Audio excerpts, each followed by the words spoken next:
In the summer of 2007 in New York, inside a lavish and extravagant villa, a young man dressed in swimwear was reclining under a sun umbrella by the pool. He was enjoying a gentle massage from two beautiful women. From time to time he let out a contented sigh as if completely immersed in the pleasure. At that moment the crisp sound of high heels echoed throughout the villa as a graceful blonde beauty slowly approached.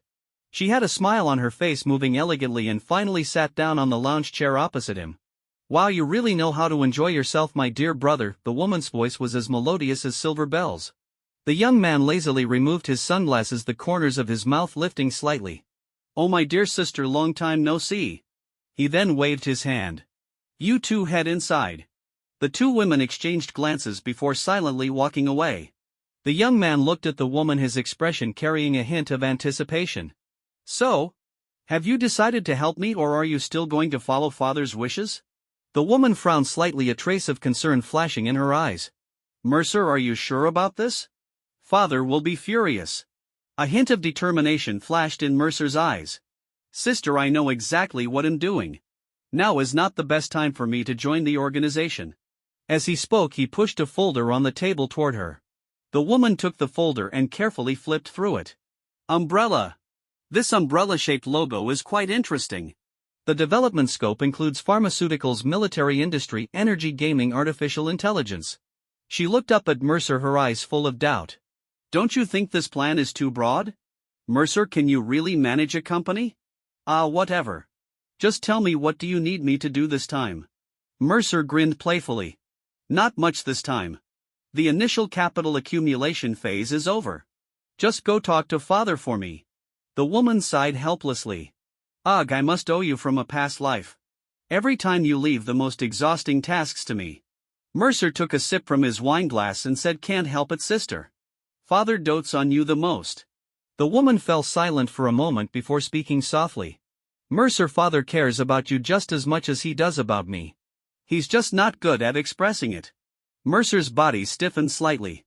He had always felt resentment toward this so-called convenient father, which was why he had deliberately purchased this vacation villa in New York and moved out. Mercer's sister Stephanie Malik was a high-ranking member of Hydra. Their father Gideon Malik was one of the last remaining Hydra leaders and a current member of the World Security Council.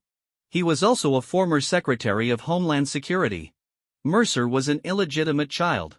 He had never met his mother and only vaguely remembered that she was Chinese. After he was born, he was taken in by Gideon Malik and raised alongside Stephanie. "Father wants us to come home tomorrow night for a family dinner to celebrate your graduation from MIT with doctorates in physics, engineering, and biology." Mercer nodded slightly, a complex emotion flashing in his eyes. "All right, it's time for a proper conversation." It had been 22 years. He had lived in this world for a long, long time. That's right, Mercer Malik did not originally belong to this world. For a young man who had grown up under the red flag, the fact that something as unscientific as reincarnation had happened to him was truly unfathomable. In the end, he had no choice but to accept this reality. There was no way to resist it, so he gradually adapted to this world. After all, he had already lived here for over 2 decades. Although he had no superpowers or miraculous cheat abilities, the fusion of two souls had made him much more intelligent. He was quick-witted with an eidetic memory. This was also why he had decided to pursue a career in scientific research. The next day, in an opulent yet somewhat monotonous dining room, a family of 3 was preparing to eat. The waitstaff were busy serving dishes and pouring red wine. The atmosphere was somewhat heavy until the elder finally broke the silence. "You want to start a company?" Mercer raised an eyebrow slightly, a trace of doubt in his eyes. He glanced at Stephanie, who merely shrugged, indicating that she was just as unaware. Picking up his wineglass, Mercer took a sip with elegance before speaking slowly. "Yes, I own some businesses and plan to integrate them into a company." "Oh, an 82 Lafite." Gideon hesitated for a moment before letting out a deep sigh. "Sigh, do as you wish." Mercer was taken aback, a hint of surprise in his eyes. "That's it? No lecture? No punishment?" Gideon glanced at Mercer, his eyes carrying a complex emotion. "You're an adult now. Besides, I can still protect you for now. But you need to understand, even if you stay on the fringes of the organization, you are still a part of Hydra." Mercer did not object. Although he disliked Hydra's methods, he was after all a second-generation Hydra with impeccable lineage. During his vacations, his father arranged for him to undergo various training programs. While he wasn't on par with elite agents, he was definitely highly proficient in firearms and combat skills. However, Gideon's brainwashing education about loyalty to Hydra never sat well with Mercer. This was the main reason why father and son often clashed. On the other hand, Stephanie revered Hydra like a god and was utterly devoted to the organization. This left Mercer feeling helpless. He only played along on the surface. At that moment, Gideon raised his wine glass. Hail Hydra! Stephanie and Mercer had no choice but to follow suit. Hail Hydra! One spoke solemnly while the other sounded somewhat frivolous. In truth, aside from Hydra's brainwashing efforts, Gideon was actually a competent father. Despite his demanding job, he still made time to be with his children. Gideon took out a bank card and handed it to Mercer. This is some of my savings. The password is your birthday. Take it. If you go bankrupt and come crawling back, that would be quite embarrassing. A flicker of emotion flashed through Mercer's eyes. No need. Don't you know me by now? I may not be an exceptional businessman, but I have a keen eye for investments. I've invested in several projects and the returns have been quite good. Gideon didn't take the card back and simply continued, the family business is now in your sister's hands. I heard she has funded several of your ventures. Mercer's face turned slightly red with embarrassment. Just some necessary early investments. They haven't entered the profit stage yet. Take it. I believe in your abilities. Stephanie asked curiously, what projects have you invested in? A hint of pride flashed in Mercer's eyes. I've secured military contracts for new weapon development. Experimental drug trials have begun on animals and progress on new energy research is modest.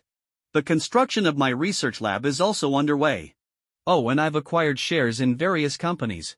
Stark Industries, IBM, Microsoft, AIM, PIM Technologies, Oscorp. Watching Mercer talk about these matters with such enthusiasm, Stephanie felt both helpless and exasperated. To be honest, Mercer had shown extraordinary talent from a young age. If he hadn't wanted to stay in university to learn more, he would have graduated long ago. He had always aspired to surpass his senior Tony Stark in academic achievements and had worked toward that goal for a long time. But after all, a predecessor is still a predecessor. Tony's technological prowess was overwhelming. Mercer had never managed to surpass him. Whenever he thought about this, Mercer would feel frustrated. But then he would recall the scene of Tony getting beaten up by terrorists in the near future and his mood would improve again. Reality always had a way of teaching lessons, but Mercer still dreamed of one day reaching a technological peak. Punching Ultron, kicking Thanos. The road ahead was uncertain, but it was also filled with infinite possibilities.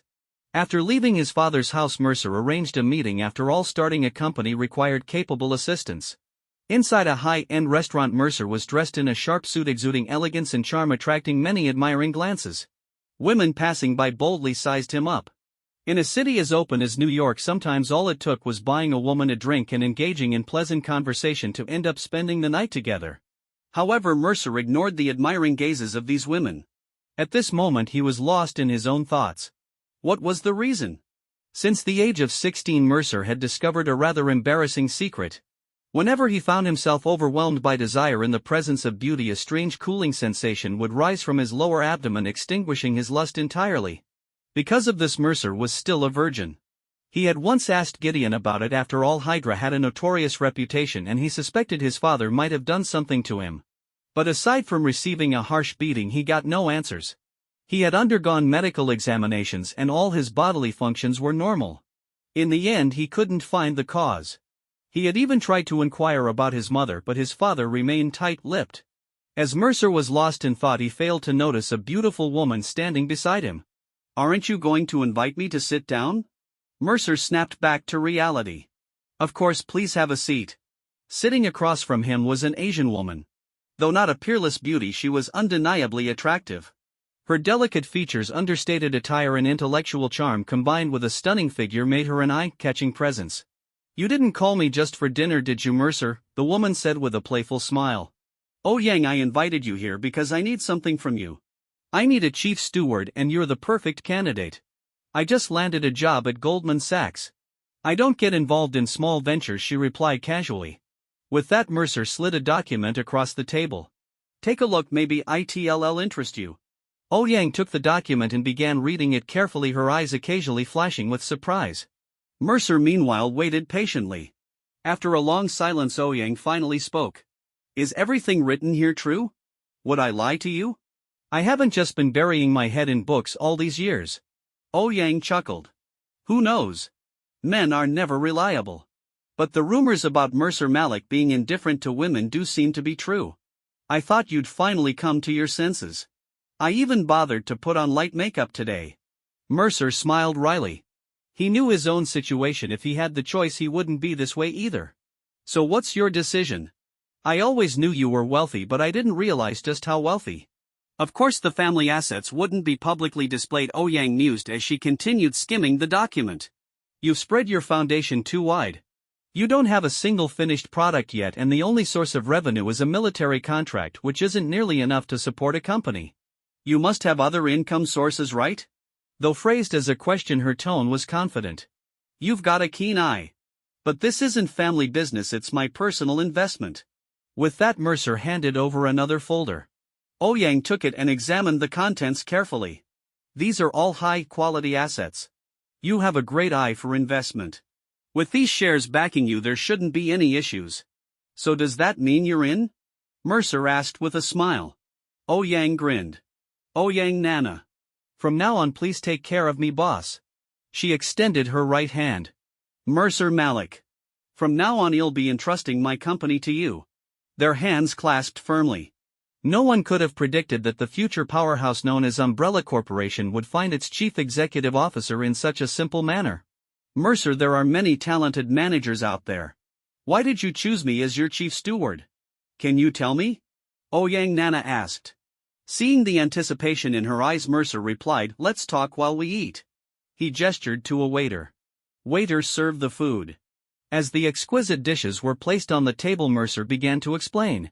I've researched many professional managers. Most of them are outstanding, but none met my expectations. They're all deeply influenced by corporate traditions, and most are already at a certain stage in their careers. I need young talent. Ouyang was puzzled. Why must it be young talent? Wouldn't experienced managers be better? You're a newcomer, but you have the ability, I'm certain of that. More importantly, you still have ambition. Many managers who have worked for years lose their drive. I can tell that we're the same type of people. We're both geniuses, we both refuse to settle for mediocrity, and we both have grand ambitions. Besides, you have an extra bonus.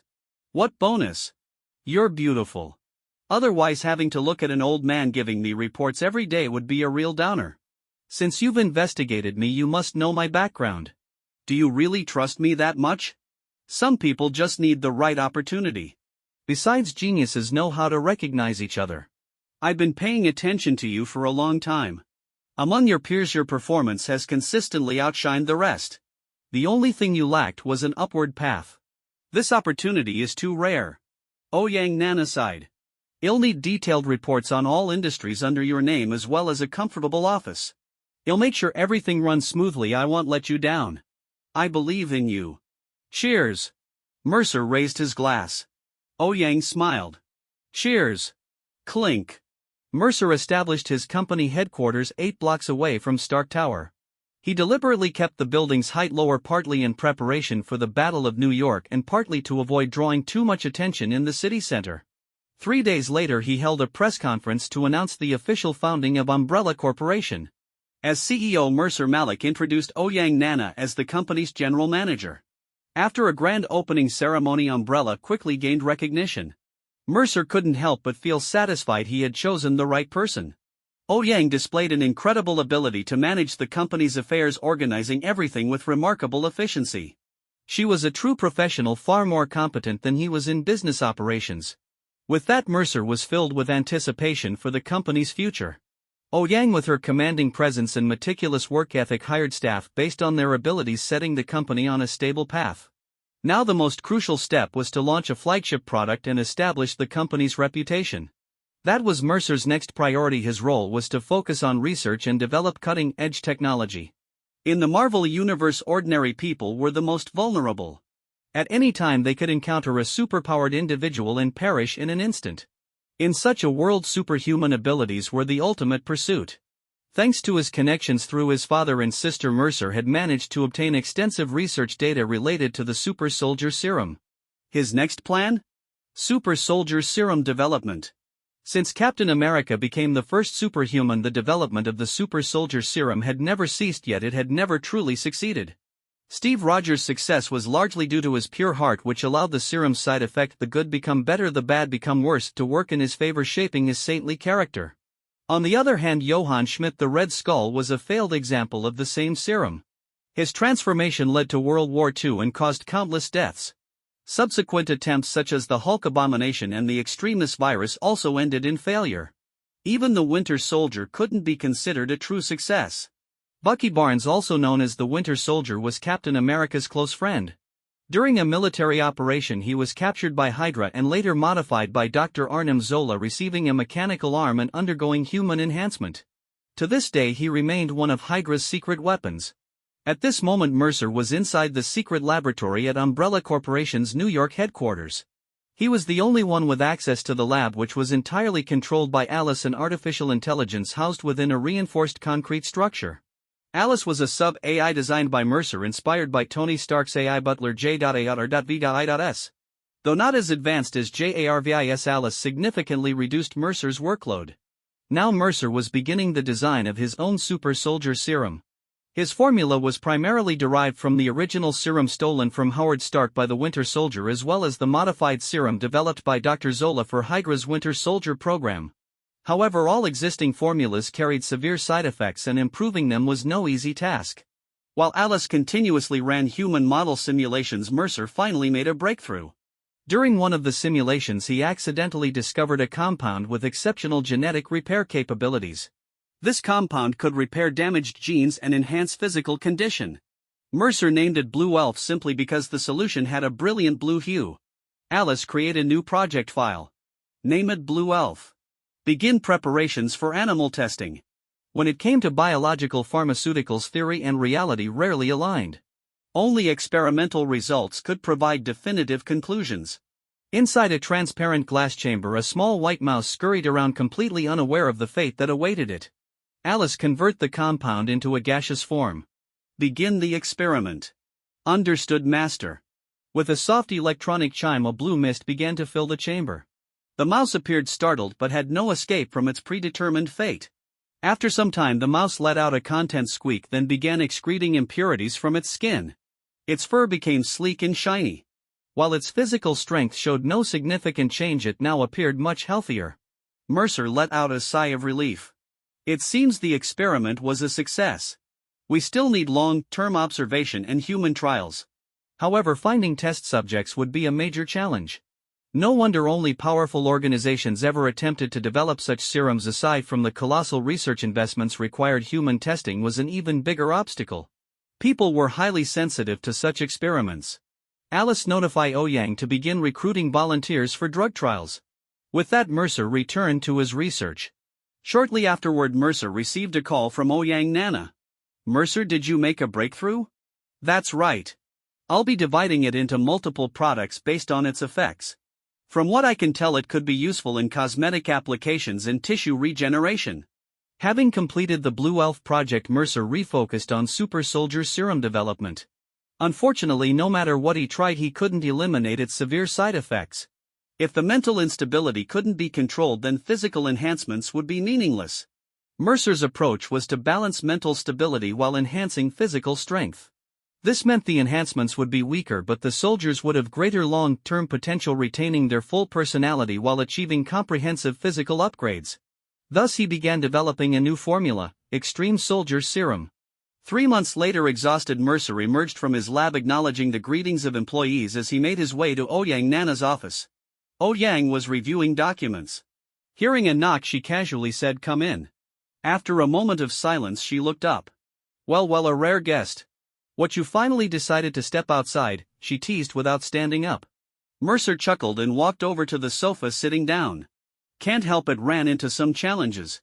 Work-life balance makes for better efficiency, you know?" Over the past 3 months, Mercer had completed the Extreme Soldier project and produced a working prototype. However, its effects were unpredictable. Simulations showed randomized enhancement levels, and each person could only be enhanced once. Based on results, Mercer categorized the soldiers into 3 tiers. Tier 1 * reached the peak of human potential. Tier 2 * surpassed human limitations. Tier 3 asterisk equivalent to Captain America's strength. The higher the enhancement level, the lower the success rate. Yang continued, you're already doing great. The company is profitable, why not relax a little? Mercer simply smiled. In 2008, when Tony Stark publicly announced himself as Iron Man, the world would become increasingly chaotic. Super technology, magic, gods, aliens, everything would start to emerge. But he couldn't say any of that out loud. I need to leave for a while. Is there anything at the company that needs my attention before I go? Yang was momentarily surprised. The company is operating smoothly. Blue Elf has begun dominating the market. The only problem is that the weapons division is progressing slowly and new energy research has hit a bottleneck. The main issue is a lack of talent. Right now all profits come from the drugs and weapons you designed. Mercer sighed.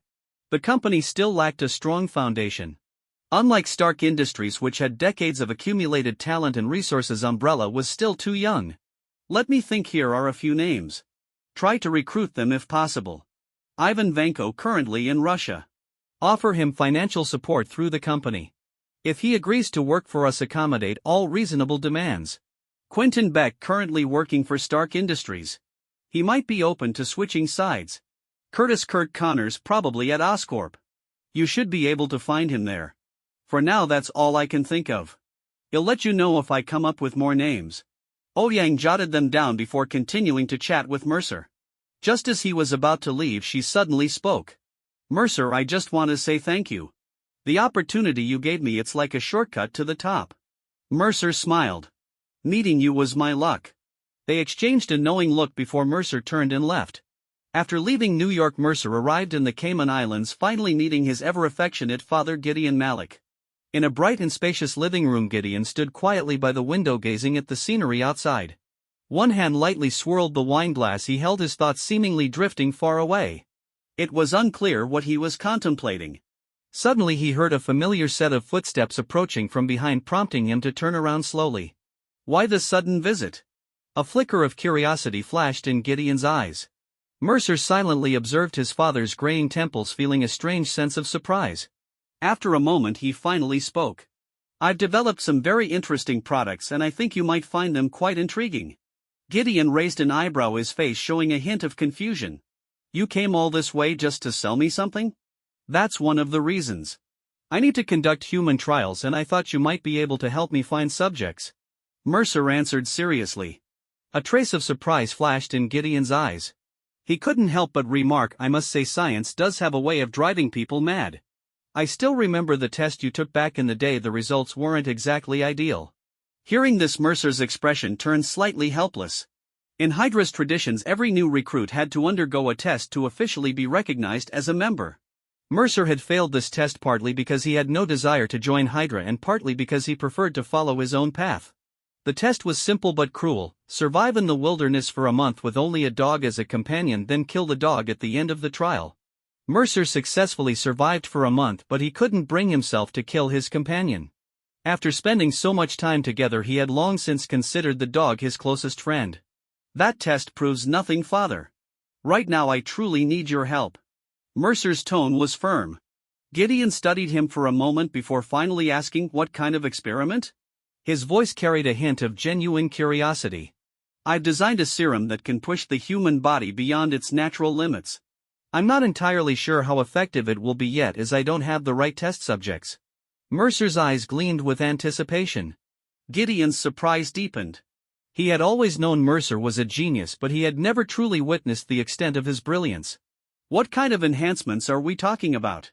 Gideon asked, clearly interested. Mercer smiled confidently. In the best-case scenario, there's a chance it could create a soldier on par with Steve Rogers. At the very least, it should push an ordinary human to the peak of human potential. Gideon's expression shifted, his astonishment growing. He quickly followed up, and does it have any side effects? In theory, no. But we'll need real-world trials to confirm. Also, each person can only be enhanced once. A second dose wouldn't yield significant effects. Gideon remained silent for a few moments, then slowly sat down on the sofa. I'll select a few trusted individuals to participate in your experiment. He exhaled deeply before asking, anything else?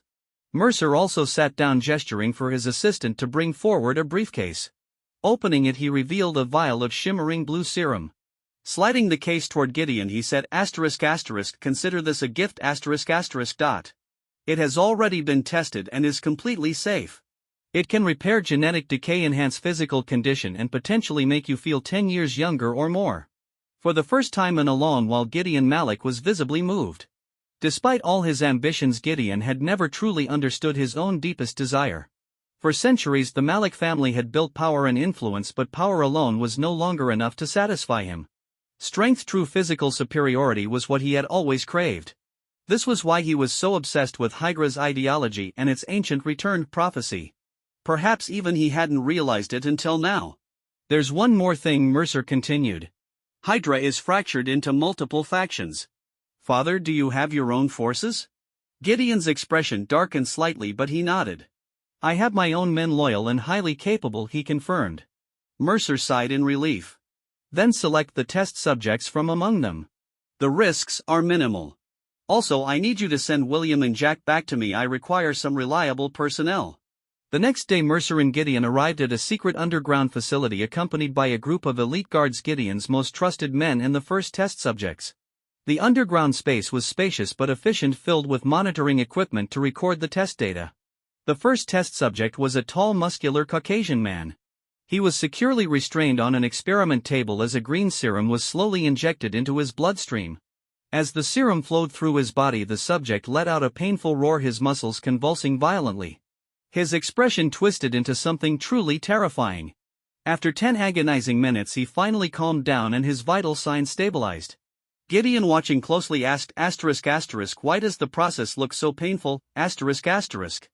Mercer, carefully analyzing the data, responded, ***, because every muscle fiber is being torn apart and reconstructed. The pain is comparable to being shredded alive, ***. He glanced at the test subject's vitals and nodded. ***, but the results are promising. His body fat has significantly decreased, his muscle definition has improved, and his overall performance has been enhanced across the board. This is a Tier 1 enhancement, ***. The trials continued, but to Mercer's frustration, almost all subjects only reached Tier 1, falling short of his expectations. It was clear now, computer simulations had their limits. Real-world experiments were the only way to uncover the truth. Then he noticed something peculiar. The test subjects were devouring food ravenously, almost as if they were trying to swallow their own tongues. Mercer quickly realized the problem. ***, it's an energy issue, ***, he smacked his forehead in frustration. The human body didn't have enough stored energy to sustain the enhancement process, which was why subjects were experiencing severe hunger afterward. From now on, all test subjects need to receive adequate nutrition before and after enhancement, and their progress must be monitored systematically, ***. Mercer instructed his assistants firmly. Over the next few weeks, Mercer remained at the facility, meticulously recording data. He even designed a prototype device that could use electricity to supplement the BOTUS energy levels, similar to how Captain America's transformation chamber functioned. Finally, after multiple trials, Tier 2 enhancements began to appear. Some subjects, after receiving proper nutrition, even advanced from Tier 1 to Tier 2. However, Tier 3 enhancements remained elusive. Only one subject named Smith had surpassed Tier 2, but he hadn't quite reached Tier 3. Curious, Mercer analyzed Smith's genetic makeup, and what he found was astonishing. Hidden within Smith's DNA was a unique genetic sequence subtly different from normal human genes.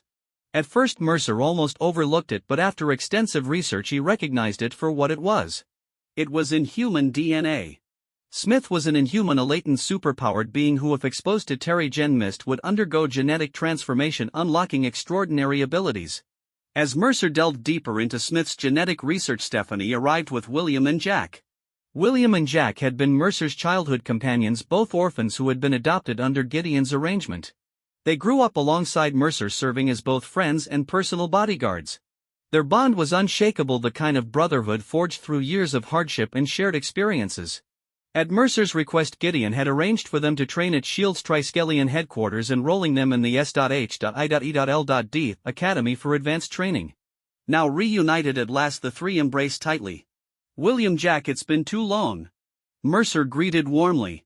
William, a tall and handsome Caucasian, had a cheerful and witty personality, making him naturally approachable. Jack, on the other hand, was a stoic and muscular African American, a man of few words but immense strength. Noting Stephanie's presence, they simply responded ***, yeah, long time no see Mercer, ***. However, the excitement in their voices was unmistakable. Sensing the tension, Mercer dismissed them to rest, allowing them time to unwind after their long journey. Once alone, Stephanie turned to Mercer with a skeptical expression. "You entrusted your company to a Chinese woman so easily? Aren't you worried?" Mercer's gaze was firm. "I thought this through carefully. Ouyang Nana has an exceptional talent for business. She built herself up from nothing and she's someone I can trust." Indeed, during her university years, Ouyang had demonstrated extraordinary financial acumen, turning small investments into considerable assets purely through her own skills. She wasn't naive, she was someone who could accomplish great things. Stephanie frowned. ***, how did you even know I was here, ***.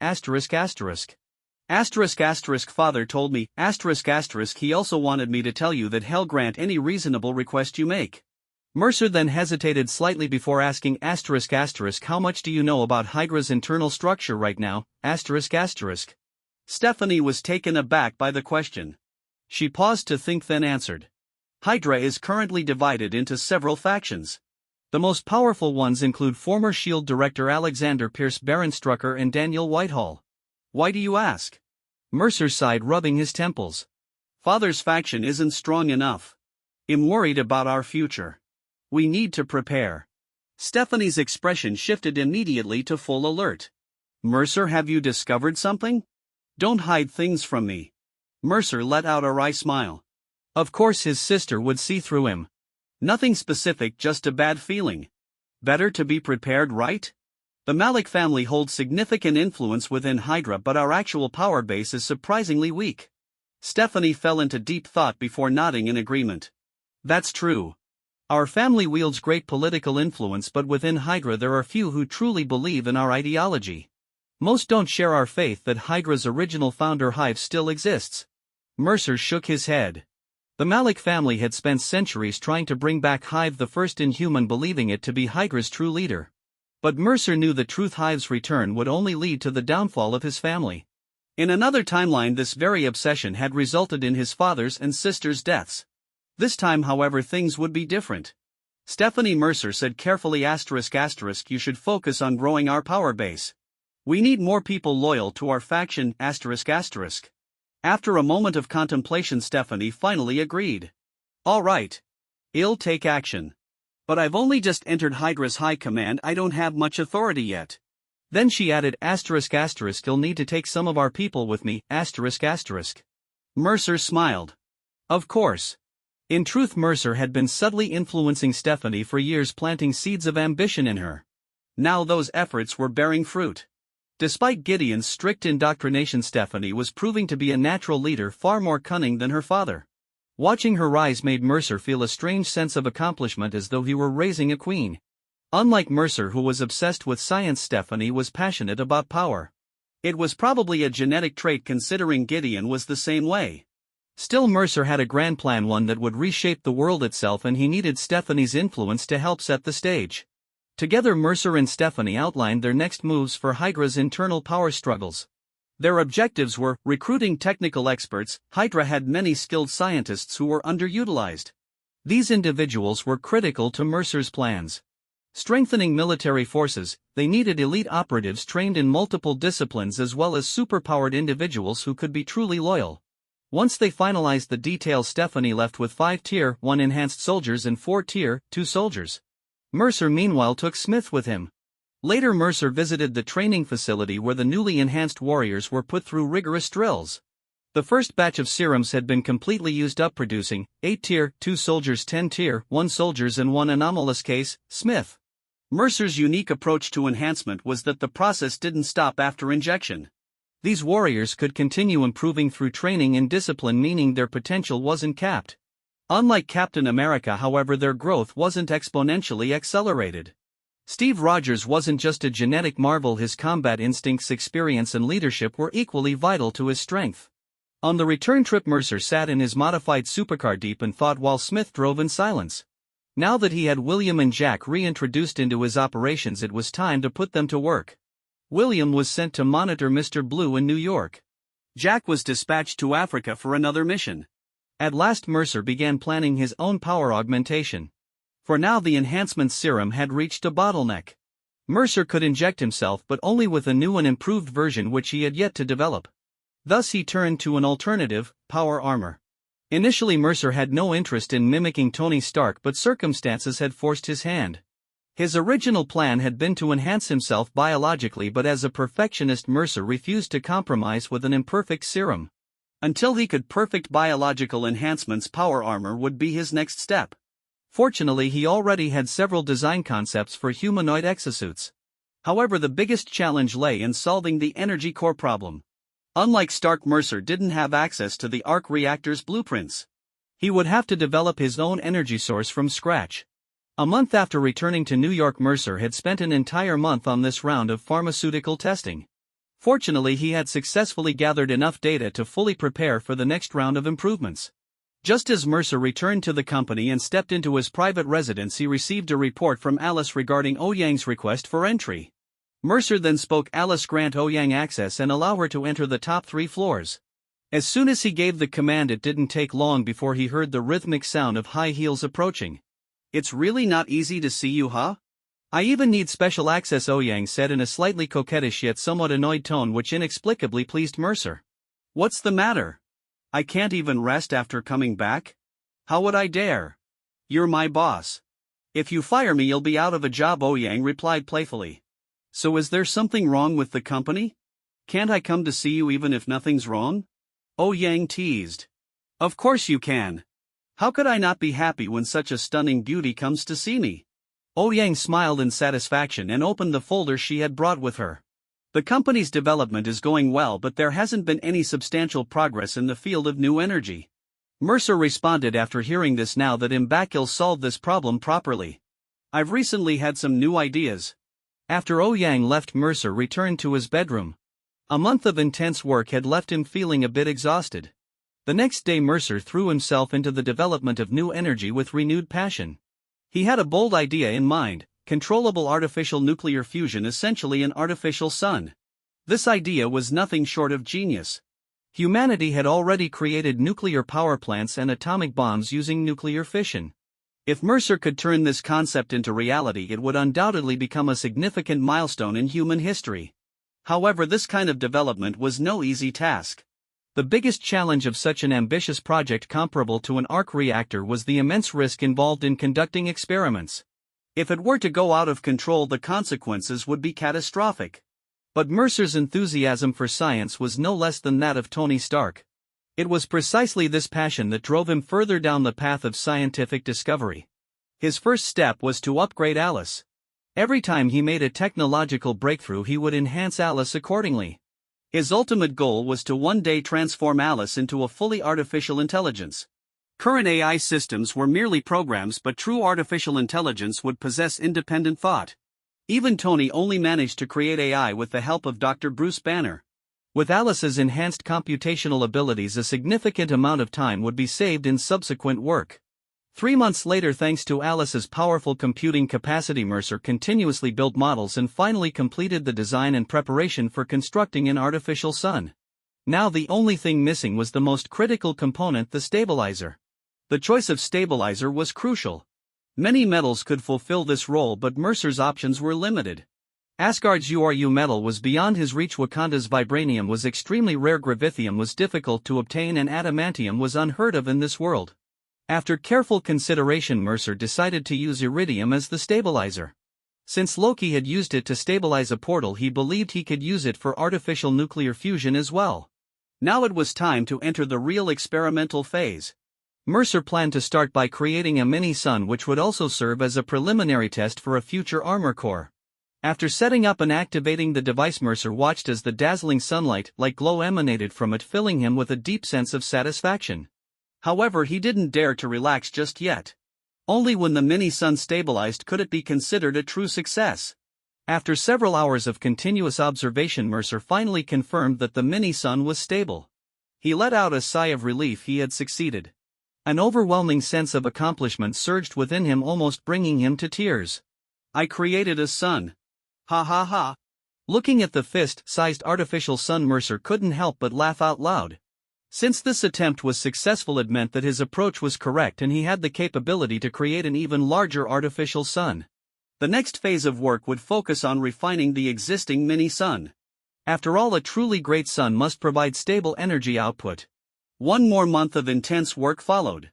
Mercer finally completed the design, development and production of his artificial sun project.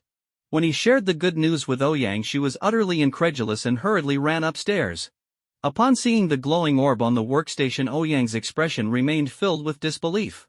It was no surprise that she was shocked. The sun held a sacred status in people's minds and all life on Earth depended on it for energy. The potential impact of this breakthrough was unimaginable. After regaining her composure, Ouyang's eyes sparkled like stars as she stared at Mercer and asked, "What kind of brain do you have? You're practically a monster."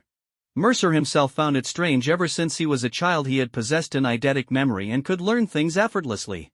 After turning 10, mathematics became both fun and useful and the world of science grew into a fascinating and wondrous realm. The process of exploring the unknown was thrilling. In the end he attributed it to having lived 2 lifetimes believing that his soul had become stronger. Looking at Ouyang's starry-eyed expression, Mercer suddenly felt a surge of emotion and couldn't resist pinching her cheek. Nice texture." Ouyang snapped back to reality, swatting Mercer's mischievous hand away.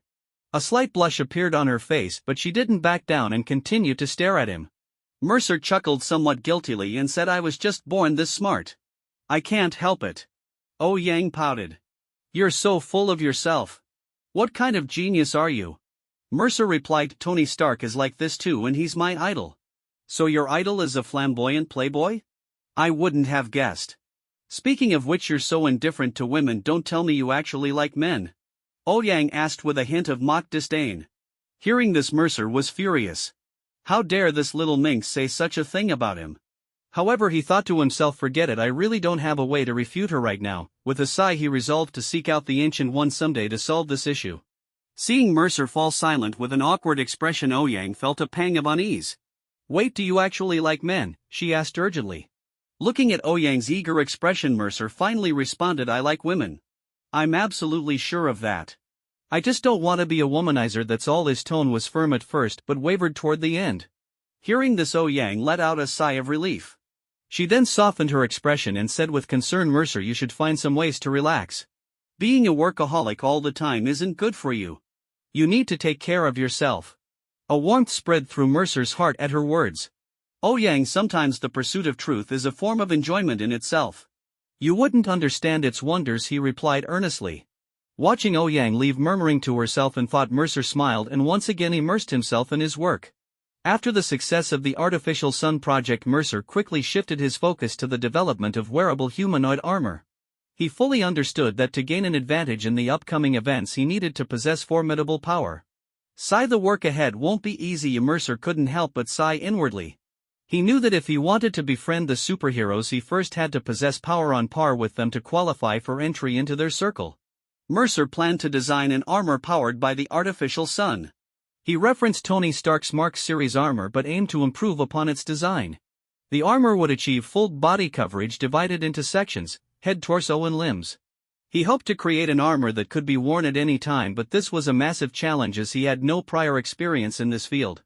Developing an entirely new design from scratch meant he would inevitably face countless failures. Even with the future as a reference for Stark's Mark series armor, it would still require an immense amount of effort and time.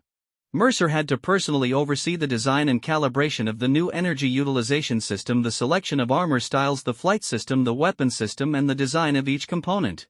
The components included helmet, faceplate, shoulder guards, chest plate, backplate, abdominal armor, hip armor, gauntlets, arm guards, leg guards, and foot armor. He needed to tailor the armor to his physique, refine its structure, and optimize its internal space. This ensured not only safe piloting but also maximizing its combat potential.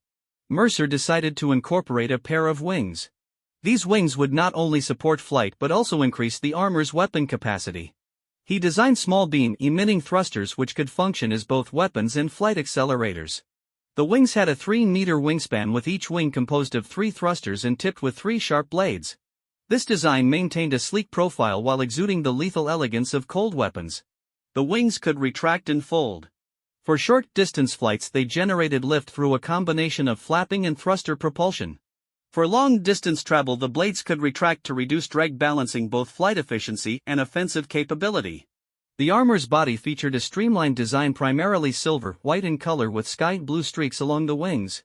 It was also equipped with small tracking missiles and armor-piercing rounds, while its primary attack weapon was a beam blast system. Through meticulous refinement, the armor was further enhanced with stealth features. These included satellite signal shielding and mirrored reflection cloaking, allowing it to disappear at will. This was the pinnacle of what Mercer could achieve at the moment. He named this armor Windrunner 1. Its streamlined design perfectly complemented human aesthetics. The slightly thickened wing connectors on the back harmonized with the wings, adding to the armor's distinctive beauty. This design had consumed a significant amount of Mercer's time and effort. Alice had provided dozens of design options before he finally settled on the current version, a mechanical-style angel perfect in every way. Unknowingly, time had already advanced to 2008. During this period, aside from returning home once for Christmas, Mercer remained entirely immersed in his laboratory work. Interestingly, Oh-Yang, who also worked in New York, did not return home for Christmas either. Apart from having no living family members, she also enjoyed the same privileges as Mercer, her own private residence within the company. The Christmas gift Mercer prepared for Oh-Yang deeply moved her. He gave her an exquisite necklace, and in return Oh-Yang kissed him.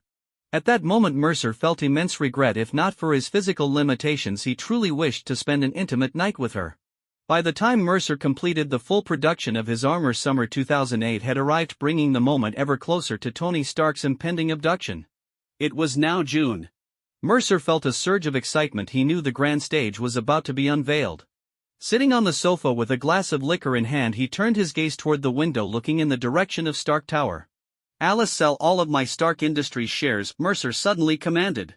"As you wish, my master." Alice's rich, electronically modulated voice echoed through the room. He knew that once Tony Stark was kidnapped and later returned, he would announce the shutdown of Stark Industries' weapons division, causing the company's stock to plummet. Finally, Alice's voice rang out again. "Master, there's news about Stark Industries." Alice projected onto the display screen. Immediately, footage appeared on the transparent display. Tony Stark, dressed in a sharp suit and wearing sunglasses, sporting his signature mustache plus goatee plus soul patch style, began speaking. "Asterisk, to be respected or to be feared, which is better? I say, why not both? Allow me to introduce the pinnacle of our company's Freedom line of weapons. Asterisk.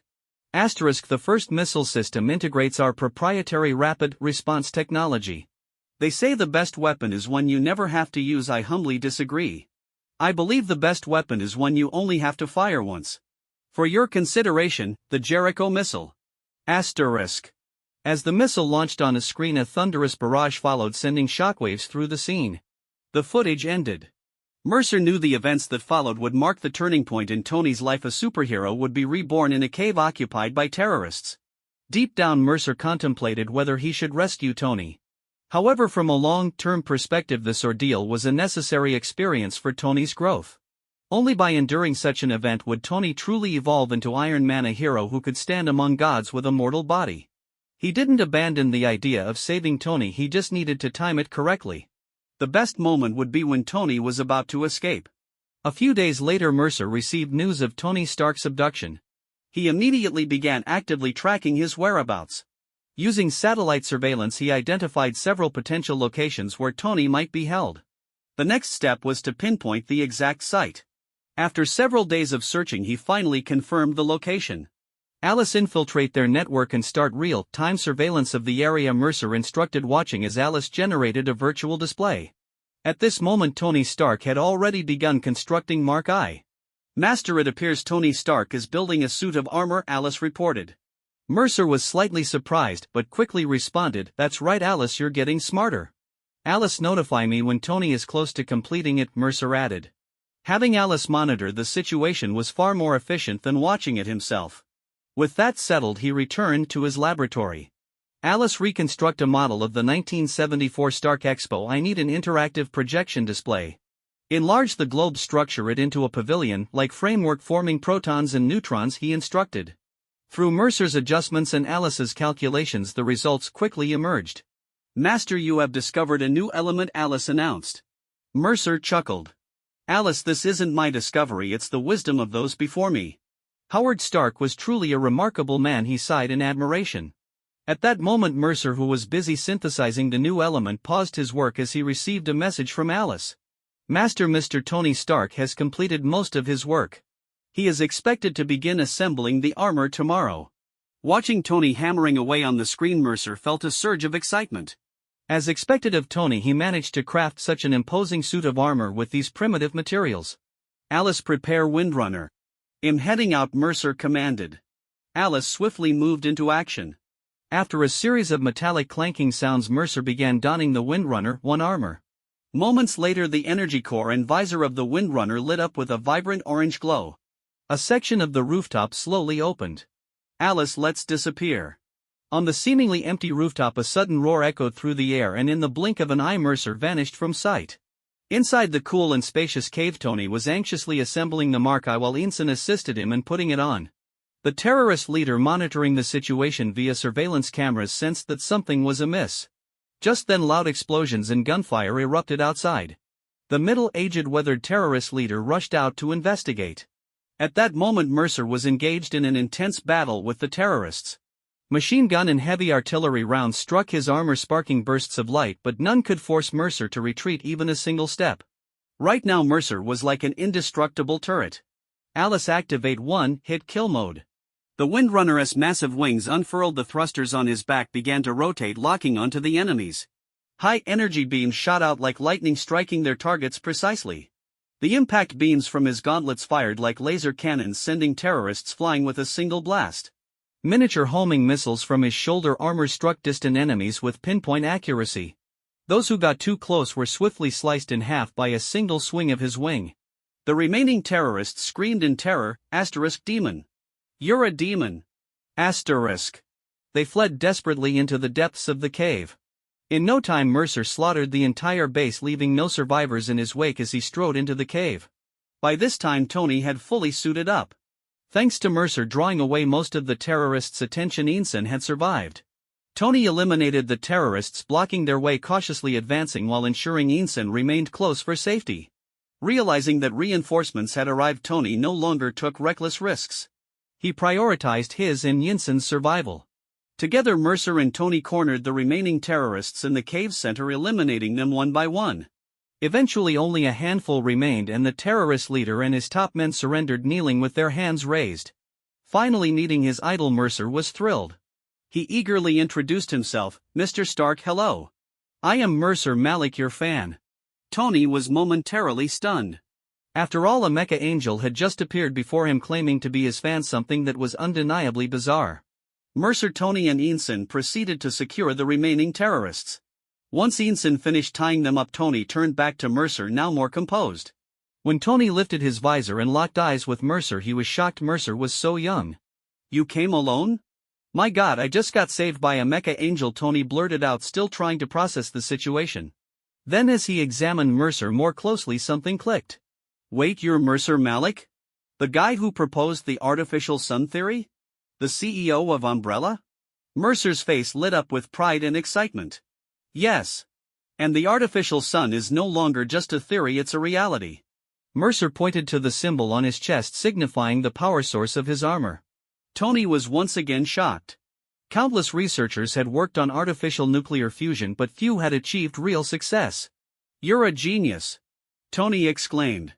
He had no doubt about Mercer's claims. After all, only an extraordinary energy core could power such an advanced suit of armor. "You are my idol, Mr. Stark. You're the true genius. To accomplish this in a crude cave with such primitive materials, it's incredible." Mercer admired Tony's mark, "I genuinely impressed." As the two got deeper into conversation, Ensign couldn't help but interrupt. "Gentlemen, shouldn't we be dealing with these tied-up terrorists instead?" Snapping back to reality, Tony glanced at Mercer's sleek and high-tech Windrunner armor. A hint of displeasure flashed across his face. "Give me the right conditions and my armor won't be inferior to yours." Tony muttered, feeling a spark of competitive spirit ignite within him. Once Tony freed himself from the bulky suit, he let out a deep breath. "Geez. I didn't realize how heavy this thing was." "All right," Tony grinned, "now it's interrogation time. Hey Angel Boy, mind watching the exit?" "No problem," Mercer replied, flashing an OK gesture. Sometime later, gunfire erupted from inside the cave. Soon after, Tony and Ensign emerged. Tony, having just interrogated the terrorist leader, walked out with his head lowered, his face grim and disbelieving. Mercer quickly asked what happened. Tony raised his head, forcing a bitter smile. Oh, nothing, just that my dear uncle betrayed me. Mercer sighed. Yeah, I figured. That's pretty bad news, but we should focus on getting out of here first. The three immediately sprang into action, quickly making their way to the base's perimeter. Not long after, a massive explosion erupted behind them. A colossal mushroom cloud and raging fire soared into the sky. Watching the spectacle, Mercer admired. Now that is spectacular. Tony and Inson, however, remained silent. I've already notified the military, they should be arriving soon. What are you two planning to do now? Mercer asked. Tony answered without hesitation, right now I just want to go home and eat a cheeseburger. Inson, on the other hand, fell silent. After a long pause, he finally spoke. I never thought I'd survive this. My family is gone. I have nothing left. Hearing this, Tony reassured him, hey buddy, at least we made it out alive. Come with me, I can offer you a job. Ultimately, Inson decided to return to his hometown to honor his lost family. Just then Alice's voice chimed in, Master, the military is almost here. You guys better hurry up, Mercer warned. Right on cue, the distant rumble of helicopters filled the air. Mercer turned to them with a smirk, well guys, until we meet again. With that, he unfurled the Windrunner's wings and in a flash of light vanished. Watching him disappear, Inson muttered, what a fascinating person, Tony nodded in agreement, yeah, what a fascinating person.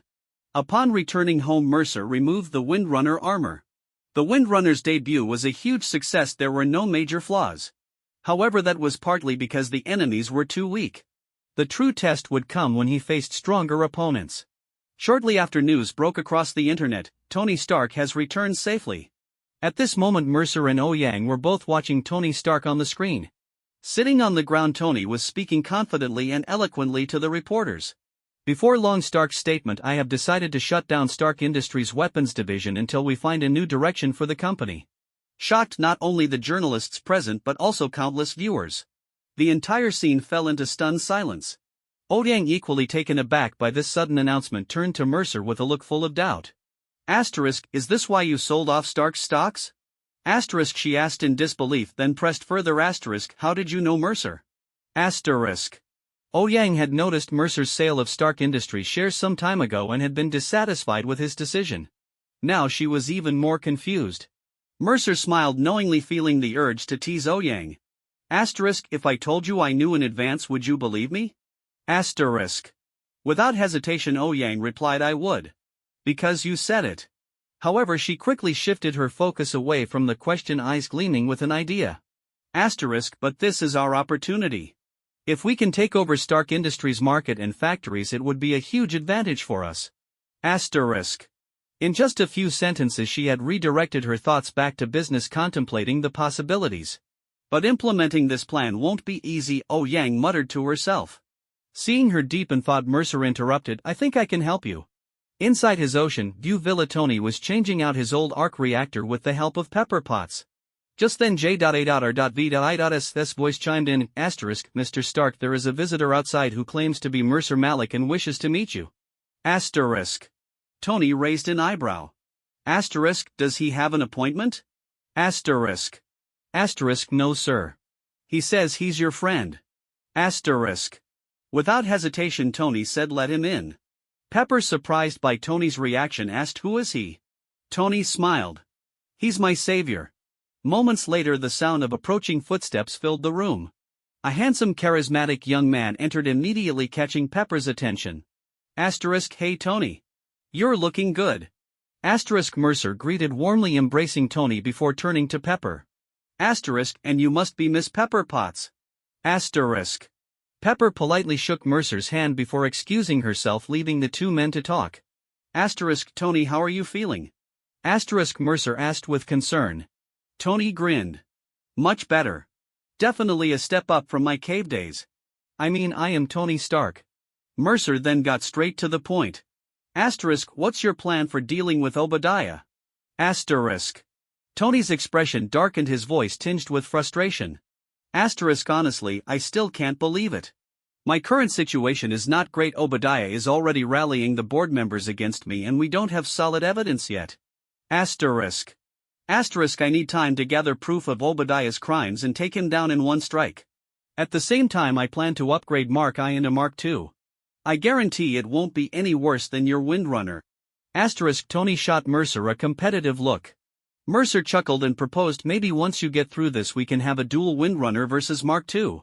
In the meantime why don't our companies collaborate? Tony smirked. I think that could work. I almost forgot you're also a CEO. Mercer then extended an offer. Need help? I can assist you. Tony however firmly declined. Asterisk I can handle this myself. Tony Stark. Asterisk. Mercer wasn't surprised. He knew that geniuses were proud and Tony Stark was the proudest of them all. Returning to Umbrella, Mercer immediately summoned Ouyang, instructing her to acquire as many Stark Industries shares as possible without disrupting other company affairs. After that he immersed himself in upgrading Windrunner 2. For the next month Mercer worked tirelessly in his lab until one day Ouyang brought him important news.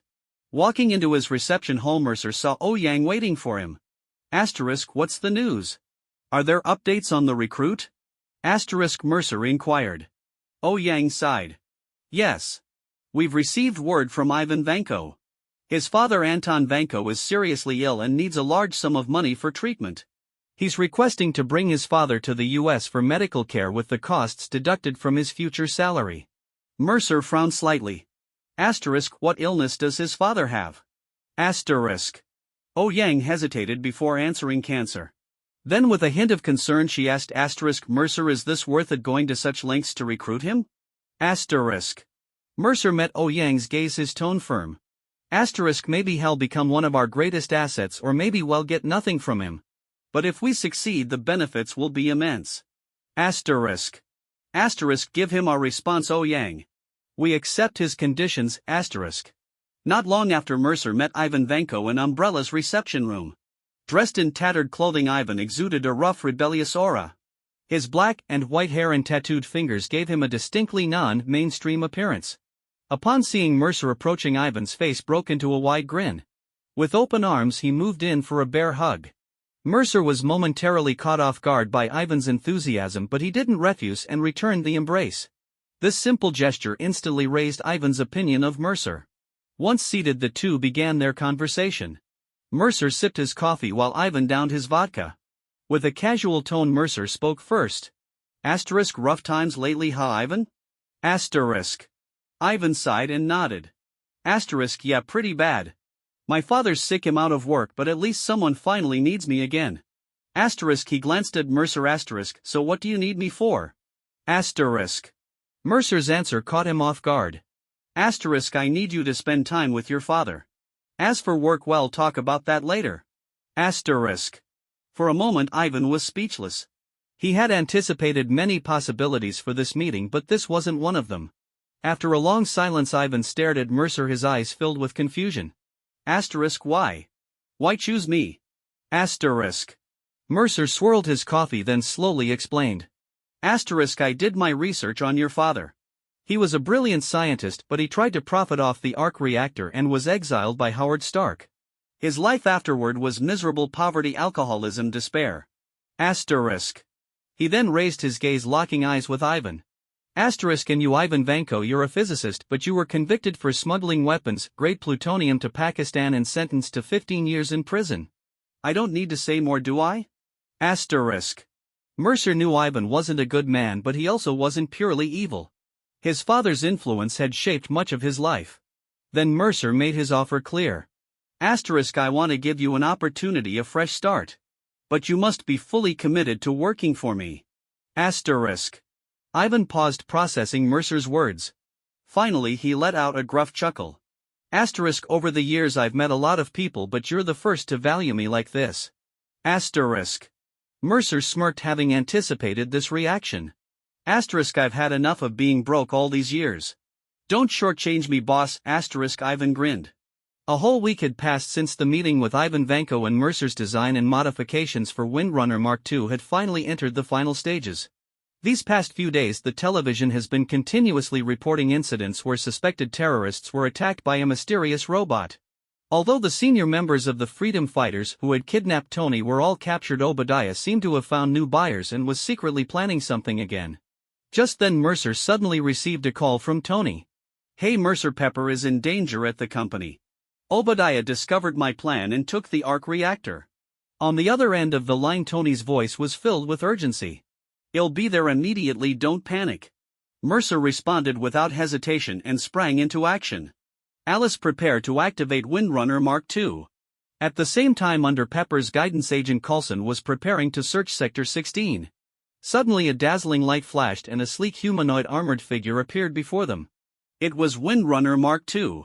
Compared to the Mark I armor, the biggest difference was that the energy core on the chest was no longer circular but had changed into a rhombus shape. The wing connections were also more natural and fluid, as if they were seamlessly integrated into the design. Pepper looked puzzled. Tony, is that you? Beside her, Coulson and his agents immediately showed wary expressions. I'm sorry, Miss Potts, but the situation is urgent. Tony sent me to protect you. Mercer then turned to Coulson and said, take her away from here. This isn't something you can handle. Coulson gave Mercer a scrutinizing look before issuing an evacuation order to his agents. Mercer turned and strode toward Sector 16. Once inside, he activated his voice amplifier. Obadiah, I know you're here. Come out and face justice, maybe you still have a chance to survive. As Mercer searched the area, he called out loudly. Just then a massive figure suddenly lunged at him. It was Obadiah's meticulously crafted ironmonger. Mercer swiftly dodged by leaping into the air, causing Obadiah to miss his attack. Hovering above, Mercer taunted him, let's take this outside, Iron Turtle. He then turned and flew out of Sector 16. Mercer hovered steadily in the air as Obadiah forcefully smashed through the underground chamber of Sector 16, struggling to climb out from the debris.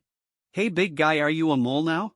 Mercer continued to provoke Obadiah while firing a powerful energy beam at Ironmonger. However, Ironmonger remained unscathed. Obadiah glared at Mercer and demanded, you're not Tony. Who the hell are you? Mercer smirked. I'm the embodiment of justice, Iron Turtle. Does that make you mad? Oh. I don't care who you are, little bird, you're dead. Just as Obadiah was about to attack, Tony descended from the sky and landed a powerful punch, knocking him to the ground. Oh, how pitiful. Did you forget about me, dear uncle? Tony's furious voice echoed in the air. He had finally arrived just in time. Tony, everything you have is because of me. I helped you for 30 years. I built this company from the ground up. No one can stop me. Ironmonger raised both arms and locked onto Tony with his targeting system. Tony turned to Mercer and said, let's take him down together. Mercer nodded, his eyes gleaming with excitement. I'd been waiting for this. With that, the two launched a ferocious assault. Meanwhile, the streets were in chaos. Pedestrians fled in terror and cars crashed into each other in the panic. Those who witnessed the battle were left in shock, some even cursed out loud at the sudden mayhem. However, the three combatants had no time to worry about the surrounding chaos. Other than protecting a few innocent bystanders, they had no extra energy to deal with anything else. Windrunner and Tony's Mark series had vastly different fighting styles. Mercer's Windrunner emphasized agility and speed. With Alice's precise control, he primarily targeted the weaker joints of Ironmonger's armor. Tony, on the other hand, focused on drawing Obadiah's fire, creating openings for Mercer to strike. As their teamwork improved, Obadiah found it increasingly difficult to defend against their attacks. Suddenly Tony made a mistake. Obadiah seized the opportunity and grabbed him. At that critical moment, Mercer began preparing his ultimate move. Alice, initiate the thermal cannon. Obadiah slammed Tony into the ground and stomped on him heavily before unleashing a barrage of firepower. Watching this, Mercer felt a pang of concern given Ironmonger's massive weight. Every hit was like a sledgehammer blow. Seizing this rare opportunity, Mercer's wings pierced into the weaker rear armor of Ironmonger. With the targeting system destroyed, Obadiah's attacks ceased momentarily as he roared in fury. Damn little bird. At that moment, Mercer contacted Tony. Tony, I'm about to unleash my big move, you better get out of here. Without hesitation, Tony activated his thrusters to full power, swiftly skimming the ground to escape. The rhombus-shaped energy core on Mercer's chest shone ever brighter. An intense blinding beam of heat shot straight at Obadiah. For a moment, the brilliant light seemed to turn night into day. All Obadiah could feel was the searing heat, as if his entire body was about to melt. Indeed, under the devastating beam, Ironmonger melted almost instantly. From the moment he was struck to the point he started liquefying, it took less than a second. Within just a few seconds, Ironmonger was reduced to a pool of molten metal. My God, you actually developed a new attack that was incredible. Tony landed beside Mercer, eyes filled with admiration. We should leave now. Seeing more and more people gathering around, Mercer felt a bit uneasy. Without lingering, he and Tony quickly departed the scene. The next day at a Stark Industries press conference, Mercer and Ouyang stood quietly on the sidelines watching. Seriously, Mercer, why did you insist on coming to watch this? And why drag me along? Ouyang asked in confusion. Mercer's eyes sparkled with excitement as he watched Rhodey speak on stage. They really did a good job spinning the story. Ouyang were witnessing the beginning of a new era. Ouyang sighed helplessly. Accompanying his boss on a whim like this couldn't exactly be considered skipping work, right? He might as well treat it as a break. Before long, Tony, dressed in a formal suit, appeared before the audience. With his usual wit and humor, he officially kicked off the press conference. At that moment, Agent Coulson approached Mercer. Mr. Mercer Malcolm, Agent Coulson of the Strategic Homeland Intervention Enforcement and Logistics Division. Mercer studied Coulson with interest, this future director of S.H.I.E.L.D. Even though Hydra had infiltrated S.H.I.E.L.D. so deeply that it was practically Snake Shield and its power had been greatly weakened, Coulson was still leading its reconstruction, proving his exceptional abilities. Agent Coulson, what can I do for you? I'm a law-abiding citizen, you know. Mercer answered with a smile. Coulson was about to speak, but Mercer interrupted him. How about we talk after Tony finishes? What do you think? With that, the two stopped talking and turned their attention back to Tony on stage. Tony hesitated under the barrage of reporters' questions. I know some people are insinuating that I'm a superhero. Honestly, I'm not the hero type. Rhodey subtly reminded him from the side, prompting Tony to shift back to his prepared speech. In fact, I am Iron Man. The room instantly erupted in excitement. Reporters jumped to their feet and the entire press conference descended into a frenzy. Mercer watched with satisfaction, feeling a deep sense of accomplishment. Agent Coulson, looks like we'll have to talk another time. Mercer joked. Coulson smiled helplessly and nodded. He knew that Tony's revelation would bring all sorts of challenges and crises, and his job now was to mitigate the fallout. After Mercer returned to the company, he did not immediately dive into work. Instead, he lazily sat on the soft leather sofa and poured himself a glass of liquor. Unknowingly, the year had already reached 2023. Those characters who once only existed in films and television had now become real, living beings around him. Everything felt so real that sometimes Mercer even questioned whether all of this was just a dream. His thoughts surged like waves in his mind, yet there was no one he could share them with. A sense of loneliness quietly crept into his heart. The wine glass in his hand swayed slightly, as if all his countless thoughts had condensed into a deep sigh. Regardless, existence has its reasons. Life is not a game. Since he had come to this world, he should venture forth and strive to the fullest. With a fierce ambition in his heart, he must not waste this golden time. Mercer knew very well that he was not someone who could live an ordinary and uneventful life. On this day, Mercer unusually did not start working but instead chose to rest early. The next day, Mercer quickly adjusted his state and arrived at the lab early. At this moment, he did not proceed with further upgrades to the Windrunner suit because, aside from making it more convenient to wear, he could not find any other aspects to improve. Without the guidance of inspiration, there would naturally be little progress. For Mercer, who pursued extraordinary power, this was not his current research priority. Moreover, in terms of armor technology, they had a genius like Ivan Vanko. Ivan Vanko's technological prowess had a unique appeal, especially in the field of armor, where his abilities were not to be underestimated. Otherwise, he wouldn't have only been defeated after a combined assault from Tony Stark and Rhodey. Mercer decided to turn his attention elsewhere. He reinitiated the Extreme Soldier program, shifting his research focus to the development of enhancement serums. At the same time, he patiently awaited the opportunity to obtain the Hulk serum. Indeed, William had been sent to monitor Mr. Blue for the sole purpose of acquiring the Hulk serum. Finally, after several weeks, Mercer received a message from William. "Boss, Bruce Banner has appeared here. Proceed with the operation. Make sure you are not discovered. Retrieve Dr. Banner's concentrated serum from Mr. Blue and evacuate immediately, ****, Mercer instructed. William, be careful. Leave as soon as you secure the serum. Don't worry, boss." William then hung up the call. Alice, access the surveillance of Grayburn College in New York City and closely monitor Dr. Samuel Stearns, Mr. Blue. Long ago, William had already infiltrated Mr. Blue's inner circle. Mercer's plan was to retrieve the serum at the moment Dr. Bruce Banner sought Mr. Blue for suppression experiments. At this moment, Dr. Banner was lying on the laboratory table, restrained. As Mr. Blue stimulated him with electric shocks, Banner began to transform into the Hulk.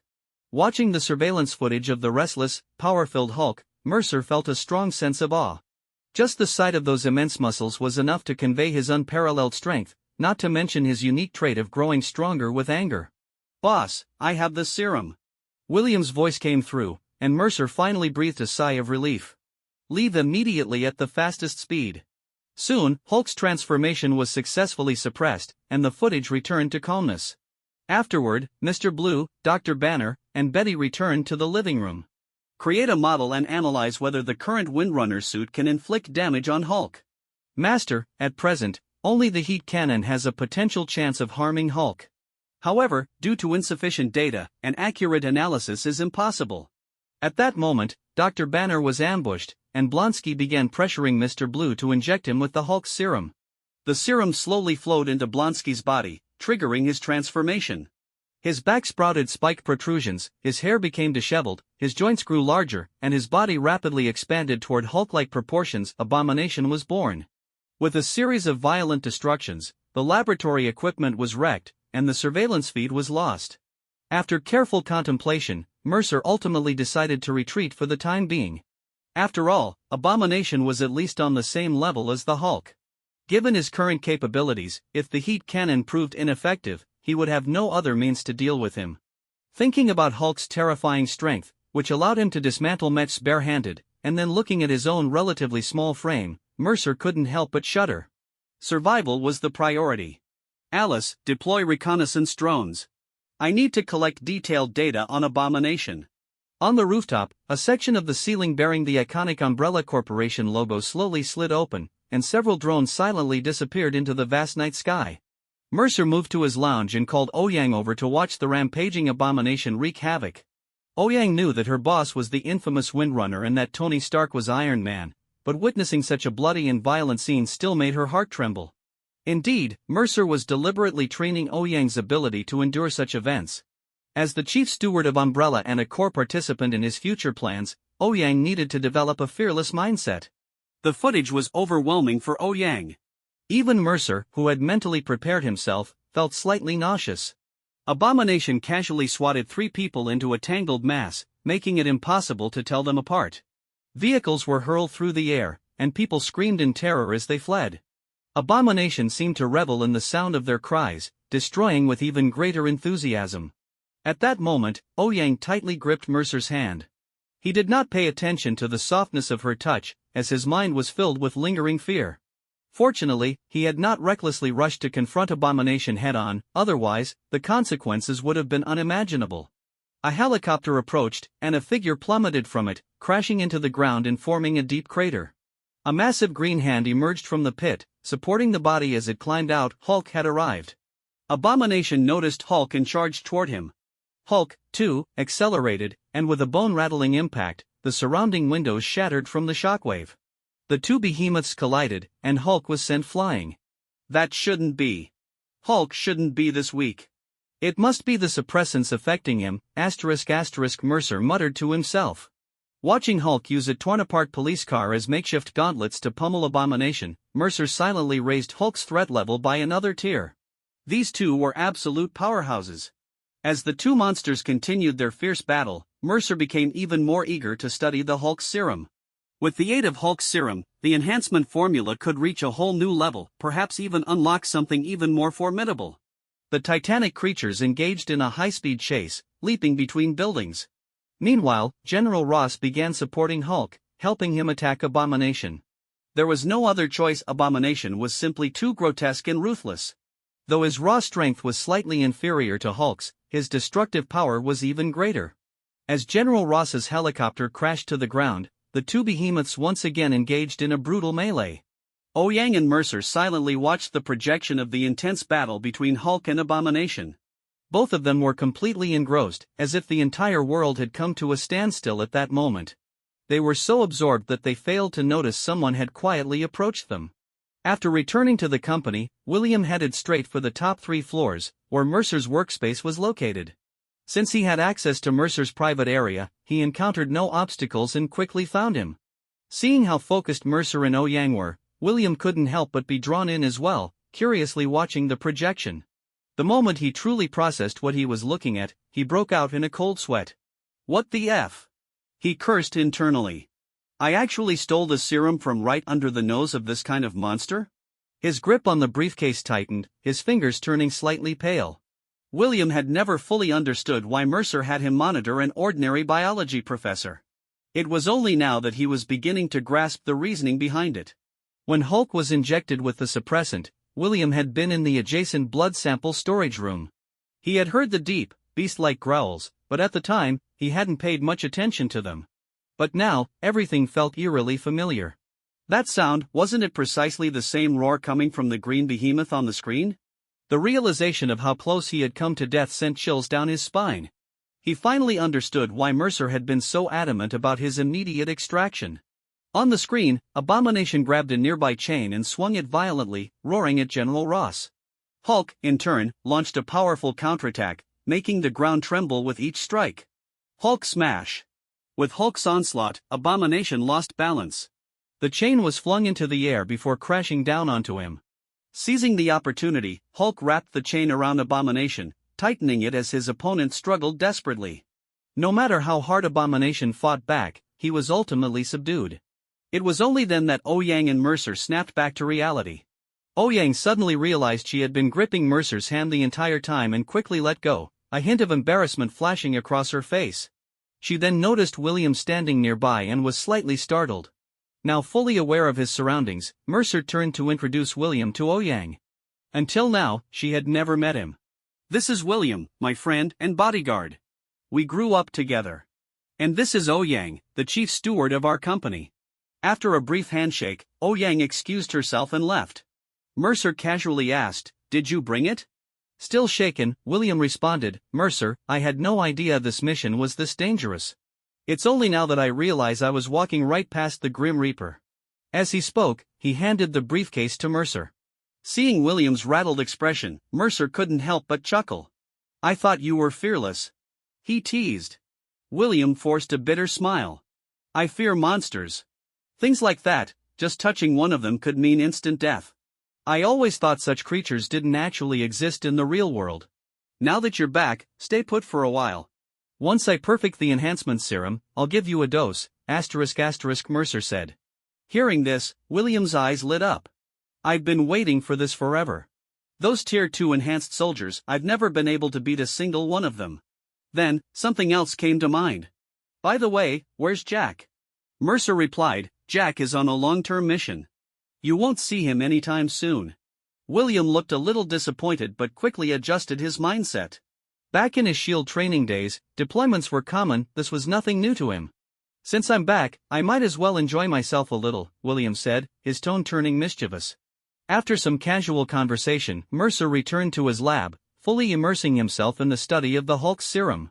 He knew all too well that perfecting the enhancement formula was a massive undertaking. The fact that the serum hadn't immediately yielded the desired results didn't surprise him. Scientific experiments, after all, saw more failures than successes. Biological research was even more unpredictable. No wonder Tony Stark always said, "I trust hardware more." But even Tony had made mistakes. Ultron was proof of that. Mercer became a workaholic once again, enduring repeated failures while steadily making progress. He delved into gamma radiation, analyzing its relationship with physical enhancement. He continuously refined the formula, expanding his perspective. Although Hulk originally stemmed from the pursuit of the super soldier serum, in some aspects, he had already surpassed it. Mercer was completely consumed by his research. That being said, he owed a lot to Ouyang during this time. Ever since founding Umbrella Corporation together, Ouyang had noticed a troubling habit of Mercer's. Once he was in work mode, he would neglect sleep and meals entirely. Since his lab wasn't a place just anyone could enter, Ouyang took it upon herself to ensure Mercer got his daily meals. Months passed without any major incidents.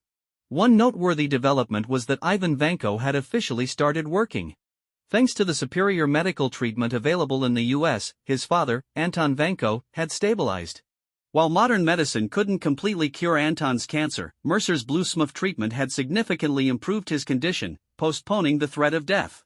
Rejuvenated, Anton no longer drank himself into oblivion. He spent more time teaching and bonding with Ivan, allowing Ivan to experience fatherly care he hadn't felt in years.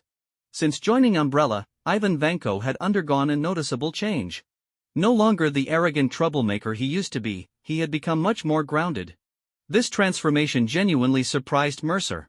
He couldn't help but recall the phrase whiplash turning over a new leaf. Then again, considering his own origins as the son of a Hydra leader, he quickly brushed the thought aside. Regardless, Ivan Vanko's addition further strengthened the rapidly rising Umbrella Corporation. The partnership between Umbrella and Stark Industries had been a great success. With Stark Industries shifting its focus to clean energy, Umbrella had acquired many of its abandoned weapons manufacturing assets. They had also collaborated extensively in the energy sector. While Umbrella was still far from rivaling the industry's biggest players, it had grown into a sizable and influential enterprise. Initially, Mercer had worried that Ivan would resist Umbrella's collaboration with Stark Industries. However, aside from showing contempt for Stark Industries, Ivan displayed no strong objections. As time passed, he even showed enthusiasm in taking over Stark's weapons division. In his own words, "I'm stealing Stark's livelihood." After all, the Stark family had built its empire on selling weapons. Finally, Mercer achieved a breakthrough. His enhancement serum was now stable. The Tier 1 serum could grant Tier 1 enhancements. The Tier 2 serum could produce Tier 2 enhanced soldiers. Most impressively, Mercer had successfully developed the Tier 3 serum. Each stage of the serum provided corresponding enhancements, and based on projections, the Tier 3 serum could produce soldiers on par with Captain America. Mercer began preparing for William's enhancement procedure. Since the serum was now stable, it was only natural to test it on his own people first. After William's enhancement, Mercer planned to use it on himself. He had long been looking forward to obtaining physical abilities comparable to Captain America's. However, just as he was about to begin the procedure, an unexpected visitor arrived. Phil Coulson. Mercer met him in Umbrella's reception lounge. Wearing his usual friendly smile, Coulson got straight to the point. "Mr. Mercer, our director would like to see you." Coulson led Mercer into a luxurious hotel near Umbrella's headquarters. To be honest, Nick Fury had made a significant decision in coming to meet Mercer personally.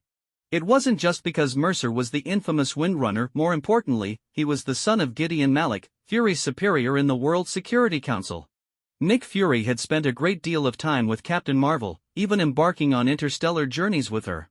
That experience had made him deeply aware that Earth was far less safe than it seemed. Understanding the precarious situation Earth was in, Fury had repeatedly proposed to the World Security Council, S.H.I.E.L.D's governing body, to establish a rapid response team for handling potential global threats. This initiative would later become the Avengers Initiative. However, every single one of his proposals had been rejected. For a long time after discovering that Mercer Malik was Windrunner, Fury had hesitated. He wasn't sure whether he should invite Mercer into the Avengers. If he did, there were two possible outcomes. 1, he would face even greater resistance from the World Security Council. 2, he could gain Gideon Malik's support. Nick Fury was gambling. If he succeeded, then at the very least, the Avengers would not be ignored by the decision-makers. After all, a tiger, no matter how cruel, does not eat its own cubs. That was the common trait of all decision-makers. They always sought to minimize their own losses while maximizing their benefits, even if it meant sacrificing a few lives. Meanwhile, Mercer was growing impatient with Fury's indecision. With S.H.I.E.L.D's intelligence capabilities, it was impossible that they hadn't discovered his true identity long ago. Yet, they had kept him waiting for so long. He had been fully prepared for S.H.I.E.L.D. to come knocking, but the lack of action had left him somewhat frustrated. Inside a private suite of the luxurious hotel, a tall black man wearing a black trench coat and an eye patch stood waiting quietly. Hearing footsteps approaching, he slowly turned around. As Mercer laid eyes on Nick Fury, only one thought crossed his mind. Damn, he's black. From head to toe. No wonder they call him Egghead. Mercer smirked and took a seat.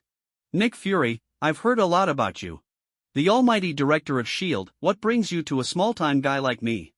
Fury sat down across from him, scrutinizing him carefully before responding. Windrunner is no small-time figure, Mercer. So, you've figured it out. That's what S.H.I.E.L.D. does, after all. So, what do you want? Mercer cut straight to the point. We want you to join the Avengers, Fury said without hesitation. Mercer raised an eyebrow. The emergency response team you've been trying to put together? He hadn't expected Fury to be so direct. Fury didn't answer immediately. Instead, he continued, we conducted an internal evaluation of you. He gestured to an agent, who handed him a file. Fury flipped it around and passed it to Mercer. Mercer opened it and read. Mercer Malik, charismatic, ruthless when necessary, formally educated in aristocratic traditions, possesses a strong sense of justice. Note, this is a man who pursues perfection. Suitable for Avengers recruitment. Mercer chuckled. So, should I join? Fury leaned forward slightly. That's up to you. Mercer narrowed his eyes. You've already approached Tony, haven't you? What did he say? Fury met his gaze and answered, he refused. He prefers working alone. Then, locking eyes with Mercer, he added, I assume you know how much effort I've put into establishing the Avengers. You also understand SHIELD's responsibilities. Right now, the Avengers initiative is still in its early stages. I want you to join S.H.I.E.L.D. as a consultant. Mercer leaned back in his chair. What exactly does this consultant role entail? I'm not about to abandon my company to work for you. Fury explained, you'd primarily provide us with technical guidance when needed. We wouldn't contact you frequently. You could also consider selling us some of your advanced weaponry. Additionally, you'd receive certain, special privileges. Mercer took a deep breath, then said, fine. I accept. Fury was momentarily caught off guard by how quickly Mercer agreed. He hesitated for a second before extending his hand. Pleasure doing business with you. After their discussion, Mercer turned and left the hotel. As he walked away, Coulson approached Fury. Director, he seems to know a little too much about S.H.I.E.L.D.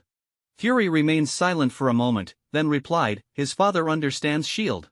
It's not surprising that he does too. How's Banner's situation? We're keeping a safe distance while monitoring him. His condition has been stable recently. Back at Umbrella, Mercer was deep in thought. Joining the Avengers fit into his long-term plans. His decision wasn't made lightly, it was something he had already considered. But first, his immediate priority was to inject William and himself with the enhancement serum. Once they had Captain America-level physical abilities, his future plans could proceed far more smoothly. The next day, Umbrella headquarters, experimental labs. William lay inside a high-tech containment pod, his nerves stretched thin. Despite his usual bravado, he couldn't shake the anxiety creeping up on him. After all, this serum had been developed from the blood of that green monster. Boss, I won't turn green, will I? Are you sure this serum is safe? William eyed Mercer with suspicion. Mercer rolled his eyes. The data from previous trials suggests that as long as your body receives adequate energy replenishment, there shouldn't be any major issues. Shouldn't be any major issues, so there are issues. William shot back. Mercer sighed. Look, just be mentally prepared. The injection process is going to be extremely painful. He knew that scientific experiments always carried uncertainties. Until the final outcome was confirmed, no one could guarantee a 100% success rate. But he had confidence in his research. Ignoring William's skepticism, Mercer turned away and issued the command. Alice, commence serum injection. The glowing green Tier 3 enhancement serum slowly flowed into William's body. Immediately, William let out a painful, guttural roar, like a wounded beast. Through the transparent containment pod, Mercer observed as William's body convulsed. His fists clenched tightly, veins bulging across his skin as he endured the excruciating transformation. For William, there was only one word to describe the experience. Agony. Unbearable, all-consuming agony. Minutes passed, though to William, it felt like an eternity. Finally, the injection process was complete. William lay there, drenched in sweat, looking like he had just been pulled out of a pool. But the results were undeniable. His physical attributes had significantly increased, even surpassing some of the expected projections. Alice's voice echoed through the lab. Congratulations, Master. William's physical enhancements have met all expectations, with some metrics exceeding projections. The already physically imposing William now looked even more formidable. I feel like I could punch a bull to death. It's like I've unlocked a whole new world. William marveled at his own body. He then grinned wickedly. Ha! Jack's gonna be so jealous. His excitement was infectious, filling Mercer with even greater confidence. Now, it was his turn. Soon, he would possess the power of a supersoldier, on par with Captain America. His pursuit of extraordinary power was finally about to be realized. William's enhancement process was remarkably smooth. His physical capabilities had increased several times over, making him a true super soldier. With this critical breakthrough, the enhancement serum project could now be considered a resounding success, surpassing many previous attempts in history. Since the creation of Captain America, countless individuals had tried to replicate his success, yet none had succeeded. Now, William stood as the most successful attempt to date. Next, it was Mercer's turn. Mercer was both excited and apprehensive about injecting himself with the serum. He had spent countless sleepless nights working toward this moment, and now, he was finally here. However, his concern wasn't about the safety of the serum, he was confident in his research.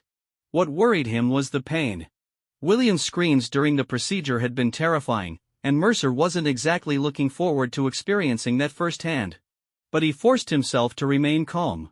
With methodical precision, he cleaned the containment pod, recalibrated the instruments, and carefully prepared the enhancement serum. Once everything was set, Mercer removed all clothing except for a pair of shorts and lay down in the experimental pod. On the surface, he looked calm and composed, but deep down, he was uneasy. Taking a deep breath, he said, "Start the process, Alice." "Understood, Master. Wishing you success." The transformation begins. As the serum was injected into his bloodstream, an excruciating pain erupted throughout his body. Mercer roared in agony, his muscles undergoing violent tearing and reconstruction, his bones growing denser, his nervous system accelerating to inhuman speeds. Time seemed to stretch endlessly, but eventually, the pain receded like a tide, replaced by a new, unfamiliar sensation. As if seeing the world for the first time, Mercer felt a strange energy coursing through him. This was not what William had described. Confused, Mercer tried to comprehend this mysterious power. Meanwhile, in the Far East, in a secluded Taoist temple, a young woman suddenly opened her eyes. "What's wrong, junior sister?" a man beside her asked. She frowned. "The seal I placed has been broken. Senior brother, I must go to America." The man sighed, a deep, knowing sigh. Mercer discovers his true heritage. Despite his best efforts, Mercer was unable to control or absorb the strange energy within him. Eventually, he set aside his confusion, choosing instead to focus on the immediate benefits of his transformation. His physical enhancements were even greater than William's. How is this possible? Mercer thought, recalling a similar anomaly in Smith. Could it be? "Alice, compare my genetic structure with Smith's. Check for any hidden sequences." After a tense wait, Alice responded. "Master, a latent genetic sequence has been detected." Mercer's eyes widened in shock. The Inhuman bloodline. The Inhumans, a race of genetically altered beings created by the Kree thousands of years ago and later abandoned. Their project had been halted due to internal conflicts within the Kree Empire, and the research was deemed a failure. But in truth, the experiment had succeeded. The Inhumans had continued to evolve in isolation, forming a secret civilization. Over thousands of years, some Inhumans had interbred with humans, passing down latent genetic traits to their descendants.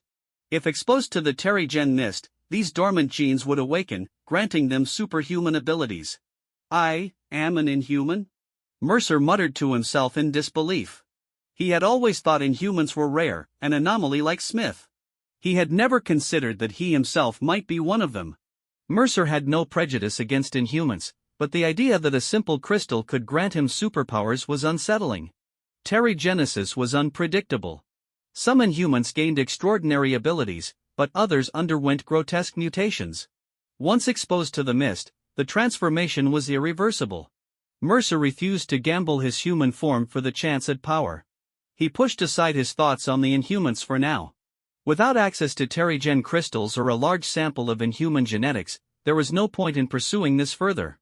A change of pace. With his mind settled, Mercer felt a sudden lack of motivation to continue working. He decided to take a break and explore his company, his first official inspection of Umbrella. Almost 2 years had passed since its founding. Umbrella's New York headquarters was 13 stories tall, featuring a rooftop adorned with 8 red and white inverted triangles, the company's signature logo. Standing at the entrance, Mercer gazed up at the towering building, feeling a surge of pride.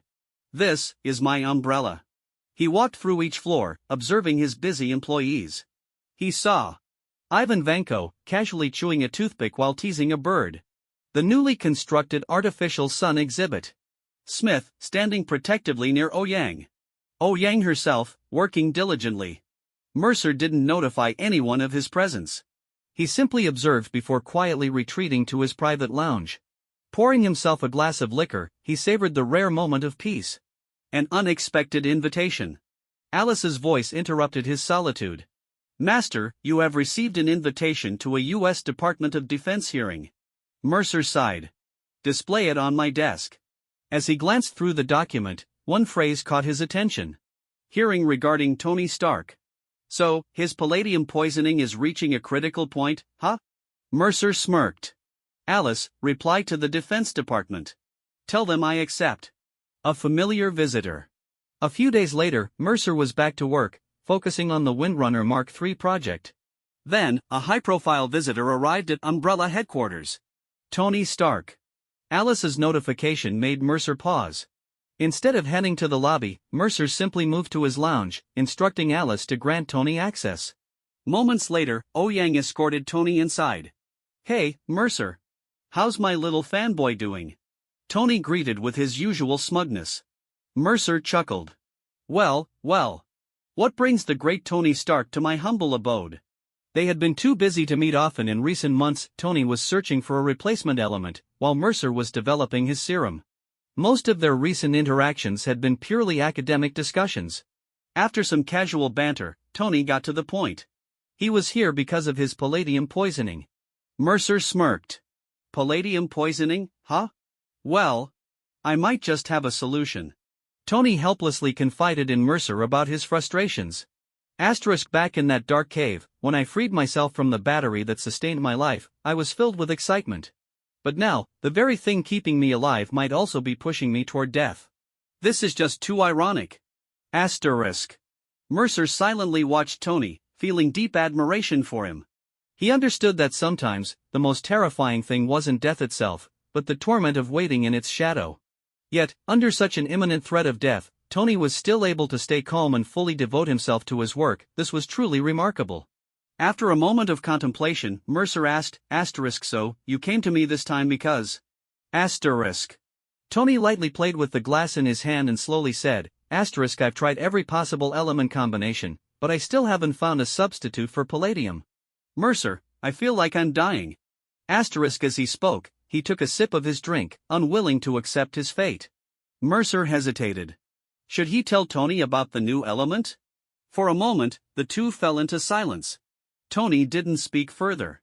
Eventually, Mercer decided to reveal the existence of the new element. He knew that this was not only a precious legacy left for Tony by Howard, but that Tony himself would play an extremely important role in the future. The wheels of history began to turn, and everything was about to change. Mercer finally spoke, "Perhaps you haven't tried all the elements yet?" This sentence struck Tony like a thunderclap. His previously laid-back demeanor vanished instantly, replaced by an eager gleam in his eyes. He urgently asked, "What do you mean?"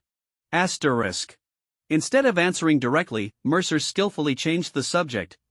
"Nick Fury has contacted you, hasn't he?" Tony looked puzzled and replied, "Yeah, he wanted to form some kind of super boy band, but I turned him down."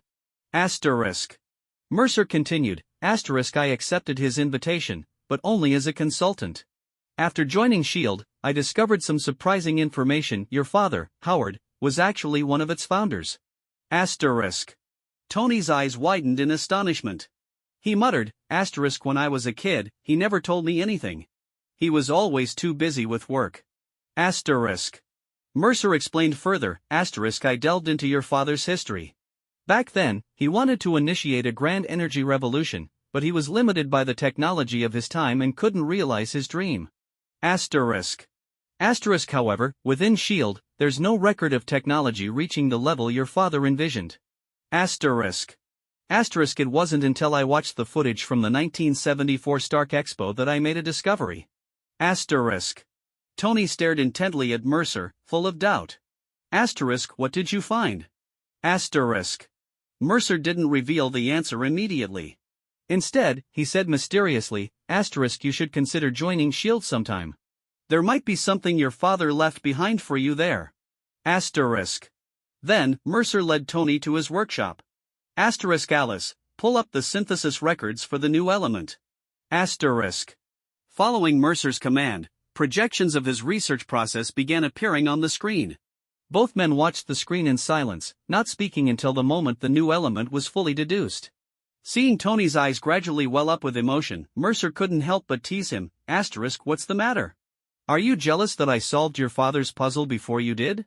Asterisk. Tony snapped out of his thoughts and responded with a bitter smile. Asterisk, I am a little jealous, honestly. But more than that, I never expected that, in the end, it would be my father helping me from beyond the grave. Asterisk. Mercer sighed. Asterisk, fate is unpredictable. Asterisk. Tony turned around and gave Mercer a heartfelt hug. Asterisk, thank you, Mercer. Asterisk. After letting go, Tony steadied himself and said solemnly, maybe we can synthesize it together. Without hesitation, the two got to work immediately, acquiring experimental equipment, calibrating devices. After several days of effort, the new element was finally synthesized. Gazing at the mysterious, glowing element, Tony and Mercer exchanged a knowing smile, filled with a sense of accomplishment. Tony could finally relax. The tension that had been weighing on him for days eased, and he felt utterly exhausted. Now that his greatest concern had been resolved, Tony's mood lightened significantly. He even started joking around with Mercer, his previous gloom completely gone. With the new element in hand, Tony returned home, convinced that the next time he saw Mercer, he would appear before him as a brand new man, a new Iron Man. Just before leaving, Tony suddenly thought of something and turned back to Mercer. Asterisk, make sure you come to next week's Stark Expo. You decide what role you want to attend as. Asterisk. After giving Mercer a pat on the shoulder, Tony turned and left. Once Tony was gone, Mercer returned to his workshop and resumed his work. In the past few days, he and Tony had not only focused on synthesizing the new element but had also engaged in in-depth discussions on other projects. Through their constant exchanges and cooperation, their relationship had grown significantly closer. Mercer looked at the modified Windrunner Mark III that he and Tony had worked on together, feeling immense satisfaction. Following Tony's suggestions, the Windrunner Mark III was now equipped with powerful laser weaponry. Its high-intensity beams could easily cut through steel.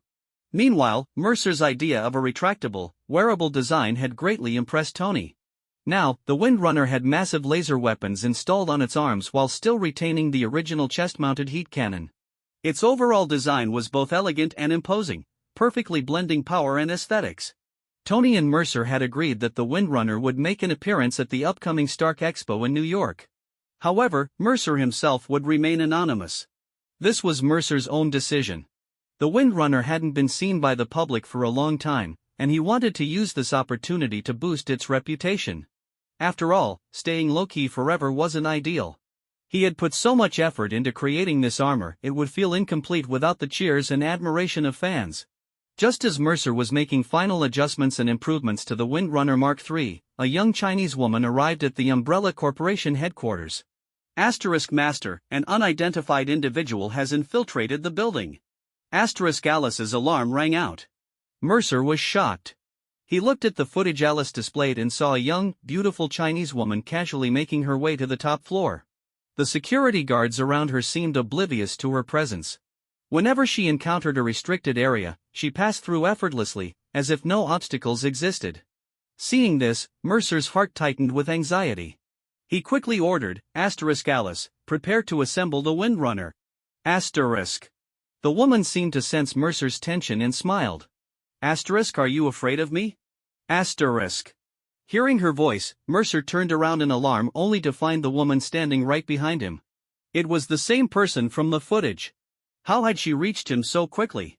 Mercer instinctively stepped back, his eyes filled with wariness. Who are you? The woman examined Mercer with curiosity and said, strange. You don't have the aura of someone who is cultivated, yet your physical strength and vitality surpass those of many cultivators.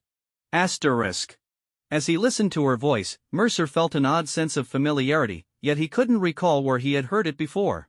Still on guard, he asked, who are you, and why are you looking for me? The woman gazed at him warmly, a gentle smile appearing on her face. It's been over 20 years. You've grown so much. Asterisk. Seeing Mercer's continued vigilance, the woman understood this was no ordinary young man. He was likely an extraordinary being. Her eyes filled with a trace of sorrow as she spoke emotionally, Child, I am your mother. Asterisk. Mercer was stunned. He stared at her in disbelief. You're my mother? No. How could you be this young? Asterisk. The woman frowned slightly, her tone filled with concern. Child, what's wrong? Have those mages been bullying you? Asterisk. A flash of anger crossed her eyes. Don't worry, I'll make them pay. Asterisk.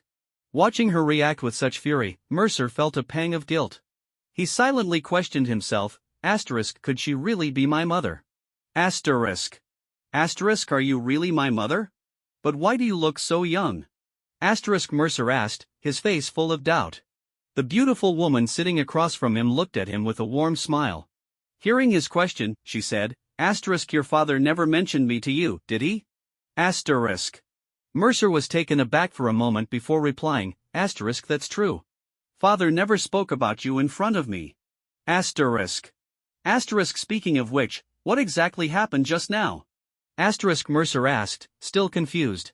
The woman smiled slightly and said with certainty, it's very simple, I am a cultivator. Asterisk. Mercer was stunned. A cultivator? That's never been mentioned in any of the movies, do cultivators really exist? Mercer was filled with skepticism. The woman chuckled playfully and answered, of course. And there are quite a few of us. Mercer was momentarily speechless. Thinking about it, this world already had sorcerers, so the existence of cultivators wasn't all that far-fetched. He decided not to press further. Looking at the woman who bore a 6 or 7/10 resemblance to himself, he gradually began to accept the reality that she was his mother. Feeling a bit awkward, he hesitated before asking, although this might be a bit embarrassing. Mother, what is your name? His face reddened slightly. Su Rong of the Chuanjian sect, the woman answered. In the ancient eastern nation of China, the only one among the 4 great civilizations to have an uninterrupted cultural heritage, there had always been a special group of people, cultivators. Today, many sects still exist, but only a few truly inherit the core teachings of their lineage. The world did not only have Kowloon as a place of cultivation for qi, nor was Kamartaj the only force with an ancient legacy. There were many cultivators like Su Rong, most of whom were active in China. They had their own circles, were bound by the rules of their sects, and were also monitored by the government's relevant departments. Even now, there were well-known sects that had survived to the present day, including Wudong, Shaolin, Chuanjian, Longhu Mountain, Esoteric Buddhism, and the Tang clan, among others. Seeing the confusion still lingering on Mercer's face, Su Rong seemed to understand his thoughts and explained, the Chuanjian sect, that is the sect I belong to. Su Rong then began explaining the rules of the cultivation world and Mercer's own background. As it turned out, years ago, Su Rong had reached a bottleneck in her cultivation and was unable to break through. She decided to enter the mundane world to temper her mind, hoping to elevate herself through experience. Her journey of self-refinement was not smooth. Along the way, she met a man, Mercer's father, Gideon. At the time, Gideon's wife had just passed away, leaving him in a state of deep emotional vulnerability. Seeking solace, he embarked on a journey, where he encountered Su Rong. The two quickly developed feelings for each other, fell deeply in love, and eventually had Mercer. However, Su Rong later discovered the darkness within Gideon. His love for her was real, but so was his ambition. Their paths were fundamentally different, and neither was willing to change for the other. Their fate was to part ways, and the child was left in Gideon's care. Mercer's birth was never supposed to happen, his existence was an anomaly. Su Rong had foreseen this through her calculations, yet she understood that everything existed for a reason, and more importantly, he was her child. Mother, did you leave anything on me when I was born? Mercer asked uncertainly. I placed a Golden Gate jade lock on you at birth, Su Rong explained. This seal locks your vital energy and innate qi, allowing you to gain twice the results with half the effort when you begin cultivating in the future. Upon hearing this, Mercer couldn't help but feel a bit bitter. Mother, you have no idea how much this has affected me. In a country as open as America, I'm still a virgin, Shifting his thoughts, Mercer asked, "Mother, are you here to teach me cultivation?" "That's one of the reasons I came," Surong said. By the way, my dear son, how did you break the seal I placed on you? Normally, it shouldn't have been so easily undone." A hint of doubt flashed in her eyes.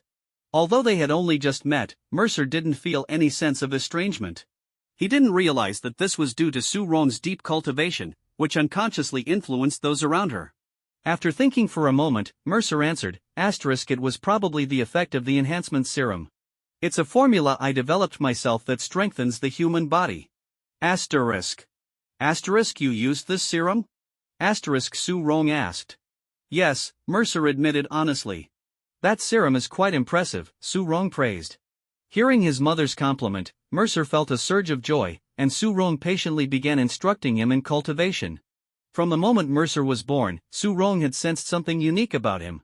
Long ago, she had decided that she would guide him along the path of cultivation. Cultivators must first strengthen their physical bodies and refine their vital energy to generate jingqi, then, they must attune themselves to the energy of the universe and develop a sense for it. Once this sense was established, they would combine the universal energy with their jingqi to generate qi. This was known as refining essence to produce qi.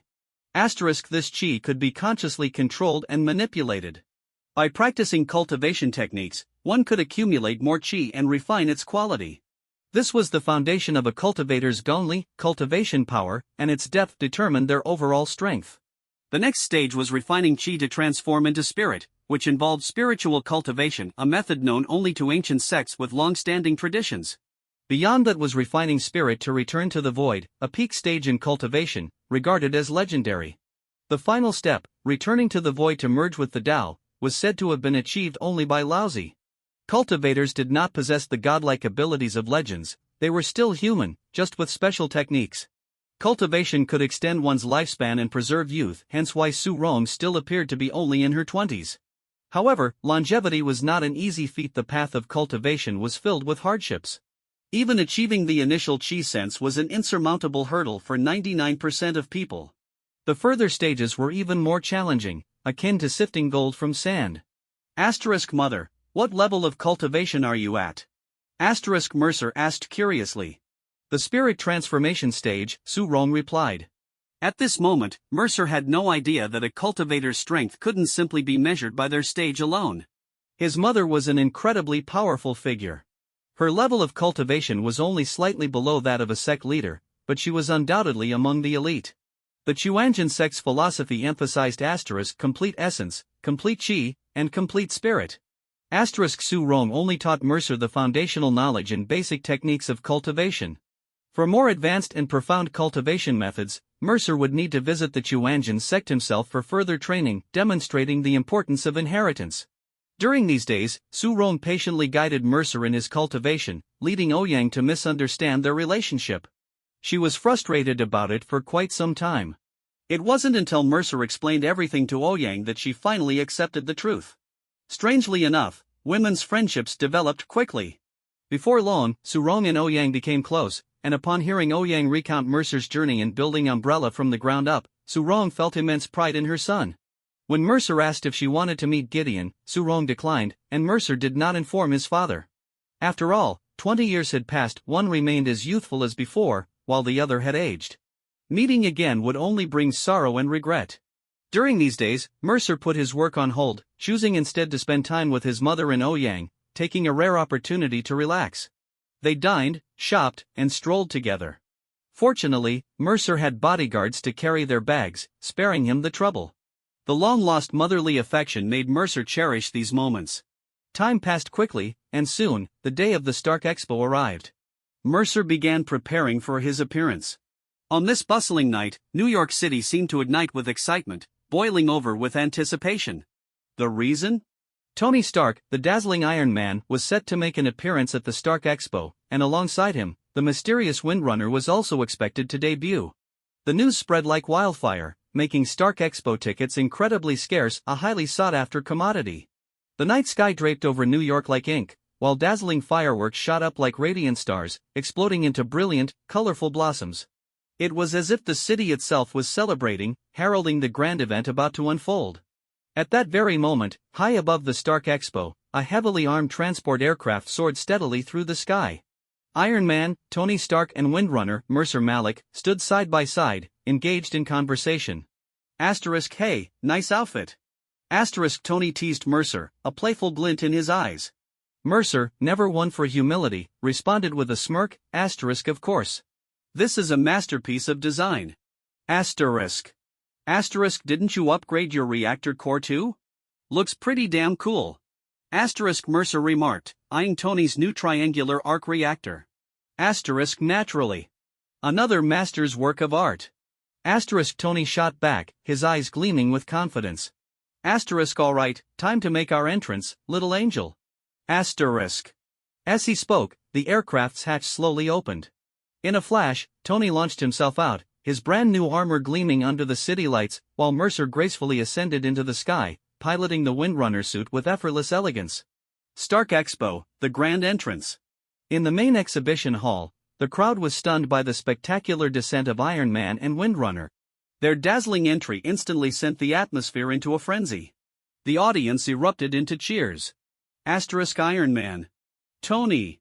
Tony. Asterisk. Asterisk Windrunner. Windrunner, I love you. Asterisk. Meanwhile, in a private VIP booth, Su-rong and Ouyang sat quietly, watching the electrifying spectacle unfold before them. Asterisk wow. This kind of armor is really amazing.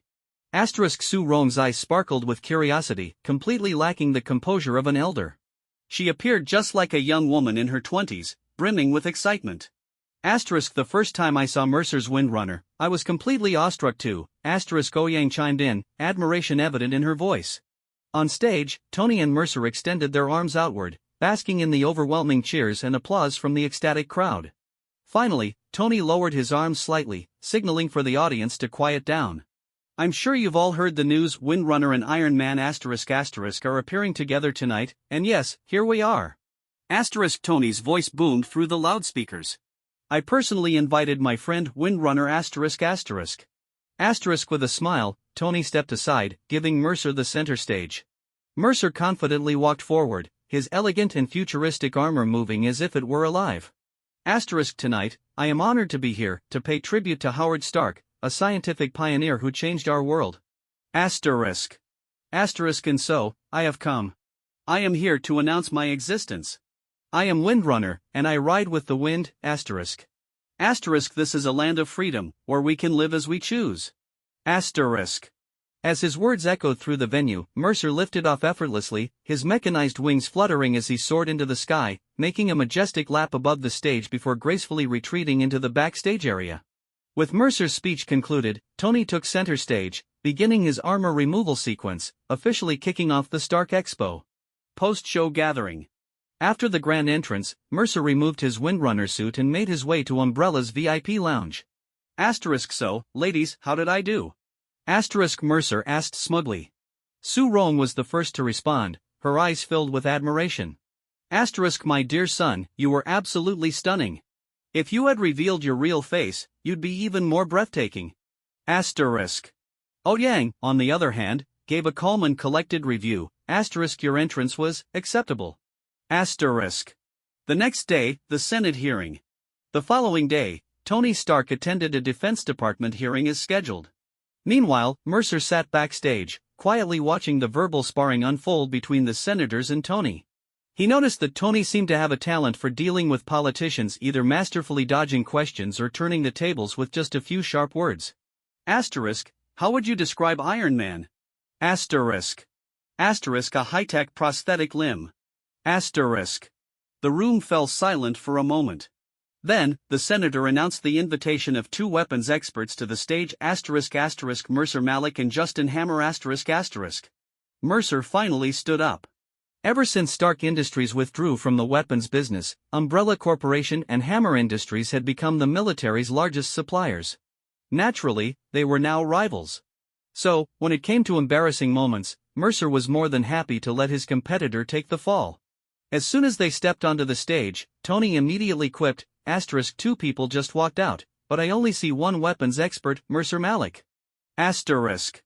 Hammer's face darkened instantly. Asterisk I'm no weapons expert. None of us are. Your father was Howard Stark, the father of modern military technology, our great patriarch, asterisk. Mercer simply took his seat, content to sit back and enjoy this live-streamed battle of words. Before arriving, he had already assigned the task of attacking Stark to Hammer. And Hammer, of course, was more than happy to oblige. Soon, Colonel James Rhodes took the stage. Tony, surprised, walked up to him and gave him a friendly hug, exchanging a few whispered words. The atmosphere in the hearing grew tense, with visible frustration among the participants.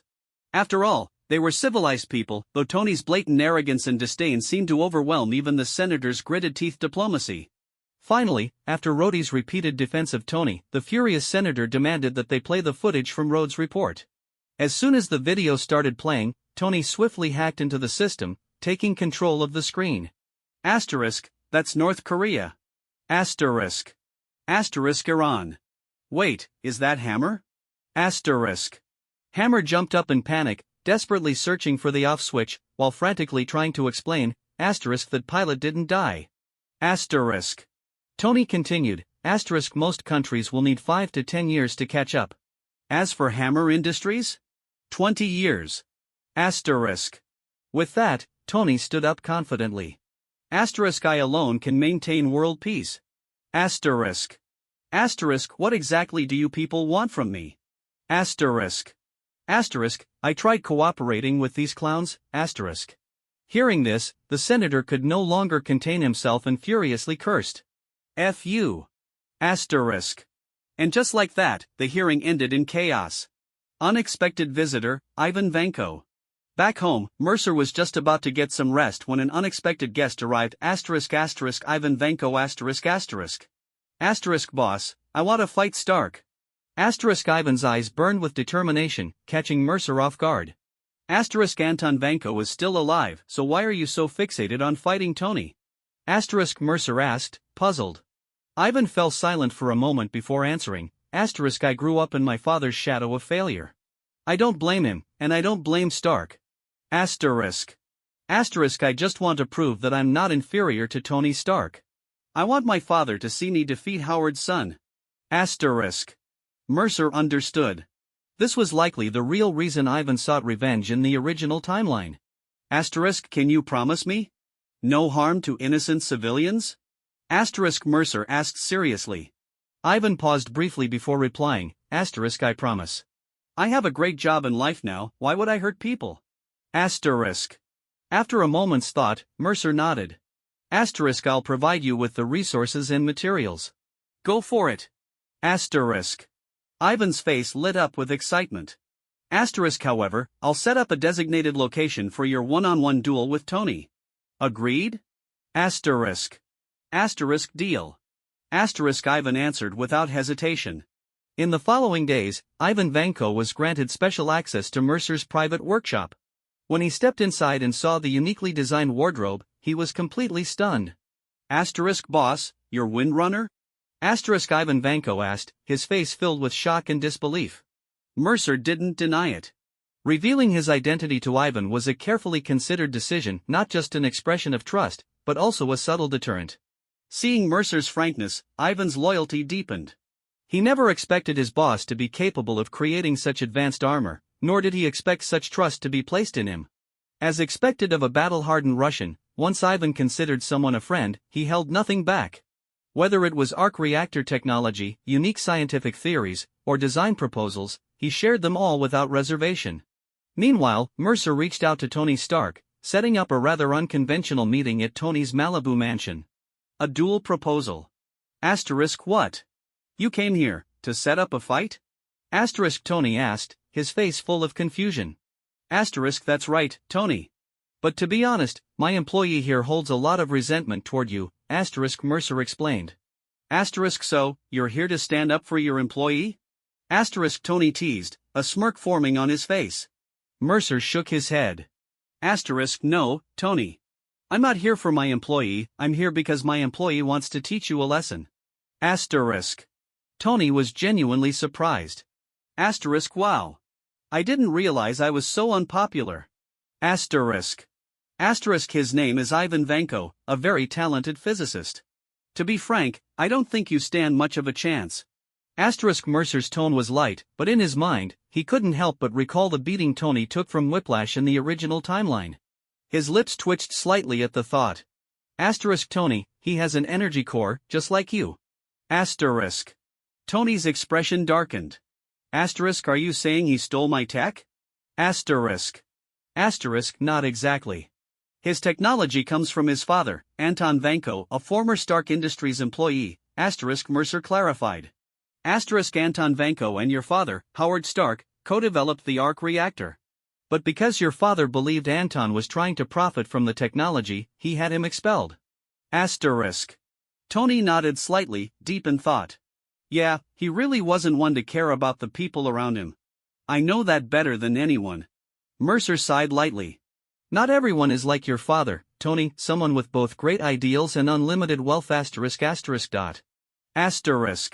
Tony fell into a brief silence before finally asking, alright, so when and where is this fight supposed to happen? Mercer's eyes gleamed with excitement. 1 week from now. As for the location, let's just say, this won't be limited to the ground. Tony, make sure you're prepared. I've been wanting to fight you for a long time. Tony smirked, crossing his arms. 2-on-1? I'm not worried. I'm Iron Man. 1 week later, the duel begins. In an uninhabited area of New Mexico, Mercer and Ivan arrived early, waiting for Tony. Mercer was wearing the Windrunner Mark IV, which featured enhanced full-body defense and a wider variety of weapons compared to previous models. Ivan was also fully geared up. His design was the complete opposite of Mercer's elegant and refined armor. Instead, his suit was massive and rugged, boasting impressive firepower that was in no way inferior to Mercer's. Are you sure he's coming? Ivan asked, a hint of doubt in his voice. Mercer chuckled. He'll show up. He's too proud not to. Just as he finished speaking, the roar of propulsion thrusters echoed through the air, followed by the blaring of upbeat music. Miss me? Tony descended gracefully, his Mark VI armor gleaming, a confident smile on his face. Talk first? Or fight first? Ivan, whose rage meter was already maxed out, stormed forward and snarled, fight first. Pretty boy, Without another word, he charged at Tony like a raging beast, throwing a devastating punch that sent Iron Man flying backward. Tony quickly regained control, flipping mid-air before unleashing twin repulsor beams, striking Ivan head-on. But Ivan barely flinched. With a flick of his wrists, 2 electrified steel whips extended from his gauntlets, crackling with high-voltage energy. Tony dodged skillfully, looking for an opening to counterattack. But no matter how agile he was, defense alone wouldn't win this fight. Eventually, Ivan landed a hit, sending him crashing into the ground. Taking advantage of the moment, Ivan lunged forward, brutally stomping on Tony's chest. The scene reminded Mercer of the battle between Ironmonger and Tony all those years ago. Now do you admit you're a pretty boy? Ivan taunted, enjoying his advantage. Meanwhile, Tony was already preparing a counterattack. Jarvis, focus all energy on the chest piece. A powerful energy blast erupted from Tony's arc reactor, sending Ivan flying backward, momentarily disoriented. The battle raged on. Although Tony was skilled, Ivan had the upper hand for most of the fight. Finally, Ivan saw his chance. He wrapped one whip around Tony's neck, while the other harshly struck him multiple times. But Tony wasn't out of tricks yet. With a flick of his wrist, a deep red energy beam sliced through the air, severing Ivan's whips, reducing them to shorter lengths. At this point, it was clear Tony had been holding back. His Mark VI suit had another laser weapon, but he had chosen not to use it. Realizing this, Ivan stopped attacking. He removed his helmet, turned to Tony, and gritted his teeth. I lost. Although Ivan appeared calm, frustration was evident in his expression. Tony walked over, removing his own helmet, flashing a grin. Damn, buddy, you put up one hell of a fight. Ivan scoffed, rolling his eyes. TCH. Don't flatter me, you won, okay? As the two bickered, Mercer watched in amusement, feeling a strong urge to join in. But it was clear Tony had no interest in continuing the fight. After a moment of awkward silence, Ivan finally spoke up. Stark, my father wants to meet you.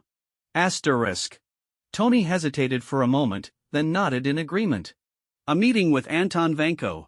The next day, at an umbrella-owned private hospital, Tony finally met Anton Vanko.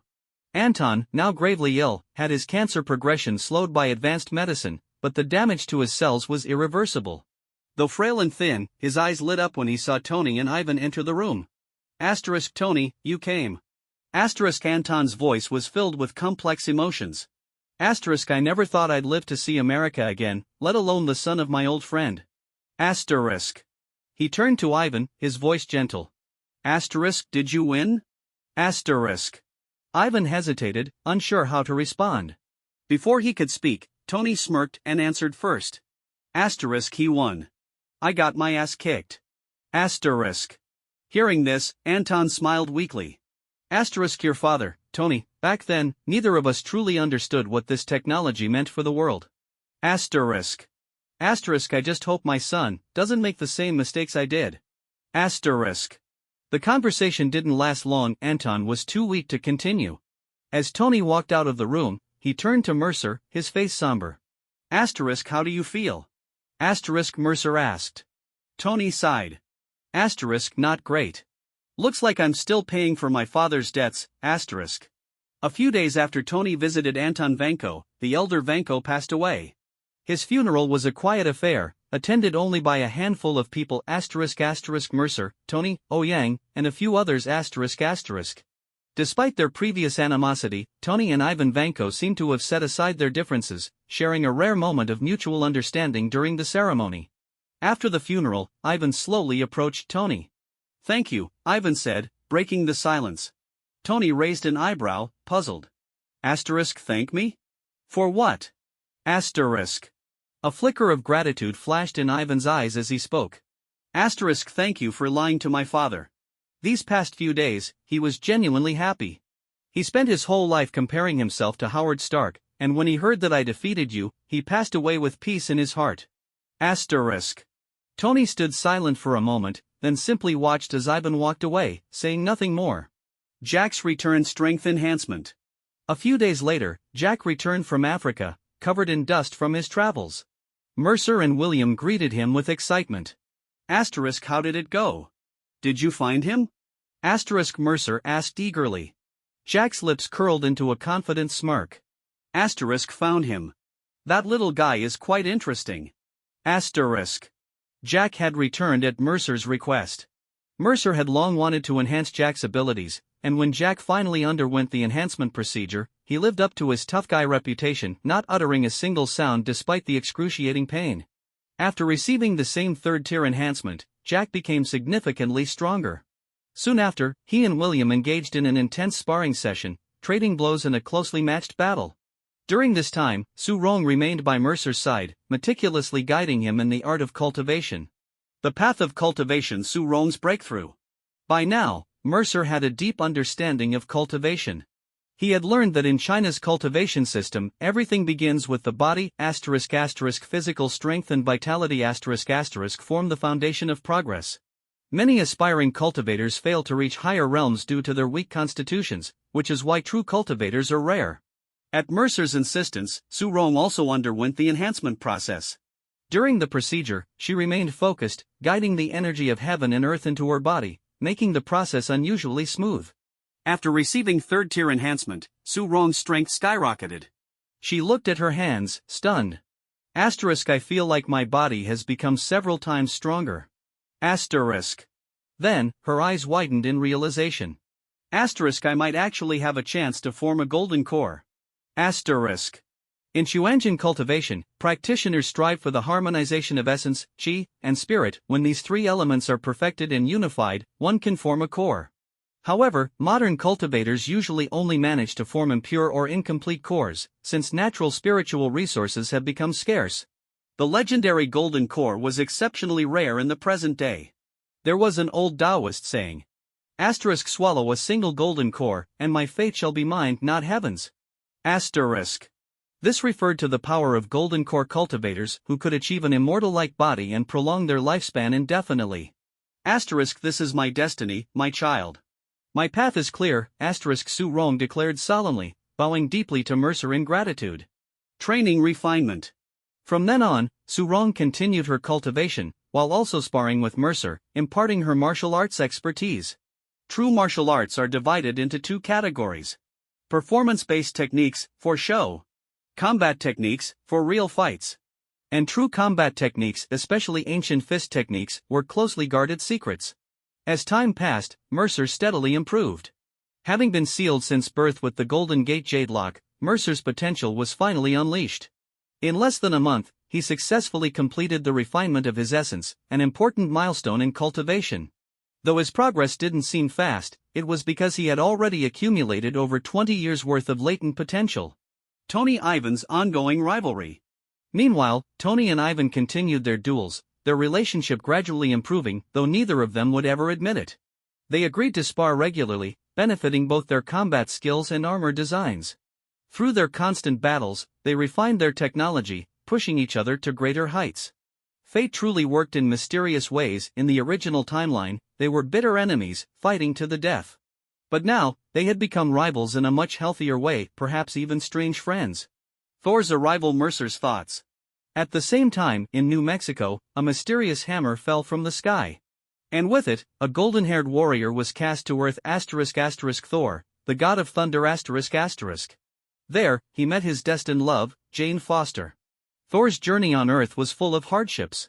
Labeled a lunatic, he was far from enjoying his time among mortals. However, Jane and Dr. Eric Selvig treated him kindly, offering him some comfort. Mercer, however, paid little attention to these events. At this stage, he was too preoccupied with his own growth to concern himself with Asgardian royal affairs. Besides, what business did he have interfering? Still, he found himself wondering. Did Thor truly earn his hammer's recognition? Or did Odin simply make it easy for him? What exactly were the conditions for wielding Mjolnir? Did it require pure righteousness, sheer strength, or a balance of both? Ultimately, Mercer shook off these thoughts, focusing instead on his own future. The rise of Umbrella. Mercer's next journey. With Mercer's support, Ouyang expanded Umbrella's influence, establishing branch offices across multiple regions. Umbrella was finally stepping into its golden age, poised for greatness. Meanwhile, Jack returned to Africa, embarking on a new mission. William set out to find a legendary artifact, the Darkhold. The Darkhold was the dark counterpart to the Book of Vishanti, which contained all white magic knowledge. Under Mercer's guidance, William had a clear path to success. As for Mercer, his next destination was clear. China. He planned to formally join the Chuanjian sect, seeking to master higher levels of Taoist magic and techniques. To prepare, he immersed himself in studying the mystical world of cultivation. This journey would be full of challenges, but also immense opportunities. Arrival in China, the Chuanjian sect. Soon, Mercer and Su Rong boarded a private jet, arriving on Chinese soil. Stepping off the plane, Mercer was struck by a sense of familiarity. Seeing so many faces like his own, hearing the familiar sound of Mandarin, he felt a deep connection. Su Rong had worried about his language skills, but to her surprise, Mercer was a fluent Chinese speaker, a true China expert. Before heading to Chuanjian, Su Rong indulged Mercer in a tour of China's finest cuisine, letting him enjoy himself before their journey truly began. Finally, they arrived at Mount Zhongnan, home to the Chuanjian sect's ancestral temple. Meeting the sect leader. As they entered the sect's hidden sanctuary, they saw cultivators practicing martial arts, refining their qi, and meditating in deep thought. Every passing disciple greeted Su Rong respectfully. Shirshu, martial ant. They exclaimed, bowing. Inside the main hall, a middle-aged Taoist sat in meditation. Shixiang, senior brother, I have returned, Su Rong said softly. The Taoist opened his eyes, first glancing at Su Rong, then carefully examining Mercer. After a long moment of silence, Su Rong snapped him out of his daze, with a playful smack on the back of his head. Hey! Stop daydreaming. She scolded. Mercer's lips twitched. He stepped forward and bowed. Mercer Malik, son of Su Rong, greets the sect leader. The Taoist studied Mercer, his eyes filled with surprise. Ice clear bones, overflowing vitality. Oh! He's already completed essence refinement, a rare talent indeed. Asterisk. Asterisk come, both of you. We must see the Grandmaster. Asterisk. In a modest courtyard, an elderly Taoist with graying hair and a long beard lay comfortably in a reclining chair, enjoying the cool breeze. When he saw Mercer, Su Rong, and the middle-aged Taoist approaching together, his wrinkled face lit up with joy. Asterisk Wang boy, Rong, you've come. Oh. And you brought a little one with you. Asterisk the old Taoist chuckled. Su Rong hurried to his side, gently shaking his hand with a smile. Asterisk master, stop teasing. Mercer, come and pay respects to your Grandmaster. Asterisk. Mercer immediately stepped forward, bowing respectfully. Asterisk Grandmaster, your disciple's disciple, Mercer, pays his respects. Asterisk. The old Taoist studied Mercer closely, his eyes twinkling with curiosity. Asterisk so, you're Rong's son? Do you have a Chinese name? Asterisk. Mercer scratched his head awkwardly. Asterisk not yet. I would be honored if Grandmaster could bestow one upon me. Asterisk. A glint of appreciation flashed in the old Taoist's eyes. Asterisk smart little one. Since you are Rong's son, you shall take the Su surname. I see wisdom in your eyes and great ambition in your heart. From now on, your name shall be Su Siyuan. Asterisk. Mercer immediately bowed deeper, his voice filled with gratitude. Asterisk thank you for the name, Grandmaster. Asterisk. The old Taoist nodded slightly, then sighed with emotion. Asterisk I have lived for 150 years and met many people, but none with talent as exceptional as yours. Even among the elite disciples of other sects, few can match you. Asterisk. He turned to the middle-aged Taoist. Asterisk Fugue, take him under your wing and train him well. Asterisk. The middle-aged Taoist Wang Fugue immediately responded, yes, master. Asterisk. With that, Mercer followed his new master away, leaving Su Rong and the old Taoist alone in the courtyard. The old Taoist's warning. Once the two had left, the old Taoist's expression turned serious.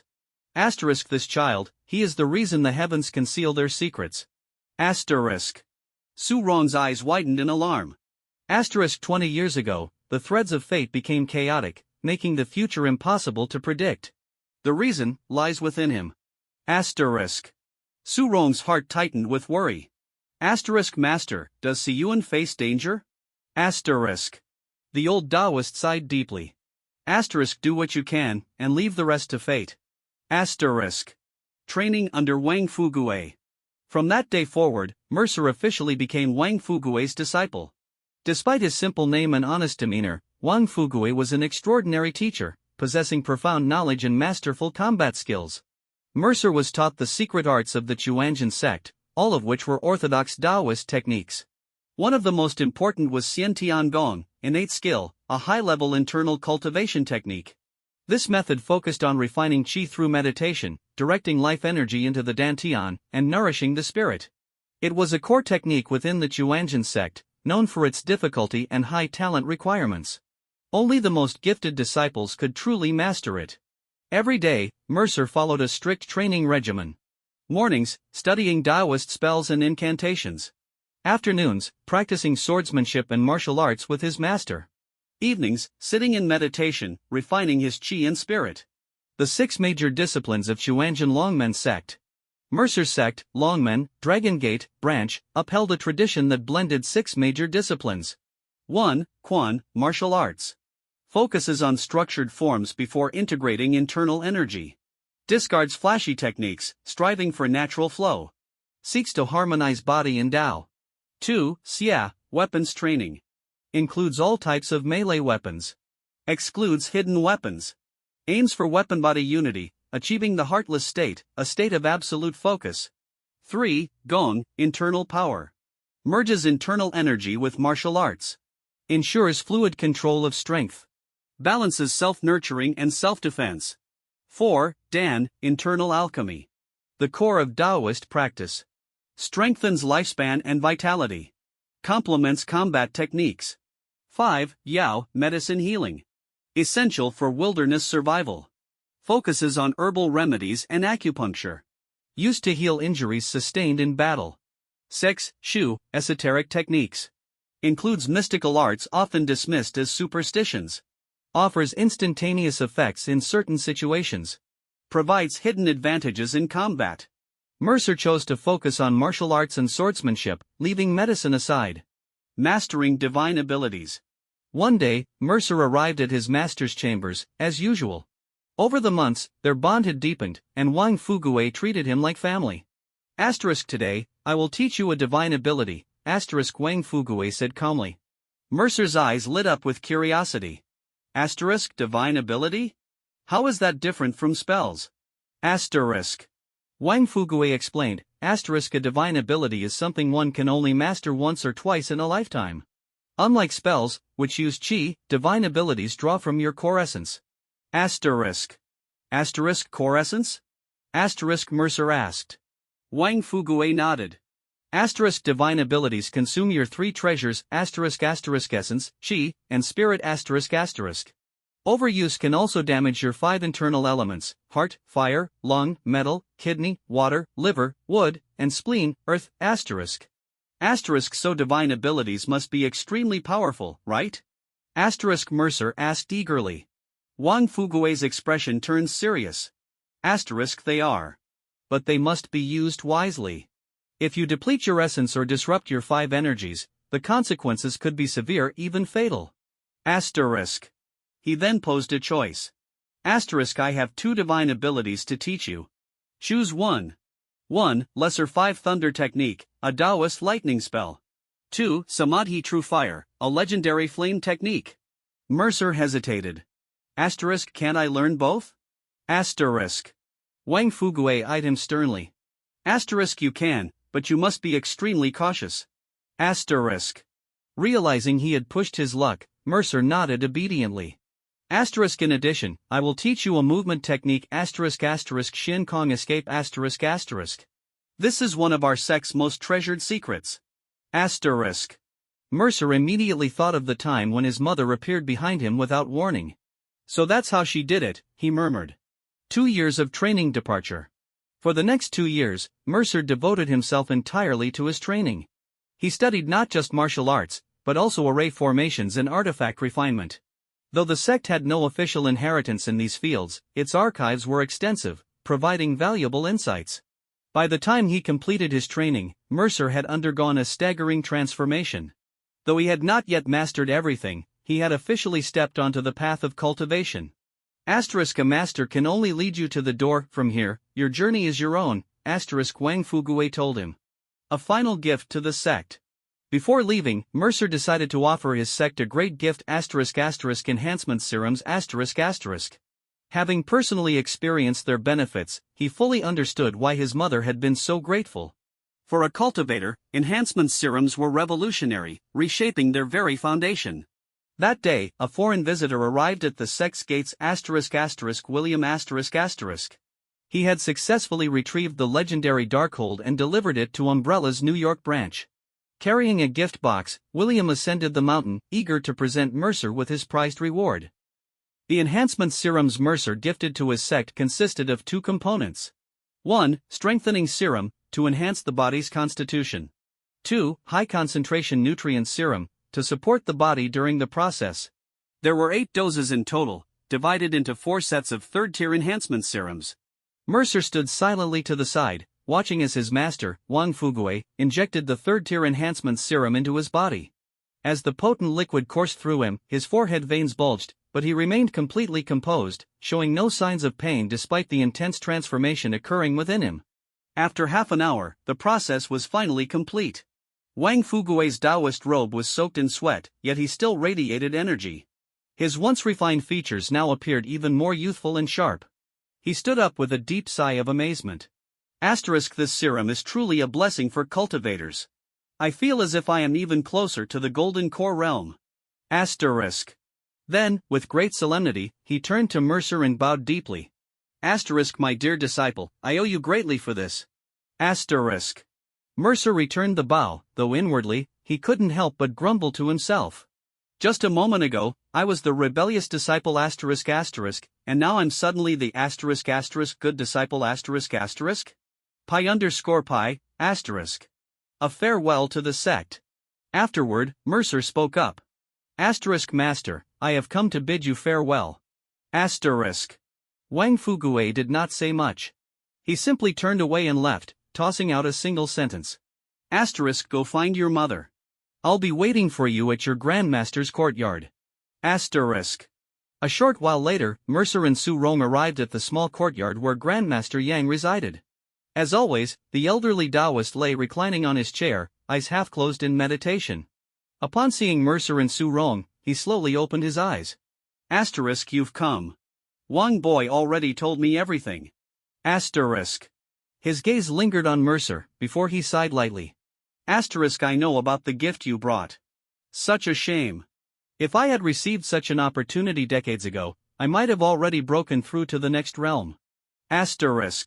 He shook his head, letting out a wistful sigh.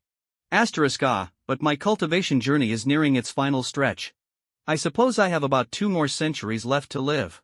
You all must never grow complacent. Then, he turned back to Mercer. Siyuan, since you are leaving today, I cannot let you go empty-handed. Ever since you arrived, this sword has been restless, it seems to have taken a liking to you. Saying this, Grandmaster Yang retrieved an ancient long sword. The blade was about 1.3 meters long, engraved with intricate patterns. The hilt was seamlessly connected to the sword, as if it were forged from a single piece of metal. Mercer took the long sword, examining it closely.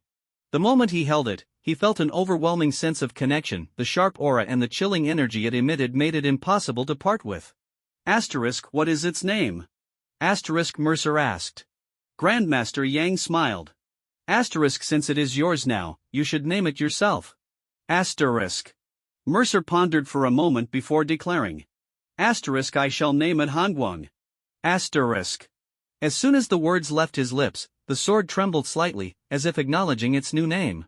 A sword of cold brilliance, shining over the 9 provinces, a fine name indeed. Wang Fugue praised. A test from Grandmaster Yang.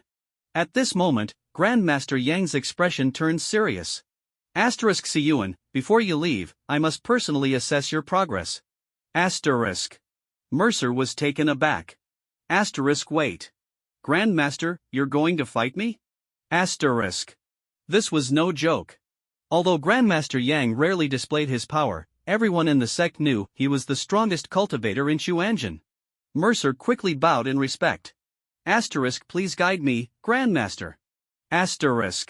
Then, without hesitation, he launched the first attack. His figure blurred, moving like lightning, as he thrust his sword forward, pouring all his physical strength and cultivated chi into a single piercing strike.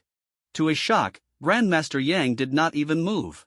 The sword tip halted just 3 inches from his chest, as if it had hit an invisible barrier. Chi manifestation, protective aura. Mercer realized instantly.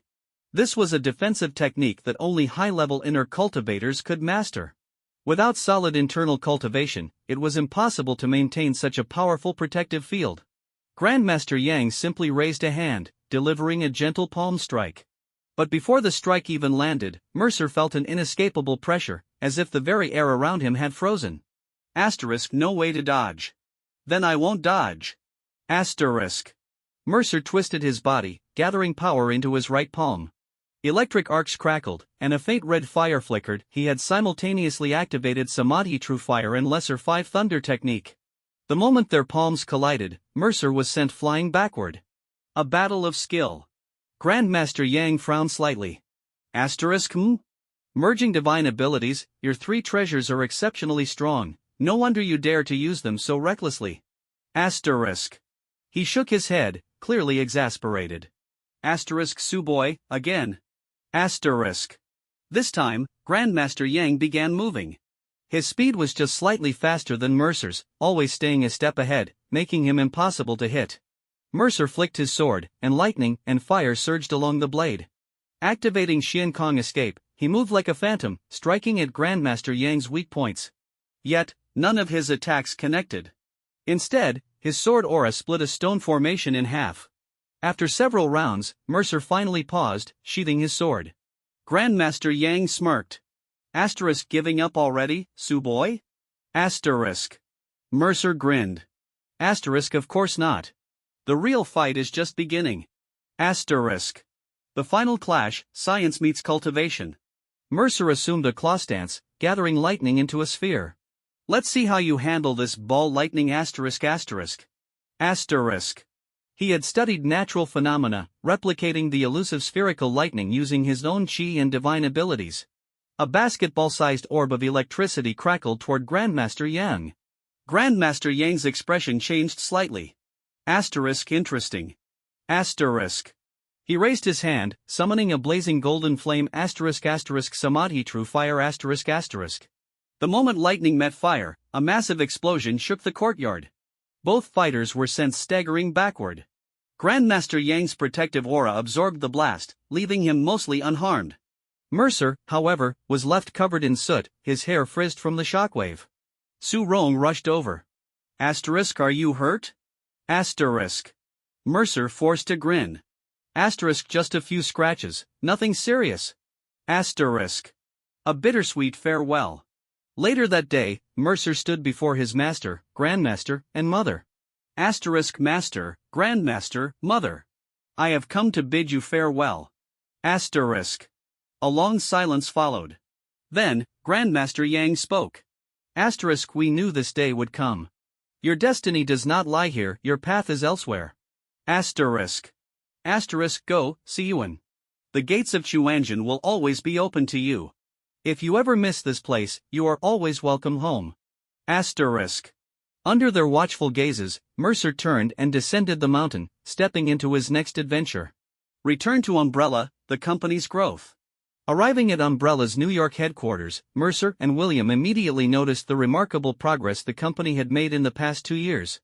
Thanks to Ivan Vanko's technological innovations, Umbrella had launched numerous advanced weapons and secured the military's largest contract.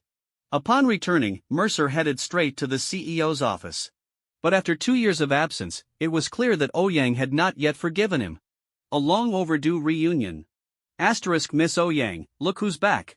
Asterisk. With a charming smile, Mercer stepped into the office, holding a bouquet of vibrant roses. Ouyang, who had been buried in paperwork, briefly showed a glimmer of surprise but quickly masked her emotions, putting on a cold, annoyed expression. Asterisk, oh? Isn't this our mighty boss? I thought you had completely abandoned this company. Asterisk. Her words were sharp, but Mercer could tell it wasn't true anger, but rather a lingering grievance. After all, she had been single-handedly managing Umbrella while Mercer was off training on a mountain somewhere. Mercer felt both amused and guilty. Asterisk, still mad at me? Well, I've already booked a fantastic hotel for tonight, complete with a romantic candlelight dinner, all to reward our greatest contributor. Asterisk. Ouyang humphed, but the ice in her demeanor melted slightly. Meeting Ivan, the evolution of power suits. After soothing Ouyang's temper, Mercer headed to the laboratory, where he found Ivan Vanko hard at work. The Russian scientist was tinkering with a new version of his combat suit.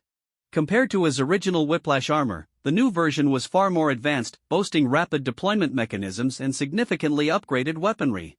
After a brief celebration, Mercer and Ivan discussed the technological advancements made in the past 2 years. The breakthroughs achieved by Ivan and Tony Stark were astonishing, leaving Mercer with a nagging sense that he was falling behind. Determined to catch up, Mercer retreated to his private workshop, where he asked Alice to pull up all major events from the past 2 years. Reviewing key events, Hydra's influence. As Mercer studied the global situation, he learned that 1. Tony Stark, under pressure from the government, had ultimately handed over a suit to his friend James Rhodes, leading to the birth of War Machine. 2. A massive robot had appeared in Mexico, nearly destroying an entire town only to be defeated by an Asgardian, presumably Thor. 3. Using Hydra's information channels, Mercer discovered that Nick Fury had located Steve Rogers, meaning that Captain America was on the verge of returning. Strangely enough, Mercer felt no hostility toward Captain America, despite Hydra's history with him. On the contrary, Mercer admired Rogers, finding his resilience and ideals commendable. Meanwhile, his sister, Stephanie Malik, had further solidified the Malik family's power within Hydra. With her ruthless efficiency, she had positioned their family faction to become one of the strongest Hydra factions. With Mercer providing enhancement serums, the Malik family's military strength skyrocketed, while their favorability among Hydra's top scientists increased due to better treatment and benefits. Many scientists from rival factions had already defected to Stephanie's side, further strengthening her control over Hydra's technological resources. A romantic evening preparing for the future. That night, Mercer and Ouyang enjoyed a candlelit dinner at an elegant French restaurant, overlooking New York's stunning skyline. They talked and laughed, the warm atmosphere deepening their bond. Mercer seldom had moments of relaxation, so he cherished this time. But the next morning, he returned to work, facing a mountain of tasks. With 2011 already here, the Battle of New York was fast approaching. It was time to prepare. Upgrading the Windrunner armor. Feeling inspired by Ivan's latest designs, Mercer began reworking his Windrunner armor. He also upgraded Alice, his AI assistant, ensuring she could better integrate with his systems. Unlike Mercer, Ivan had no interest in AI development, so he had only created a basic subsystem that shared Umbrella's main server.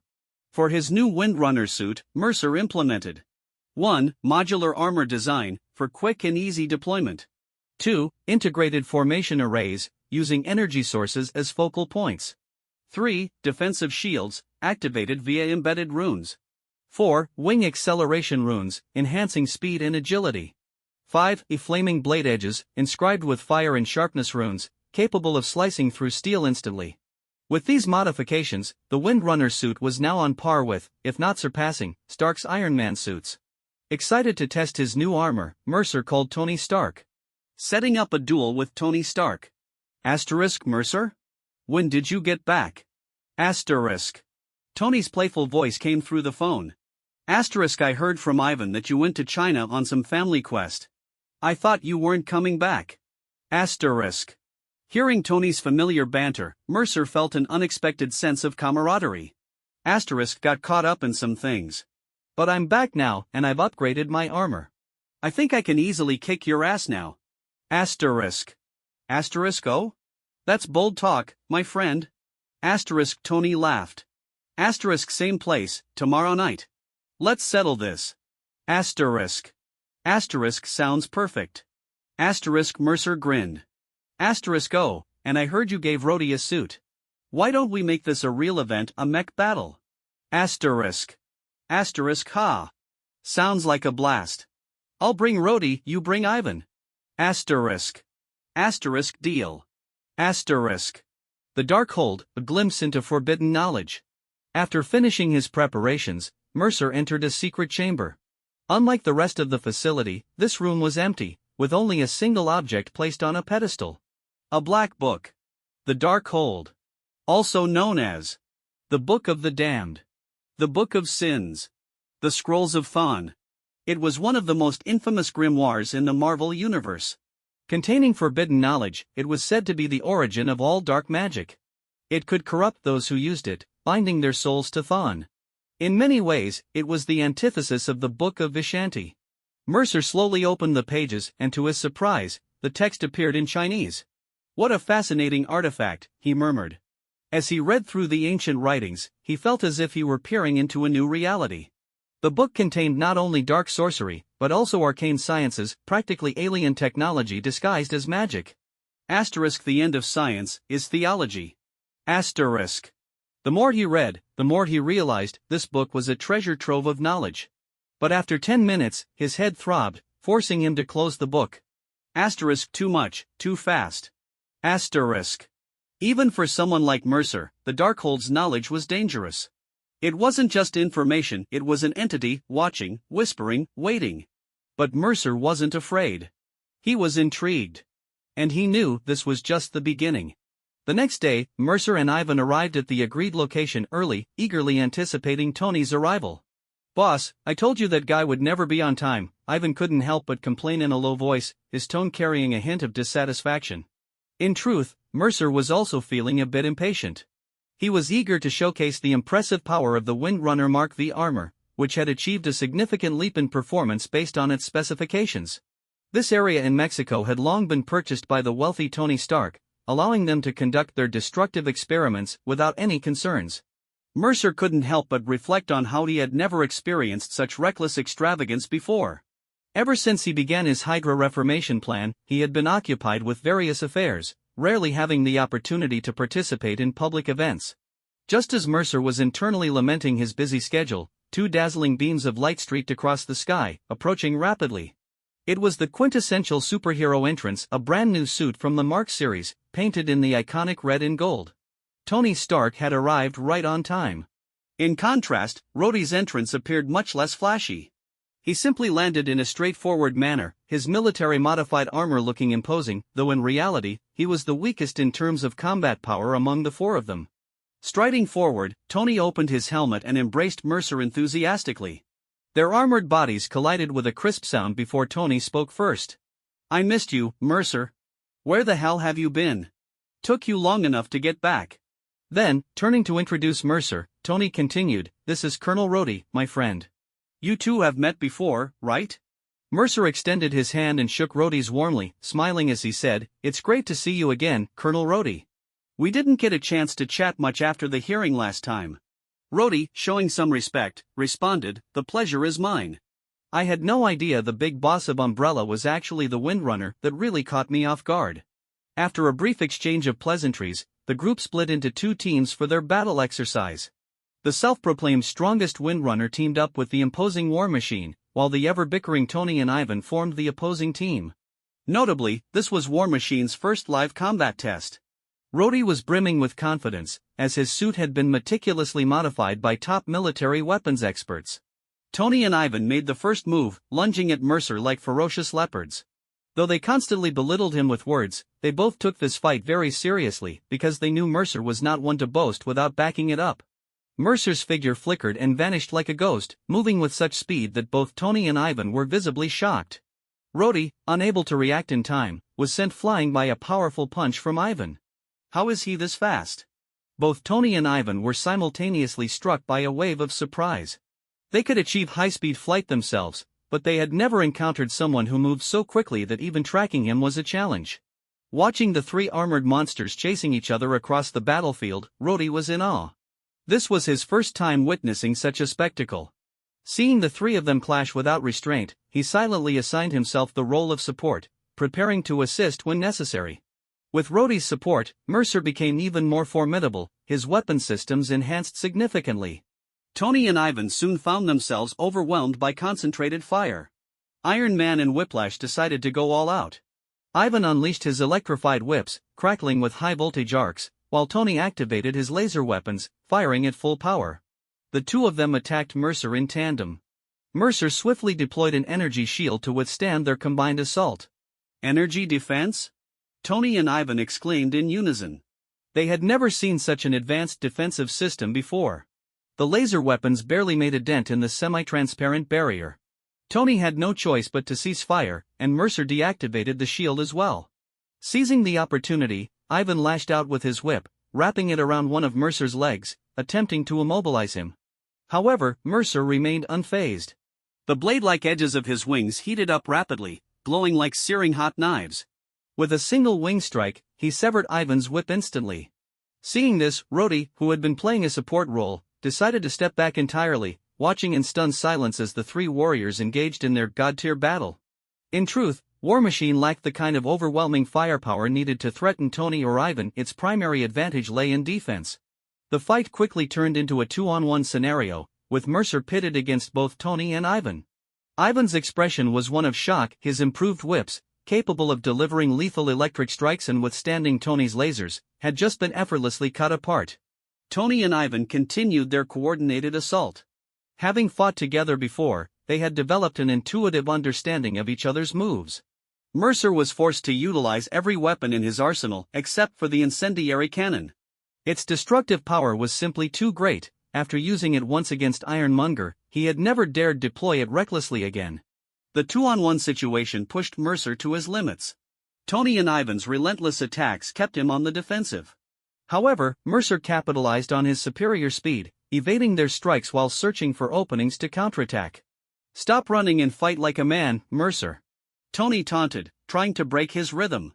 "Real men fight up close, boss," Ivan chimed in. Mercer smirked coldly.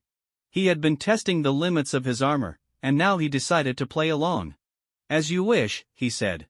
With that, Mercer suddenly charged at Ivan, slamming into his waist like a pouncing tiger and sending him flying. Before Mercer could catch his breath, Tony grabbed onto his wings from behind, aiming to sever them with a high-energy beam to weaken his aerial combat capabilities.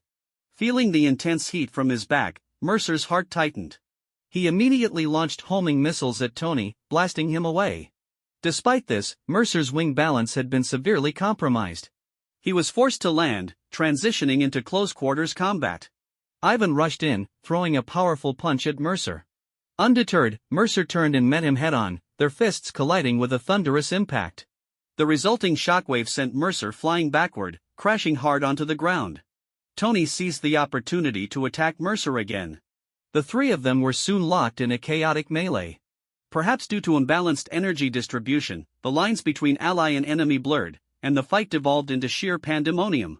Standing on the sidelines, Rhodey watched the chaos unfold with a blank expression, silently marveling at the intensity of the battle. The fight only ended when all three of them had nearly exhausted their energy reserves. The four of them removed their armor and sat down, discussing technological advancements.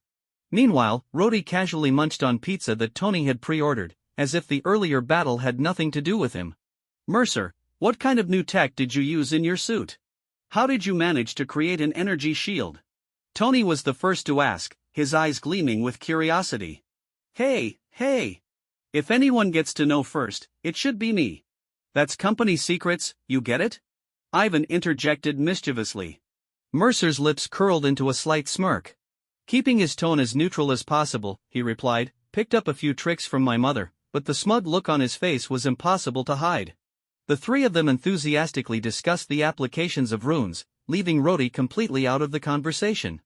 At this moment, he felt like an outsider, a struggling student who had accidentally wandered into a group of geniuses.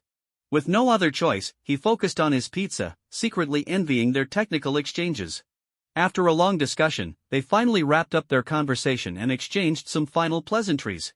Although Rhodey had largely been a spectator, he had learned a lot from the experience and gained new insights into controlling his suit. Mercer and Ivan left together, leaving Tony and Rhodey behind. It wasn't until long after they had departed that Tony turned to Rhodey and said, "Need me to upgrade your suit a bit?" Rhodey paused, then awkwardly replied, "Of course. I mean, yeah, that'd be great." At the top floor of Umbrella, inside Mercer's private chamber, he was fully immersed in his training. However, what he was practicing was not the diverse cultivation methods of China, but rather the mage training techniques he had acquired from the Darkhold. Unlike China's complex and diverse cultivation system with numerous sects, mages pursued the mastery of spells to the extreme, some of which could even touch upon the very laws of the universe. This type of cultivation was not particularly beneficial for those seeking immortality, and thus it was not highly regarded in Chinese cultivation circles. In fact, both Taoism and Buddhism considered it a heretical practice. However, some mages who delved into dark and forbidden arts had discovered special methods to achieve longevity. Even the ancient Yin-Yang masters had once revered this system, though whether their lineage still existed in the modern world remained unknown. In the vast world of cultivation, countless legacies had vanished into obscurity without a trace.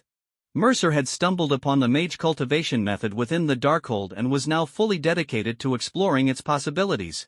What he was practicing was black magic, and surprisingly, he displayed an exceptional talent for it. With his prior training from the Chuanjian Longmen sect, he quickly adapted to this new form of cultivation. In Western mysticism, there was a traditional distinction between white magic and black magic. The key difference did not lie in the spells themselves but rather in the intent and motivation of the caster. White magic * this type of magic closely resembled the original forms used in religious rituals or healing practices. It was highly effective in treating injuries and defending against external threats. Interestingly, white magic also included offensive spells such as divine smites and holy flames. Essentially, white magic referred to spells that had not been corrupted by darkness. Black magic * while white mages utilized magic in a balanced and just manner, black mages explored the darker aspects of magical power, often targeting beings with immense magical energy. Black magic, particularly its destructive variants, had been developed and widely used during ancient wars. Due to its overwhelming power, it was once sealed away to prevent catastrophic consequences. However, many of these seals were later broken, allowing further study and refinement of these dark arts. Just as different mages had varying affinities for different elements, white magic was best wielded by those who believed in selfless devotion, while black magic was most effectively used by those who embraced self-reliance and personal ambition.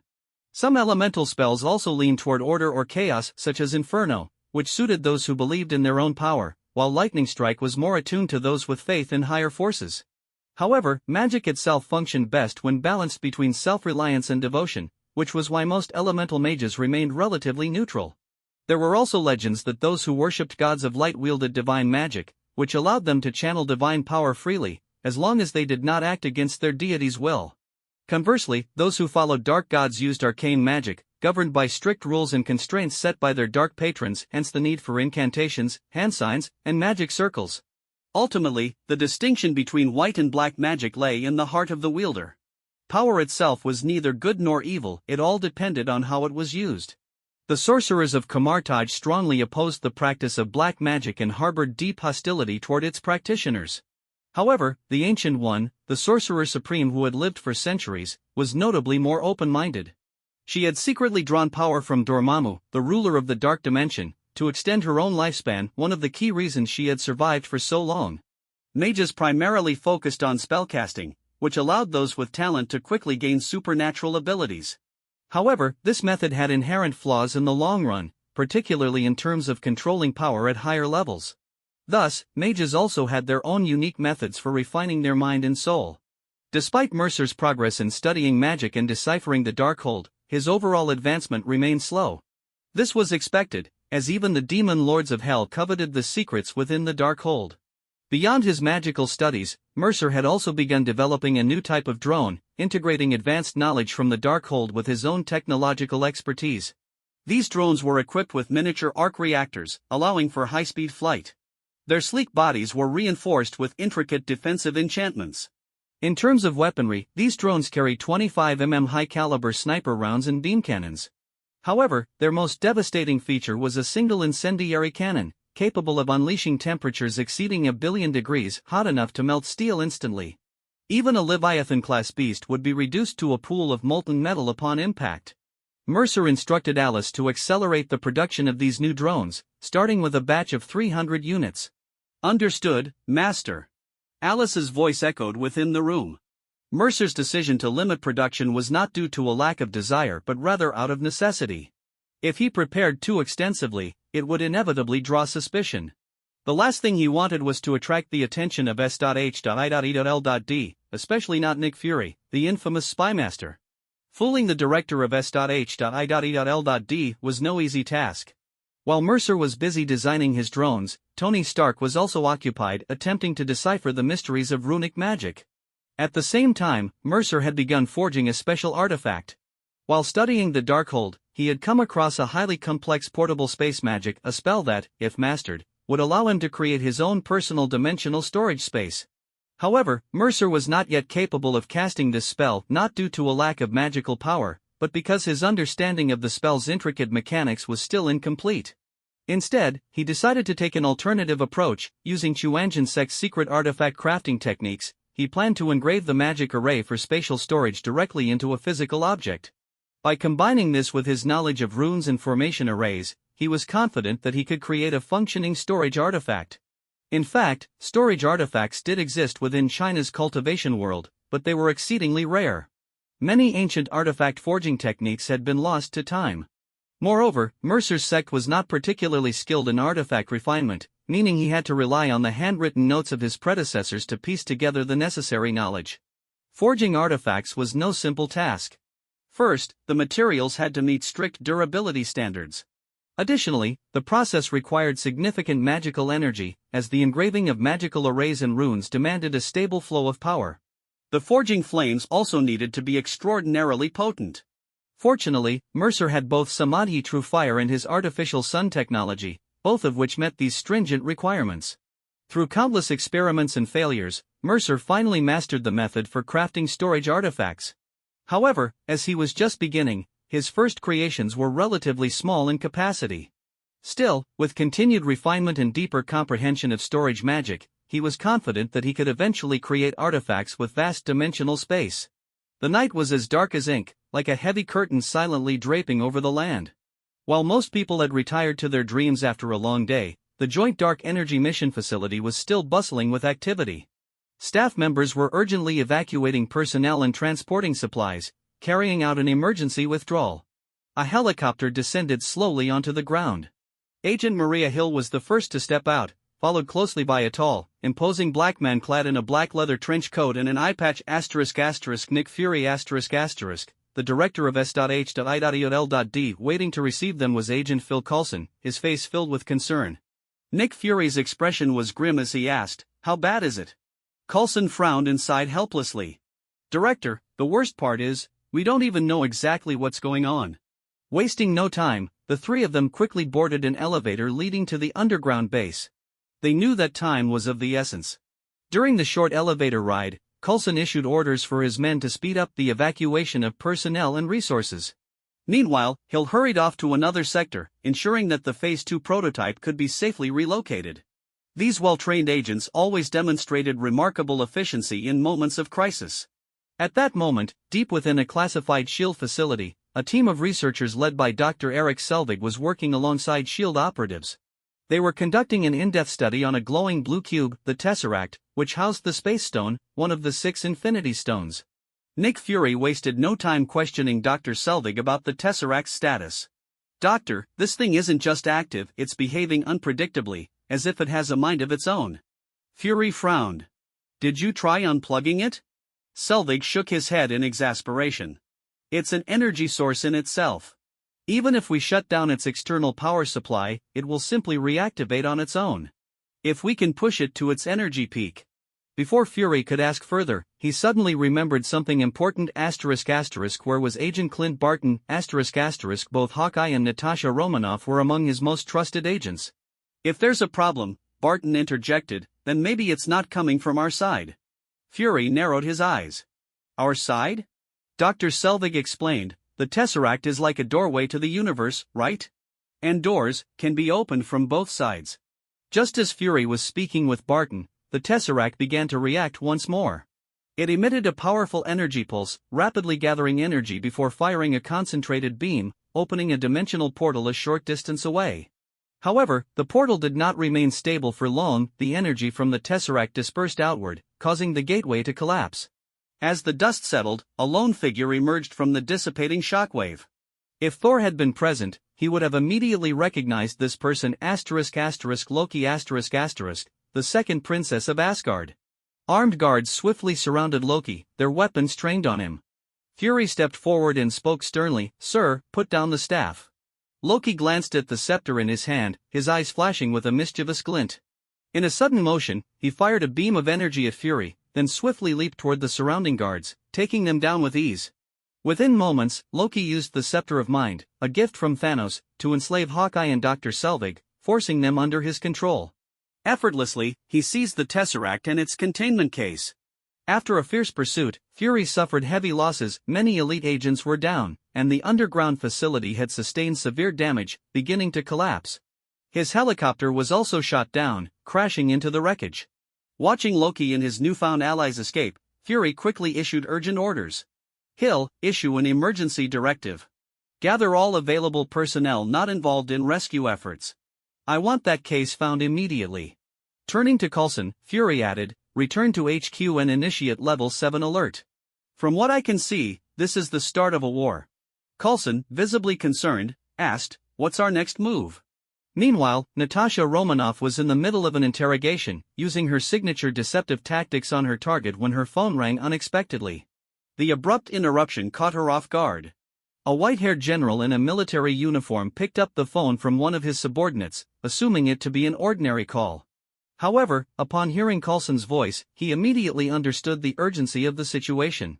Though reluctant, he had no choice but to hand the phone to Natasha under Coulson's veiled threats. "Get back to HQ," Coulson's voice was low and serious. Natasha sighed, irritated. "You've got to be kidding me. I'm in the middle of an interrogation, I've already got this idiot talking." The white-haired general looked completely bewildered, unsure of what was happening. Coulson's next words, however, changed everything. ***Barton has been compromised ***. Natasha fell silent for a moment before responding carefully, "Give me a minute." She swiftly incapacitated the 3 men in the room, then picked up the phone again.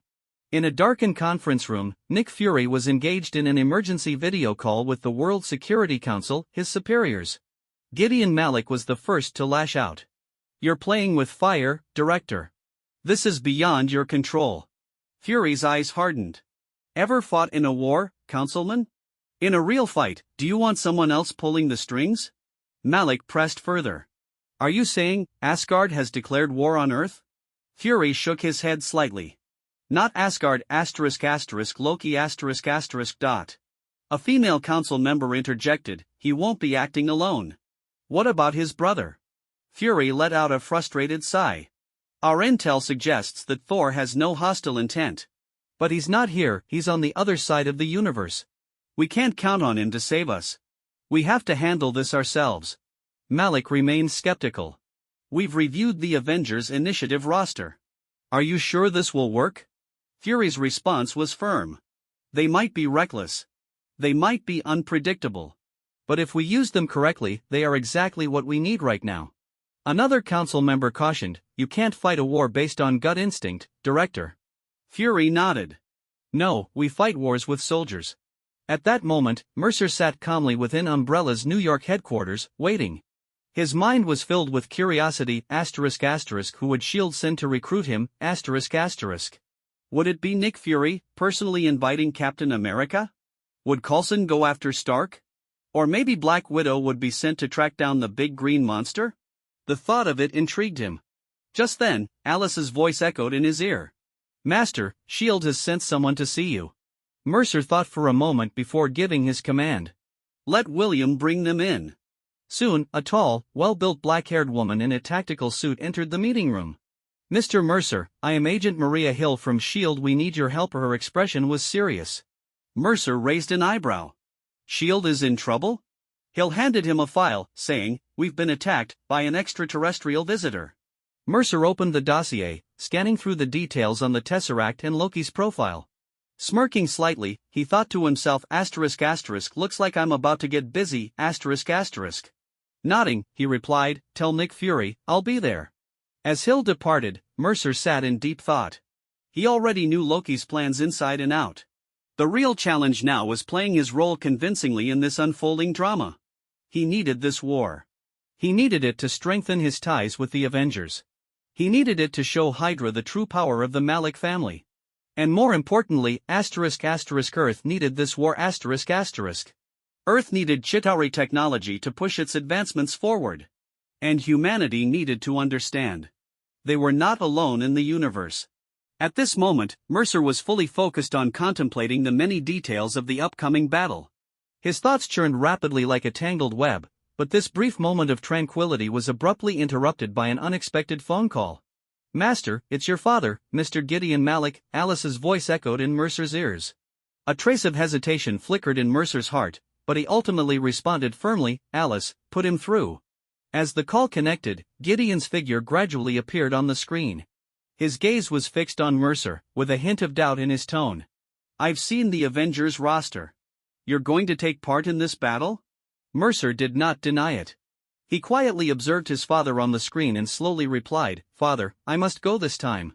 This is not only my opportunity but also Hydra's opportunity. Gideon remained silent for a long time, a complex emotion flashing in his eyes. He then spoke slowly, Mercer, you've always had your own plans. In that regard, you're very much like me. I know you're scheming something. Though I've only seen the tip of the iceberg, if you ever need my help, just say the word. Mercer was slightly startled, then a faint smile appeared on his lips as he said, Father, once this is over, I will officially join the organization. A look of surprise flashed in Gideon's eyes, followed by a slight pause. Then, the two men exchanged smiles, an unspoken understanding passing between them, as if everything had already been decided. At a secret base, the technicians under Loki's control were fully committed to opening the space portal. At this moment, Loki was using the scepter in his hand to communicate secretly with the Chitauri. The Chitauri are growing impatient. They are eager to act as soon as possible, Loki said with a hint of urgency in his voice. Let them be ready. I will lead them into a glorious war, Loki's voice brimmed with confidence. War? Against these weak earthlings? The Chitauri leader scoffed, his eyes glinting with disdain.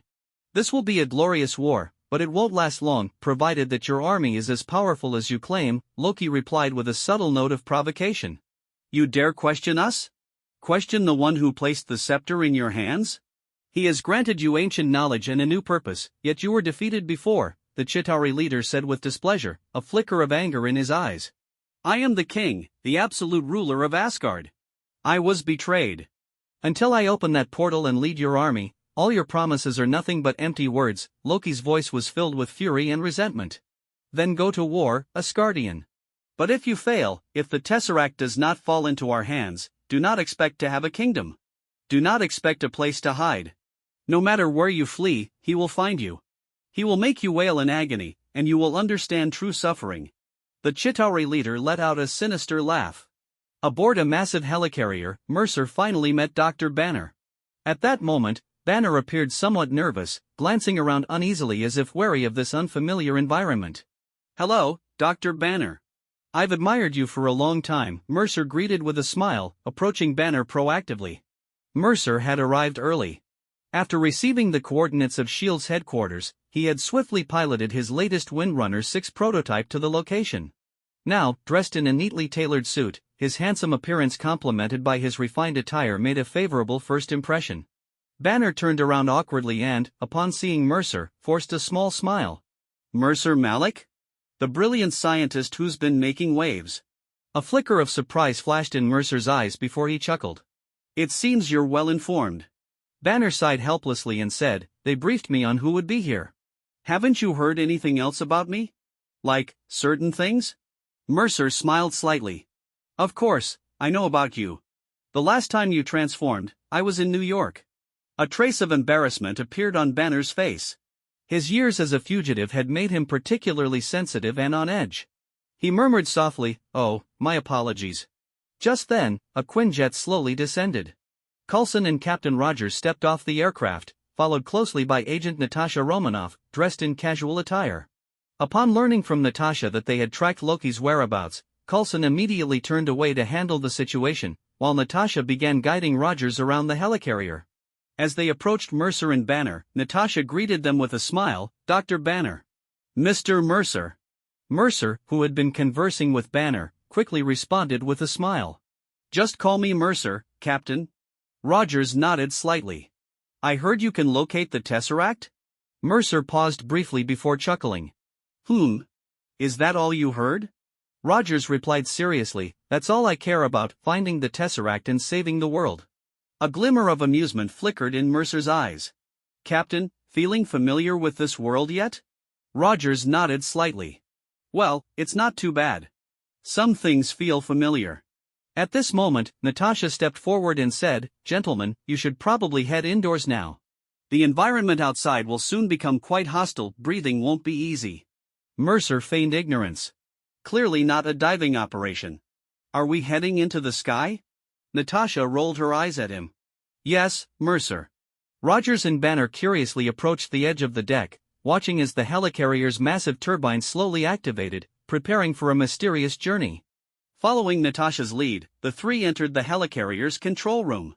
Rogers observed the bustling activity within the control room. A surreal sensation washed over him, as if everything unfolding before him was merely a dream. Meanwhile, Banner discreetly examined his surroundings, his eyes gleaming with curiosity. S.H.I.E.L.D. Emergency Protocol 193.6 is now in effect, Agent Hill reported to Nick Fury. Fury nodded slightly, his gaze firm. All right, let's make this helicarrier disappear from the eyes of the world. With the activation of the cloaking panels, the helicarrier seamlessly blended into the sky, becoming nearly indistinguishable from its surroundings. Fury turned towards Mercer and the others, a faint smile on his face. Gentlemen. Captain Rogers approached Fury, pulled a small bill from his wallet, and handed it to him like a tip before continuing to survey the mysterious helicarrier. Fury accepted the bill and then extended his hand toward Banner. Thank you for coming, Doctor. Reluctantly, Banner shook Fury's hand and responded, thanks for the invitation. After inquiring about when he could leave, Banner wasted no time diving into his work. Agent Romanoff led Banner away, and Mercer also volunteered to assist. He knew that aboard this helicarrier, he was more at ease than even Fury. After all, he was aware of several Hydra operatives among S.H.I.E.L.D.'s ranks. It almost felt like coming home. He couldn't help but smirk. S.H.I.E.L.D. truly lived up to its nickname, Snake Shield. Meanwhile, at Loki's secret base, Dr. Eric Selvig was nervously briefing Hawkeye on the necessary materials. Hawkeye firmly assured him that he would obtain them. "This is what you need." Hawkeye gestured toward the items in his hands. Dr. Selvig nodded. "Yes, it's iridium brought down by meteorites. It can generate antimatter. This type of material is in high demand." A sly glint flickered in Hawkeye's eyes. If S.H.I.E.L.D. finds out about this, it'll be even more sought after. At that moment, Loki approached and asked Hawkeye, "What did he show you, Agent Barton?" Hawkeye's eyes remained resolute. "The next target." Loki frowned slightly. "What do you need?" Hawkeye replied coldly, "I need a distraction, and a sharp pair of eyes." Shortly thereafter, S.H.I.E.L.D. swiftly tracked Loki's location. He had appeared at a music hall in Germany. Dressed in an elegant suit and wielding his scepter, Loki exuded an air of sophistication. Yet, the faint smirk at the corner of his lips sent chills down spines. It was a coldness born from disregard for life and inherent malevolence. After successfully completing his mission, Loki did not leave immediately. He seemed to take pleasure in the chaos, enjoying the feeling of absolute control. He began driving people out of the music hall, their terrified screams only adding to his satisfaction. With a flicker of magic, Loki adorned himself in an ornate suit of armor, gripping his scepter tightly. At this moment, he stood tall and imposing, as if the entire world was under his dominion. He raised his hand and fired an energy blast, instantly destroying an approaching police car. The sheer display of power caused the surrounding crowd to gasp in fear. Loki then employed his illusions, creating 4 identical copies of himself to encircle the people. "Kneel!" Loki roared, his commanding voice laced with an almost supernatural authority. The people, unable to resist, began kneeling one by one. A triumphant smile spread across Loki's face. He was reveling in his victory. "See? Isn't this simple? Weren't you born to kneel?" Loki sneered. His true form strolled leisurely among the crowd as he began his speech. "This is a truth humanity refuses to acknowledge. The illusion of freedom has stripped you of true happiness. You crave subjugation, you desperately pursue power, status. But deep down, you are nothing more than obedient subjects. Sooner or later, you will bow to your ruler." Just as Loki basked in his self-proclaimed superiority, a resolute elderly man stepped forward. His eyes burned with defiance. "Not to someone like you," the old man declared firmly. Loki smirked, amused. "I am unique." The old man, unflinching, retorted, "There are plenty like you, arrogant and tyrannical." Loki chuckled dismissively, raising his scepter and pointing it at the old man. "Look at this frail old man. He is your example." As he finished speaking, an energy blast shot toward the old man. But instead of the expected gruesome outcome, a man clad in a star-spangled blue and white uniform descended from the sky, shield in hand, effortlessly blocking the blast. The redirected energy rebounded, knocking Loki backward. It was Captain America, Steve Rogers. "The last time I was in Germany, there was a man who thought himself above others," Rogers said coldly. "He didn't last long." Loki, now seething with anger, picked himself up from the ground and locked eyes with Rogers, unwilling to accept this humiliation. At that moment, Natasha piloted a Quinjet into position and aimed its weapons at Loki. Taking advantage of Natasha's demand for surrender, Loki swiftly fired a blast at the aircraft. Seeing this, Rogers immediately hurled his shield like a lightning bolt, striking Loki squarely in the chest. Loki, however, deftly deflected Rogers' subsequent attacks with his scepter, using his cunning combat skills to push Rogers back repeatedly. Their battle was intense. Loki's mastery over his scepter made him a formidable opponent, and he clashed fiercely with Captain America. Both fighters exchanged blows, neither willing to yield. Suddenly, exhilarating music blasted through the air. Natasha smirked and quipped, "Agent Romanoff, miss me?" Both Loki and Rogers momentarily froze at the unexpected music. Seizing the opportunity, Tony Stark descended from above, repulsor beams blazing. The blast sent Loki flying, and Tony executed a perfect superhero landing. His entrance met with awe from the onlookers. With Loki now surrounded and Stark's suit bristling with weaponry aimed directly at him, Loki sighed in resignation and raised his hands in surrender. Just then, Mercer descended from the sky in his Windrunner suit, landing gracefully like an angel before the group. He flashed an apologetic smile. "Looks like I'm late to the party." In truth, Mercer had set off immediately upon receiving word from Nick Fury that Captain America was heading on a mission. He had been observing Steve Rogers' combat abilities, preparing to intervene only for Tony to beat him to it. On the journey back, Loki sat with his hands bound in the Quinjet, staring silently ahead. Natasha piloted the aircraft while Rogers, sitting nearby, frowned. Something felt off. Loki had surrendered too easily. It didn't make sense for someone as powerful as him to give up without a fight. "This doesn't feel right," Rogers muttered, his instincts warning him. Tony, picking up on the tension, smirked. "Not bad for an old-timer, you've still got sharp senses." Mercer added, he must have another plan. As they debated, thunder rumbled outside. Bright flashes of lightning crackled across the sky above the aircraft. Natasha glanced up, puzzled. "Where's this lightning coming from?" Rogers noticed that Loki suddenly looked uneasy. "Are you afraid of lightning?" he asked. Loki's expression remained calm, but his voice was laced with apprehension. "I just don't like the person who comes with it." Mercer's eyes widened in realization. His brother Thor. Before anyone could react further, the aircraft jolted violently. Something had landed on top of it. Everyone tensed. Tony immediately donned his helmet. The hatch suddenly opened, and Thor stormed inside, his face thunderous with rage. Without hesitation, Thor swung Mjolnir, sending Tony flying before grabbing Loki by the collar. With his hammer raised, he shot into the sky, disappearing from view. Tony grumbled, getting back on his feet. "Well, that guy doesn't waste time." Mercer nodded. "That was Thor." Rogers, attempting to calm Tony down, said, "He's not our enemy." Tony, still irritated, retorted, "That doesn't matter. If he lets Loki go or kills him, we lose the Tesseract either way." Without another word, Tony turned to leave. "We need a plan," Rogers said with a sigh. Tony didn't even glance back. "The plan is, attack." With that, he rocketed off in pursuit. Natasha, still piloting, sighed. "I can't stop him, Captain." Rogers sighed as well, and Mercer patted him on the shoulder reassuringly. "That's just Tony, aggressive but not reckless." "Captain, need a lift?" Rogers hesitated for a moment, then nodded. "All right." Mercer grabbed Rogers by the arms, his wings flaring as they took off, soaring after Thor. Thor brought Loki to a secluded mountain ridge, his fury barely contained. He threw Loki to the ground and roared, "I thought you were dead." Loki, unfazed, smirked. "Did you warn me?" Thor's grip tightened on Loki's collar. "We all mourned you, me, mother, and our father." Loki's expression darkened. "Your father." The brothers' argument escalated, their emotions running high. "Listen to me, brother," Thor began, only to be abruptly tackled mid-sentence by Tony Stark, sending them both tumbling off the cliff. Loki watched with amusement. "I'm listening." Thor picked himself up, glaring at Tony.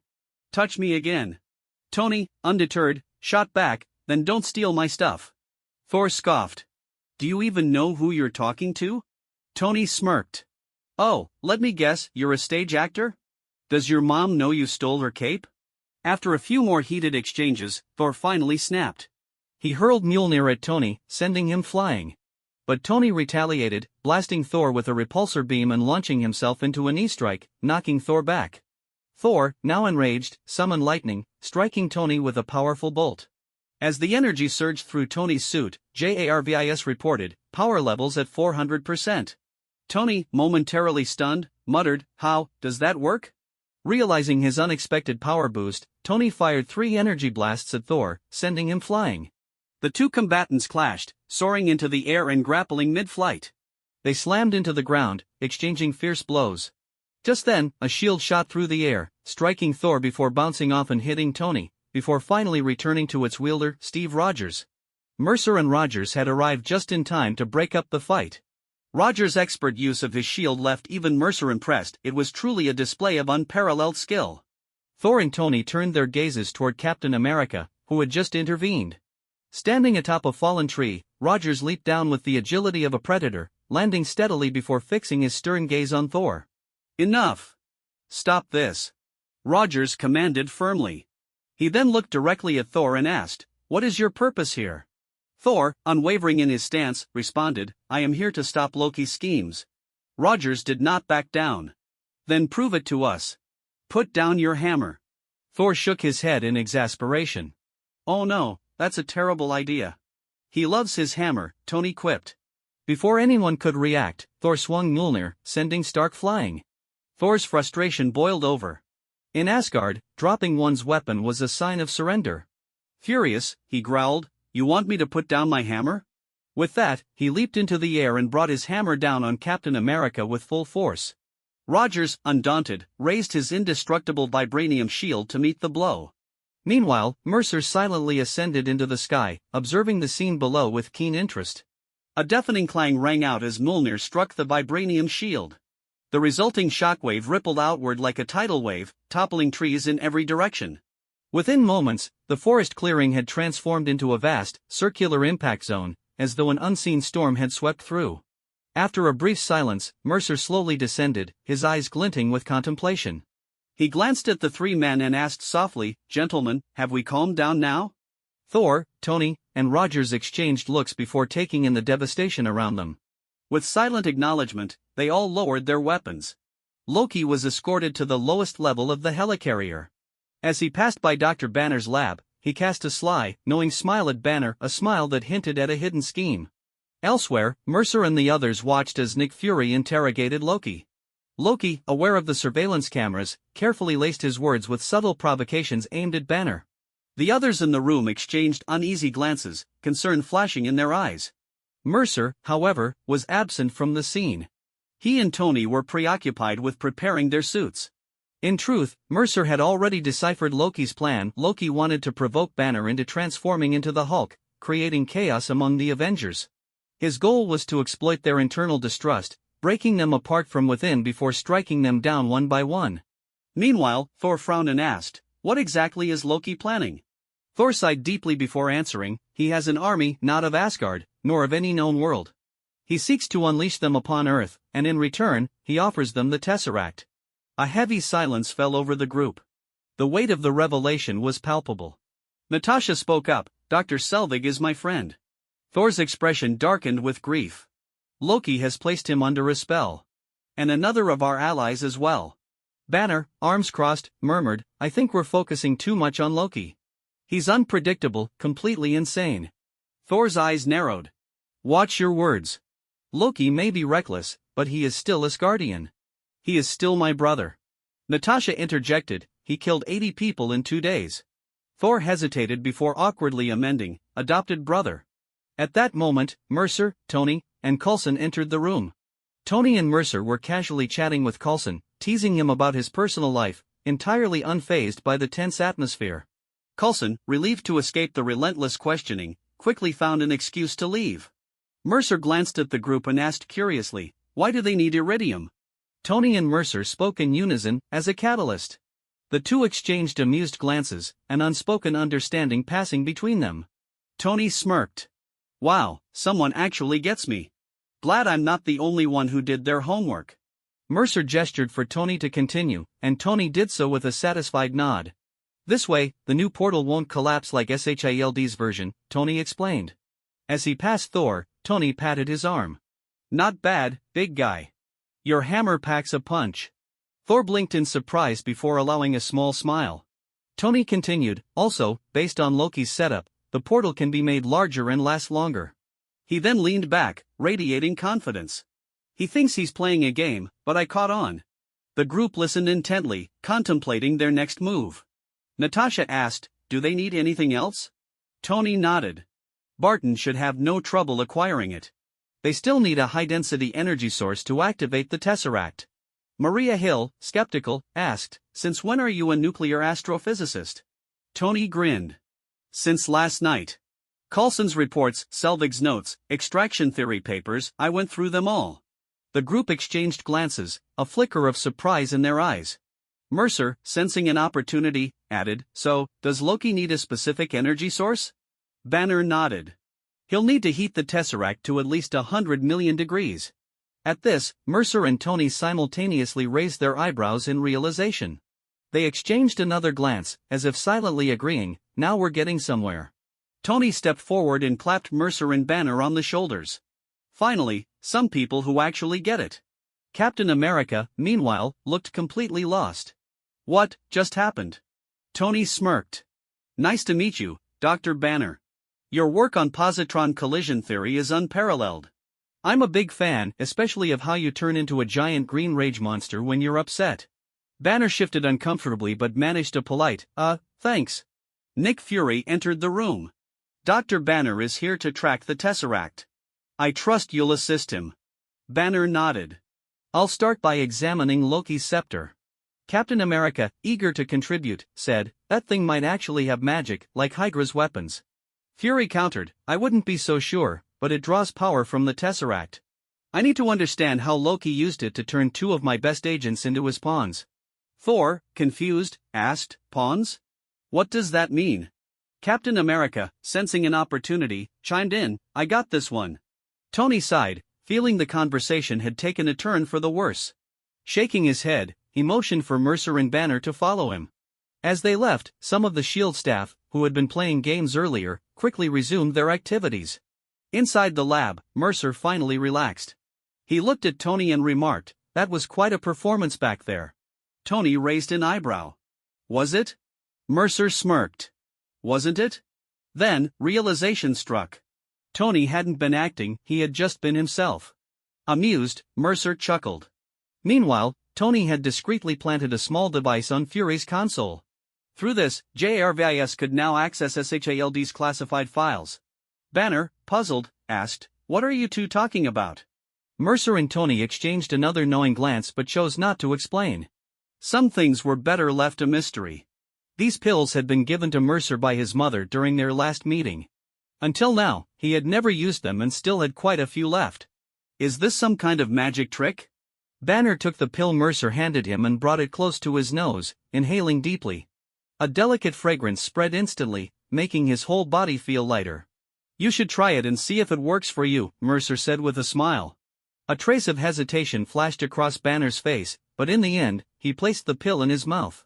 He couldn't help but let out a sound of pleasure. At that moment, Banner felt as if his body was enveloped in a warm current, an indescribable sensation of comfort and tranquility. The constant anger that always lingered within him seemed to dissipate, replaced by an unprecedented calm. His mind was as still as water. He slowly opened his eyes, which now gleamed with astonishment. What is this? He asked eagerly. This is Jingxin Dan, a mystical pill from the East, Mercer patiently explained. Do you have more? I want to try this amazing feeling too, Tony said, intrigued by Banner's reaction. Mercer chuckled helplessly, then took out a few more pills and handed them to Tony. This time, Tony examined them closely, his eyes flashing with shock. Spatial folding technology? How did you do this? This is insane. Technically speaking, this falls under metaphysics. It's beyond the realm of science, Mercer explained solemnly. At that moment, Rogers approached the three of them. He had never seen Mercer in action and knew little about him. Watching Tony and Banner's reactions now, he began to realize that Mercer was far from ordinary. Gentlemen, you should be focusing on the task at hand, Rogers said sternly. Tony, clearly irritated by the interruption, grumbled, we're not slacking off, Cap. Why did Fury call us here? And why now of all times? He's definitely hiding something. You can't reach the right conclusion without knowing the full truth. You think Fury is keeping secrets? Rogers looked at Tony with suspicion. He's the king of spies, Cap. Of course, he's got secrets. Banner and Mercer agree with me, Tony replied. Banner hesitated. I just want to finish my work quickly. Doctor? Rogers pressed. Banner finally joined the discussion, and the four brilliant minds exchanged thoughts. Soon, they all reached the same conclusion: Nick Fury was indeed hiding something. It wasn't surprising, spies always manipulated situations to their advantage. As expected, Tony and Rogers soon began arguing. When Rogers stormed off to investigate SHIELD's secrets, Tony muttered angrily, "This is the guy my old man idolized? Maybe we should just stick him back in the ice." "But he's right about Loki," Mercer interjected. "Loki wants to divide us, weaken us, and make us fight alone. Like a circus clown. Sooner or later, he'll mess up his act," Tony quipped, as sharp-tongued as ever. Not long after, Natasha confronted Loki in his prison cell. She played her role skillfully, but Loki, ever the manipulator, attempted a psychological assault. However, his mind games failed to shake her. Instead, during their exchange, Loki inadvertently revealed his true intentions. He had been subtly influencing Banner all along. Meanwhile, Tony, Mercer, and Rogers were digging through SHIELD's classified files.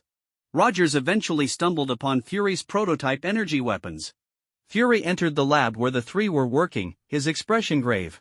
He confronted them about their unauthorized access, but soon shifted to explaining SHIELD's Phase 2 weapons program, which was designed to harness the Tesseract's power. At that moment, Thor and Natasha arrived, searching for Banner. Tensions began to rise. Accusations flew back and forth.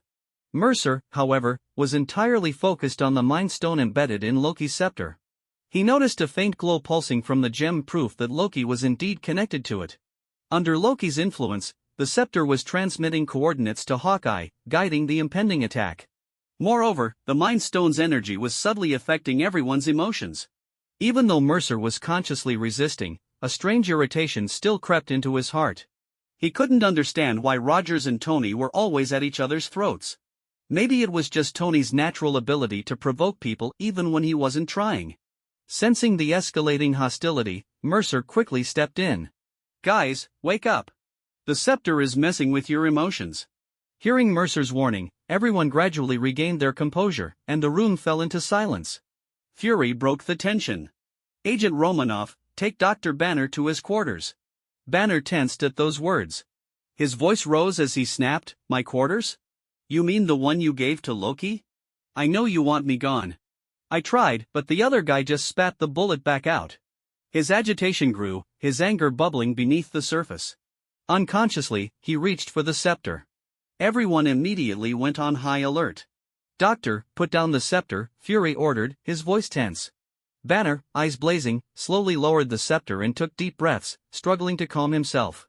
Suddenly, an explosion rocked the helicarrier. The third engine had been hit. The massive ship teetered, barely maintaining altitude. Security forces sprang into action, readying their weapons. Rogers helped Tony to his feet and urged him, "Get your suit on." For once, Tony didn't argue. He immediately turned and ran.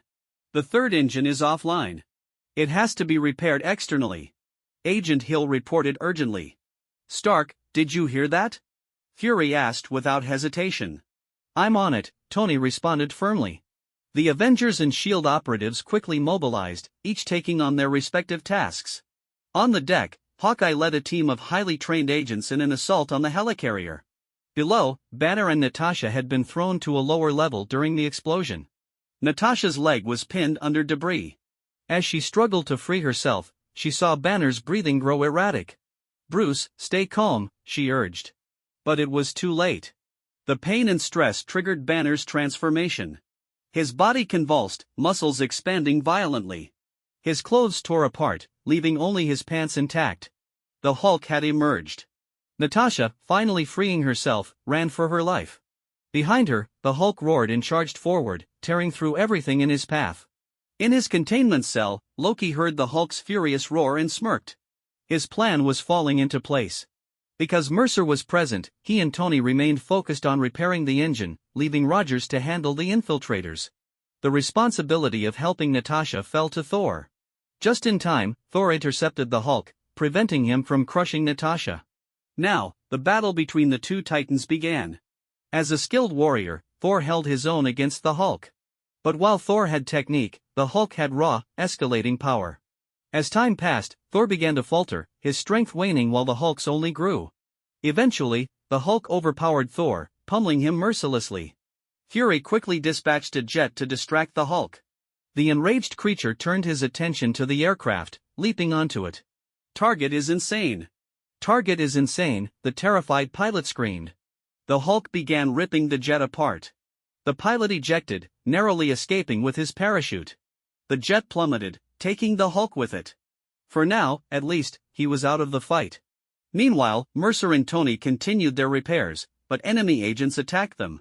Tony blasted one intruder with a repulsor beam, while Mercer fired a homing missile, eliminating another. The battle for the helicarrier was only just beginning. Captain America fought bravely, successfully holding off the invading forces and alleviating much of the pressure on Nick Fury. Meanwhile, Natasha, still shaken by the terrifying sight of the Hulk, quickly composed herself and focused entirely on tracking down Barton. Thor, having escaped his confrontation with the Hulk, rushed toward Loki's holding cell. However, as he arrived, he saw the cage door slowly opening. His heart tightened, and he lunged toward Loki, who was just about to step out. But once again, he fell prey to Loki's illusions, his hands grasped only air. The real Loki was outside the cage, while Thor himself was now trapped inside. "This trick always works on you," Loki sneered, his expression laced with mockery. Thor pounded his fists against the transparent prison made of specialized materials. Though he managed to leave a faint crack, it was nowhere near enough to break through, as if mocking his helplessness. Loki smiled smugly. "Humans think we are immortal gods. Want to test that theory?" As Loki reached for the release button, a sudden gunshot rang out. Coulson had fired, killing the lone guard standing beside Loki. He then aimed his weapon directly at Loki with unwavering determination. "Step aside," Coulson said coldly, his eyes locked onto Loki, his finger poised on the trigger. In Coulson's hands was a prototype weapon developed from the Tesseract, part of SHALD's Phase 2 initiative. "Do you like this?" Coulson asked. "After you sent the destroyer, we started working on this. I don't even know exactly what it does." "Want to find out?" But just as Coulson prepared to fire, Loki suddenly appeared behind him. His earlier target had only been an illusion. Loki plunged his scepter into Coulson's back. "No!" Thor roared in fury from inside the cage. Loki casually walked to the control panel and pressed the button. Thor's cage, now a deadly prison, plummeted from a height of 9,000 meters. Even for a god, such a fall would not be pleasant. Thor was out of the fight. Elsewhere, Hawkeye was intercepted by Natasha. The two, evenly matched in skill, engaged in a fierce hand-to-hand battle. Barton's expertise with a bow gave him an advantage, and his superior strength allowed him to dominate the fight initially. Natasha, however, used her agility to maneuver around Barton's attacks. As their arms locked, Barton slowly pushed a dagger toward Natasha's throat.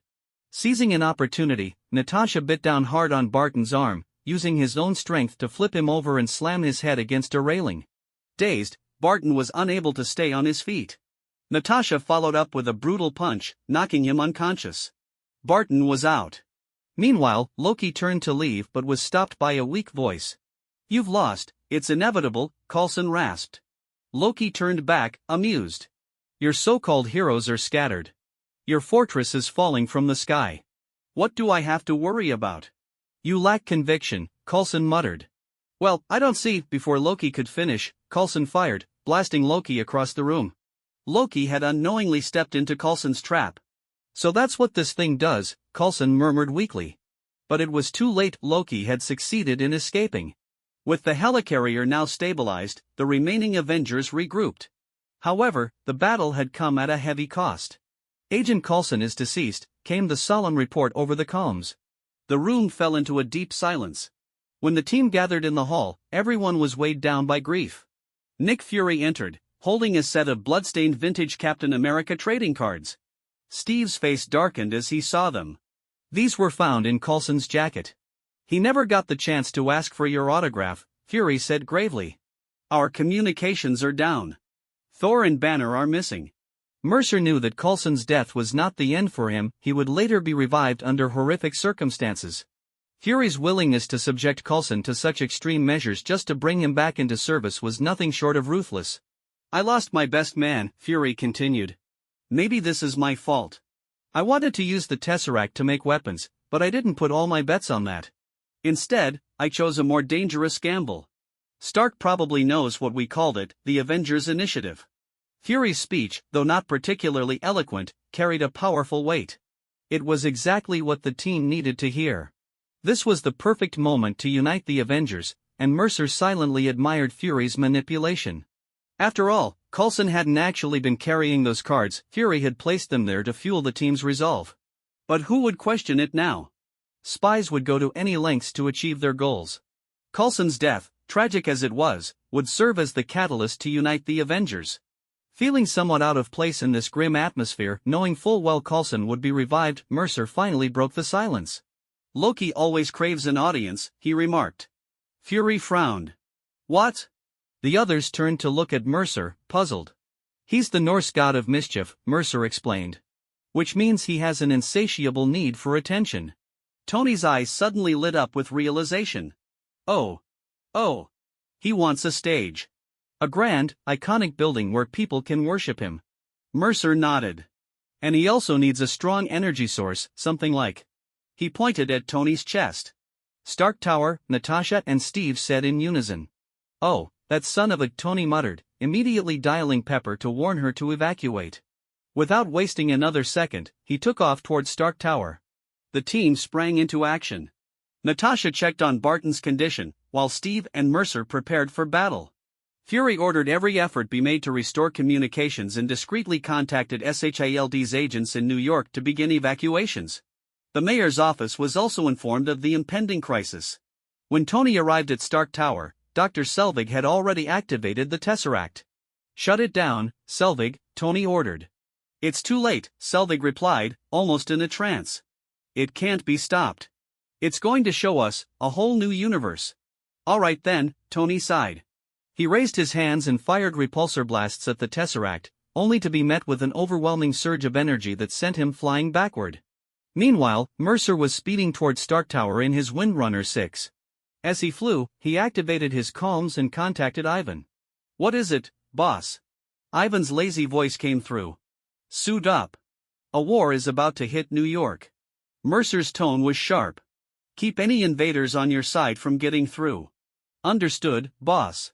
"I'll give it everything I've got," Ivan responded seriously. "Alice, deploy the drones, stand by for orders," Mercer commanded. "Understood, Master," Alice's voice chimed in his mind. Everything was in place. Now, all that remained was the arrival of the Chitauri army. The battle for New York was about to begin. At this moment, Stark had removed his damaged Mark 6 armor and was preparing to switch to the newly designed Mark 7. His previous battles with Thor and the grueling repairs on the helicarrier had drained the suit's energy, leaving it battered and barely functional. It could no longer withstand another high-intensity fight. Facing Loki, Stark maintained his usual nonchalant demeanor, speaking as if everything was under his control. However, in reality, he was subtly preparing for battle. While pouring himself a drink, he discreetly slipped on the specialized bracelets that would summon the Mark 7 armor. "The Avengers. That's what we call ourselves. Kind of a team. Earth's mightiest heroes, that sort of thing," Tony said casually, pouring his drink at a leisurely pace. Loki sat nearby, expressionless. "Yes, I've seen them," Tony continued, "but it took us some time to figure out what it meant to be a team. Let's do a roll call, shall we? Your brother, that incredibly handsome little golden boy. A living legend who kind of lives up to the legend. A big guy who occasionally gets a little, murderously angry. A young genius with a tiny bit of magic. And two elite assassins with deadly precision." Loki, holding the menacing Mind Scepter, tapped its tip against Tony's chest with a metallic ding, as if testing something. But nothing happened. Loki frowned and tried again, still no effect. "I've never failed before," Loki growled, frustration evident in his voice. Tony remained unfazed. "Failure's part of life. No one wins all the time." Enraged, Loki grabbed Tony and hurled him across the room, sending him crashing through the glass window and plummeting toward the streets below. However, as he fell, Tony forced his body into a poised position, bracing for impact. At the last possible moment, the Mark 7 armor shot out from the tower, locking onto him mid-air. With a sudden whoosh, the suit assembled around him, and Tony soared back into the sky. Reaching the top of Stark Tower once more, Tony raised his right arm and fired a powerful repulsor blast, sending Loki sprawling. At that exact moment, the space portal fully activated. The Chitauri army surged forth like a flood, pouring through the portal in an overwhelming wave, resembling a relentless swarm of locusts descending upon the city. Seeing this, Tony immediately flew upward, initiating the first strike. His repulsor beams and missiles tore through the Chitauri forces as he weaved between enemy ships. Just then, Mercer arrived on the battlefield. Without hesitation, he joined the assault, flying in formation with Tony. The two unleashed a devastating barrage of firepower, cutting through the Chitauri ranks and downing numerous enemy ships. However, as wave after wave of Chitauri warriors emerged from the portal, a sinking feeling of despair crept in. This was a full-scale invasion force, an army far beyond their capabilities to handle alone. Despite their best efforts, many Chitauri broke past their defensive line, spreading chaos and destruction across New York. Tony quickly issued orders through his comms. "Alice, deploy the drones.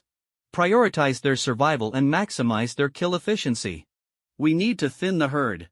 Moments later, a fleet of sleek, streamlined combat drones entered the battlefield. Each drone featured twin razor-sharp energy blades, slicing through Chitauri warriors like death's scythe.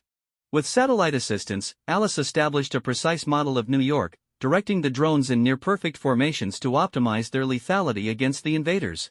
Despite their countermeasures, the sheer density of New York's population made a full evacuation impossible.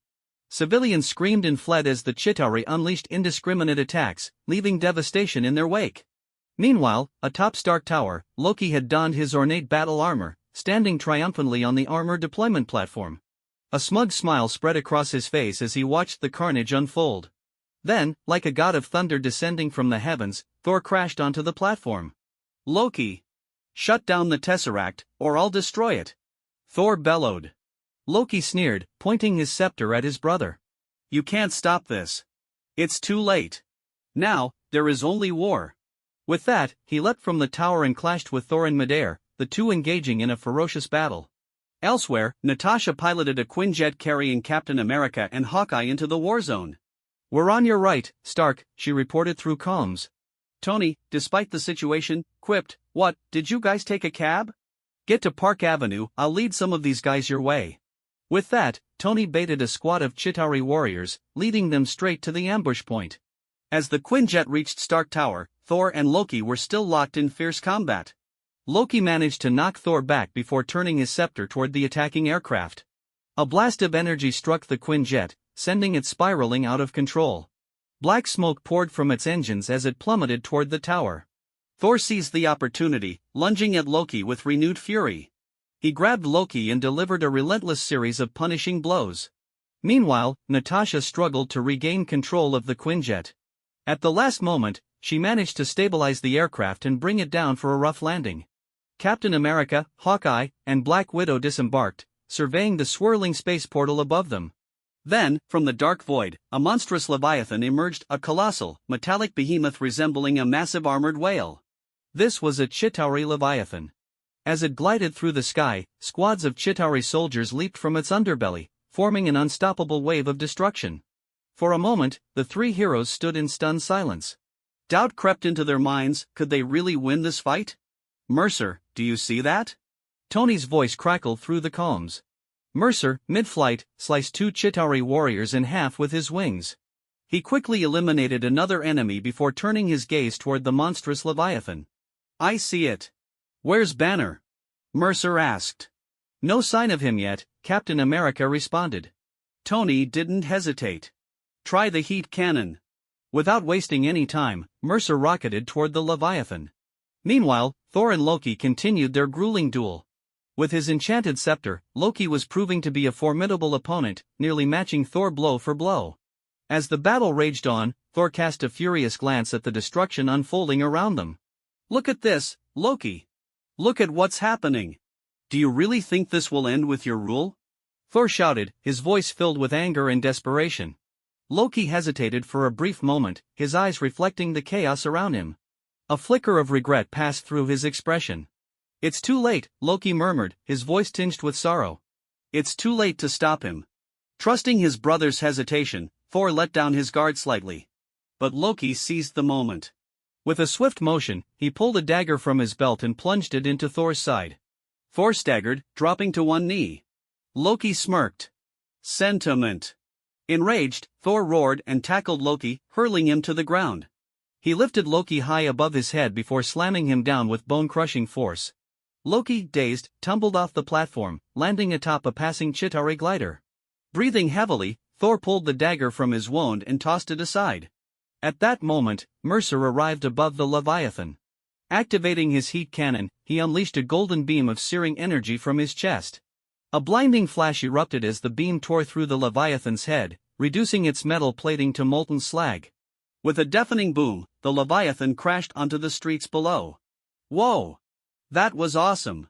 Tony's voice crackled over the comms. Mercer smirked. "Too bad I can't spam it. 2 more shots, and my mini-sun burns out." Even with this small victory, the battle was far from over. The Chitauri invasion raged on, and the fate of New York still hung in the balance. Loki, having escaped Thor's grasp, piloted a Chitauri glider, leading his monstrous forces in a relentless assault on the streets below. In his cold, merciless eyes, mortal lives were as insignificant as insects. He felt no remorse for their destruction. Meanwhile, the Chitauri foot soldiers that had descended from the Leviathan creature were in a frenzy, attacking indiscriminately. Their destructive rampage seemed almost euphoric, as if their very nature thrived on chaos and bloodshed. Captain America, Natasha, and Hawkeye watched helplessly as terrified civilians screamed and ran for their lives. Their hearts pounded with urgency, they knew these people needed their help. Natasha, ever the strategist, deftly diverted the Chitauri's firepower before turning to Steve. "We'll hold them off. You need to get these people out of here." Steve hesitated. "Are you sure you two can handle this?" Natasha's expression was resolute. "Captain, we fight because we choose to protect these people." At that moment, Hawkeye knocked a specialized arrow, pulling back his bowstring.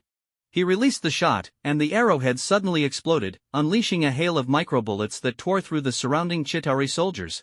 Taking advantage of the opening, Captain America leaped into action, shielding civilians from enemy fire and organizing an evacuation route.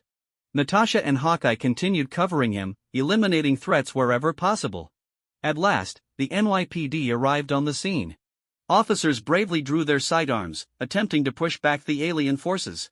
However, the National Guard was still nearly an hour away, and the military had yet to mobilize. This war had come too suddenly, catching them completely off guard. Steve sprinted toward the NYPD commander, his battlefield instincts kicking in. The situation was evolving rapidly, but his years of experience allowed him to assess the chaos in an instant. "You need to get people inside the buildings," he ordered the police chief. "There are still civilians trapped inside, get them underground, through basements or subway tunnels. Do not let them stay in the streets. I need a defensive perimeter from here to 39th Street. The police chief hesitated, eyeing Steve's old-fashioned uniform with skepticism. But before he could question him, another explosion rocked the area. Steve sprang into action, using his shield to deflect enemy fire before taking down a Chitauri soldier with a swift combination of punches and a well-placed kick. His movements were precise, efficient, lethal. The police chief's doubts vanished. This was no mere costumed vigilante, this was a warrior. Without hesitation, he relayed Steve's orders, coordinating a citywide defensive effort. Steve's tactical leadership quickly paid off. His ability to read the battlefield and issue effective commands demonstrated why he was the perfect soldier. Elsewhere, civilians hiding in various locations were moments away from discovery by the Chitauri. But before the aliens could reach them, a fleet of sleek, umbrella-branded drones swooped in, executing precise eliminations. These drones, like reapers with razor-sharp blades, cut through the Chitauri ranks, providing the people a much-needed escape route. A portion of the civilians, seeing the umbrella insignia, instinctively ran toward the company's headquarters, an undeniably safer option. Inside Umbrella HQ, William and Smith manned the company's advanced weaponry, defending the perimeter from high-altitude threats. Since the Chitauri were primarily concentrated around Stark Tower, their headquarters remained on the outskirts of the battlefield. For elite operatives like William and Smith, holding this position was a manageable task. Meanwhile, Oh Yang, one of Umbrella's top executives, addressed the company's employees. Known for her ruthless efficiency, she now spoke in an uncharacteristically gentle tone. "Remain calm," she reassured them. "Our initial fleet of drones has been deployed to counter the invaders. Armed security teams are stationed throughout the facility. You are safe here." Elsewhere, Ivan Vanko, clad in his whiplash armor, was tearing through Chitauri forces with unrelenting fury. His newly installed energy cannons obliterated distant enemies, while his high-voltage whips sliced through those foolish enough to engage him in close combat. The towering Russian let out a thunderous roar. "Come on, you alien bastards!" With a vicious crack, he lashed a Chitauri soldier in half, his electrified whips leaving behind smoldering remains. The Chitauri forces attempting to breach Umbrella's designated safe zone found themselves annihilated by Ivan's relentless assault. Thanks to Mercer's drone deployment, the Avengers found their burden slightly eased. However, the Chitauri, sensing their losses, responded by pouring even more troops through the portal. The Avengers' situation grew increasingly dire.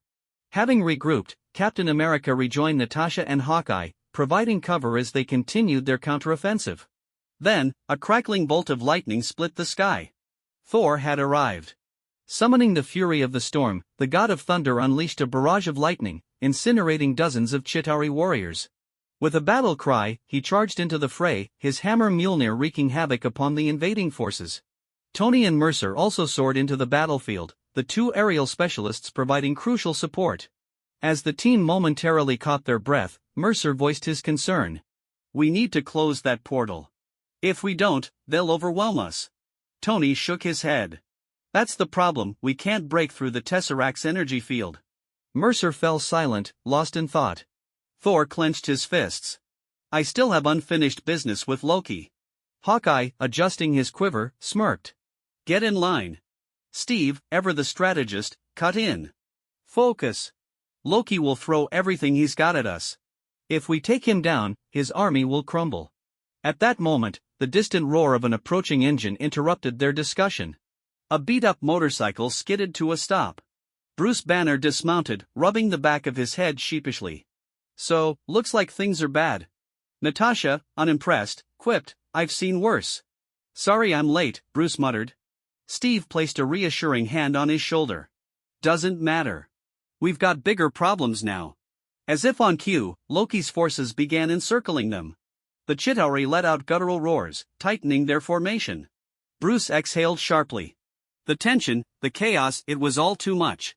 Then, he let go. His muscles contorted, his veins bulged, his skin turned green. The Incredible Hulk emerged. With an earth-shaking roar, Hulk slammed his fists together, his sheer presence radiating raw, unfiltered rage. The Avengers instinctively shifted into formation, shoulder to shoulder, back to back. They were ready. Through his private comms, Mercer contacted Tony. Stark, I've got something big planned. You in? Tony snorted. You really have to ask? Captain America tightened his grip on his shield. Alright, this is about to get messy. Above them, Loki's Chitauri glider hovered in place. The trickster god, observing the battlefield from above, gave a cold, merciless command. All forces attack. The Chitauri surged forward, their war cries filling the streets. And as if to ensure the Avengers' defeat, more Leviathan war beasts emerged from the portal, their massive forms casting shadows over the battlefield. Tony exhaled. Alright, Cap, call the play. Steve's voice was unwavering. Hold them off until we shut down that portal. Barton, get to high ground and find their weak points. Stark, Mercer, hold the perimeter. If anything gets past us, burn it down. Hawkeye turned to Mercer. Mind giving me a lift? Mercer nodded. Let's go. With that, the two rocketed into the sky. Steve continued, Thor, you need to contain that portal. Use everything you've got. Thor took to the skies, summoning lightning. Natasha smirked. We'll handle the ground fight. Hulk cracked his knuckles, baring sharp teeth. Then, with a mighty leap, he lunged toward an advancing Chitauri squad, tearing through them like paper. The Avengers had assembled. The battle for New York had truly begun. The Avengers launched a full-scale counterattack. Hulk rampaged through the city like an unstoppable force of nature, leaping between skyscrapers, each attack carrying immense power. To him, the world had always been hostile. Every time he emerged, he was hunted and attacked. But now, for once, he had an enemy he could unleash on without restraint. Against these alien invaders, he showed no mercy. He grabbed, crushed, smashed, and slammed, repeating this brutal yet effective process, wreaking havoc upon the Chitauri. Thor ascended to the rooftop of a skyscraper, raising Mjolnir high. The sky darkened as storm clouds gathered, lightning crackling and surging with power. When the energy reached its peak, Thor unleashed a massive bolt of lightning from his hammer.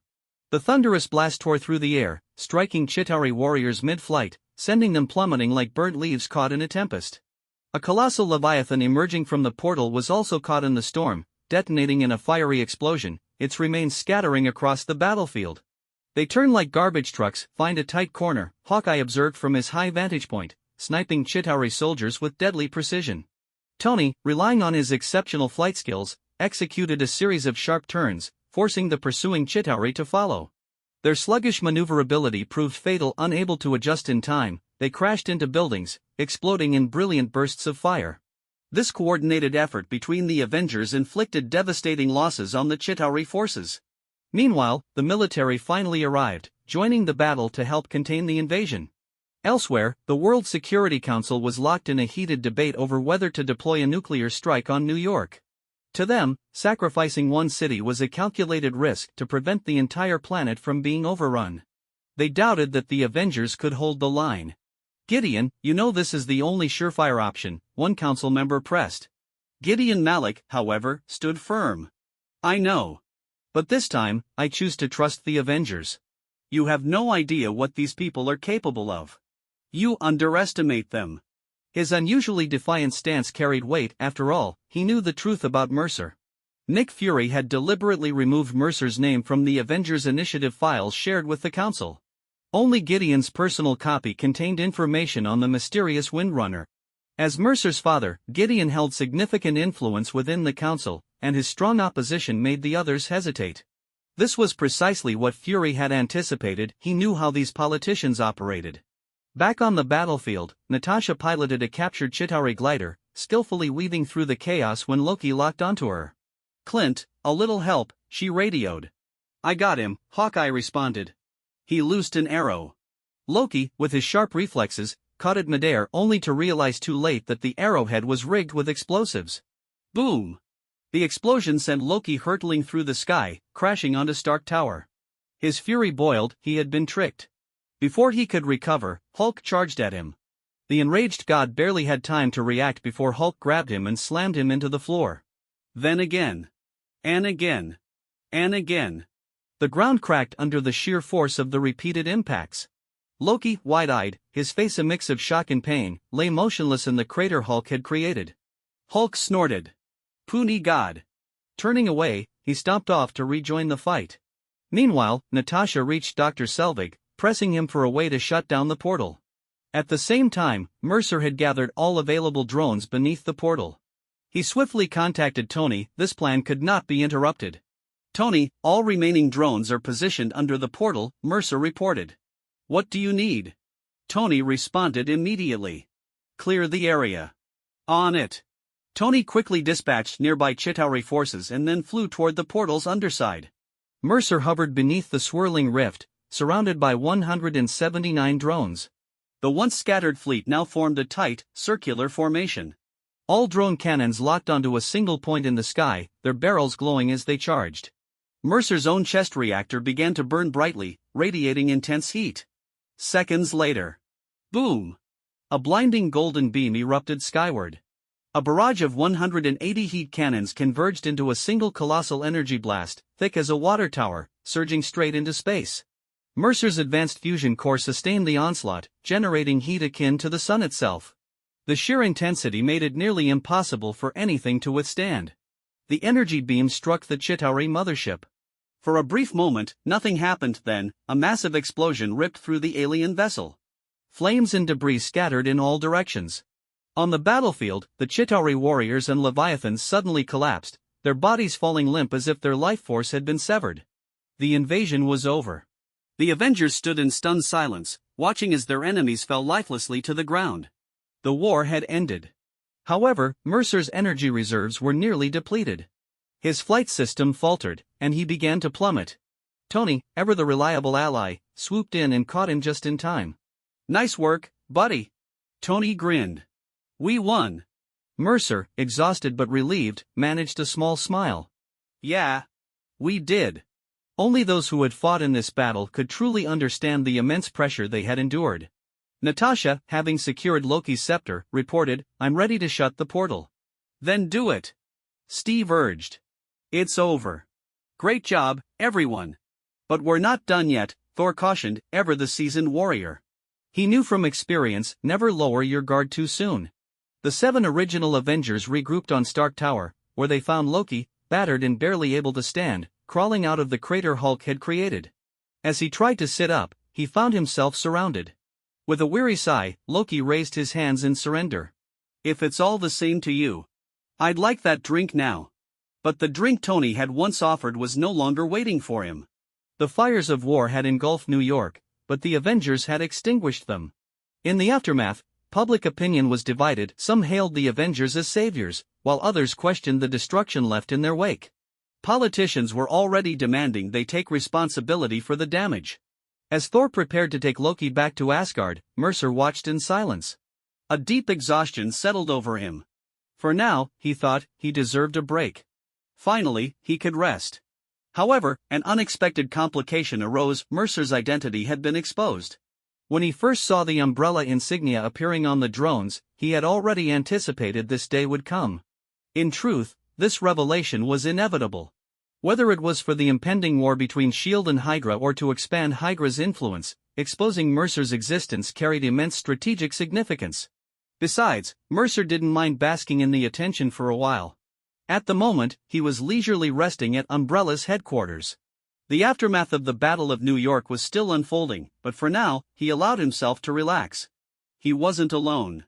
Dr. Bruce Banner had also come to visit, his eyes gleaming with excitement after touring the facility's laboratories. "This place has some of the most advanced tech I've ever seen. Some of this stuff isn't even on the market yet," he said in amazement. Mercer, unfazed, continued his own tasks. "Does it feel like you've been gone too long? Missed a lot?" Banner remained calm. "There have been some changes, sure, but nothing I didn't expect." After the battle, Banner had chosen not to leave immediately. He had grown interested in Mercer's discussions about Taoist meditative techniques. Over the years, he had explored various methods to control his emotions: yoga, tai chi, Zen meditation, but only recently had he gained a semblance of self-control, allowing him to maintain a relatively normal life. "Mercer, I want to talk about those pills," Banner finally said, unable to suppress his curiosity any longer. That medicine had opened up entirely new possibilities for him. Mercer smirked. "I was wondering how long you'd last before asking." Banner admitted, "They're incredible. If I hadn't been injured on the helicarrier, I might not have lost control." After fighting alongside Mercer in New York, he trusted him more than before. Mercer, however, cautioned him. "I'd advise against relying on them too much. There's an old saying, it's better to guide than to block. Suppressing the Hulk entirely isn't a real solution. If you keep locking him away, one day, when he does break out, it'll be worse than ever." Banner's expression darkened. "I've tried everything else. There's nothing that works." Mercer leaned forward. "Maybe there is. Instead of fighting the Hulk, accept him. Understand him. Feel what he feels. Come to terms with the fact that he's a part of you." Banner's voice was laced with bitterness. "A part of me? He ruined my life. He destroyed everything I had." Mercer remained patient. "But you created him. Maybe getting others to accept the Hulk has to start with you accepting him first." Banner fell silent, deep in thought. "I have some techniques that might help," Mercer continued. "Even if they don't fully work, you should at least try communicating with him. Right now, he's like a second personality within you. You need to meditate and engage with him." And so, the two began their lesson, one teaching earnestly, the other learning attentively. Meanwhile, at an Umbrella research facility, Ivan Vanko was overseeing the acquisition of certain materials. The vast warehouse was now home to a captured Leviathan corpse, along with several Chitauri gliders and advanced weaponry. S.H.I.E.L.D. agents had been tasked with securing and delivering these war relics. One of the S.H.I.E.L.D. operatives approached Ivan. "Mr. Vanko, I'm the lead agent on this mission. All the materials have been sterilized for potential alien pathogens. You're clear to begin your research." Ivan merely nodded in acknowledgement, saying nothing. Once the agents departed, he sealed the facility and resumed his work. After all, it was only natural for those who had fought in the war to claim some spoils. The Battle of New York had left S.H.I.E.L.D. with an overwhelming workload. Securing battlefield remnants, disposing of Chitauri corpses, and sterilizing any potential extraterrestrial biohazards, all of it fell under their jurisdiction. But despite their efforts, they couldn't be everywhere at once. Some weapons and artifacts inevitably fell into the hands of civilians, opportunistic individuals, and even the military. Meanwhile, Mercer was beginning to experience the downsides of fame. Whenever he went out with Yang, they were hounded by relentless reporters and paparazzi. What should have been a casual outing quickly turned into an impromptu press conference. Yang, ever composed, handled the questions with ease, shielding Mercer from excessive scrutiny. She found his discomfort amusing. After all, he was usually confident, yet now he seemed awkward under public scrutiny. But if Mercer thought he had it bad, Tony Stark was dealing with something far worse. The battle had left him with severe anxiety. He became obsessed with building more suits, barely sleeping. No matter how many armors he created, he still felt vulnerable. The sheer scale of the Chitauri invasion had shaken him to his core. Even with his suit, he had never felt so powerless. After taking a few days to unwind, Mercer finally returned home to his father, Gideon Malik. Gideon greeted him with mild exasperation. "So, you finally decided to come back? Why? Why not just stay at your own company?" Despite his father's grumbling, Mercer felt a warmth in his chest. Knowing he had someone who cared, who worried, was a rare feeling. Mercer smiled. Honestly? It wasn't easy. Took me a while to feel normal again. Gideon's expression shifted. Were you injured? Mercer shook his head. Not physically. But mentally, yeah. The battle had given him a harsh reality check. No matter how powerful he was, standing alone against an army was nearly impossible. And he knew what was coming next. Thanos. A being feared across the universe. A warlord with an army far greater than the Chitauri. If Thanos came for Earth, the invasion they had just survived would look like child's play. Gideon studied his son carefully. So why are you here? Mercer's gaze was unwavering. I need the stones. His father hesitated. This was an unexpected request. Mercer had never shown any interest in the Malik family's beliefs. Gideon frowned. Why? Mercer's voice was calm but firm. I'm bringing Hive back. Gideon was momentarily speechless. The Hive? The Far Star project failed, Mercer. If you're thinking of trying again, you'll be facing incredible difficulties. Mercer's lips curled into a confident smirk. You know I'm not like the others. The Far Star project had been Hydra's attempt to retrieve Hive from exile.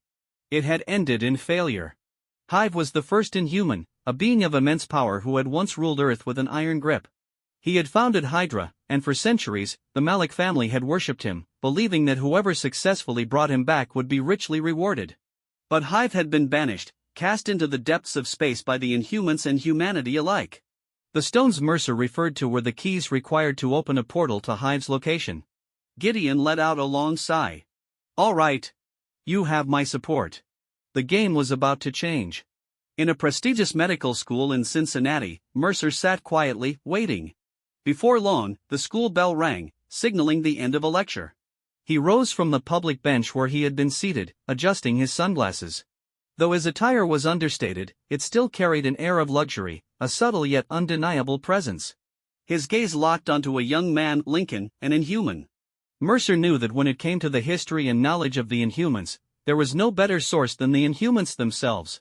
Soon, Lincoln became aware that someone was following him. His steps began to change, deliberately taking a more indirect route. But no matter how he tried to lose his tail, Mercer remained close behind, relentless in his pursuit. Eventually, Lincoln stopped in a secluded alley with few passers-by. Mercer followed suit, his pace steady and unhurried.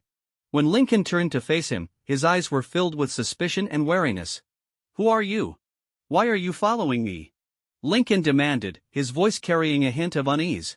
I know who you are. And I know exactly what you are, Mercer replied casually, as if everything was well within his control. Lincoln's pupils narrowed slightly. Sparks of electricity flickered around his hands. If you're here to threaten me, you've picked the wrong target. His stance turned aggressive, ready for a fight. Mercer smirked. You want to fight? Go ahead and try. Lincoln raised his hands, crackling arcs of electricity surging between his fingers. With a swift motion, he hurled a bolt of lightning toward Mercer. Yet Mercer made no attempt to dodge. Instead, his own hand erupted with a burst of energy, launching a lightning strike of his own. The two bolts collided midair, producing a deafening crack, their energy canceling each other out. Lincoln's eyes widened in disbelief. You're one of us? In a way, yes, Mercer admitted, amused by the sheer shock on Lincoln's face. How did you awaken your powers outside? Lincoln's voice was laced with confusion. He couldn't comprehend how Mercer possessed such abilities without undergoing terrigenesis. Technically, I haven't fully awakened yet, Mercer replied truthfully. That's impossible. Lincoln exclaimed. Then why are you looking for me? Mercer didn't beat around the bush. I need to go to Afterlife. I must meet the leader of the Inhumans. There are things I need to know, and I need your help to get there. Lincoln hesitated. The mysterious man before him was unusual, but within the stronghold of the Inhumans, they would have the upper hand. You want to go to Afterlife?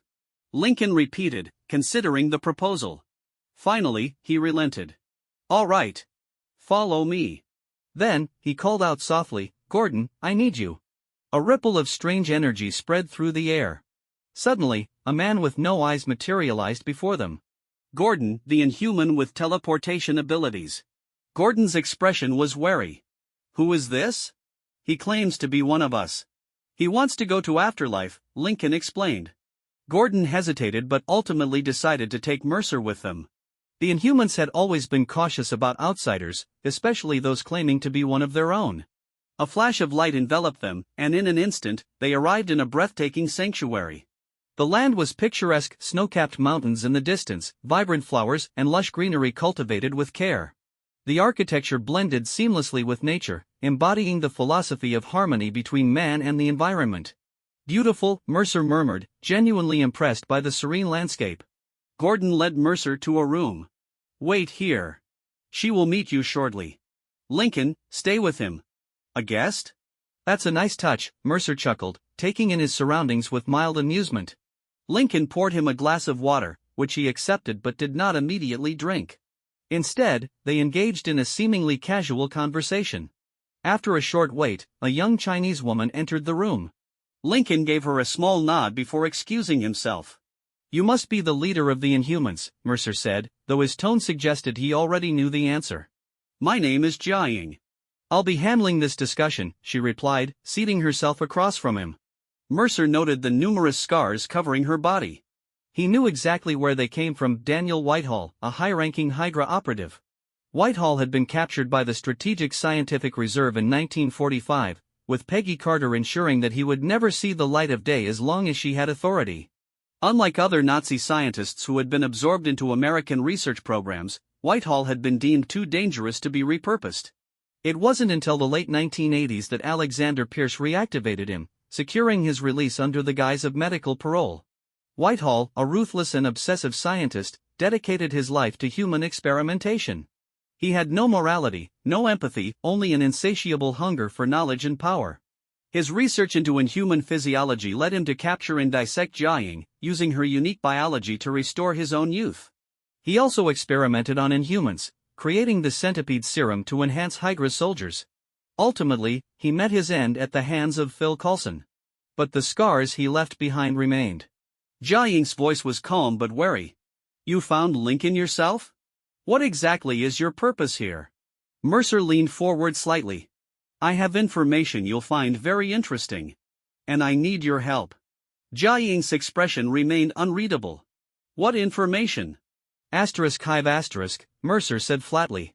Someone is trying to bring him back. I intend to stop them. Jiaying's composure shattered. What? Hive? Her reaction was exactly as Mercer had expected. She knew the horrors of the Inhuman past. She knew what Hive represented. This isn't my decision to make alone, Jiaying said after a moment, regaining her composure. We will need to convene a council. But first, tell me everything you know. Mercer nodded and began explaining.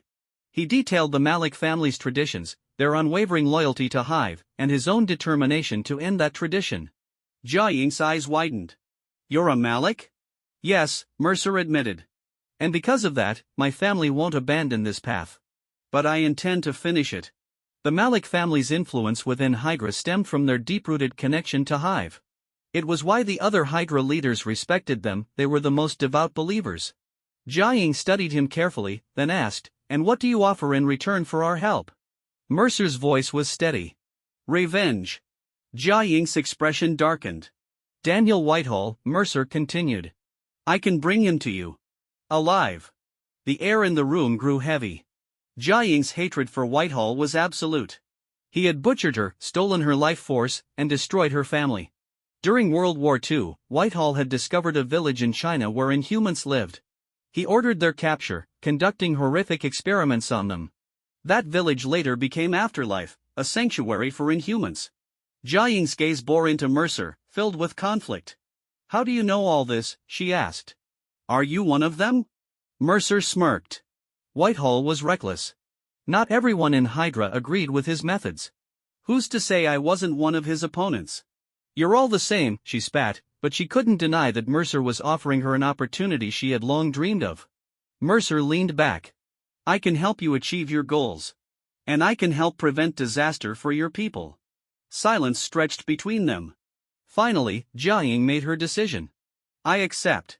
But I want him alive, she said, her eyes burning with vengeance. Over the next few days, Mercer took full advantage of his time in Afterlife, exploring the sanctuary with great interest. His usual schedule was packed with responsibilities, leaving little room for personal leisure. This rare opportunity to travel and admire the scenery was something he cherished. Meanwhile, Jiaying was busy lobbying the council elders. Despite her youthful appearance, Jiaying was, in truth, one of the oldest among them. Having maintained her longevity through extraordinary means, she wielded considerable influence. Even so, convincing the council had not been easy. The elders still feared Hive, and their agreement signified the extent of Jiaying's authority within Afterlife. After all, she was one of its founders. Mercer had carefully considered his private deal with Jiaying, offering up Daniel Whitehall as a bargaining chip. He understood that Hydra's internal power struggle was inevitable. The coming transition would be bloody, a brutal purge of the old guard to pave the way for the new. The ambitious veterans would never willingly submit to a younger leader like him. If they could not be controlled, then they must be eliminated. Hydra had never been an organization that embraced gentle reforms. True rebirth required painful sacrifices, bold, decisive measures akin to severing a poison limb or burning away infection. As Mercer stood admiring the picturesque landscape, Jiaying found him. "You certainly know how to enjoy yourself, Mr. Malik," she remarked, watching him recline lazily on the grass, hands behind his head, soaking in the sunlight. Windrunner, the fearsome warrior of the Battle of New York, lounging around like this? "I must say, I'm surprised." Mercer showed no embarrassment at her teasing. Rising smoothly to his feet, he smiled. "What? They already figured out my identity? I thought it would take them longer to put the pieces together." Jiaying remained expressionless. "News of the Avengers is everywhere. It would be hard not to notice you, especially when Windrunner became a headline sensation after the battle." Mercer studied her carefully. Jiaying carried the reserved, disciplined demeanor of a traditional Chinese woman, yet beneath the restraint lay a fierce, unyielding spirit. If not for the countless scars marring her skin, souvenirs of Whitehall's cruelty, she would have been considered a striking beauty. "Someone as cold as you, how did you ever start a family?" Mercer asked, his tone light but curious.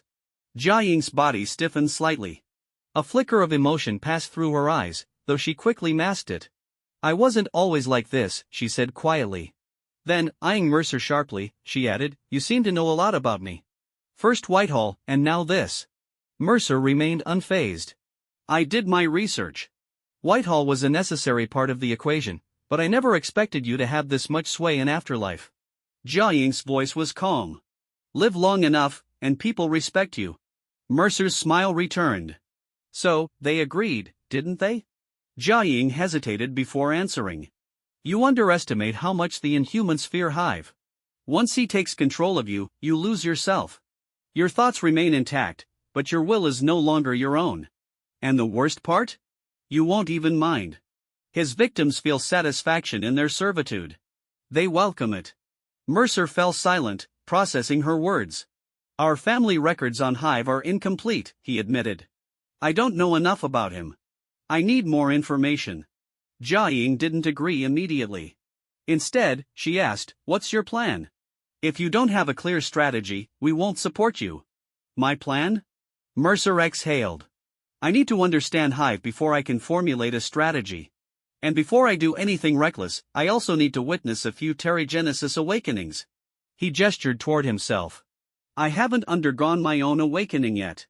I won't walk into a fight blind." Jiaying studied him, then finally allowed a small sigh of relief. "We will provide you with the records we have." Her reaction told him that she had feared he might rush into this without preparation. His calculated approach reassured her. Mercer tilted his head. "Lincoln mentioned that you have special abilities. Are you also a practitioner of cultivation?" Jiaying nodded. "Yes. That did make sense.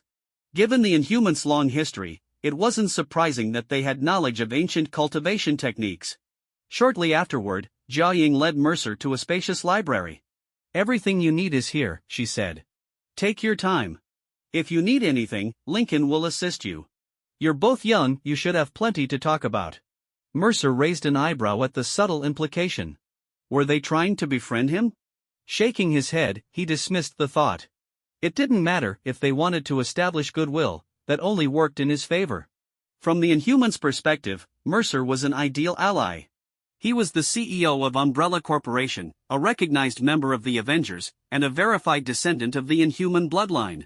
Every aspect of his identity made him a valuable investment.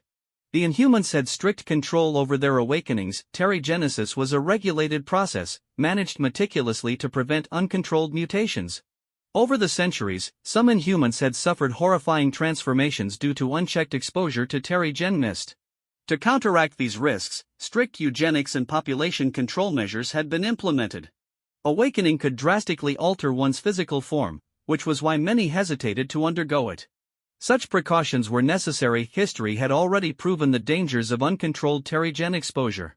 The Bahrain incident was a prime example. 7 years ago, Melinda May had been an ordinary SHIELD agent, leading a fulfilling life with a loving family. But then, Coulson assigned her to an urgent mission, a hostage situation in Bahrain.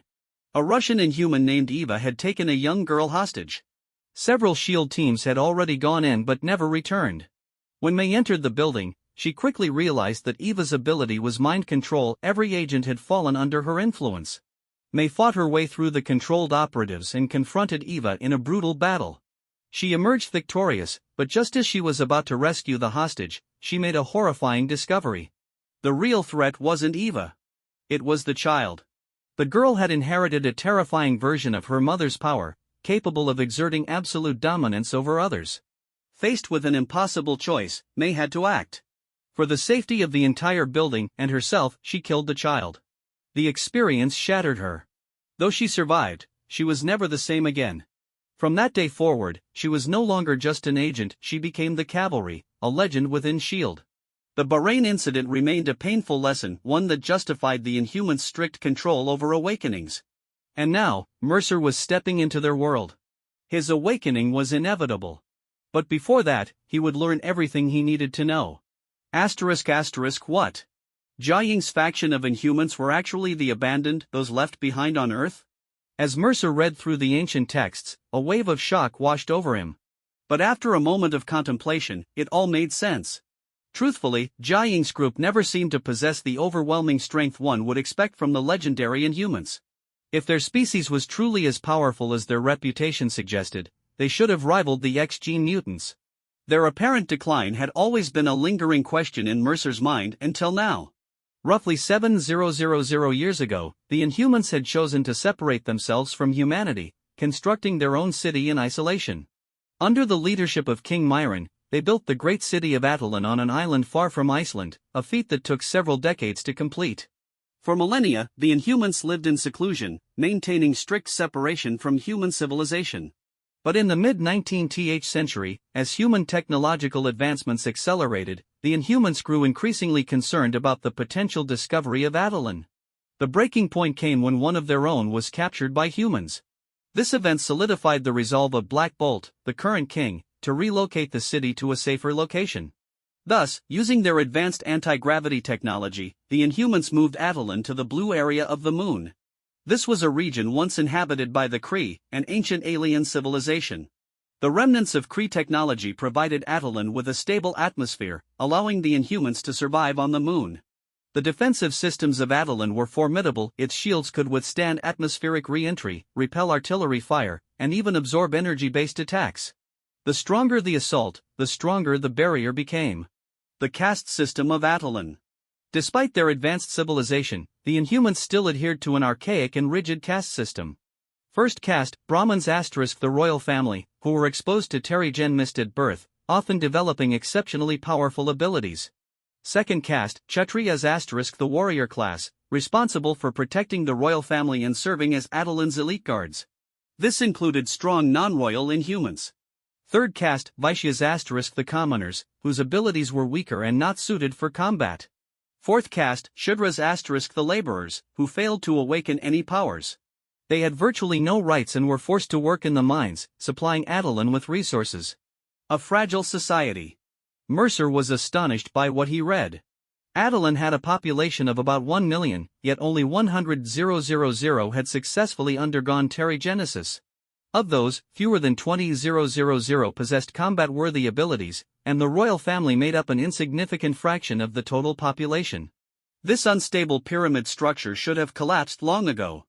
The fact that it still stood suggested one thing ***, the lower castes had been completely broken ***. The laborers had been so thoroughly oppressed that they no longer even considered rebellion. No wonder Jia Ying's faction had fled Adelan. They couldn't tolerate the tyranny of the caste system. Mercer pondered the implications. The Inhumans' isolation on the moon had undoubtedly stunted their growth. A stagnant population within a closed ecosystem was a recipe for disaster. If they continued down this path, their civilization would eventually collapse. The awakening ceremony is ready. Mercer was still deep in thought when Jia Ying approached him. The awakening ceremony is ready. The candidates you wished to observe have been prepared. Mercer closed the book, stretching lazily. All right. I've been reading for hours, I could use a break. Let's go meet our newest Inhuman. Jia Ying's expression twitched slightly. Normally, Mercer carried himself with the elegance of nobility, but at this moment, he was far more casual, almost carefree. In truth, Mercer was always a relaxed individual when among trusted allies. This wasn't laziness, but rather a form of self-assurance. Around those he considered his own, he saw no reason to maintain unnecessary formality. And to him, the Inhumans were his own. The road ahead for the Inhumans would be difficult. The rise of superpowered individuals would inevitably attract hostile attention. Mercer had already positioned himself as a potential ally, and the Inhumans, in turn, had shown him goodwill. The First Awakening. Jia Ying led Mercer into a surveillance room. The monitors displayed a small chamber where a middle-aged woman comforted a young girl. The girl was visibly nervous, but after some reassuring words from her mother, she gradually calmed down. Mercer silently observed. On the screen, the woman crushed a Terrigen crystal. Immediately, a mist spread throughout the chamber. The girl's body froze, her skin hardening like stone. She let out a brief cry before becoming completely motionless, as if she had turned into a statue. Minutes passed. Then, the stone shell began to crack and peel away, revealing her transformed form. To Mercer's surprise, there were no obvious physical changes, her abilities remained unknown. Jia Ying's voice was calm.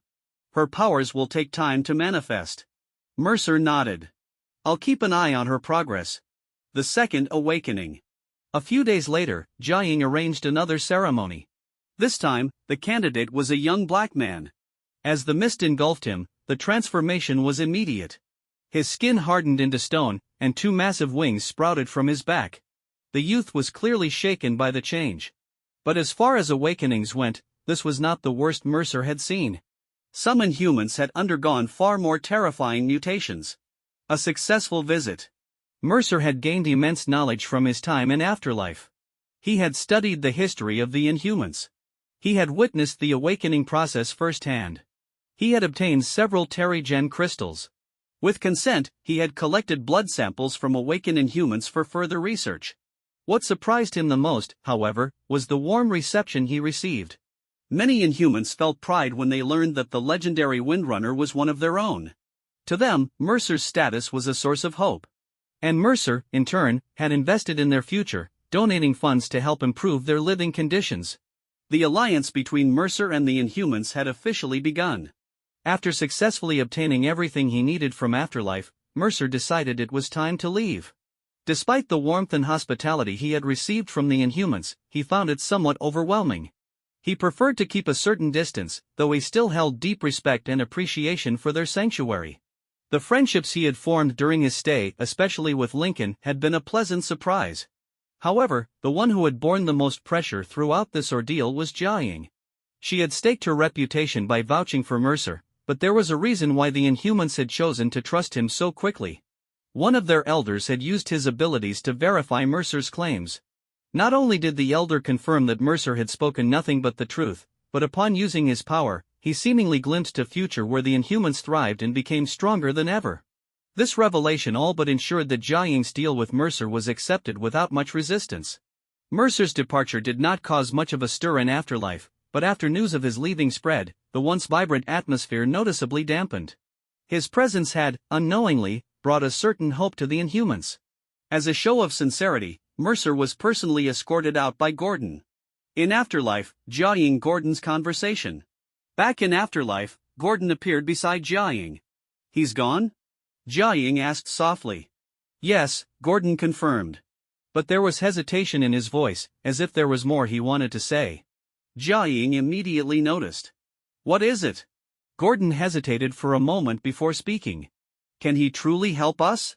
I won't question your judgment, but can we really trust him? Jiaying's expression remained unreadable. He will help us, she said, her voice low. And he will do far more than we expect. Then, she turned to Gordon, her eyes cold. You're mistaken about one thing, Gordon. We are not trusting him. We are using him. Mercer's thoughts. Mercer, of course, wasn't oblivious to Jiaying's intentions. His mental strength was far beyond ordinary, and even without directly probing, he could sense the underlying manipulation at play.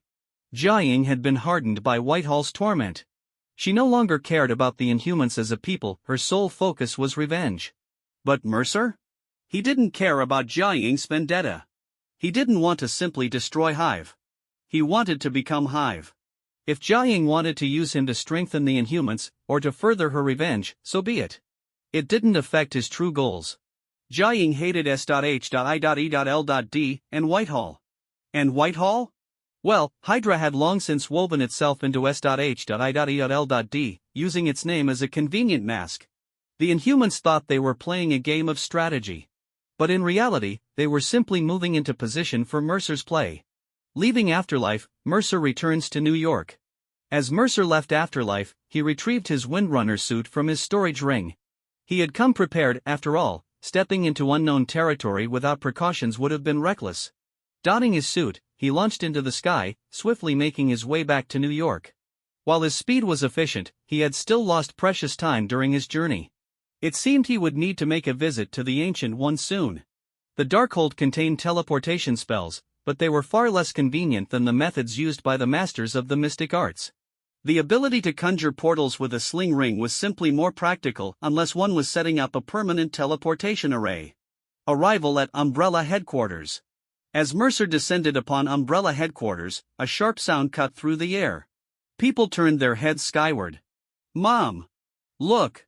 It's Windrunner, a young boy shouted excitedly. Hey, Windrunner! Some of Mercer's fans waved enthusiastically. Mercer slowed his descent, acknowledging the crowd before landing gracefully atop Umbrella's rooftop. The roof panels retracted, allowing him to enter the facility. Once inside, he swiftly removed his suit and transitioned into business mode. He had an experiment to conduct, one that, if successful, would redefine him. A complete awakening of his abilities, without any side effects. The experiment begins. Mercer arrived at the biological research lab, where he immediately began working on a serum. This particular serum was derived from Lincoln's electrokinetic abilities. After meticulous preparation, the experiment reached the final phase. Soon enough, Mercer had successfully extracted Lincoln's genetic material, isolating the components responsible for his electric powers. Alice, notify Smith to come see me, Understood, Master, Meeting with Smith. Mercer moved to the guest lounge, pouring 2 glasses of fine liquor as he waited. Smith had been with Umbrella for some time now, primarily serving as security, with a particular focus on protecting Ouyang. Though he hadn't been around Mercer for long, he had already proven himself loyal and trustworthy. Before long, Smith entered the room. You called for me, boss? Have a seat, Mercer gestured. Smith obeyed without hesitation. Mercer studied him for a moment before smiling. Smith, how long have you been with the Malik family? Since childhood, Smith responded, his posture respectful. I was raised and trained by the Malik family. It is my home, sir. This was their first formal conversation, and Smith remained reserved. Mercer took his time, explaining the entire history of the Inhumans. At first, Smith was completely bewildered. The sheer magnitude of the information was overwhelming. But Mercer had expected this after all. Learning about an entire hidden race in one sitting would be difficult for anyone. Then, Mercer revealed something even more shocking. Smith was an Inhuman. His bloodline carried the dormant gene, waiting to be awakened. Mercer also explained the terrigenesis process, the risks, the transformations, and what he intended to do. You wish to awaken my abilities? Smith asked, his voice steady. Yes, Mercer replied. And this experiment will confirm an important theory of mine. There are risks. Smith didn't hesitate for a second. "Do what must be done, sir," he declared. "Everything I am belongs to the family. If you need me, I will never retreat." Mercer couldn't help but find it amusing. Hydra's brainwashing techniques were truly something else. Their ability to instill absolute loyalty was impressive, in a twisted way. No wonder Hydra had built such a deep-rooted empire. "From now on, just call me Mercer," he said. "Go home and rest. Come back tomorrow." The awakening of Smith. The next day, Smith returned, ready. Inside a transparent containment chamber, Mercer watched as Lincoln's serum was slowly injected into Smith's bloodstream. Then, he released the Terrigen mist. Smith's body began to petrify, the process taking twice as long as a normal awakening. Finally, the stone shell cracked and fell away. At first, Smith felt no different, his appearance remained unchanged. Then, the reality of his transformation hit him. His vision expanded, he could see things he never had before. He could perceive electromagnetic waves, bioelectric fields, and energy currents invisible to normal eyes. Occasionally, arcs of electricity danced across his skin. Smith's face lit up with excitement. "I can control electricity and magnetism," he exclaimed. Mercer smirked. The experiment was a success. Without a doubt, Mercer's theory had been proven correct, it was viable. Ever since he began studying terrigenesis, Mercer had meticulously observed its patterns. He discovered that the mutation process was inherently uncontrollable, highly random, and seemingly tied to an individual's destiny, though he wasn't particularly interested in the philosophical implications of that. Instead, he had been contemplating a key question. Could the direction of an inhuman's transformation be controlled? This led to his hypothesis if an unawakened inhuman was injected with the genetic material of an already awakened inhuman, would that mark their transformation, influencing the mutation process? The logic was simple. The mutation process was unpredictable and could result in extreme physical changes. However, introducing foreign genetic material beforehand could potentially allow the body to adapt to those powers, integrating and even enhancing them. That was the foundation of Mercer's awakening theory. His ultimate goal was never just to eliminate Hive, he wanted to become Hive. The threat of Hive. The ancient inhuman Hive was an immortal parasitic entity, capable of leaving one host for another, inheriting their memories, and controlling all inhumans except Lash. Hive could. Heavy checkmark project parasitic spores, consuming targets and regenerating itself. Heavy checkmark heal from extreme injuries, even regenerating destroyed bones. Heavy checkmark survive nuclear explosions by absorbing enough biological energy. Heavy checkmark command all inhumans absolutely, making them willing slaves to its will. Heavy checkmark teach controlled inhumans how to master their abilities instantly. For the inhumans, Hive was not just a leader, it was a god, created by the Kree to rule over them. After being banished to an alien world for millennia, Hive had become severely weakened. Even with the Malik family's blood sacrifices, it remained a mere shadow of its former self. Most importantly, Hive could not possess inhumans only humans or unawakened inhumans. The Far Star Project, which aimed to bring Hive back, had subjected it to over a decade of starvation. Even an Asgardian wouldn't have survived such conditions, Hive only persisted due to its unique biology. Mercer's plan, using awakening to kill Hive. Mercer's strategy was simple yet audacious. Heavy checkmark force Hive to possess him at the exact moment of terrigenesis. Heavy checkmark used the raw power of transformation to overload and weaken Hive.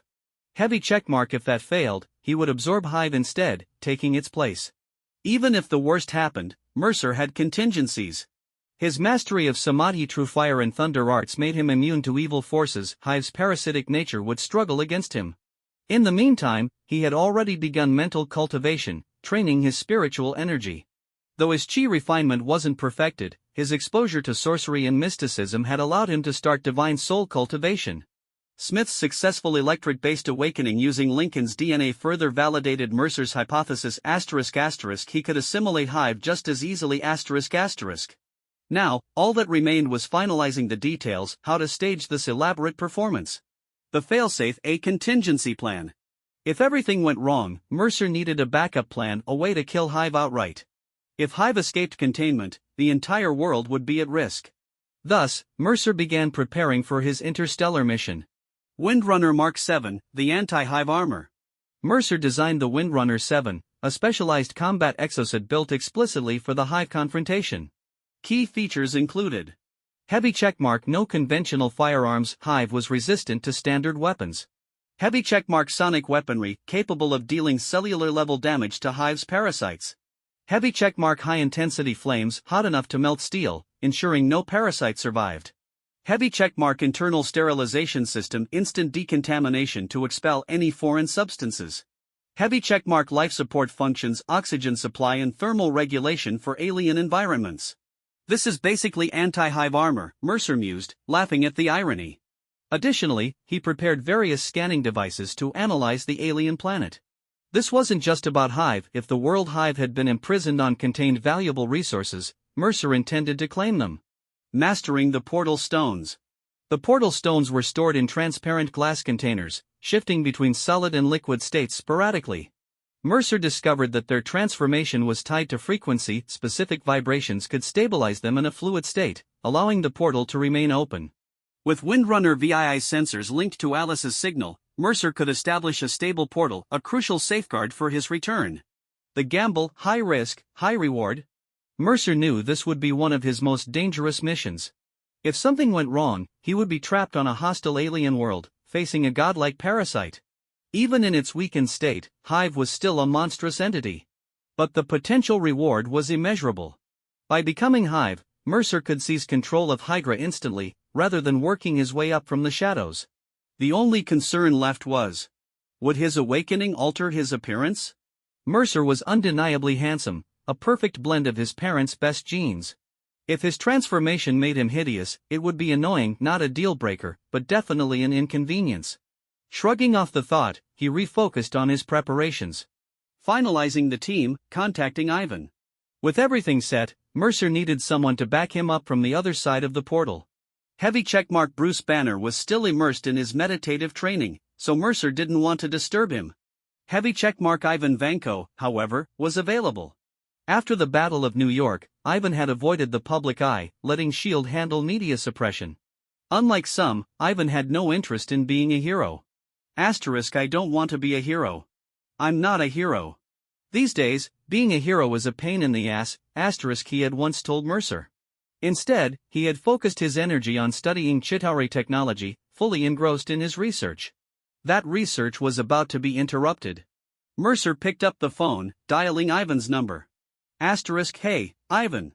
I need your help. Under Mercer's patient explanation, Ivan quickly accepted the reality before him. However, for Ivan, this was undoubtedly a huge shock, as the mysterious portal stood right in front of him. The overwhelming sense of astonishment made it difficult for him to process at first. It took Ivan some time to gradually digest the impact of this revelation. After all, an expedition to an alien planet was no trivial matter. It entailed countless unknowns and risks. But as the initial shock gradually faded, a surge of excitement began to rise in his heart. This rare opportunity felt like a gift from the heavens. After spending a long time together, Ivan had become one of the few people Mercer could trust. He had devoted all his efforts to Umbrella Corporation, fully integrating himself into the group and becoming one of its key members. Ivan, it's up to you now. Mercer solemnly instructed Ivan. Ivan responded with a bold smile, his eyes gleaming with determination. Don't worry, boss. I won't let you down. Mercer slowly closed his visor.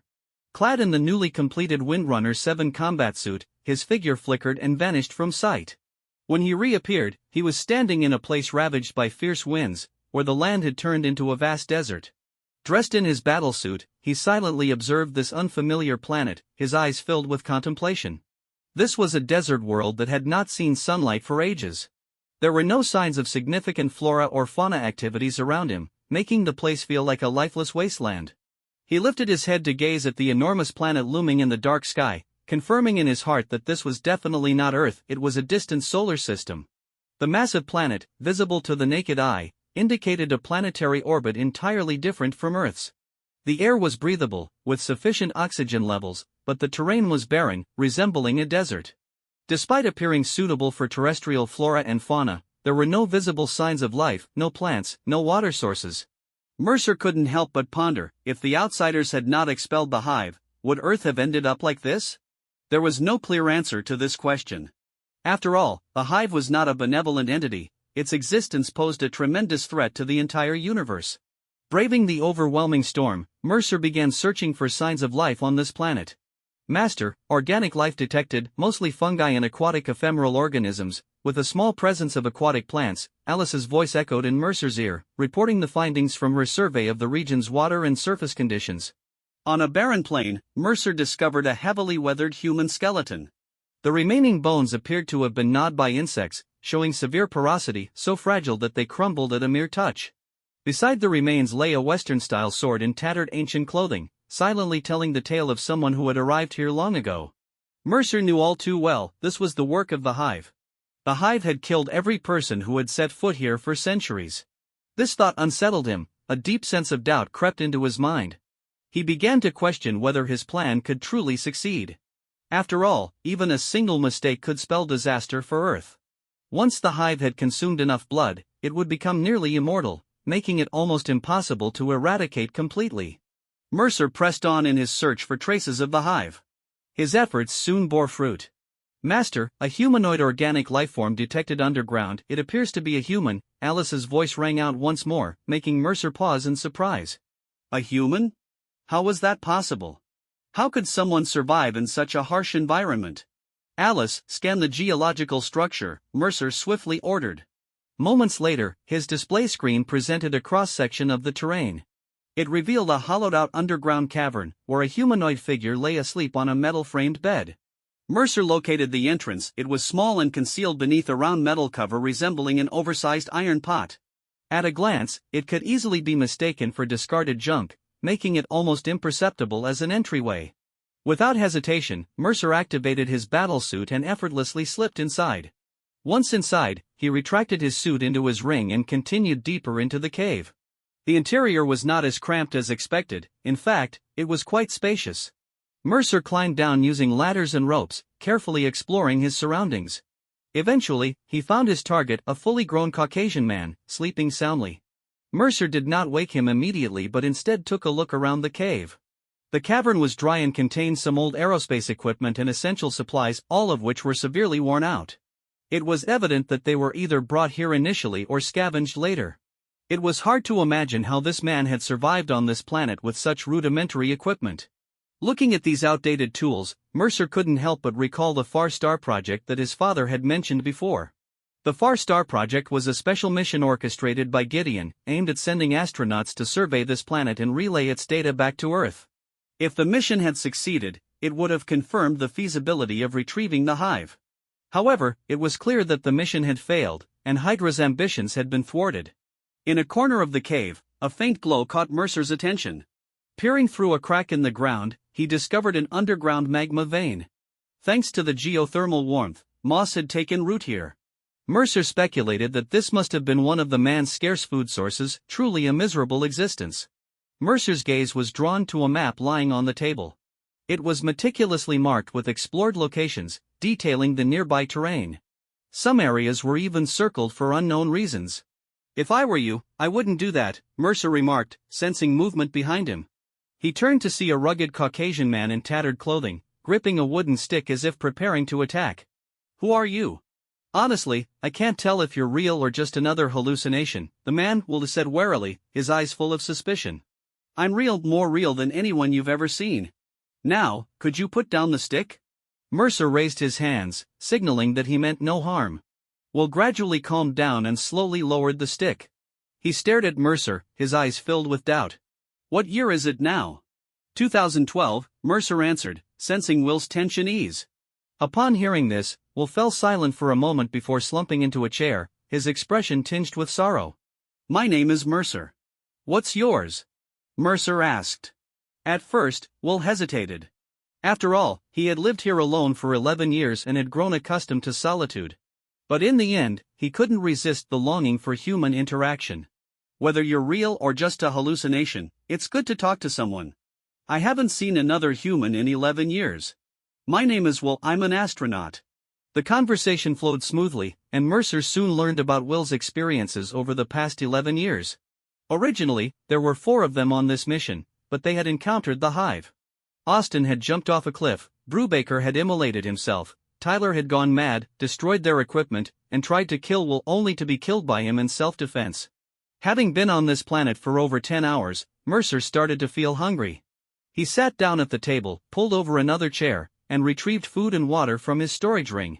Since he had no idea how long he would be staying, he had brought several storage rings, one filled with food and water, another containing measuring instruments and supplies, and a third stocked with weapons and battle gear. Seeing Mercer casually conjure food and water out of thin air, Will couldn't help but feel despondent. This has to be a hallucination, even a magician is showing up now. Mercer shook his head helplessly, sighing inwardly. This was truly a journey filled with unexpected twists and turns. Looking at Will's sorrowful expression, Mercer suddenly felt at a loss. This guy had been so thoroughly screwed over by his old man that his mind was nearly broken. It was hard to imagine a grown man showing such a pitiful look. As he stared at the food on the table, Will suddenly became hysterical and started devouring it frantically. The food Mercer had brought was all carefully prepared dishes, made from high-quality ingredients that he had specifically arranged to be cooked and stored in his spatial ring. This was an unexpected discovery Mercer had made. He had realized that items stored in his spatial space did not change over time. He first noticed this when certain instruments placed in storage showed discrepancies in time records upon retrieval. No wonder learning this spatial magic had been so difficult. It turned out to be far more complex than he had originally imagined. Watching Will nearly cry from happiness as he ate, Mercer couldn't help but feel a chill in his heart. Without hesitation, he joined in the battle to eliminate the food. However, Will wasn't having it. "No! You can't eat.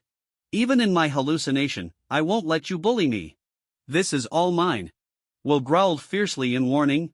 Mercer fell silent for a moment. Seeing how his old man had messed Will up this badly, he decided to help Will distinguish reality from illusion once and for all.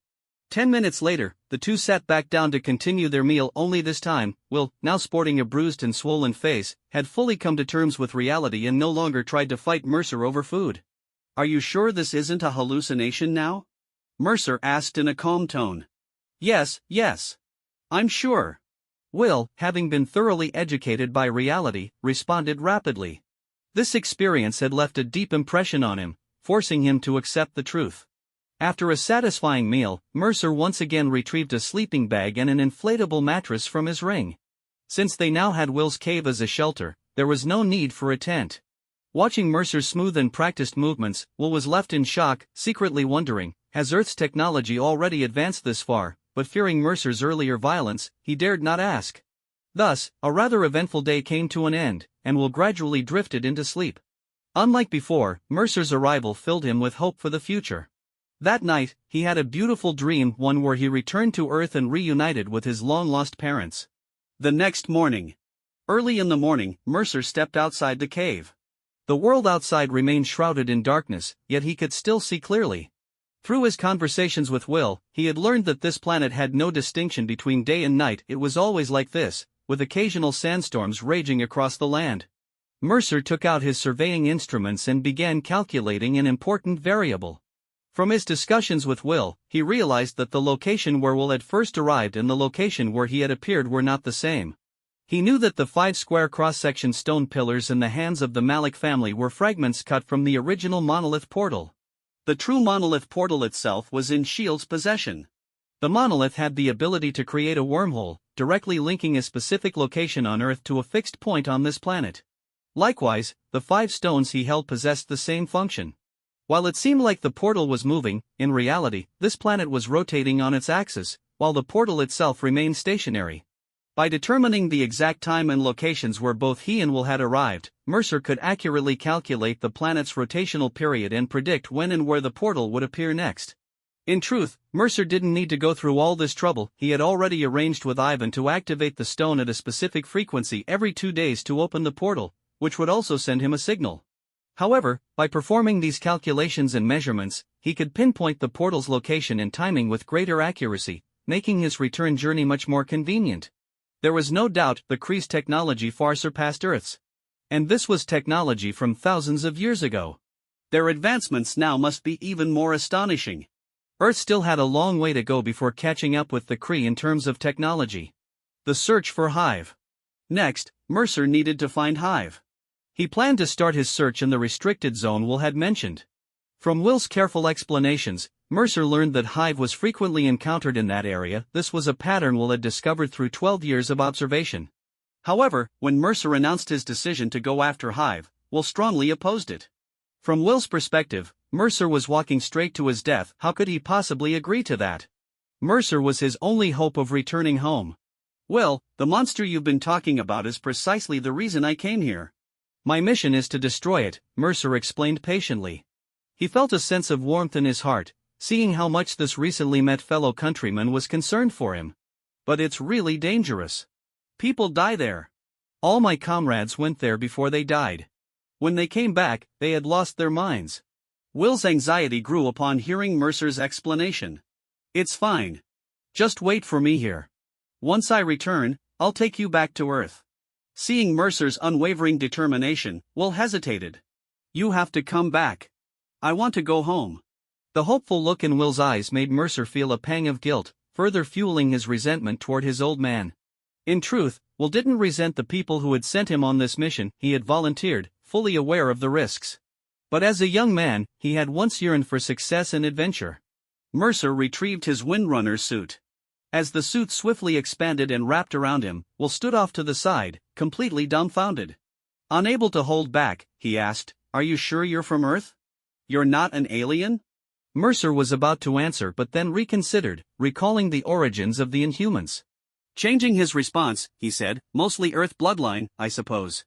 Then, he activated his suit and soared into the sky, quickly vanishing from Will's sight, leaving the astronaut standing there muttering to himself, mostly. Encounter with Hive. Mercer arrived at the restricted zone Will had described, but he found no signs of life. He ventured further, searching deeper into the area. After several hours, he finally detected a life form. From a distance in the sky, he spotted a figure in a black robe standing atop a hillside, seemingly unreal. Mercer immediately identified the figure. It was Hive. Hive's life signals were extremely faint, at least based on Mercer's detection. Seeing Hive in such a weakened state eased some of Mercer's concerns. He now felt more confident in his chances. The first Inhuman in history, the so-called King of the Inhumans, had fallen into such a pitiful state. How ironic. Mercer descended from the sky, landing directly in front of Hive on one knee. At this moment, his acting skills switched on in full force. "Oh, my great master. Revered King of the Inhumans. Today, your humble servant has come to rescue you. Once you are freed from your prison, the world shall witness your glory. Your followers shall rise under your command, restoring your former majesty. Hail Hydra!"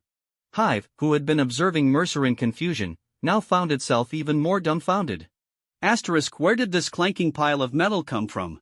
How could someone be so shameless? Asterisk.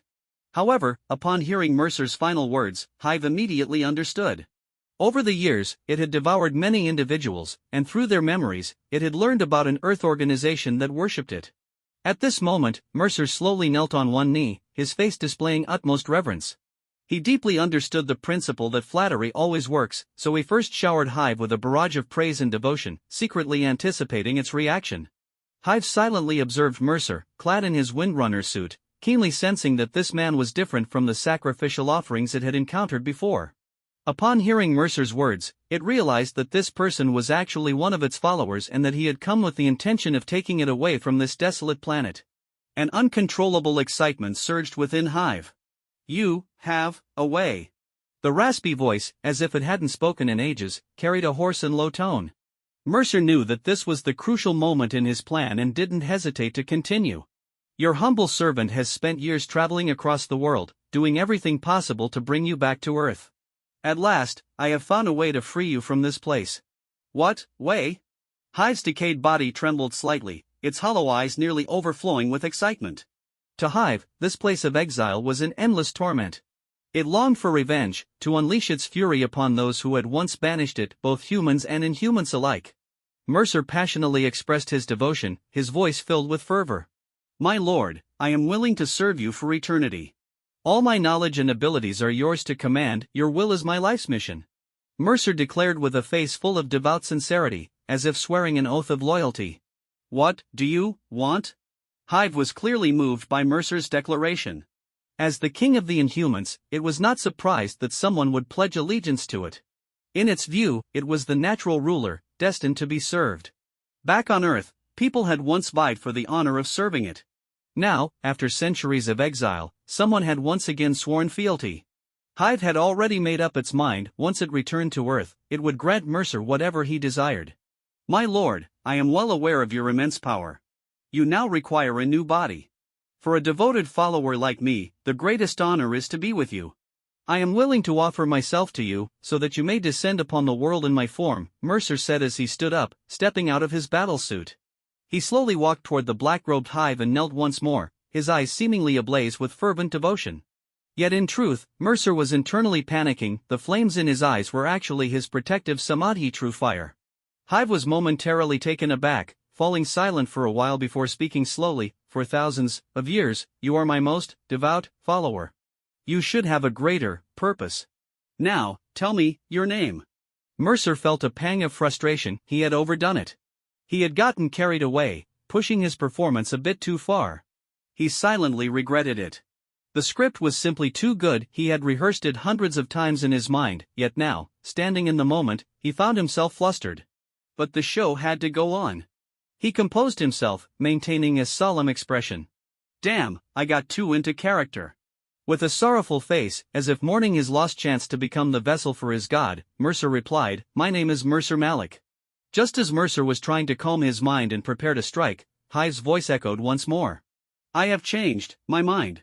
The moment Hive finished speaking, its body suddenly collapsed, and in an instant, countless nanoscopic parasites swarmed toward Mercer, burrowing into his body. Mercer's heart sank. He barely had time to shout, Alice, before he felt his entire body being invaded, slowly losing control. Behind him, his Windrunner suit extended its right arm, releasing a spray of mist, the Terrigen crystal vapor. Mercer's body immediately began to crystallize, the stone-like shell rapidly encasing him. At the same time, Hive was trapped within Mercer's body, unable to escape. Inside Mercer, a violent transformation was taking place. His life force was being pushed to its limits, his entire cellular structure undergoing another brutal cycle of tearing and reconstruction. Having undergone 3 levels of enhancements before, Mercer's body was already extraordinarily powerful. But now, a fundamental change was occurring, he could feel it at the deepest level of his being. Mercer's body instinctively fought back against the invading Hive, slowly consuming and assimilating it. The so-called first Inhuman, the king of the Inhumans, was being forcibly ground down, absorbed, and ultimately erased within Mercer's body. Transformation complete. No one knew how much time had passed. The stone casing around Mercer began to crack and fall away as he gradually regained control over his body. He could feel the inhuman abilities now coursing through him. The first thing he did was pull out a mirror to check his appearance. Seeing that his face had not changed, Mercer let out a long sigh of relief. You really surprised me, kid. A sudden voice rang out in Mercer's mind, making him shudder. He quickly looked around but saw no one. Who are you? Where are you? Mercer's guard went up. He had a nagging feeling that the voice was coming from deep within himself. I'm inside your mind. Weren't you so devoted to me? Why are you so surprised? The voice responded. Hive? Mercer finally realized that this voice was speaking directly into his consciousness. Never thought I'd end up like this. How unexpected. You turned out to be one of my kind, and you set me up so thoroughly. Mercer took a deep breath, gradually calming himself. He sat cross-legged, focusing inward, entering a state of mindfulness. Using the Taoist technique of internal observation, he peered into his own consciousness, seeking out the invader. There, within his mental realm, he saw Hive's true form. Its skin was stark white, its eyes a deep red. It had no hair, no nose, and its mouth was a thin, tightly sealed slit. The most distinctive feature was the massive tentacle-like appendages sprouting from its head, though they lacked suction cups. Its body remained humanoid, and it carried itself with an air of dominance, as if it had already won. Upon seeing Mercer, Hive spread its arms as if welcoming a new world. Now, you shall be consumed by me. We will truly become one, and your vision will be realized. You think you've already won? Mercer found the situation almost amusing. Isn't that the case? I admit that your soul is strong, but compared to my thousands of years of existence, you are insignificant. Once I devour your soul, I will take over your body. I have done this countless times, there has never been an exception. Hive sneered at Mercer, its expression full of mockery. Even among our kind, those who awaken abilities related to the soul are extremely rare. What can you possibly do? I'm curious, how did Gideon Malik, that cunning yet small-minded man, end up with a son as devious as you? Mercer was slightly surprised that Hyde knew so much about his father, but he ignored the taunt. Unless I have a way to target the soul directly. Mercer smirked, and in an instant, brilliant flames erupted from his hands. Samadhi True Fire Star. Starting from Mercer's core, the mystical fire rapidly spread throughout his mental world, engulfing Hive.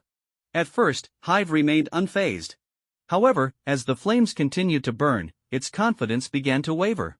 What is this fire? It burns my soul? Aha! Hive's agonized screams echoed through the mental realm, its wails growing more desperate.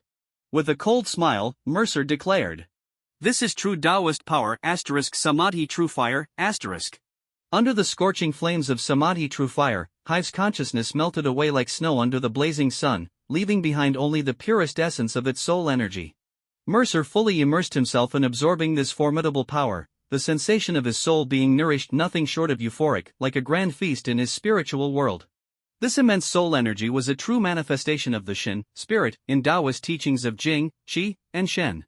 A deep sense of gratitude towards his master, Wang Fugui, surged in Mercer's heart. Without his master's teachings and the inheritance of this mystical Taoist art, today's battle might not have ended so smoothly.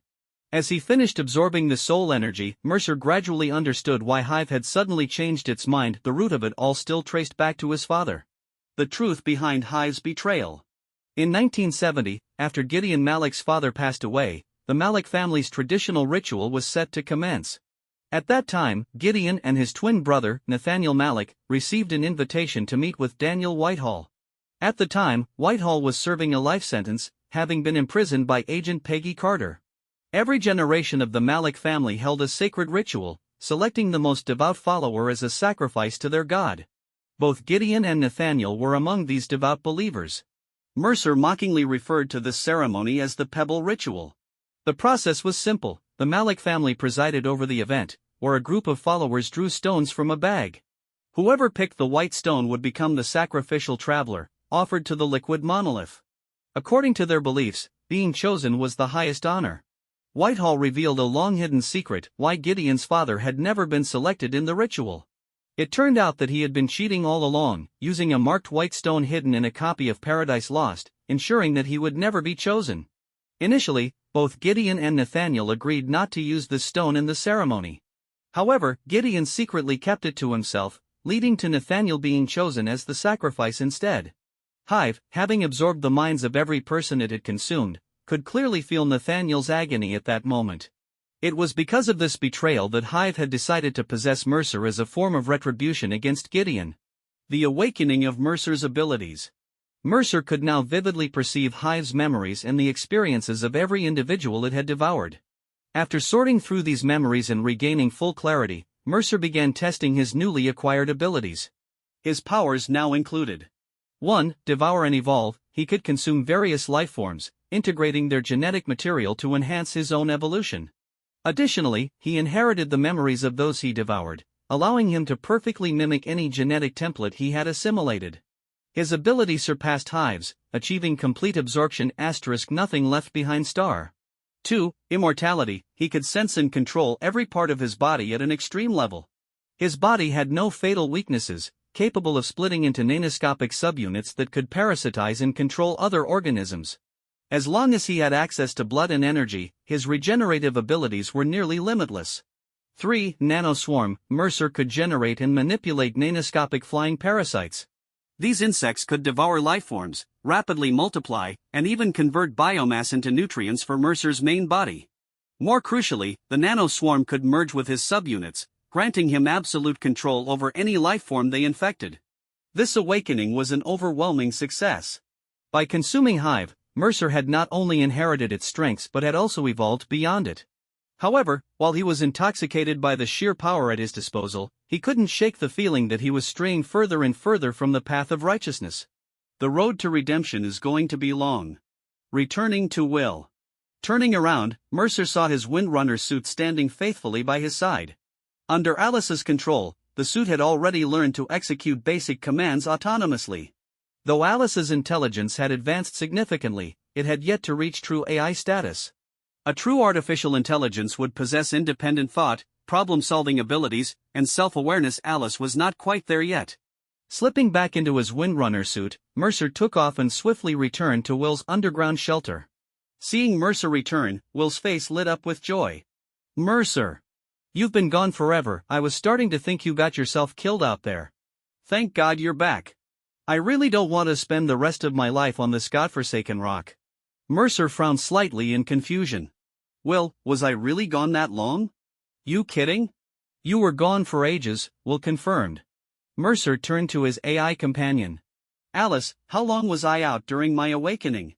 Master, your awakening process lasted 154 hours, 32 minutes, and 14 seconds. After that, you meditated for 24 hours, 41 minutes, and 16 seconds, Alice reported. And how long until Ivan reactivates the portal? Approximately 1 day and 3 hours remaining, Alice responded. Hearing this, Will practically jumped with excitement. We're finally getting out of here. Hell yeah! Seeing Will's elation, Mercer couldn't help but smile as well. Now that everything was in order, it was time to move on to the next phase of his plan ***, developing this planet ***. The future of this planet. An uncharted world meant unlimited resources. With proper modifications, this place could sustain a human colony. Mercer was already envisioning a grand project, terraforming the planet and turning it into a thriving settlement. His heart pounded with anticipation as he gazed at the stunning celestial phenomena in the alien sky. If only Yang were here to see this. Wait. Why did he suddenly think of her? A strange feeling crept into Mercer's heart. His relationship with Yang had always been ambiguous, somewhere between friendship and something more. Shaking off the thought, Mercer refocused on his immediate goals. For now, he and Will enjoyed a rare, luxurious meal in this near-eternal night. Afterward, they got to work. Mercer resumed his planetary survey while Will gathered mementos to take home. The planet was mostly land with some scattered lakes and underground water reserves. The real problem wasn't water, it was the lack of sunlight preventing an ecosystem from forming. But that, Mercer could fix. With artificial nuclear fusion technology, he could create a sun. If successful, this world could be transformed into a thriving paradise, fully self-sufficient and ripe for development. With Hive gone, the greatest threat had been eliminated. Apart from the occasional sandstorm, there were no remaining dangers. The journey home. The day of departure arrived. Mercer stored Will's belongings in his spatial ring, donned his windrunner suit, and grabbed Will before soaring into the sky toward the portal's location. As they waited for the portal to activate, they chatted. Will, once we get back, if you need a job, come find me. I'll make sure you get a high-paying position, Mercer said, handing Will a business card with his private number. Mercer, man, you saved my life. I'd have lost my mind if I stayed here much longer, Will said, his gratitude evident. Hearing this, Mercer felt a twinge of guilt. After all, the real reason Will had been stranded here in the first place was because of his father. Just then, the portal slowly began to open. Without hesitation, the two stepped through, vanishing in an instant. As Mercer finally returned to Earth, Ivan let out a long sigh of relief. Up until now, there had been no news from Mercer after he left, and if things had continued like this, no one could be certain whether he had met with disaster. Hey, boss, you really had me worried. I thought I'd have to start looking for a new job, Ivan said, flipping forward and giving Mercer a bear hug. After the embrace, Ivan finally noticed Will and asked in confusion, "Hey, buddy, are you an alien?" "I'm astronaut Will. I got stranded on an alien planet during a mission, and luckily, Mercer saved me this time," Will explained helplessly. The moment Ivan learned that Will wasn't an alien, he instantly lost interest. Seeing Ivan's disappointed expression, Will couldn't help but chuckle bitterly. Planning the future. After a round of celebration, Will left to reunite with his family, while Mercer and Ivan began discussing the planet development project. Inside Mercer's workshop, he issued a command, "Alice, construct a model based on the planetary survey data." Immediately, a holographic projection of the alien planet's terrain appeared in the room. Though Mercer's surveyed range was limited, the displayed area was already vast. He estimated that the planet was roughly twice the size of Earth. "Alice, create a new project folder. Name it Pandora Planetary Terraforming Project. Design a feasible plan based on Pandora's conditions." Mercer had named the planet Pandora, symbolizing a world bestowed with endless beauty. "This planet is safe, Ivan.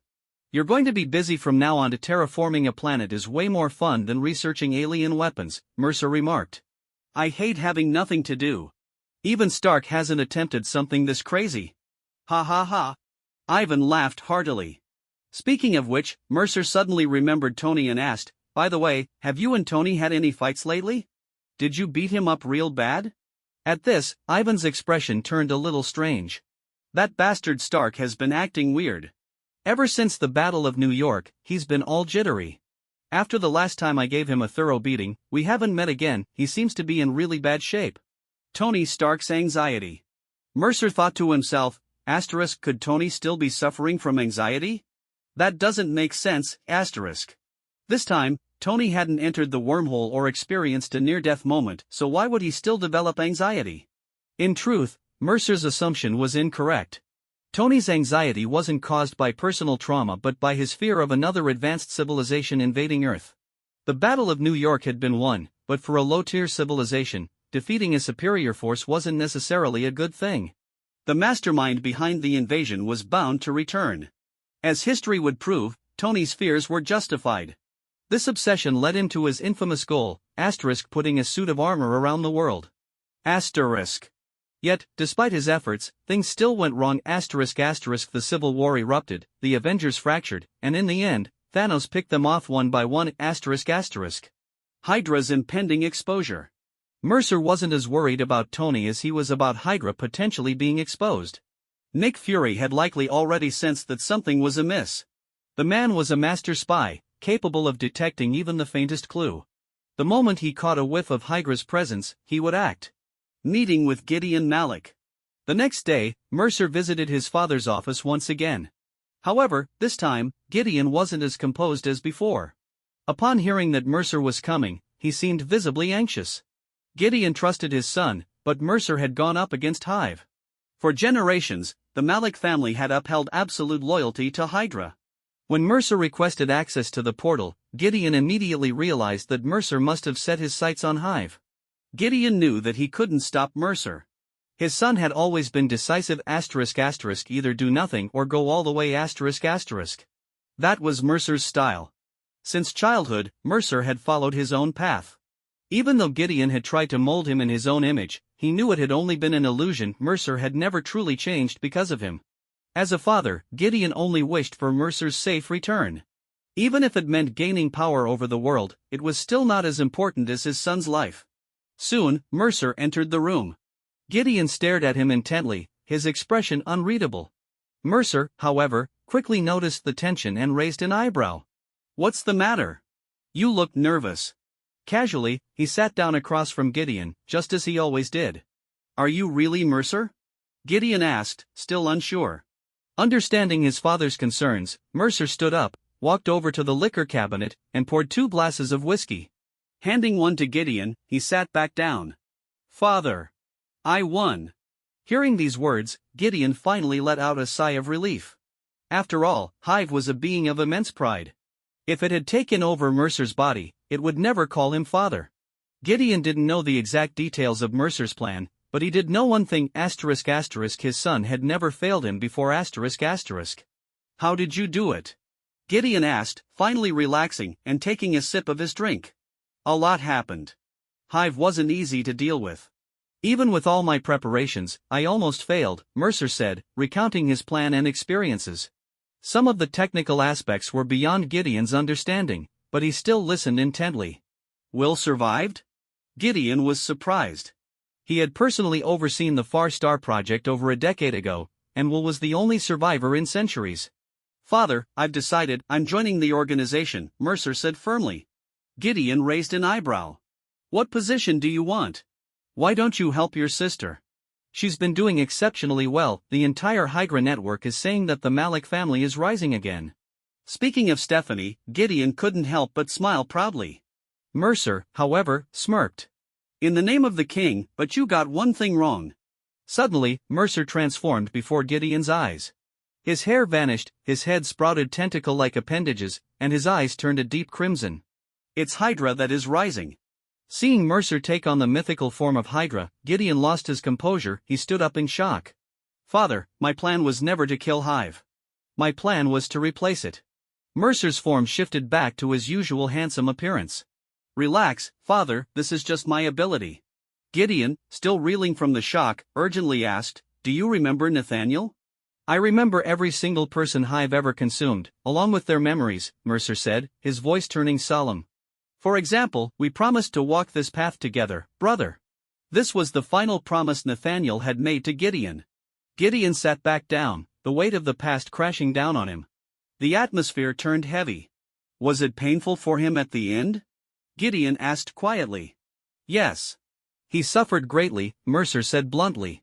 Uncle hated you for betraying him. Gideon fell into deep silence. A long silence lingered between father and son, occupying most of their conversation. Gideon fell into deep remorse. It was indeed my fault back then, he admitted. I only regret not playing a trick alongside Nathaniel during that damned ritual. I have always hated that ritual, yet I still forced you and Stephanie to uphold Hydra's beliefs. The reason was simple, this tradition was the foundation of the Malik family's status within Hydra. But today, you have broken this cycle.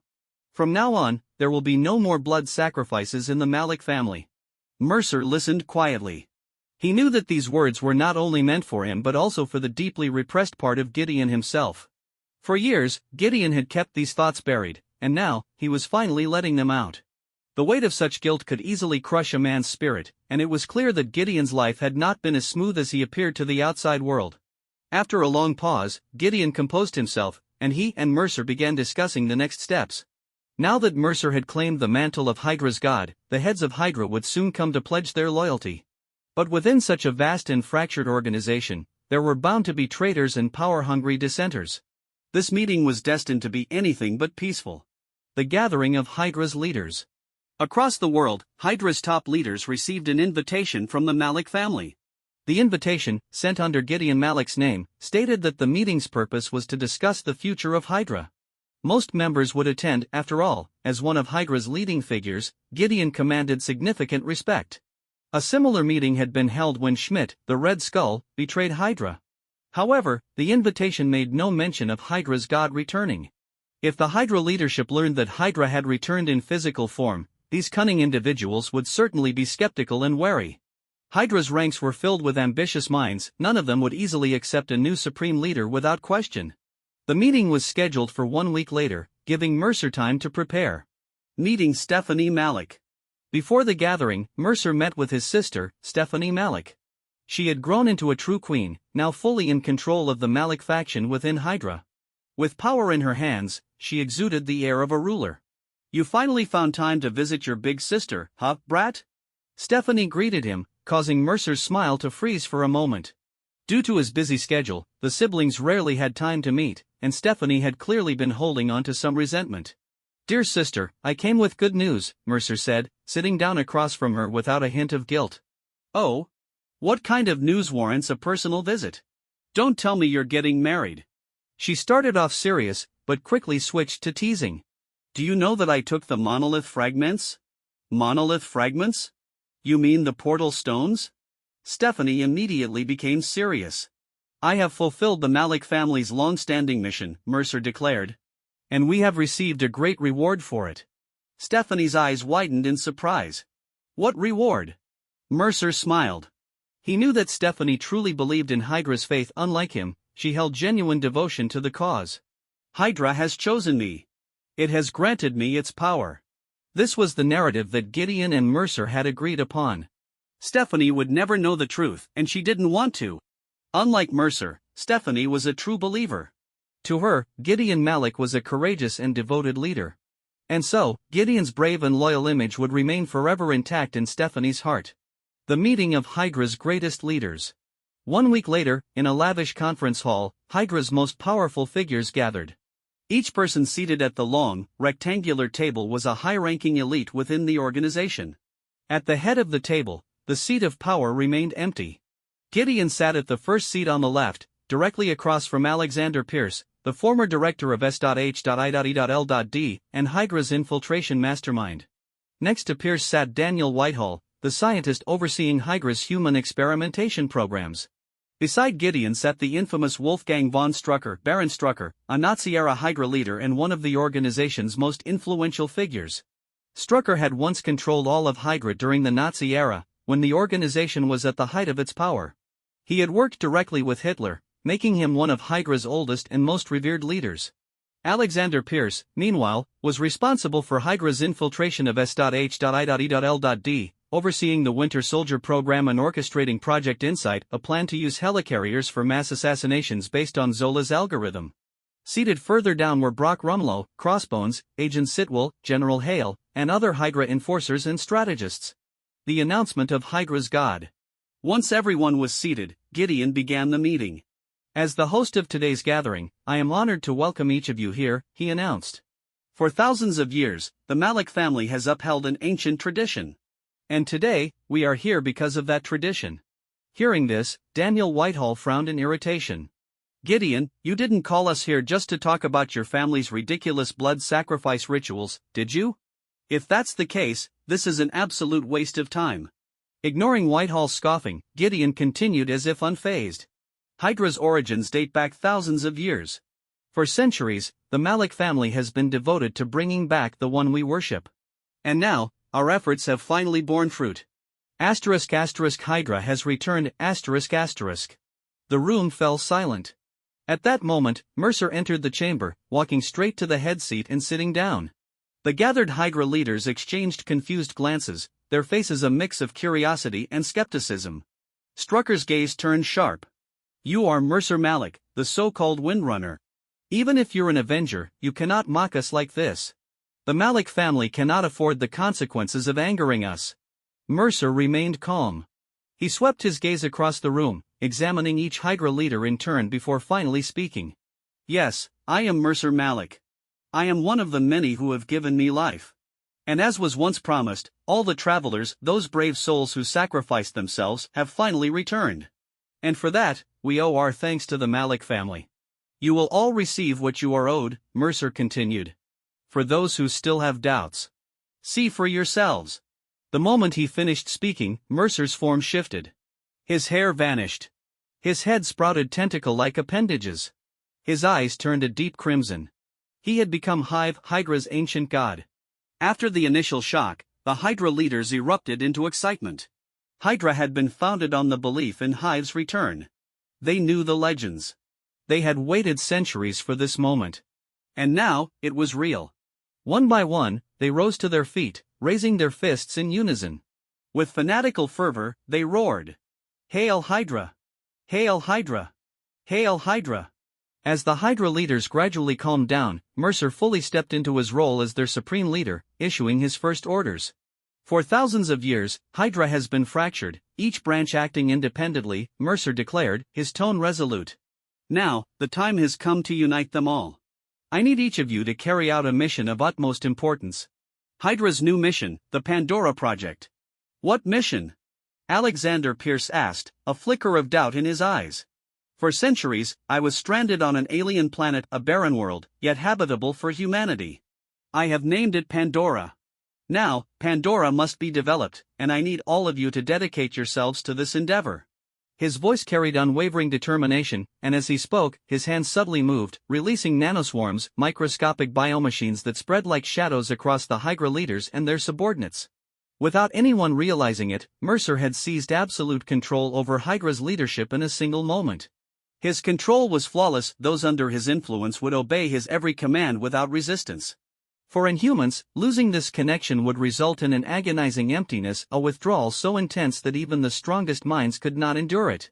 In this meeting, everyone except Gideon and Stephanie Malik was now Mercer's most devoted follower. This power was akin to an irresistible addiction, yet harmless to the body. The withdrawal effects were far worse than any drug ***, even the most strong-willed individuals would break *** if they were cut off. Hydra's total mobilization. With control established, Mercer swiftly transitioned from speech to action, issuing direct orders. Hydra's hidden factions began mobilizing, preparing for the Great Migration. New Hydra recruits were to be trained. Senior leaders would maintain their cover within their respective factions. Alexander Pierce was tasked with obtaining S.H.I.E.L.D's monolith portal. All Hydra resources were to be redirected toward the Pandora Project. Pierce, as always, continued manipulating S.H.I.E.L.D. from the shadows. He had to act carefully, any sudden moves would alert Nick Fury. Baron Strucker, a lifelong enemy of Fury, knew this all too well. During World War II, Strucker had fought Fury's Howling Commandos multiple times, yet he had never won. Hitler himself had been displeased with Strucker's repeated failures, giving him one last chance to destroy Cherbourg, only for Fury's team to foil the plan again. Since then, Fury had never stopped hunting Strucker. Any significant Hydra operations would immediately trigger S.H.I.E.L.'s response. This was evident in the original timeline ***. Phil Coulson *** discovered Strucker's base, relaying the intel to Maria Hill, which directly led to the events of Avengers: Age of Ultron. However, this time, Hydra's exodus would not be so easy. Hydra's true strength. Mercer had known from the start Hydra could never be wiped out overnight An organization that had nearly conquered the world multiple times was not so fragile. Only those who truly understood Hydra could grasp its terrifying resilience. As long as Hydra's leaders remained, Hydra would always return. This was the true meaning of their motto. Cut off one head, two more shall take its place. With each command, the Hydra leaders gazed at Mercer with absolute devotion. He knew that if he ordered any of them to die, they would do so without hesitation. With Mercer at Hydra's helm, the organization's efficiency skyrocketed. Each faction offered their elite forces to the cause. The numbers were staggering. The Malik family alone had nearly 1,000 supersoldiers enhanced by lead fortification serum. Pierce controlled the Winter Soldiers. Strucker had the twins Wanda and Pietro Maximoff. If Hydra united its full strength, even the Avengers would struggle to stop them. Clearly, in the original timeline, Hydra had only been defeated because it was fractured. All they had lacked was a true leader to unite them. Now, that leader had appeared. The final command. "All right, everyone," Mercer said. "My orders are simple ***, accelerate the Pandora project ***.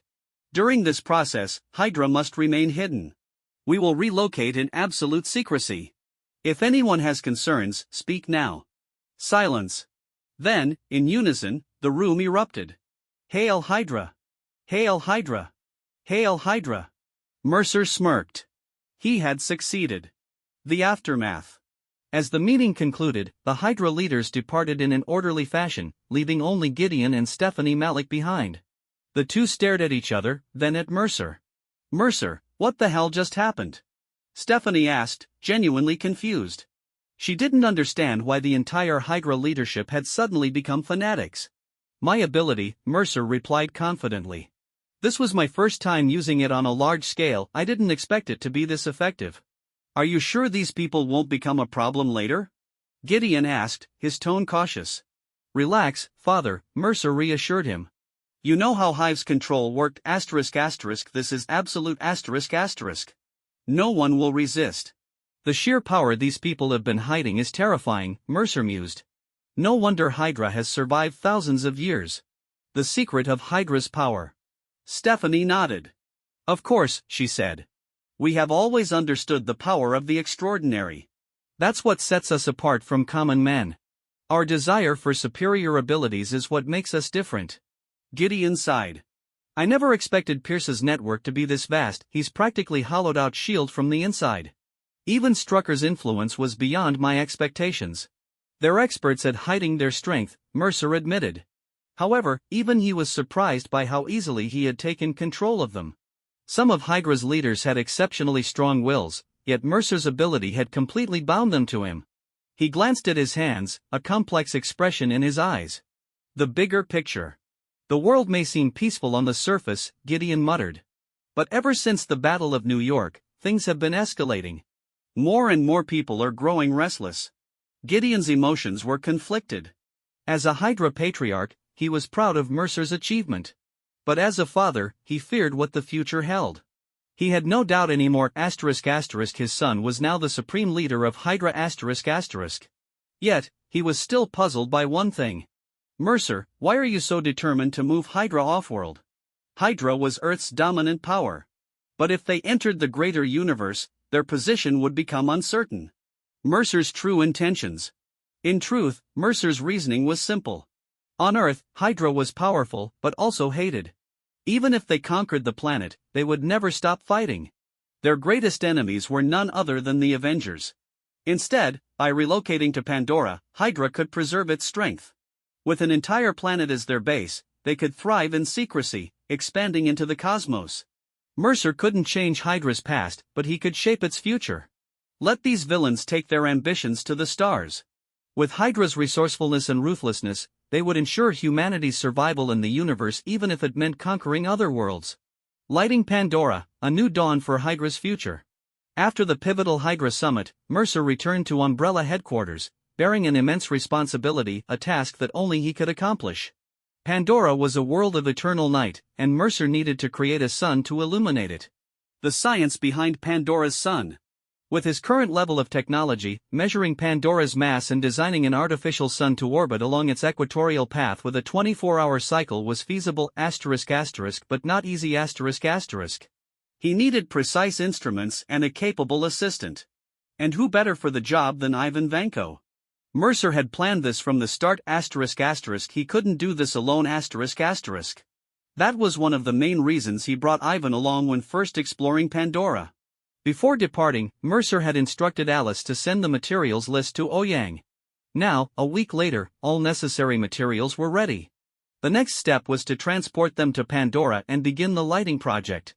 The biggest challenge, transportation. Surprisingly, the most difficult part of the mission turned out to be moving the materials.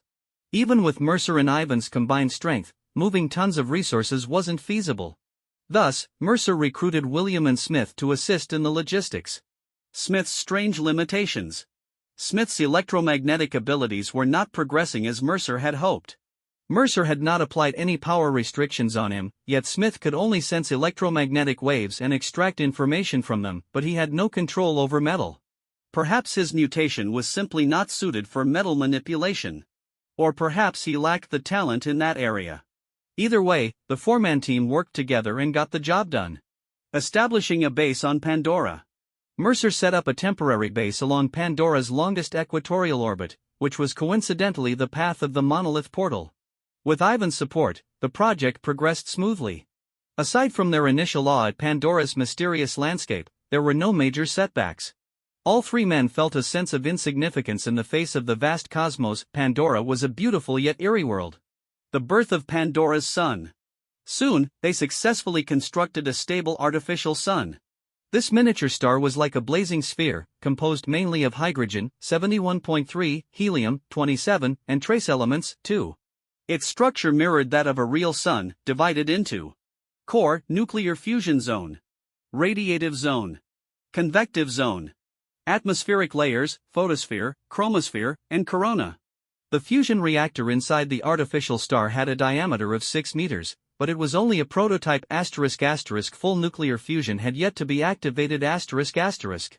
For natural stars, sustained fusion occurs because of their immense gravitational pressure, which counterbalances fusion-generated outward force, maintaining stability. Mercer had to replicate this equilibrium using Pandora's gravity. With Ivan's expertise, they managed to overcome each obstacle one by one, launching the sun into orbit. Finally, everything was ready. Mercer would be the one to send the sun into its designated orbit. With Smith and William assisting, Alice remotely piloted Windrunner 7, carrying the miniature sun into the sky. From the ground, Mercer and Ivan monitored the instruments and provided precise guidance. Alice, you are now in the designated orbit. Maintain speed. I'm initiating nuclear fusion, ***. 3, 2, 1. Start. In the sky, a faint glow began to expand, growing brighter with each second. Soon, the artificial sun ignited, casting radiance across Pandora's surface. Alice's final task was to stabilize the sun and ensure its fusion reaction remained steady. This also meant that Windrunner 7 would be lost forever, sacrificed to power Pandora's new dawn. The moment of truth arrived. A meteor-like tail of fire trailed behind the sun as it adjusted into position, then **** stability was achieved ***. Success. ***, congratulations, Master. The mission was executed flawlessly, ***, Alice's calm voice announced. ***, yes, ***, Ivan shouted, his excitement startling Mercer, but Mercer was just as thrilled. According to calculations, this light source will illuminate Pandora for nearly 1,000 years. Alice's precise analysis sealed the deal. Outside the tent, Mercer, Ivan, Smith, and William cheered together. Pandora had light. Back at Umbrella, discussing Pandora's future. After completing the lighting project, Mercer and Ivan returned to Umbrella headquarters to discuss future development plans.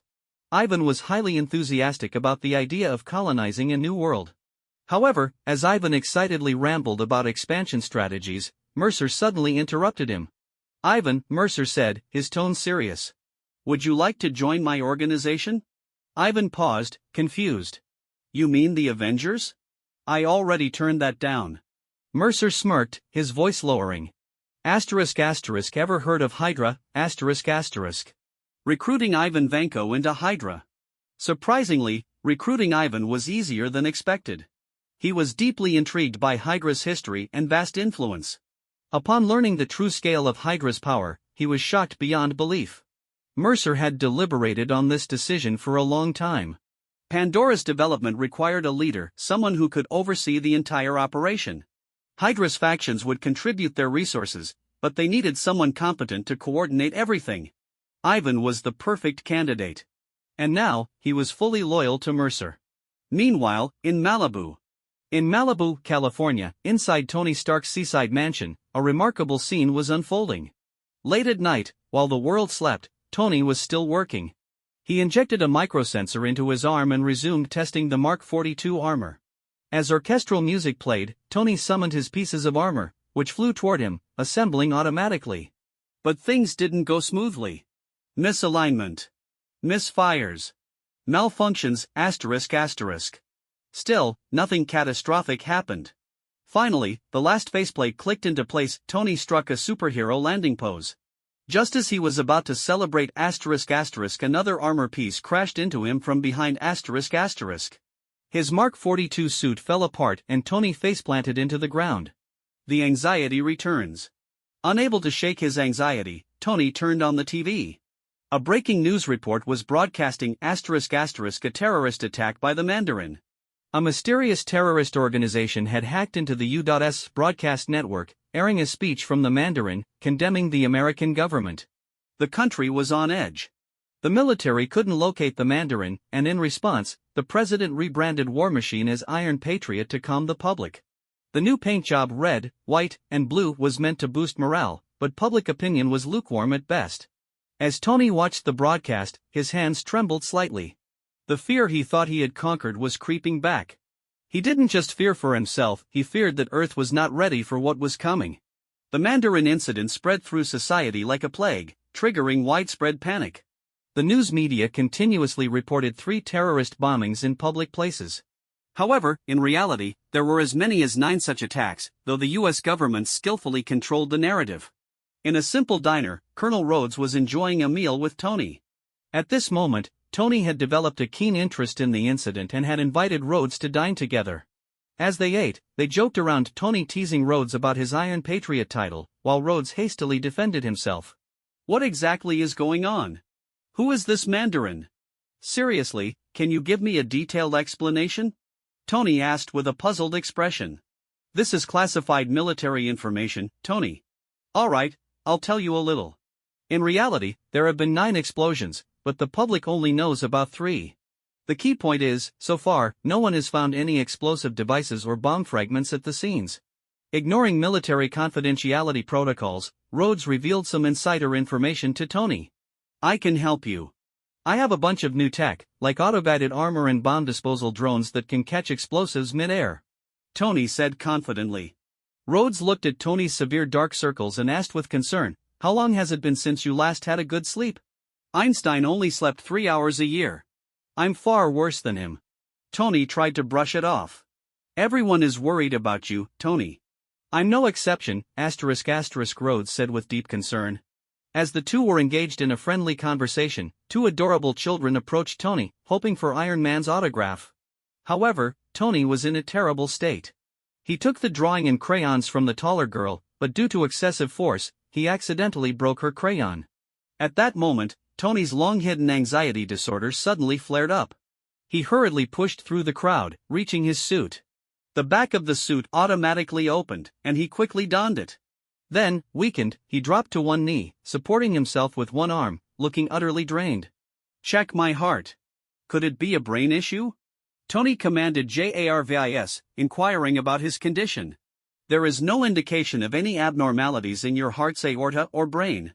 JARVIS responded calmly. Am I poisoned? Tony wondered. Based on my diagnosis, you are suffering from severe anxiety disorder. JARVIS stated firmly. Me? Impossible. Tony refused to believe it. Ignoring Rhodes' advice, he activated his suit and took off. At the new headquarters of Stark Industries, Tony's personal bodyguard, Happy Hogan, was meticulously checking employee ID badges.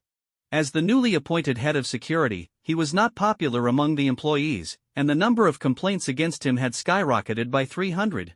At that moment, Stark Industries welcomed an unexpected visitor, Aldrich Killian. Killian had once been a colleague of Pepper Potts, and now he was pursuing her passionately. He was no longer the same man as before. Now, he was healthy, tall, strong, and exuded masculine charm. Killian enthusiastically explained his company's technology to Pepper, hoping to collaborate with Stark Industries. However, Pepper declined his request, knowing full well that Tony would never agree to such a partnership. Stark Industries had always been devoted to hardware development, this was common knowledge. Killian's drastic transformation gave Pepper a sense of novelty. Before leaving, he gave her a kiss on the cheek, leaving her somewhat unsettled. Happy, standing nearby, witnessed everything. Shortly after, news broke that the Chinese theater in the US had suffered a terrorist attack, causing numerous civilian casualties. Tony's former personal bodyguard, Happy, was also severely injured and remained in a coma. The American television network was once again hacked, broadcasting a new video from the Mandarin. Tony Stark personally visited the hospital to see Happy. Looking at his friend lying in bed, gravely injured, Tony's anger surged uncontrollably. As he left the hospital, reporters swarmed him, demanding to know when he would eliminate the Mandarin. Finally, Tony snapped. I have a holiday message for the Mandarin. I just thought of what to say. My name is Tony Stark. I'm not afraid of you. You're nothing but a coward. So, I'm telling you now, prepare to die. I'm going to personally take you down. This isn't about politics, it's pure revenge. No Pentagon involvement, just you and me. If you're a real man, remember my home address, 10880 Malibu Point, zip code 90265. I'll be waiting for you at home. Tony angrily smashed a reporter's phone and drove away. Upon seeing the news, Mercer immediately realized that Tony was in serious trouble. These terrorists didn't care about honor or laws, they would stop at nothing to carry out their attacks. Mercer knew that Tony had been reckless in publicly revealing his address. His first reaction was to issue an order, Alice, immediately sell all AIM company stocks. Also, inform Smith to find Dr. Maya Hansen and bring her to me safely, I need to have a talk with her. Understood, Master. Alice swiftly carried out Mercer's commands. Soon after, Mercer received a phone call. On the other end was Tony's voice. Mercer, I need you to do me a favor. Tony said urgently. Protect Pepper, right? Mercer guessed immediately. Yes. How did you know? Tony asked in surprise. Tony, your public challenge to the Mandarin has spread everywhere. If you're calling me now, what else could it be about? Mercer replied matter-of-factly. Buddy, do you need my help? No, we agreed to settle this one-on-one. Tony said firmly. Tony, you should know they won't abide by any one-on-one rules, Mercer warned. But Tony ignored his advice. Soon, Pepper was safely relocated to Umbrella's headquarters. She successfully left the villa. Shortly after Pepper's departure, Dr. Maya Hansen arrived at Tony's home. Back in 1999, in Bern, Switzerland, Maya was Tony's lover. On New Year's Eve, Tony had left her stranded on the rooftop, forcing her to endure a night of freezing winds. As the two conversed, the sound of helicopter rotors suddenly echoed outside Tony's villa. 3 armed helicopters swiftly approached, surrounding the house. Moments later, a missile was launched directly at the villa. Reacting quickly, Maya moved away from the balcony and avoided harm. Tony immediately donned the Mark 42 armor, sustaining no injuries. Maya fled in the opposite direction, while Tony fearlessly engaged the incoming helicopters. However, the Mark 42 armor was still an early prototype with limited attack capabilities, and its systems malfunctioned, its weapons were offline. The attack was sudden, leaving Tony no time to fully utilize the suit's potential. Despite the overwhelming disadvantage, Tony's sheer determination allowed him to destroy 2 helicopters. However, his villa ultimately collapsed under the missile assault, and he plummeted into the ocean. Only after detecting Tony's fall did the armed helicopters retreat. With the assistance of the Mark 42 suit, Tony managed to escape. Pepper Potts hurriedly arrived at the Umbrella headquarters, anxiously searching for Mercer, her heart filled with worry. After she had left, she received news that Tony had been attacked. Since everyone knew that Mercer was a member of the Avengers, she came to seek his help, hoping he could rescue Tony from danger. "Mr. Malik, please save Tony. He's in a dire situation right now." The first words out of Pepper's mouth were filled with urgency and anxiety upon seeing Mercer. Mercer quickly reassured her. "Don't worry, Pepper. Tony is safe, he's already out of danger. Jarvis just sent word that Stark is in stable condition. He has his own plan." "Really?" A glimmer of hope flashed in Pepper's eyes as she asked eagerly. "Really? His biggest concern is your safety. As long as you're here, no one can harm you, and Tony can carry out his plan without hesitation. If he were truly in danger, I wouldn't just stand by and do nothing," Mercer assured her with firm conviction. As Pepper gradually relaxed, Mercer finally had a moment to think about the next steps. His mind had been fixated on obtaining the Extremis virus technology. Although Killian's Extremis virus was far from perfect, it undoubtedly contained valuable insights. After all, creation was always more challenging than destruction. Killian and Dr. Maya Hansen had spent 13 years on their research. There had to be something groundbreaking within it. It wasn't long before Mercer met Dr. Maya Hansen, who had been brought in by Smith. When Maya saw Mercer, a flicker of surprise crossed her eyes.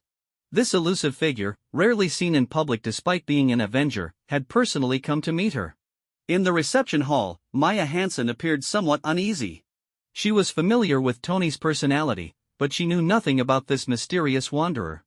"Hello, Dr. Maya Hansen, an exceptional botanist." Mercer greeted her with a smile. "I never expected the famous wanderer to be so young. Quite surprising. So, what can I do for you?" Maya replied politely, with a hint of flattery in her tone. Mercer picked up on her subtle implication and was secretly amused. "I did call you here for a reason. I'm very interested in your research. However, Smith informed me that you were seen near Stark's villa. What were you doing there?" His gaze grew sharp as he locked eyes with Maya. I believe my boss is working for the Mandarin." Maya hesitated for a moment before finally voicing her suspicion. "Wait. You are a DNA biocoding scientist. How could your boss be working for the Mandarin?" Mercer knowingly played dumb, trying to gauge her reaction. Those terrorist attacks, there were no bomb fragments left at the scenes. The explosion sites resemble our failed research experiments. Maya tried to remain composed, but there was a slight tremor in her voice. She took a moment to steady herself before expressing her concerns. Before he built rockets for the Nazis, the young idealist Werner von Braun dreamed of space travel. That was his fantasy. Do you know what he said when the first V2 rocket struck London? The rocket worked perfectly, just landed on the wrong planet. We all start out naive. Pure science, then pride, then obsession. And by the time we realize it, we've gone too far. No need to blame yourself too much. It was Killian who exploited your research. Mercer reassured her while simultaneously assessing her psychologically.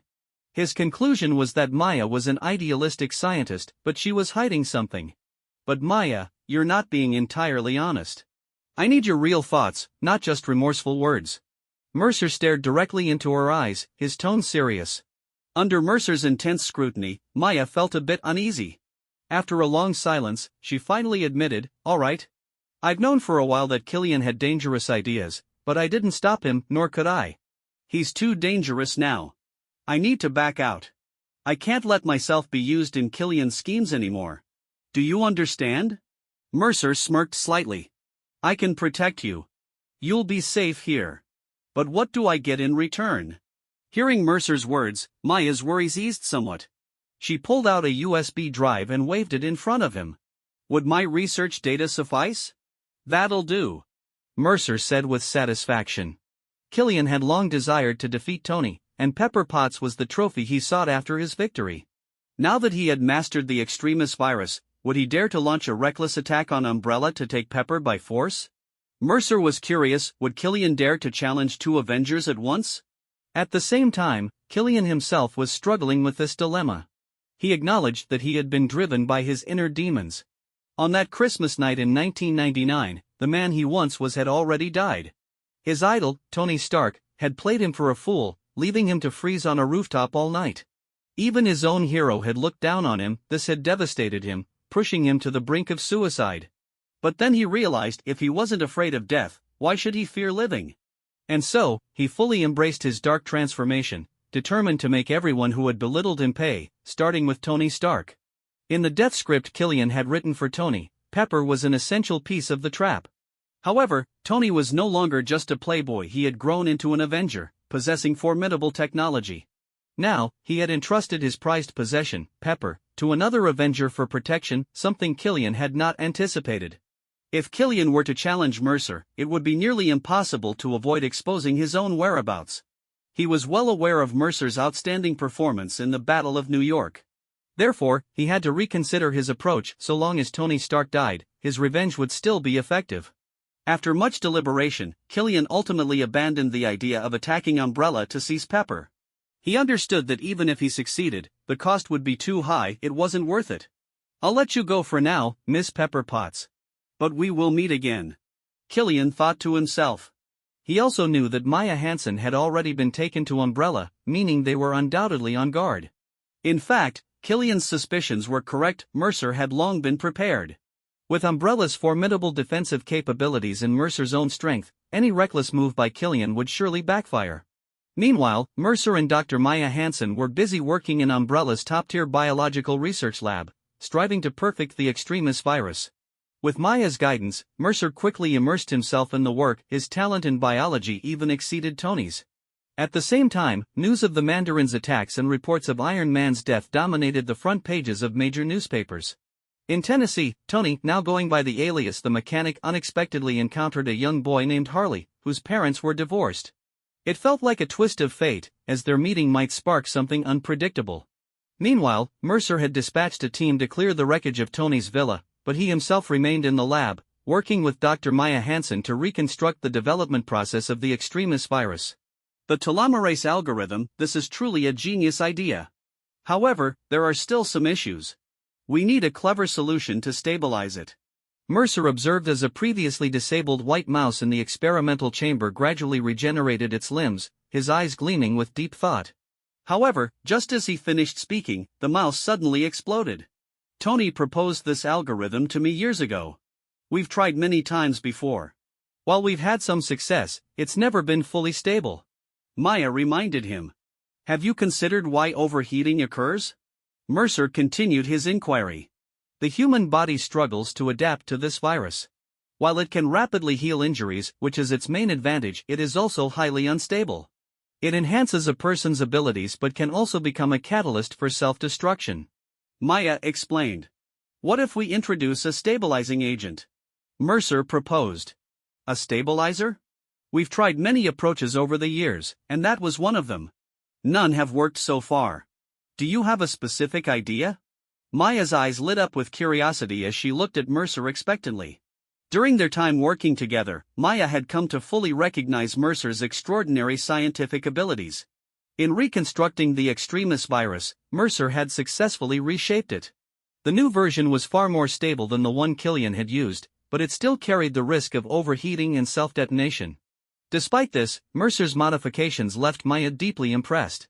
Some things truly required innate talent. Sometimes, simply not thinking of a solution was the biggest failure.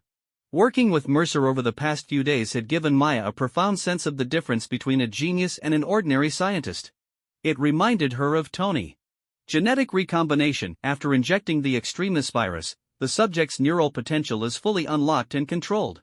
Fundamentally, this is a form of evolution, though still incomplete. What we need to do is enhance the body's heat resistance. Mercer continued. "How do we achieve that?" Maya asked, puzzled. "We need to modify a substance that exists throughout the human body, something that can act as a firefighter. Platelets, for example. Platelets are the blood cells responsible for clotting and are produced by megakaryocytes in the bone marrow. Their unique function makes them ideal for this situation. Imagine if the blood contained fire-resistant platelets, this problem could be easily solved. Mercer explained. Maya had previously only considered biochemical methods to mitigate the overheating issue, never thinking to modify human genes. Now that they had a clear path forward to perfect the extremis virus, Mercer immediately became engrossed in his work again, while Maya, unable to keep up with his rapid thought process, was left in the role of an assistant. Meanwhile, Tony, now working with Harley to gather intel, found himself ambushed at a bar by Killian's top enforcer, Saban, along with another female extremis-enhanced operative. To protect Harley, Tony was forced to leave him behind, hijacking Saban's car and continuing his search for the Mandarin. At that moment, the American television network was hacked once again. The Mandarin threatened the president with the life of Thomas, a rocks and oil accountant, demanding that the president call him within 30 seconds or Thomas would die. When 30 seconds passed, the Mandarin ruthlessly executed Thomas on live broadcast. Shortly after, Tony called Mercer. Need some help, Tony? Mercer put down his work and asked with concern. Hey, buddy, I need you to dig up some info for me. Tony said urgently. You? Asking me for intel? You usually hack into systems yourself, what's with the change in style? Mercer teased. Come on, man, I've never hacked your system. Your AI, Alice, is just as capable as Jarvis, after all. Tony quickly clarified. Mercer smirked slightly before replying, I've already traced the true backer behind the Mandarin's attacks, it's Killian from AIM. I've sent the data to Jarvis. Are you sure you don't need any assistance? Your opponent this time isn't exactly easy to handle, Tony. If I need help, I'll call. I wouldn't want to waste such an excellent hired gun. Tony quipped confidently. After hanging up, Tony immediately called Harley. Harley, tell me about the suit, give me a full status update. Tony asked. I'm eating candy. What's up? Should I keep eating? Harley replied playfully. How much have you eaten? Tony asked, slightly concerned. 2 or 3 bowls. Harley answered matter-of-factly. Can you still see straight? Tony asked. More or less. Harley replied. All right, then. Put Jarvis on. Tony quickly redirected the conversation. J.A.R.V.I.S, how are you holding up? Tony inquired. I'm functioning well, sir. Mr. Mercer has sent you the data on the Mandarin. Jarvis responded. Where do I find him? Tony asked urgently. Miami, sir. Jarvis replied. First, I need the suit. How's it looking, Harley? Tony asked. It won't charge. Harley answered bluntly, forcing Tony to pull his car over. Actually, the suit is still charging, but the power source is faulty, it may not be able to activate Mark 42. Jarvis clarified. What's wrong with the power source? My suit. I can't. I won't. Oh my God. Tony's anxiety attack struck again. He opened the car door and slumped onto the ground. Tony? Are you having another episode? Harley asked, concerned. What do I do? Tony crossed his arms, visibly distressed. Breathe deep breaths, really deep. You're a mechanic, right? That's what you said. Harley encouraged. Hearing Harley's words, Tony slowly regained his composure. The fire within him reignited, and his resolve returned. Inside an abandoned factory in Miami, Tony found himself in a rather precarious situation. His hands were suspended high above him, bound to a metal frame, leaving him unconscious.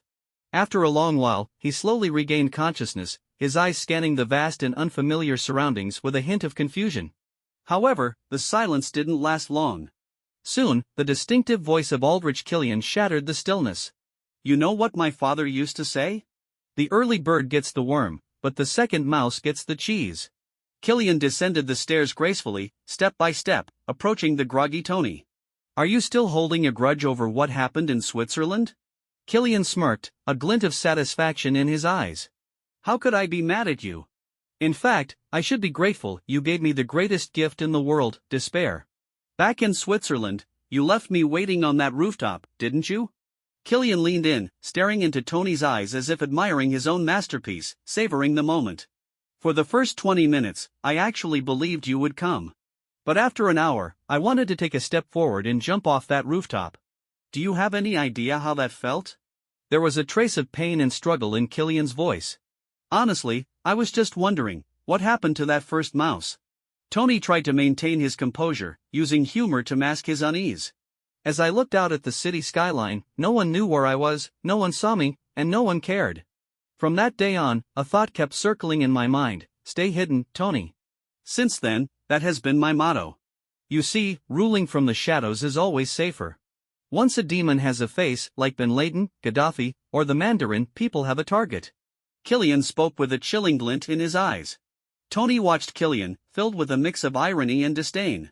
You really are special. You've met him, haven't you? Killian suddenly asked. Yeah. Tony sighed in frustration, realizing he had walked right into Killian's carefully laid trap. I admit, sometimes he gets a bit theatrical, but that's not entirely my fault. He's a stage actor, after all. People say his King Lear was the pride of Croydon. Anyway, the point is, ever since that hammer-wielding guy fell from the sky, subtlety has gone out of fashion. Killian continued, his tone laced with sarcasm. So, what's your next move? Tony asked, knowing he needed to stay calm and find a way out. I plan to return the favor, to repay you for your so-called kindness. But I've hit a small snag. Your friend isn't like you. Still, once you're dead, pepper pots will be my prize. That day is coming, ***, Killian finished, turning away and leaving Tony deep in thought. Meanwhile, on the other side of the factory, Killian approached a group of men struggling to pry open the Iron Patriot armor. Inside the suit, Colonel Rhodey was trapped. Step aside, gentlemen. Killian removed his coat, rolled up his sleeves, and placed his hand against the suit's abdomen, heating it up. Inside the suit, Rhodey quickly began to sweat profusely. The overheating forced the armor's cooling system to engage. Before long, Rhodey was captured by Killian's men. At the same time, Tony was desperately trying to summon his Mark 42 armor. He attempted to intimidate his two guards, one of whom had just destroyed Harley's sister's limited edition watch. However, Tony miscalculated the timing, leading to an awkward moment. Soon, his right gauntlet and left boot arrived. Using his wit and courage, Tony freed himself, taking down the guards. He then teamed up with Rhodey, and together they managed to escape captivity, finally regrouping. Meanwhile, Mercer remained fully focused on perfecting the extremis virus. After incorporating platelet modifications into the virus, the experiments proceeded smoothly. Watching as a white lab mouse regenerated its severed limb without any complications, Mercer breathed a sigh of relief. His theory had been proven correct. Alice controlled a robotic arm to attack the mouse. The mouse quickly exhibited a high-temperature reaction, displaying aggressive behavior toward the mechanical limb. The heat melted the robotic gripper, but the mouse's injuries healed almost instantly. Clearly, the experiment was a success. The mouse could now regulate its own temperature, eliminating the previous risks of spontaneous combustion. Mercer felt a surge of excitement, while Maya Hansen was overwhelmed with emotion. She had been obsessed with perfecting the extremis virus for years, a journey that traced back to a formula Tony had scribbled on a card in Switzerland in 1999. That card contained an equation left behind by Tony. Now, with the research finally perfected, Maya could set aside her lingering burdens. Even though she wasn't the one who ultimately solved the problem, the fact that the research had succeeded was enough for her. Mercer poured Maya a drink and noticed her staring at the card, lost in thought. "What's that?" Mercer asked. Maya hesitated for a moment before tearing the card into pieces. "Nothing. Just something I should have let go of a long time ago." Seeing Maya's somber expression, Mercer didn't press further. Instead, he handed her an Umbrella employee badge. "Congratulations, you're now an official employee of Umbrella. From now on, you have to call me boss," Mercer joked. Meanwhile, things weren't looking great for Tony and Rhodey. Even though they had managed to warn the vice president, it was ineffective. The vice president's daughter had lost her right leg in an accident, leading him to align himself with Killian in hopes of using extremis to heal her. The Mandarin successfully hijacked Air Force One, killing the onboard security detail and kidnapping the president. Though Tony managed to eliminate Savon during the attack, 13 government officials were ejected from the plane at 20,000 feet. Tony, remotely piloting the Mark 42 armor, used a barrel of monkeys maneuver to rescue them. J.A.R.V.I.S. Is it time? Tony asked. "A family reunion, sir?" JARVIS responded. "Correct." Tony smirked, calculating his next move. Back at Tony's devastated Malibu mansion, workers were clearing the wreckage when the underground storage doors slowly opened. A worker peered down, only to see dozens of arc reactor lights flickering to life. Suddenly, a fleet of Iron Man suits shot into the sky. On a Roxxon oil tanker, the Iron Patriot armor appeared. The suit opened, and the president stumbled out, collapsing onto the deck. Killian approached him. "Remember the elephant graveyard? It spilled over 1 million gallons of crude oil in Pensacola. Thanks to you, no one was held accountable." Killian said smugly. "What do you want?" the president asked, confused. "Oh, nothing much, sir. I just needed a good reason to kill you on live television. And now I have one. I found a fresh political patriot to replace you. By tomorrow morning, he will assume your duties." "Hang him up," Killian ordered. The president, still wearing the Iron Patriot armor, was hoisted high, his hands bound by steel cables, awaiting his fate. Meanwhile, Tony and Rhodey stealthily infiltrated the tanker. It was their first covert mission together, and Tony was making things unnecessarily difficult for Rhodey. "Got your gun ready?" Tony asked. "Yeah. What do you need me to do?" Rhodey sighed. "Cover my 6 o'clock. And don't block my back," Tony instructed. Before long, they were discovered. A fierce gunfight erupted, and Tony managed to shatter several glass panels. "Did you see that?" "Nailed it," Tony boasted. "Yeah, you're great at breaking glass." Rhodey rolled his eyes. "I was aiming for the light bulb. It's a tough shot from this distance." Tony defended himself, just as Rhodey turned and effortlessly shot out the bulb. As they ran out of ammo, they found themselves surrounded by extremis-enhanced soldiers. Just when things seemed dire, Tony's reinforcements arrived. Dozens of Iron Man suits encircled the battlefield from above. The Iron Legion had arrived. A fierce battle was about to commence. The arrival of dozens of Iron Man suits, controlled by JRVIS, was like a tidal wave crashing onto the battlefield, a spectacular display of firepower that provided Tony and Rhodey with the best possible reinforcement. "What the hell is that?"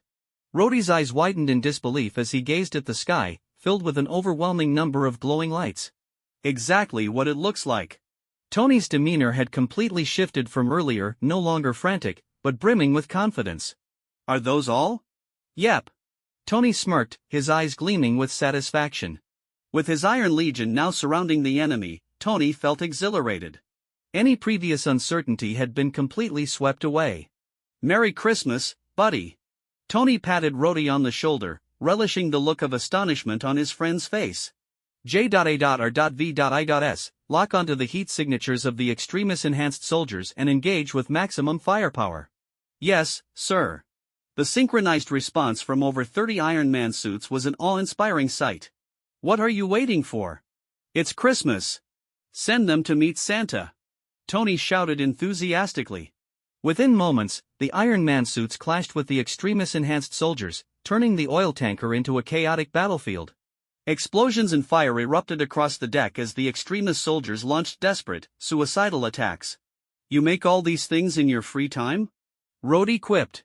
"Everyone's got hobbies," Tony replied while analyzing the battlefield. "Hey, Red Snapper needs some help, go give him a hand. J.A.R.V.I.S. Get me a suit," Tony called out. However, the extremis soldiers proved formidable. One of them easily ripped off Red Snapper's faceplate, blinding the pilot. In his panic, he crashed into an oil drum, triggering a massive explosion. Flames engulfed the deck as more barrels ignited in quick succession.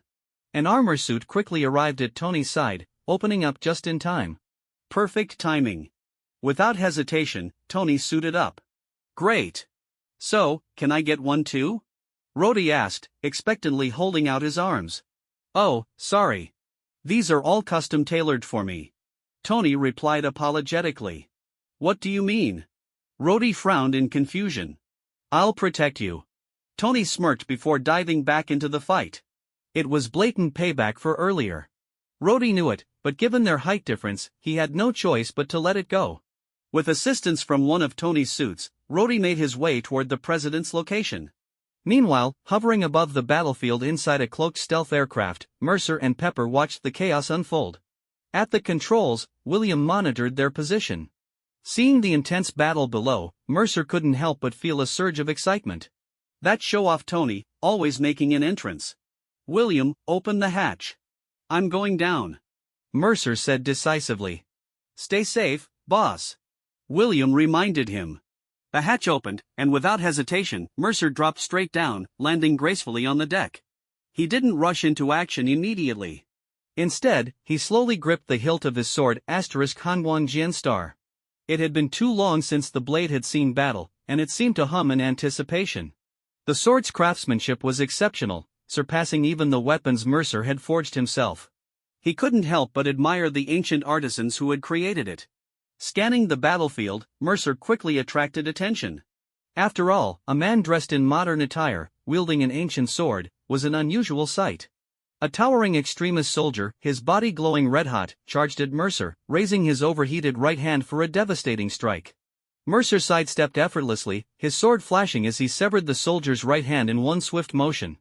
The soldier howled in rage, turning back to attack again, but Mercer was already moving. With a flick of his wrist, Hanwang sliced through flesh and bone, the soldier's head rolled to the ground.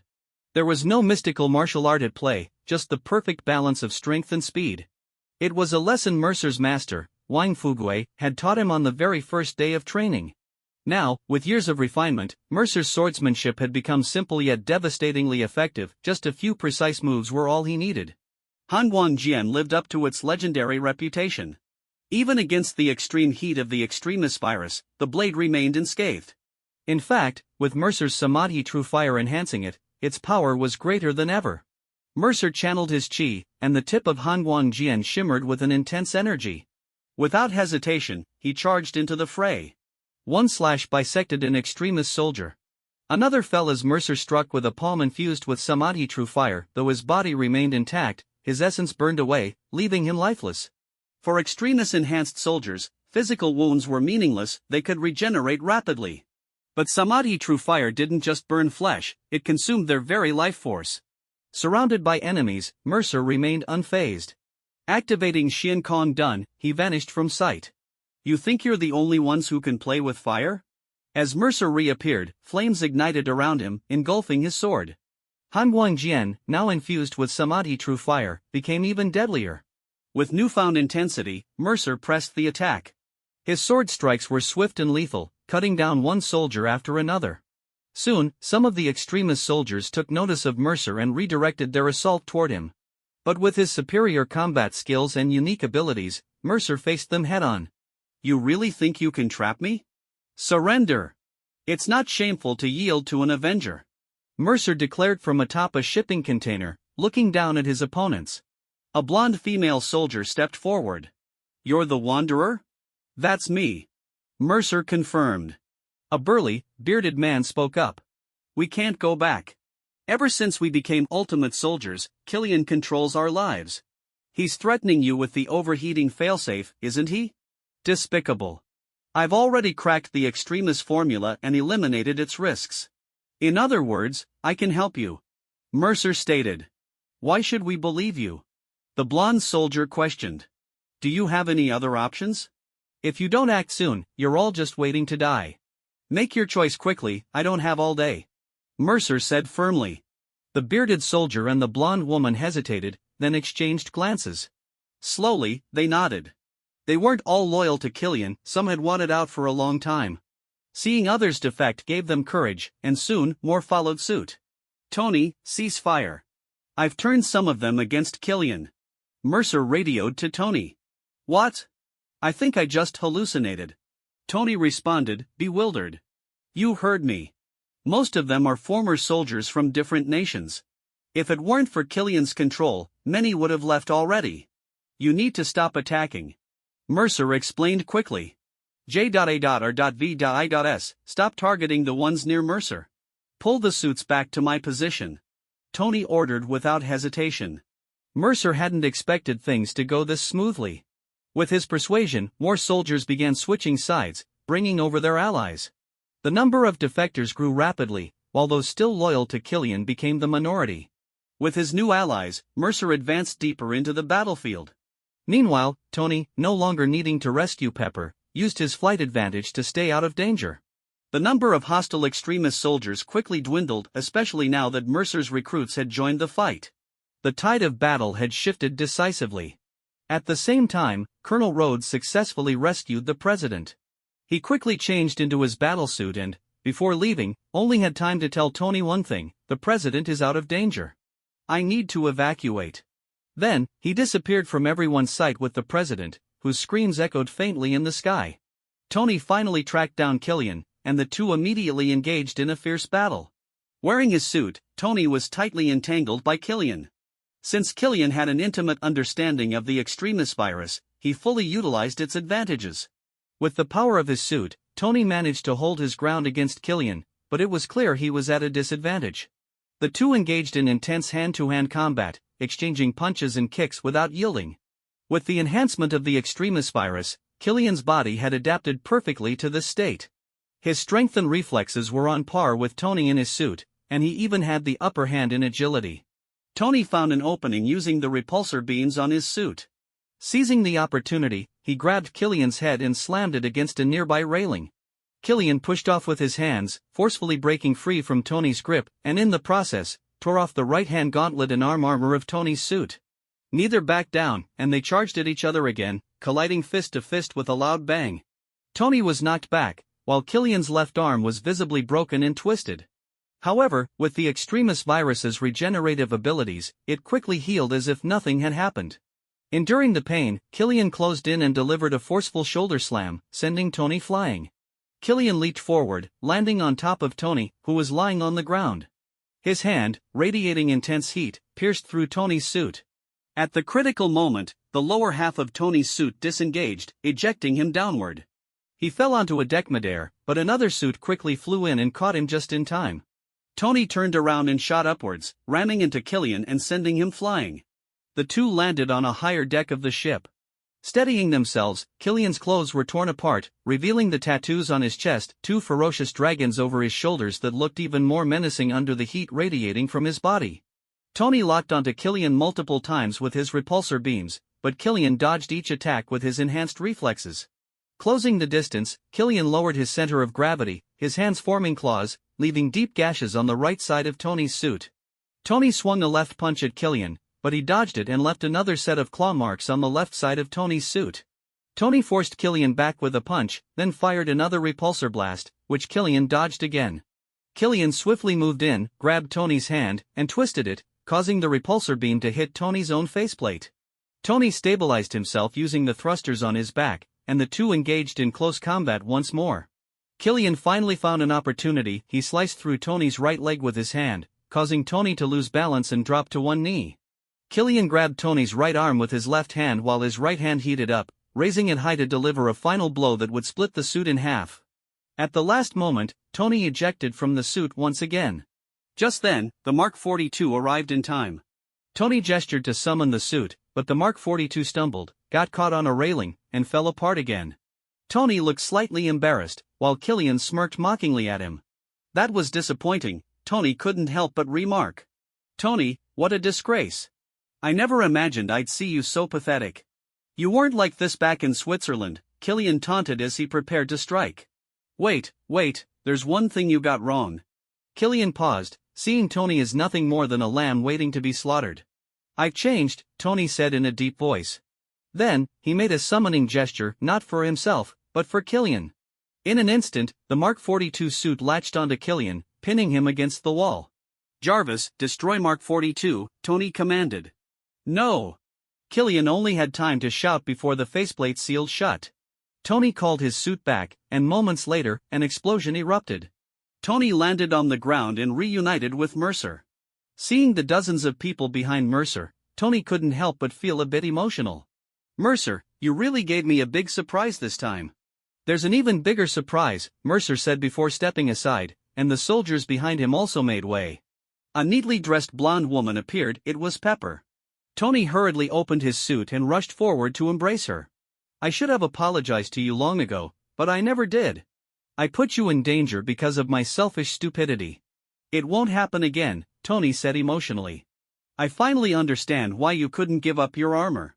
What's there to complain about now? Pepper teared up with emotion. It was my fault, all my fault, Tony admitted. At that moment, from within the flames, Killian staggered to his feet. His entire body was covered in cracks, yet he still hadn't died, his body was continuously regenerating. Seeing what was happening in front of him, Killian was momentarily confused. What are you all doing? Rango, Hannah? Kill them. Hannah Woods, the blonde-haired, blue-eyed woman who had first been convinced by Mercer, and Rango Brar, the bearded brute, stood unmoved. Hannah Woods spoke first. Sorry, boss, we've decided to switch sides. Though her words sounded apologetic, her tone was laced with sarcasm. Rango Brar was more direct, shouting angrily, I've been waiting for this for a long time, you bastard. Killian's voice turned sinister. Do you all have a death wish? I'm the only one who can help you now. Not anymore, Killian. Dr. Maya Hansen is at Umbrella. We worked together to resolve the extremis virus issue, it wasn't as difficult as you made it seem. Mercer interjected, his tone full of mockery. At this, Killian, who was nearly fully regenerated, couldn't suppress his rage any longer and charged at Mercer. But Mercer, sword in hand, moved even faster, dashing forward like a predator. Tony couldn't help but warn, careful, Mercer, he's very. In midair, Mercer twirled his sword, its blade flashing ominously. With a single swift strike, he sliced Killian in half at the waist. Strong. Tony's sentence had just finished as Killian's upper body crashed onto the ground in a sorry state. What did you say? Mercer, focused on the fight, hadn't heard him. Nothing. Tony quickly recovered from his daze. Why?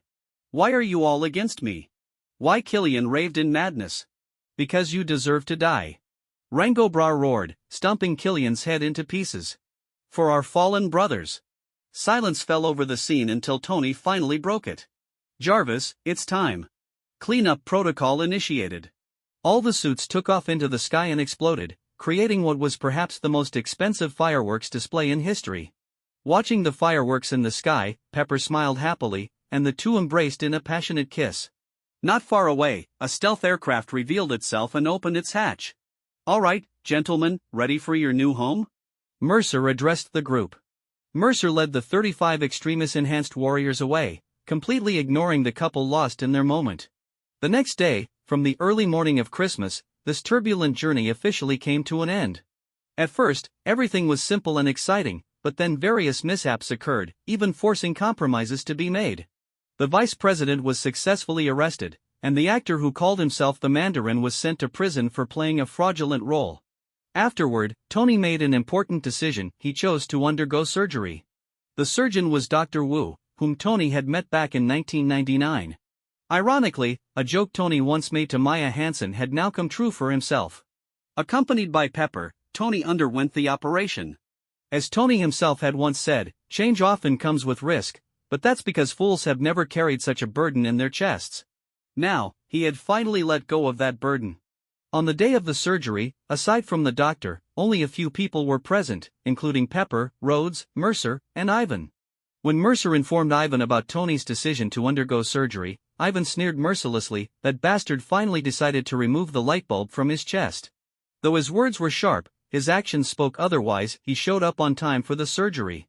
After recovering, Tony quickly expressed his feelings to Pepper, and the two officially confirmed their relationship. Meanwhile, Happy, who was in intensive care, finally woke up. Elsewhere, young Harley returned home after school one day to find his house completely renovated, clearly the work of a wealthy friend. On the table lay a card that read Potato Gun Mark II, signed the mechanic. This experience was undoubtedly a profound transformation for Tony, a spiritual cleansing of sorts. He realized that his suits were never just a hobby or an excuse to escape, they were like a cocoon waiting to break open. Now, Tony was completely renewed, inside and out. Hannah and Rango, leading a squad of 35 extremis enhanced warriors, were successfully cured of the virus's hidden dangers under Mercer's treatment while retaining their abilities. They officially joined the Umbrella Security Division, deeply grateful for Mercer's mercy and his efforts to heal them. The employees were highly enthusiastic about working for the Windrunner, which was an unexpected delight for Mercer. During this period, Dr. Banner had been residing at Umbrella. While refining his mental discipline, he also developed a passion for cooking. Even though he had access to free meals, he preferred to cook for himself. Mercer had refrained from disturbing Banner these past few days. One day, with nothing better to do, Mercer headed to Banner's room and knocked on the door. "Hey, Dr. Banner, how have you been lately? The door's open, come in." Banner's voice came from inside. Mercer pushed open the door and saw Banner busy in the kitchen. Judging by his movements, he appeared to be cooking Chinese food, an unexpected sight for Mercer. A short while later, Banner brought 2 plates of food to the table. "Mercer, come have a bite. This is a new Chinese dish I've learned." Strangely enough, Banner seemed to have fully embraced the habits of a recluse. Aside from occasional trips to the kitchen to grab food, he rarely stepped outside. "Sure." Mercer gladly accepted, sat down at the table, and took a bite. To his surprise, the food was actually quite good, prompting him to compliment Banner. As they ate, Mercer asked, "How's your progress in training?" "Not bad. I can now communicate with the Hulk. It seems he can perceive the outside world through me. Lately, I've been teaching him to control his temper." "Hulk, learning," a deep, thunderous voice suddenly rumbled from Banner's slightly green-tinted face. The sudden transformation startled Mercer, but seeing Banner quickly return to normal, he regained his composure. "Was that Hulk?" "Yes," Banner replied, already used to such occurrences. Noticing Mercer's expression, he explained, "This is my recent breakthrough. We've reached an understanding. I communicate with Hulk during meditation. Honestly, he's had it rough, he's never had a friend since he was born. Now, we're starting to mend our relationship. Though he hasn't fully accepted me yet, he doesn't resent me anymore." "That's a good sign," Mercer said, gradually easing from his initial shock. "Yeah, it really is. You should go out more. It'll be good for both you and Hulk," Mercer advised. Banner accepted the suggestion and said he would consider it. Since the Battle of New York, Tony had slowly begun to recover from the lingering effects of the war. However, the war criminal Loki didn't seem as miserable as one might expect. After a heated argument, Odin sentenced Loki to lifetime imprisonment in the dungeons. Though he lost his freedom, he still enjoyed royal treatment, proof of Asgard's deeply entrenched feudal traditions. The revelation that Loki had Thanos' support and attempted to seize the throne spread across the 9 realms, leading many to believe Asgard was consumed by internal strife. With Asgard seemingly preoccupied, ambitious individuals began making their moves, plunging the 9 realms into chaos. Crown Prince Thor traveled across the realms, fighting battles to restore order. On a battlefield in Vanaheim, Asgard's elite warriors fought fiercely. Their enemies, though lacking Asgard's superior weaponry and combat prowess, held the advantage in sheer numbers.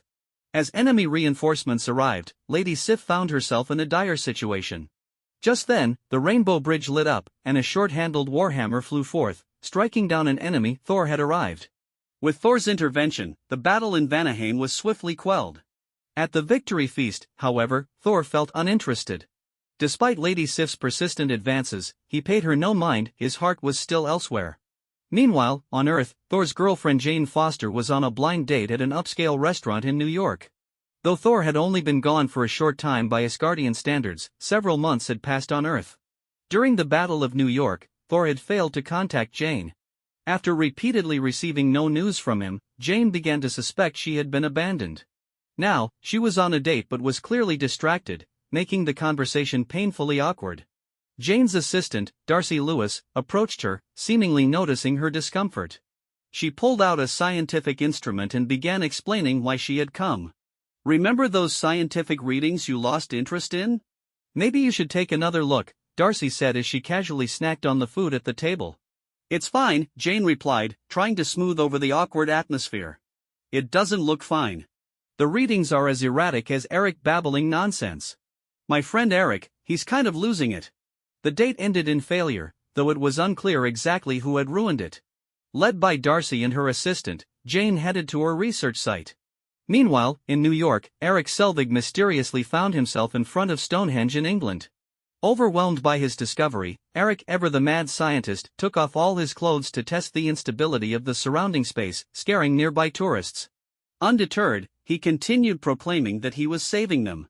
Firefighters rushed to cover him with clothing and took him to the police station for questioning.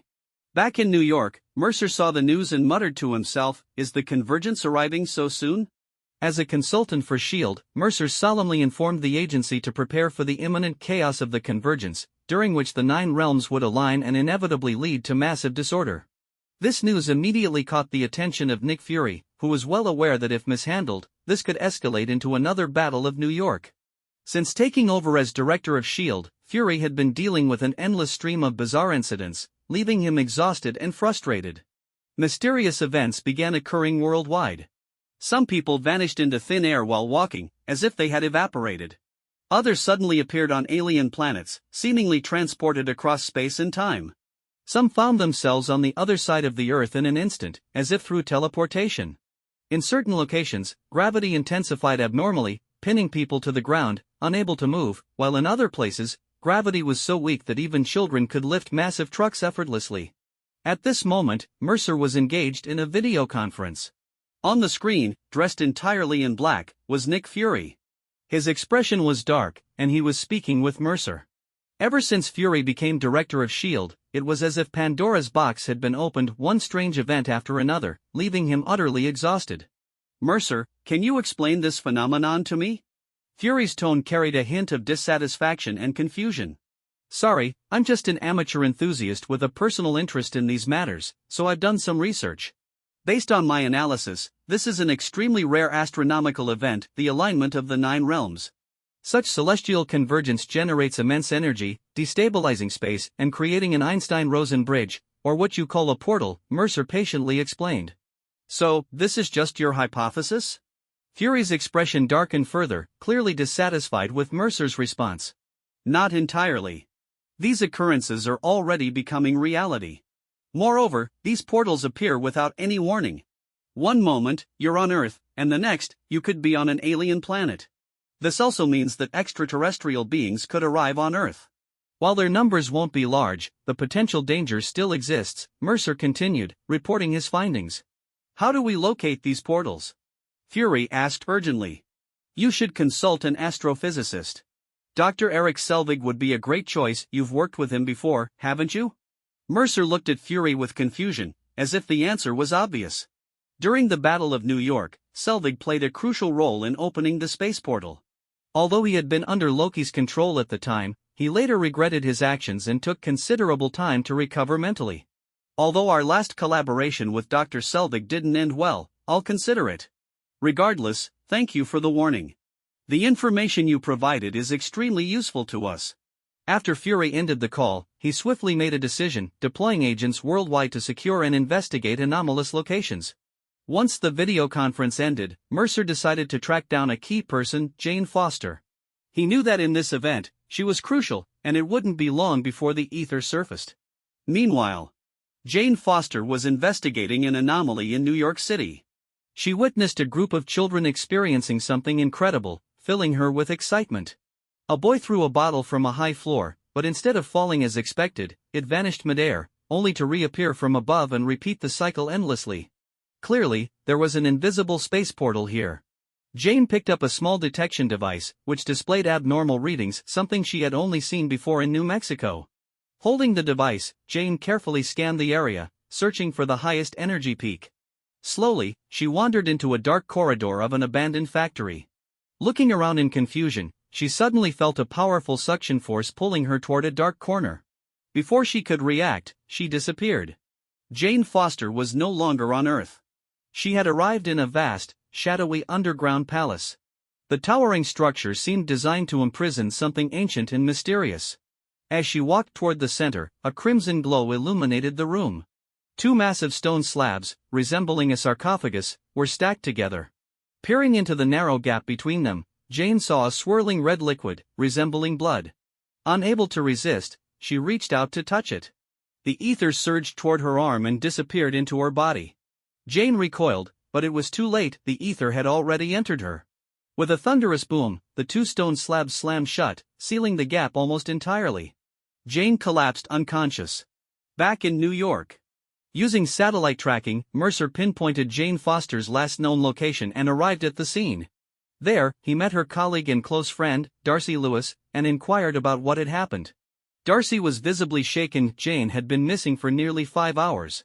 Mercer sensed the area, noticing that the anomalies were gradually fading and the spatial fluctuations had disappeared. Utilizing his heightened perception, perhaps best described as spiritual awareness, he quickly scanned the factory within a few hundred meters. He confirmed that Jane was unharmed and was currently trying to find her way out. Darcy, sharp-eyed as ever, soon spotted Jane emerging from the factory. She shouted excitedly, "Jane, where the hell have you been?" "Don't tell me you called the police," Jane asked skeptically. What else was I supposed to do? Darcy replied helplessly. You shouldn't have called them. If you did, S.H.I.E.L.D. would swarm this place and turn it into Area 51.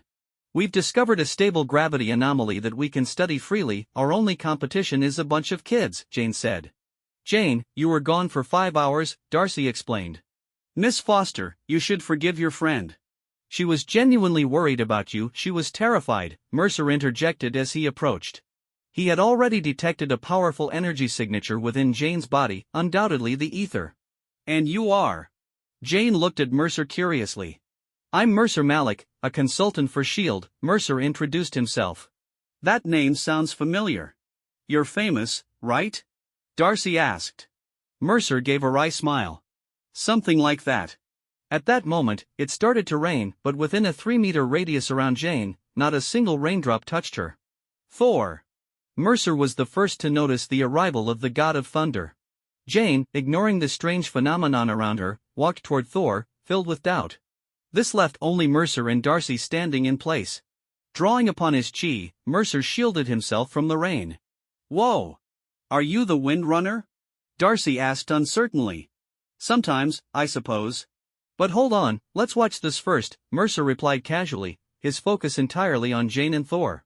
Jane Foster reached out and slapped Thor across the face. Then she said, sorry, I just wanted to make sure you were real. Today has been really weird. I'm real, Jane, Thor said firmly. Smack, Jane slapped him again, the crisp sound echoing through the air. Now we can talk, Miss Lewis, Mercer said, nodding in satisfaction before continuing his conversation with Darcy. Shortly after, Mercer approached Thor and extended both arms, embracing him tightly. It's been a while, my friend. Thor greeted him with a broad smile. Not that long, at least not for a god, Mercer joked. Then his expression turned serious. Thor, can you feel it? There's an immense power inside Jane. I came here for that very reason, Thor said gravely. On the magnificent Rainbow Bridge, Mercer finally met Heimdall. Heimdall was a towering warrior clad in golden armor. At Mercer's insistence, Thor had brought him to Asgard. Though Thor doubted that this mortal could be of much help, he did not refuse his request. Hey! You're Heimdall. Mercer greeted him enthusiastically. And you are Mercer Malik. Asgard welcomes you, Heimdall responded warmly, showing no arrogance and maintaining a calm and approachable demeanor. For Mercer, experiencing the Rainbow Bridge for the first time was a completely new sensation. He could deeply feel its incredible power. When fully activated, the Rainbow Bridge was capable of annihilating an entire planet, a horrifying level of destruction. Moreover, it could facilitate spatial transportation, allowing Asgard to rapidly deploy troops to any battlefield during wartime. Since Thor was eager to bring Jane in for treatment, they exchanged only a brief greeting with Heimdall before hurrying to the healing chamber. Along the way, the beauty of Asgard caught Mercer's attention.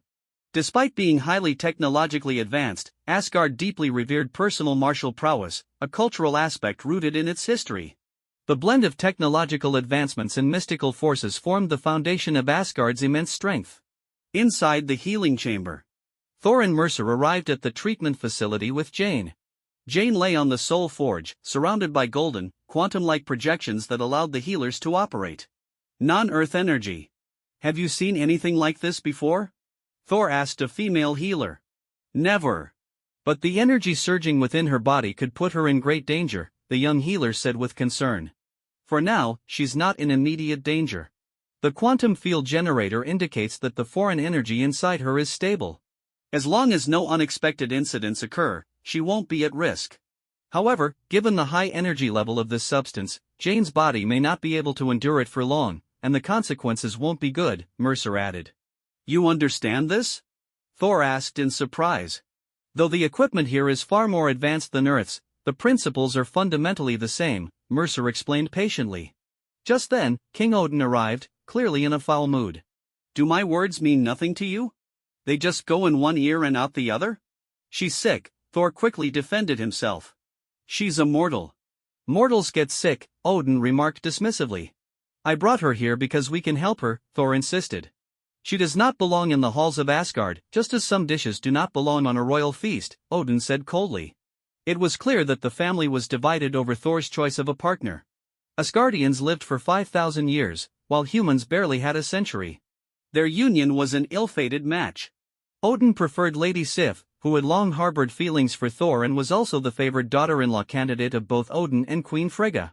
Jane Foster, however, was not one to back down. What's his problem? And who do you think you are? I am Odin, king of the gods, protector of the 9 realms, Odin declared with authority. Oh, I know who you are, Jane Foster, Odin interrupted, clearly irritated. She has something inside her, something I've never seen before, Thor tried to explain again. The human world has its own healers. They're called doctors. Let them handle it, Odin said impatiently, preparing to dismiss them. What if it's something on the same level as the Tesseract? Mercer interjected. Odin finally turned his gaze to Mercer. Mortal, who are you? I am a cultivator from Earth. You may call me Mercer. I bring greetings from the Sorcerer Supreme, Mercer said with a slight smile, bowing respectfully. At the mention of the Sorcerer Supreme, Odin's anger subsided slightly. He immediately realized that this matter might be more serious than he had thought. Are you one of the Ancient One's disciples? Not exactly. I just have some connections with the Sorcerer Supreme, Mercer casually fabricated an explanation. In truth, all he really knew about the Ancient One was that she was bald. Odin stepped beside Jane Foster and used his divine power to examine her. Moments later, his expression changed. This is impossible. The energy inside her is protecting her, the healer noted. No, she is protecting herself, Thor corrected. Come with me. Odin commanded, leading the group into a grand library. There are remnants of substances from before the universe was formed. The energy inside her seems to be one of them. The 9 realms are not immutable, they have their dawn, but they also have their twilight. Odin unrolled a scroll and began explaining. Before the dawn, the Dark Elves ruled supreme, shrouding the universe in darkness. The Dark Elves wanted to steal the light. I know these stories, my mother told them to me when I was a child, Thor said, stepping closer, nostalgia filling his eyes. Their leader, Malekith, created a weapon from darkness itself, the ether. While most ancient remnants take the form of stone, the ether is fluid and ever-changing. It can convert matter into dark energy, seeking hosts from whom it drains life force. Malekith sought to plunge the universe back into darkness using the ether. Odin then launched into a grand retelling of how his father had vanquished the Dark Elves. How did he defeat them? Jane asked curiously. He destroyed them, Odin stated firmly. They say the ether was destroyed as well, but now it has reappeared, Thor said skeptically. The Dark Elves were indeed annihilated, Odin affirmed. Mercer remained silent, listening intently. He hadn't grown up with these mythological tales. While Odin seemed convinced of his father's victory over the Dark Elves, Mercer knew better. Malekith was planning to invade Asgard. When that time came, Odin's pride would take a serious hit. Meanwhile, Malekith's attack begins. Malekith had sent his most trusted follower to transform into the ultimate cursed warrior. His soldiers piloted dagger-shaped warships, launching from their mothership to invade Asgard and reclaim the ether. Elsewhere in Vanaheim, the warriors 3 were escorting prisoners back to Asgard. Unbeknownst to them, among the captives were Dark Elf cursed warriors who planned to infiltrate the Asgardian dungeons, free the rebels, and stage an attack in coordination with Malekith. The cursed warriors were Dark Elves who had activated the cursed stone, transforming into super soldiers at the cost of their own lives. The stone granted them immense power, but once used, they had to continuously drain the life force of others to sustain themselves until they eventually perished. Now, the Dark Elves had successfully infiltrated Asgard's prison. At that moment, Malekith's hidden agent among them began to change. His body heated up, his skin darkening into a molten-like texture. His life force ignited, and the Dark Elves launched their attack. Inside the dungeons of Asgard, the cursed warrior, his body blazing like molten lava, tore through the prison's energy barriers with ease, walking out of his cell as if nothing could stand in his way. At that moment, 2 Asgardian guards arrived just in time to intercept him. One of the guards swung his sword fiercely at the cursed warrior's shoulder, following up with several rapid thrusts to his abdomen. However, the blade barely scratched his thick armor and enhanced flesh, getting stuck without penetrating deeper. The cursed warrior's eyes flashed with cold cruelty. He stretched out his hands and grabbed both guards by the throat, effortlessly lifting them off the ground. A crimson glow radiated from his hands as he drained the life force from their bodies. Within moments, the 2 Asgardian warriors withered into lifeless husks, collapsing to the floor. With nothing to stop him, the cursed warrior moved forward, tearing down more energy barriers and releasing prisoners one after another. Chaos erupted within the Asgardian prison as freed convicts swelled the ranks of the rebellion. Though Asgard's highly trained soldiers responded quickly and mobilized forces to suppress the uprising, the situation remained dire. Loki's cell. Amidst the chaos, the cursed warrior arrived at Loki's cell. He stood silently, gazing at Loki, while Loki, in turn, studied him. The cursed warrior couldn't help but wonder, why was this prisoner's cell so lavish? Was he on vacation? After a brief hesitation, the cursed warrior decided against freeing Loki and turned to leave. Just as he did, Loki casually remarked, "I'd take the left staircase if I were you." The cursed warrior paused for a moment, then slowly turned back to glance at Loki. After a brief consideration, he took Loki's advice and proceeded down the left staircase. The royal palace. Meanwhile, Mercer, Jane Foster, Thor, and Queen Frigga were discussing how to save Jane. Suddenly, both Frigga and Thor sensed the disturbance coming from the prison. "The dungeons are in trouble," Frigga said, her brows furrowing. Thor, recognizing the implications, uttered a single name, Loki. His concern was evident. He feared for Loki's safety but also worried that Loki might use the chaos as an opportunity to escape. Frigga reassured him with a gentle pat on the hand. "Go. I'll take care of her." Without hesitation, Thor summoned Mjolnir, took flight, and sped toward the dungeons. Watching Thor's retreating figure, Mercer commented, "Prince Thor certainly acts swiftly." Frigga smiled warmly. "He has always been like this, bold and brash since childhood." The battle begins. In the dungeons, the warriors three led Asgardian soldiers into battle against the escaped prisoners. The clash of swords echoed through the halls as the outnumbered Asgardian forces struggled to contain the uprising. The rebels, desperate to avoid imprisonment again, fought with unmatched ferocity. "They've been locked up too long and seem to have some pent-up aggression," one of the warriors three quipped. "Some people just don't appreciate good hospitality," another replied while striking down an enemy. Loki, meanwhile, sat calmly in his cell, reading a book Frigga had given him. He appeared completely detached from the chaos, as if he were merely an amused spectator. In truth, he was likely hoping that some enraged prisoner would foolishly attempt to break through the energy barrier of his cell. And sure enough, a particularly reckless convict charged straight into the force field only to be repelled violently. At that moment, Thor descended from above, landing with a resounding impact that silenced the battlefield. Assuming a battle stance, Thor declared, "Return to your cells now, and no further action will be taken against you. I give you my word." Before he could finish, a rebel punched him square in the face. Thor's eyes flashed with anger. Within moments, he knocked the attacker unconscious with a few swift blows and charged deeper into the dungeons. Odin's response. King Odin, having just learned of the prison riot, quickly donned his battle armor and issued a command: "Send forces to the armory immediately.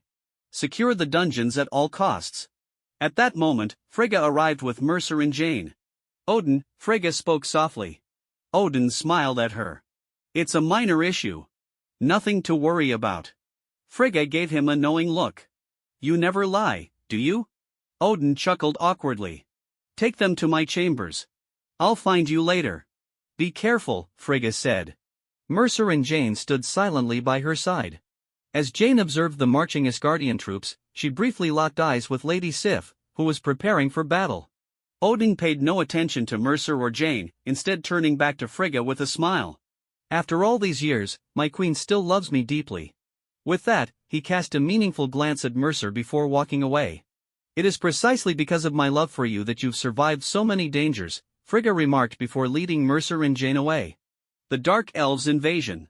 Though Mercer could have joined the battle, he refrained from stealing the spotlight.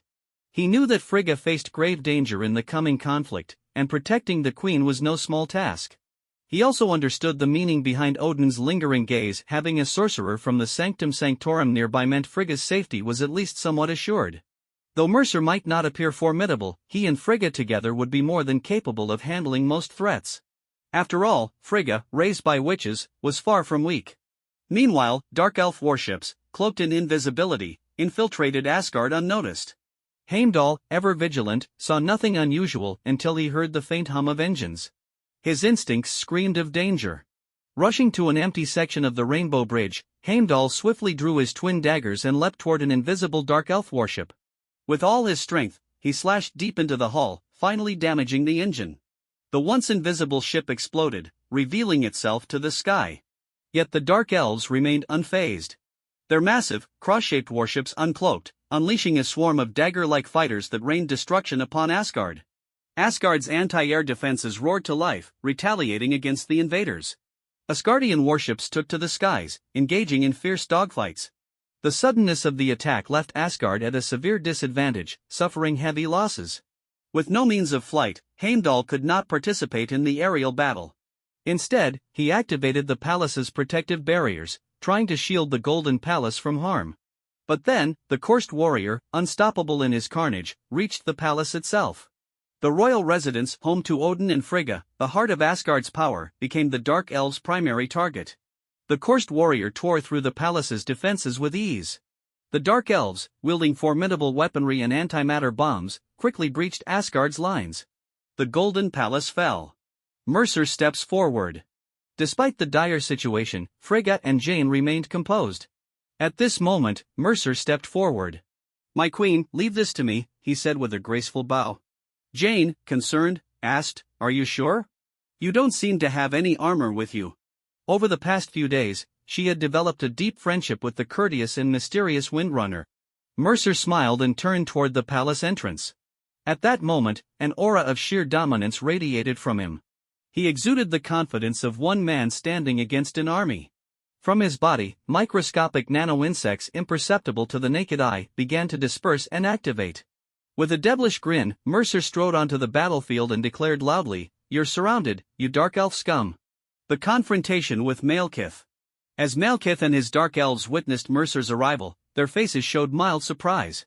Malekith curled his lips into a mocking smile and sneered, "Asgard has truly fallen if they send a mere mortal to stop me." Hearing Malekith's taunt, Mercer remained unfazed and replied with a faint smirk, "I'm no ordinary mortal." At that moment, Mercer's Nanite swarm began their first real battle. Though the Dark Elves were formidable, they were still flesh and blood, making them highly susceptible to Mercer's abilities. It wasn't long before the Dark Elf soldiers started screaming in agony, then, one by one, they began to disappear. Yes, disappear. The Nanites devoured the Dark Elves' biomass at an alarming rate, rapidly replicating as they did. A Dark Elf standing beside Malekith was the first to succumb, his arm disintegrated, and his body hollowed out as if erased from existence.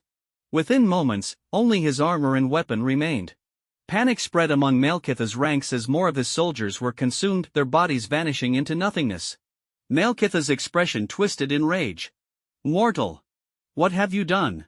he roared. Mercer simply smiled. "What I had to do. Deploy the bombs."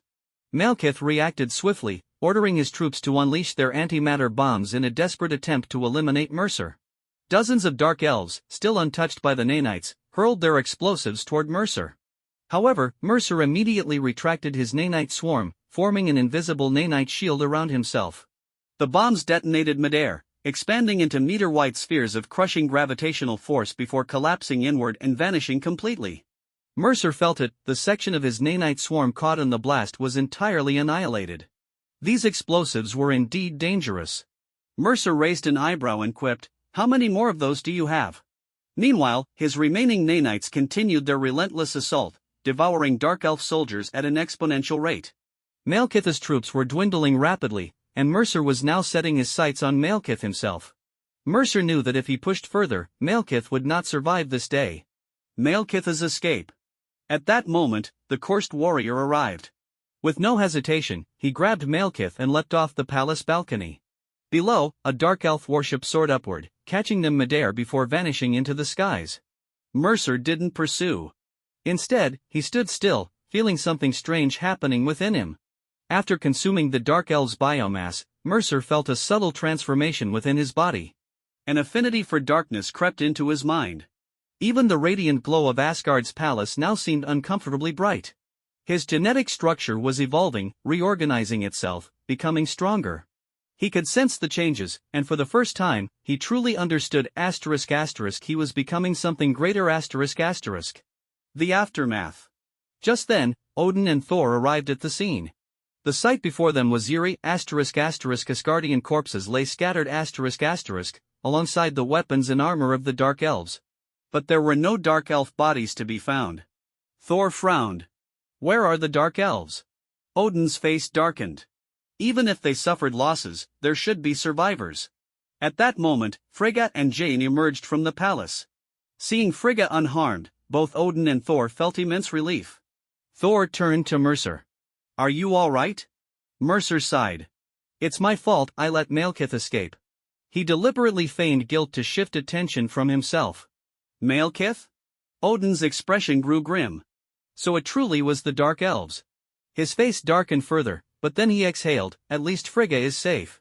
Odin and Frigga exchanged words, and Frigga praised Mercer's efforts, ensuring that Odin fully recognized his contribution. Finally, Odin turned to Mercer. "Mortal. Mercer. You have done well. You have earned Asgard's friendship and shall be granted the honor you deserve." Mercer inwardly scoffed at Odin's begrudging praise, but he remained respectful. "It was my duty." Thor and Jane approached next. Jane said sincerely, "Thank you, Mercer." Thor, ever the warrior, clapped Mercer on the shoulder with a grin. "When this is over, I'll treat you to Asgardian mead. You'll never want to leave." As he said this, Jane subtly pinched his waist, making Thor's expression turn awkward. Mercer smirked internally. This guy really has no filter even in front of his girlfriend. Then, Odin spoke again. "Asgard owes you a great debt.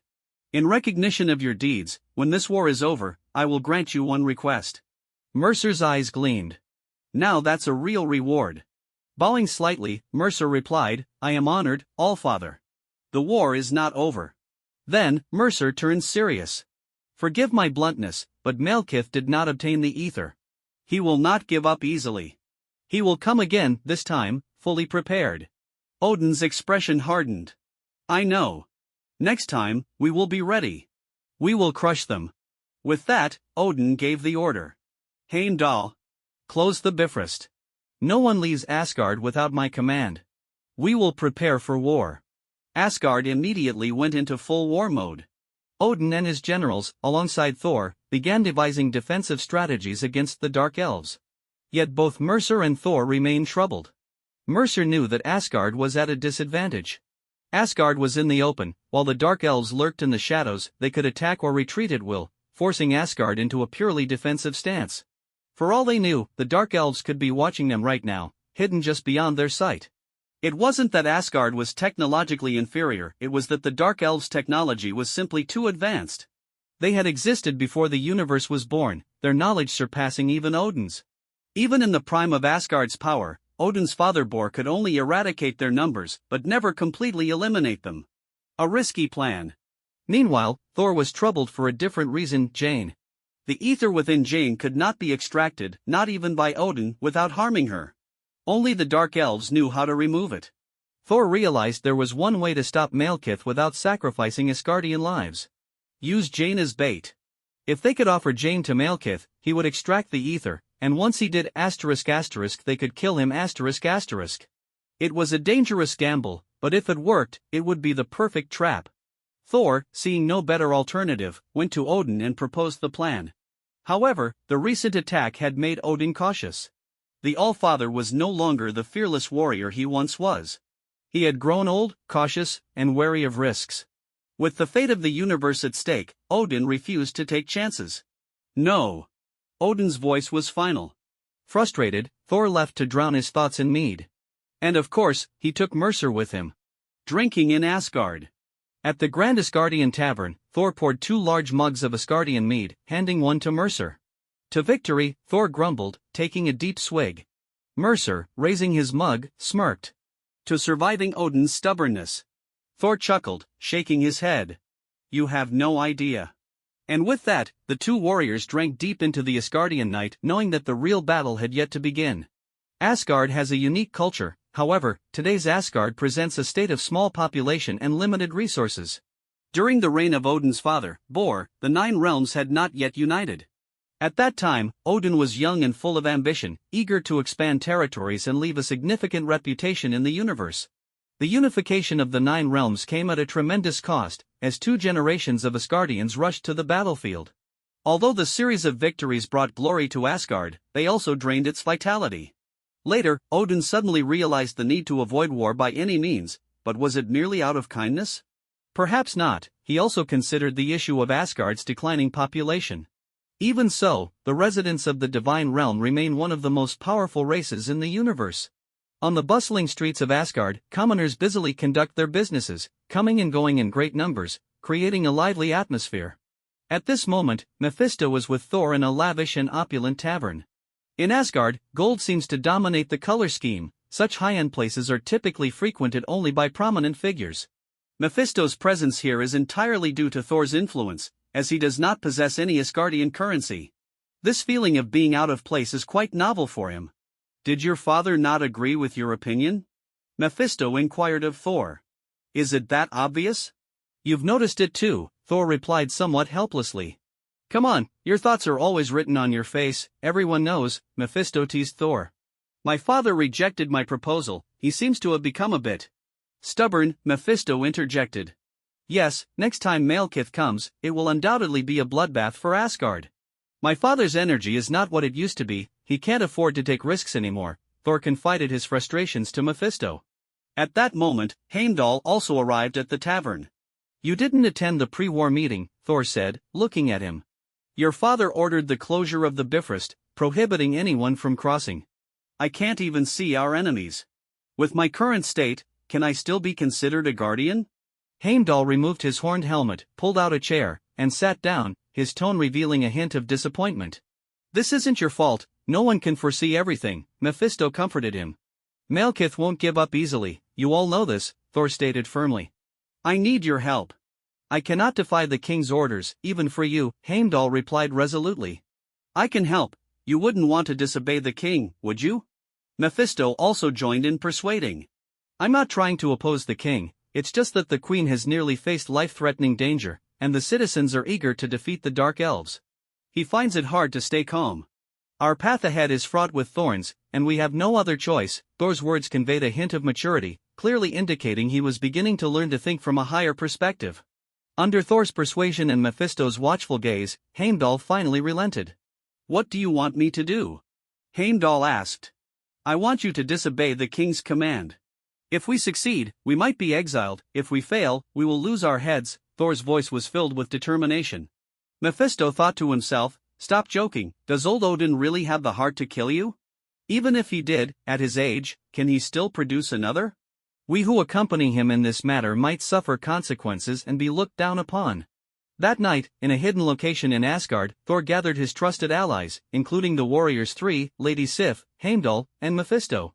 Although everyone was somewhat puzzled by Mephisto's presence here, they knew only those trusted by Thor would be here, so they did not question it further. Another reason was that this mortal indeed possessed extraordinary abilities. After everyone was seated, Thor spoke first. "Malekith knows the ether is here, he can sense its power. If we don't take action soon, he will surely return, and by then, Asgard will be in an irretrievable situation. We must move the ether. The Bifrost is completely closed, and the Tesseract is locked away in the vault," Sif said. "There is another way out for the Asgardians, but only a few know of it," Heimdall said slowly from a dark corner. "Only one person knows," Thor's deep voice echoed. "No!" Hogun couldn't help but exclaim.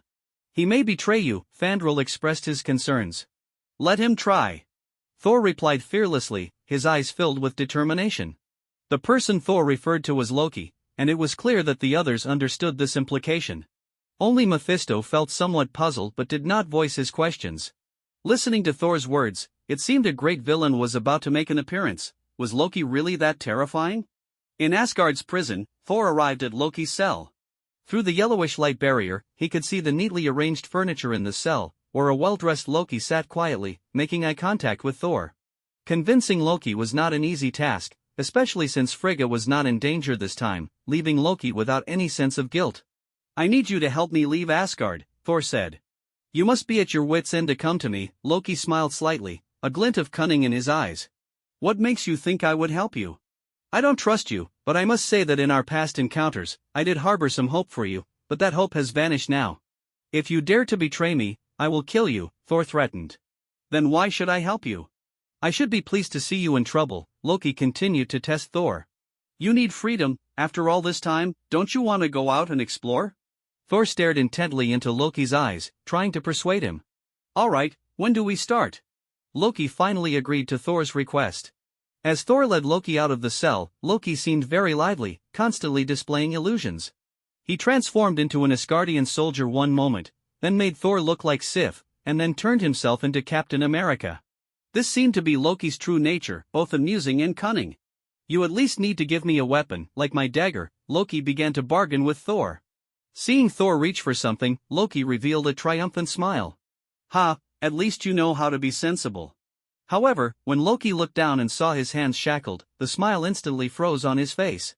He raised his cuffed hands, staring blankly at Thor, who laughed triumphantly. I knew you liked to play tricks. Subsequently, Thor released Loki. With Loki leading the group towards the exit to the outside world, Sif went to retrieve the ether, and Heimdall guided Odin to the Bifrost, ensuring Odin was too preoccupied to notice their actions. Their plan was to have Malekith extract the ether from the Ethereum and then work together to eliminate Malekith, controlling the battleground outside of Asgard. This plan was not complicated, but it was filled with risks.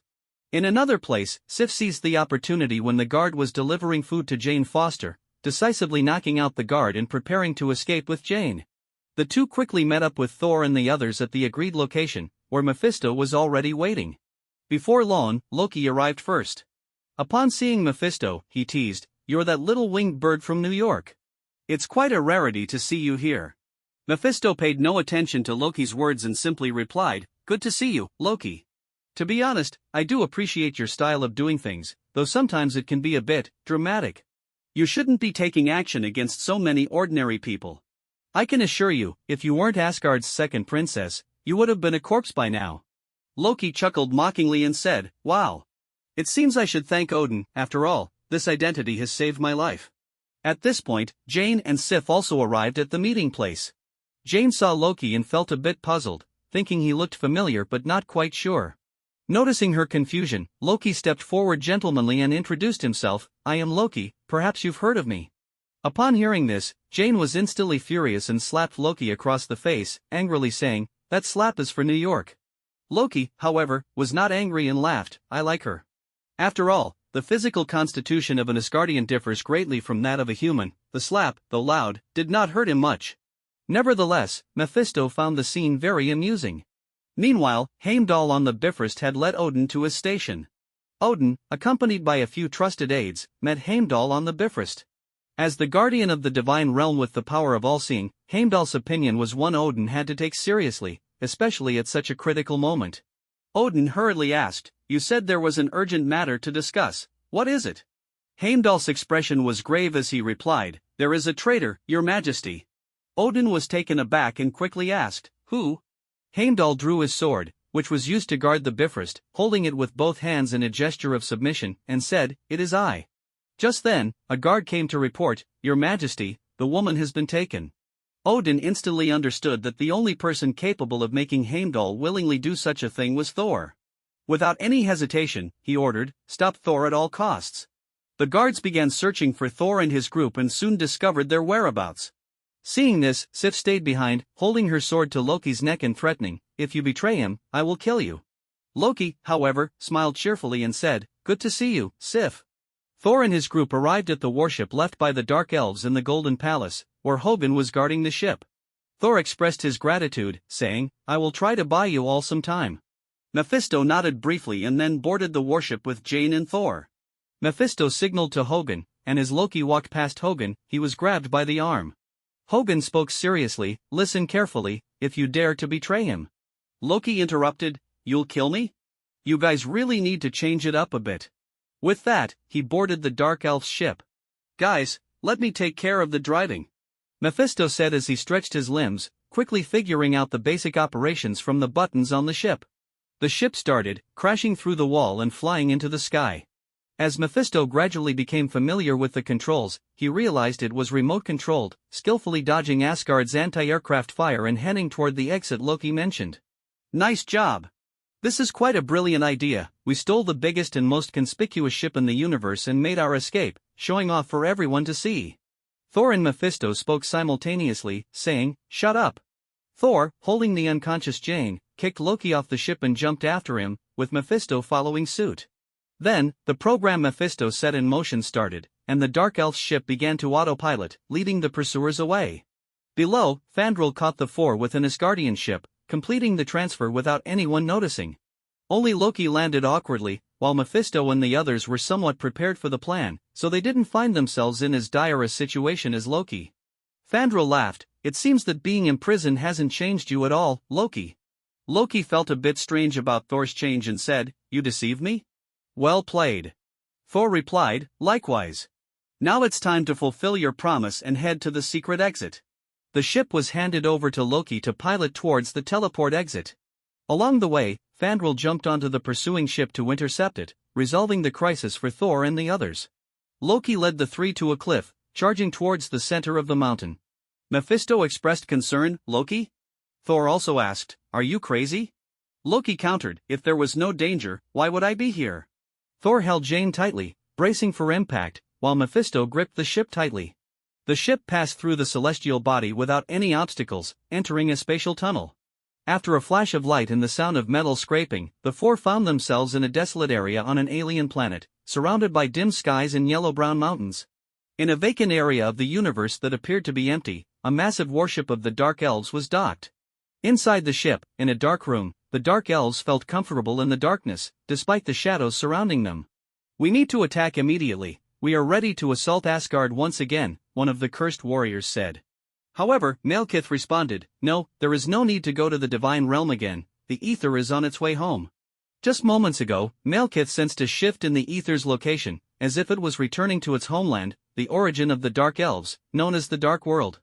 In Svartalfheim, the Dark Elves' kingdom, war had rendered the place lifeless.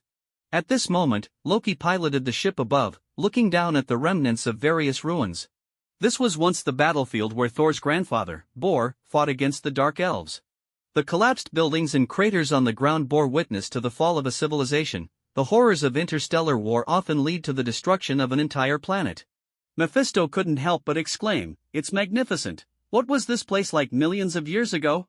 Looking after Jane, Thor proudly remarked, "One can only imagine how powerful our grandfather was." Loki, however, unabashedly replied, "One can only imagine how much slaughter our forefathers caused." Thor glared angrily at Loki, saying, "She's about to die." Loki continued to provoke Thor, saying, "Today, tomorrow, or 100 years, it makes no difference. The feeling of heartbreak is forever hard to sever. No matter how you choose, the woman you love most will leave you." Thor countered, "Not today." Loki fell silent, and the atmosphere began to ease, the tension aboard the ship gradually dissipating. Mephisto intervened, "Boys, this is not the time for fighting. We have a greater crisis to deal with, let's think about how to respond." Thor also replied, "Mother wouldn't want us to argue." On Earth, the ordinary public gradually began to sense the unusual happenings around them. At this moment, S.H.I.E.L.D. was working tirelessly to protect the planet, but the effectiveness of their efforts was difficult to guarantee. Although they had received warnings from Mephisto and had made some preparations, in such an unstable situation with unpredictable spatial fluctuations, S.H.I.E.L.D. could only concentrate personnel from various divisions to be ready to respond to an alien invasion at any time. Jane Foster's assistant, Daisy Louise, and her intern were watching the absurd scene of Eric running naked on television. With no other choice, they went to a mental hospital in the UK to bail Eric out. As soon as Eric saw Daisy, his eyes lit up with excitement, and he enthusiastically embraced her. "Daisy, I missed you so much," Eric said with heartfelt emotion. "I missed you too," Daisy gently reassured him. "How did you find me?" Eric asked with a puzzled expression. "Your naked run was too eye-catching on television. Of course, we could find you," Ian, the intern, chimed in, making Eric a bit embarrassed. "All right, we need to go." "I have important things to do," Eric said, holding Daisy tightly, which left her somewhat at a loss. However, she was already used to Eric's neurotic behavior and could only complain helplessly, "Something is definitely off lately." As the three were heading outside, the instruments suddenly started beeping. "It started, much earlier than I expected," Eric exclaimed. "Started what?" Daisy asked with a puzzled look. They saw a flock of birds soaring freely in the sky, but as they crossed a certain area, they suddenly disappeared without a trace. Just as the three were bewildered, the flock of birds popped up again right under their feet, startling them all. At that moment, Eric suddenly laughed. Daisy looked at his smile, increasingly confused. "What are you laughing at?" "Nothing, just thinking this world is crazier than I imagined." "Hurry up and take me to Jane's lab," Eric said, tossing aside the medication prescribed for his mental illness and jumping into the car. In the depths of the dark world, Jane suddenly awoke from her rest, sensing an unusual presence. She looked up at the sky, and before long, Malekith's warship indeed appeared in her line of sight. The four of them slowly disembarked from the ship, beginning to implement their plan. Malekith also stepped down from the ship with a determined stride, leading the cursed warriors and dozens of dark elves onto the vast plain. Mephisto stood quietly to the side, his eyes shimmering with determination as he said softly, "We have no other choice but to succeed." With that, his figure instantly vanished into thin air, not due to a spell cast by Loki, but rather a mysterious technique he had mastered himself. He and Loki had their own plans, and Mephisto also bore an important mission. Thor, Loki, and Jane entered the area where Malekith could see them. Loki coldly remarked, "Your plan will surely lead to your own demise." Thor paused for a moment and slowly replied, "Perhaps." Loki suddenly extended his hands, signaling Thor to remove his handcuffs, and Thor hesitated. A complex emotion flickered in Loki's eyes as he asked, "Do you still not trust me?" Thor countered, "If it were you, would you trust me?" "No, I wouldn't," Loki answered firmly. Then he pulled out a dagger he always carried and stabbed Thor in the abdomen. The intense pain caused Thor to collapse to the ground, rolling down the slope, and his hammer slipped from his grasp. Seeing this, Malekith felt a hint of confusion but thought the current situation was in his favor and continued toward Thor. "Did you really think I would care about Asgard, care about anyone?" Loki kicked Thor again, his face revealing a mad expression as he screamed, "All I want is to see you and Odin die at my feet." Seizing the opportunity, Thor extended his right hand, attempting to summon his hammer, but Loki caught his hand and severed it with the dagger. Thor fell to the ground in agony, and the hammer that had been in the air fell to the ground once more. Jane, in despair, rushed to Thor's side, looking at his pained expression with a heart full of helplessness. Loki grabbed Jane and dragged her in front of Malekith, saying, "Malekith, I am Loki from Jotunheim, and I bring you a precious gift." With that, he pushed Jane toward Malekith. "My reward is simple, I want to sit in a chair and watch Asgard burn in flames." Loki's eyes glinted with cruelty. At that moment, one of the cursed warriors beside Malekith seemed to provide Loki with unexpected support. He leaned closer to Malekith and whispered, "He is the enemy of the divine realm, he is a prisoner from the dungeon." Upon hearing this, Malekith walked past the kneeling Jane and approached the pained Thor, turning him over to look down at him, saying, "Descendant of Bor, look at me." Then, Malekith reached out his hand toward Jane, causing her body to rise uncontrollably into the air. She spread her arms as liquid-like ether particles began to surge within her. At this critical moment, both Loki and Thor held their breath, nervously watching everything unfold. The ether particles were slowly drawn out of Jane's body by Malekith, and Jane lost this powerful force, falling to the ground, unconscious. At this moment, Thor suddenly shouted, "Loki, do it!" Following that, the illusion surrounding him shattered, revealing his intact form. Thor reached out to summon his hammer, gripping it tightly as he launched a fierce attack on the ether particles floating in the air. Loki immediately rushed in front of Jane, shielding her. Thor summoned a brilliant bolt of lightning, striking the ether particles in the sky. The energy of the ether particles clashed violently with the lightning, creating a powerful shockwave that spread in all directions, filling the air with thick smoke. As the smoke gradually cleared, countless blood-red, glass-like fragments floated in the sky. These fragments seemed to be drawn by some force from Malekith, reassembling in the shape of ether before him. With a loud shout from Malekith, the ether particles surged toward him like a pack of gluttonous dogs, rushing into his body. Malekith turned to prepare for his retreat, leaving the dark elf soldiers to cover their escape. At that moment, Mephisto also completed his task. Early on, when he vanished, he had become invisible and made his way onto the warship, seeking a hidden location. Silently, he had consumed a lone dark elf and transformed into their appearance, beginning his covert operations. He continuously repeated this process, searching, killing, and consuming. As the number of assassinations increased, his movements grew more skilled, and his efficiency improved, like a ghost in the night, moving silently through the darkness, executing assassinations time and again, like a ruler in the shadows. Mephisto chuckled to himself, thinking, "It seems I've awakened the soul of an assassin. Assassin Mephisto is here, let's see who can stop us." Mephisto released the constraints of killing, and after personally consuming several dark elves, he used their memories to understand how to operate the warship. Utilizing his unique ability to create nanodrones, he accelerated the process. Soon, he single-handedly annihilated all the soldiers stationed on the warship with thunderous force, successfully altered the warship's systems, and quietly changed its ownership. "Alice, close the hatch and remain invisible in the air," Mephisto commanded. Yes, master. Wishing you a victorious return, Alice's familiar electronic voice echoed within the warship. Mephisto smiled slightly, stepping out of the cabin and walking toward Malekith and the others. Thus, a dramatic scene unfolded. Malekith turned around majestically, preparing to head toward the ship, but after taking a couple of steps, he suddenly realized the ship was gone. At this moment, only Mephisto calmly walked toward them, causing Malekith and his group to turn around in anger, glaring at Thor and the others. Asgard's brat, if you want to die, then I'll grant you that. Malekith shouted in a fit of rage, his eyes gleaming with cruelty as he decided to slaughter everyone here. In his eyes, only the victors had the right to survive, there was no retreat.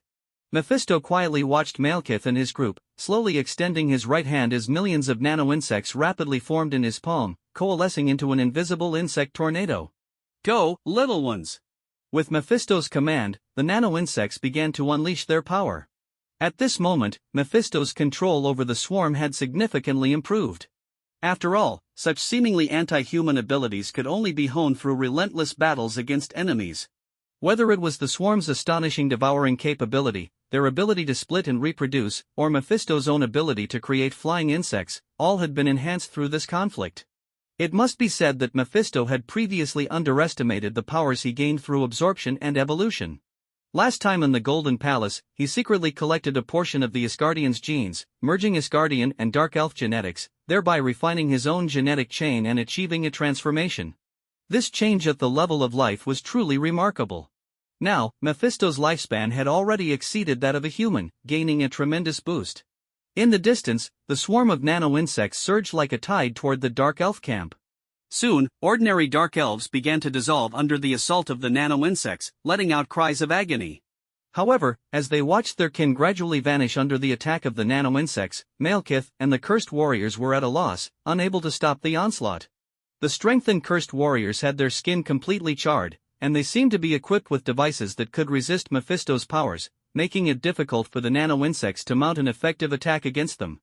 Meanwhile, the intense fluctuations of ether energy emanating from Malekith also hindered the nano-insects from approaching him. In a short time, the nano-insects posed little threat to the cursed warriors and Malekith, so Mephisto decisively retracted the swarm. After receiving the benefits of the nano-insects, Mephisto instantly felt filled with strength. At the same time, Thor and Loki began to engage in a fierce battle with the cursed warriors. Thor swung his hammer, driving the cursed warriors back repeatedly. However, as Thor hurled his hammer into the air, the situation took a turn. Seizing the opportunity, the cursed warriors launched a relentless attack on Thor, putting him in a difficult position. Loki, lying in wait to strike with his dagger, was also knocked to the ground after several heavy blows from a cursed warrior. Despite Loki's impressive physical prowess, it paled in comparison to the strength of the cursed warriors. The cursed warrior charged up and sent Thor flying, then used a nearby boulder to smash into Thor's body. Thor struggled to summon his hammer back, but the flying hammer was again sent flying by a punch from the cursed warrior. The cursed warrior approached Thor, who was severely injured and unable to rise, and mercilessly swung his heavy fists. Thor could only shield his head with his arms, enduring the fierce blows from the cursed warrior. Dozens of heavy punches rained down like a storm, and even the boulders struggled to withstand them. Thor was left dazed. The cursed warrior stood tall, fists raised, ready to deliver a fatal blow to Thor.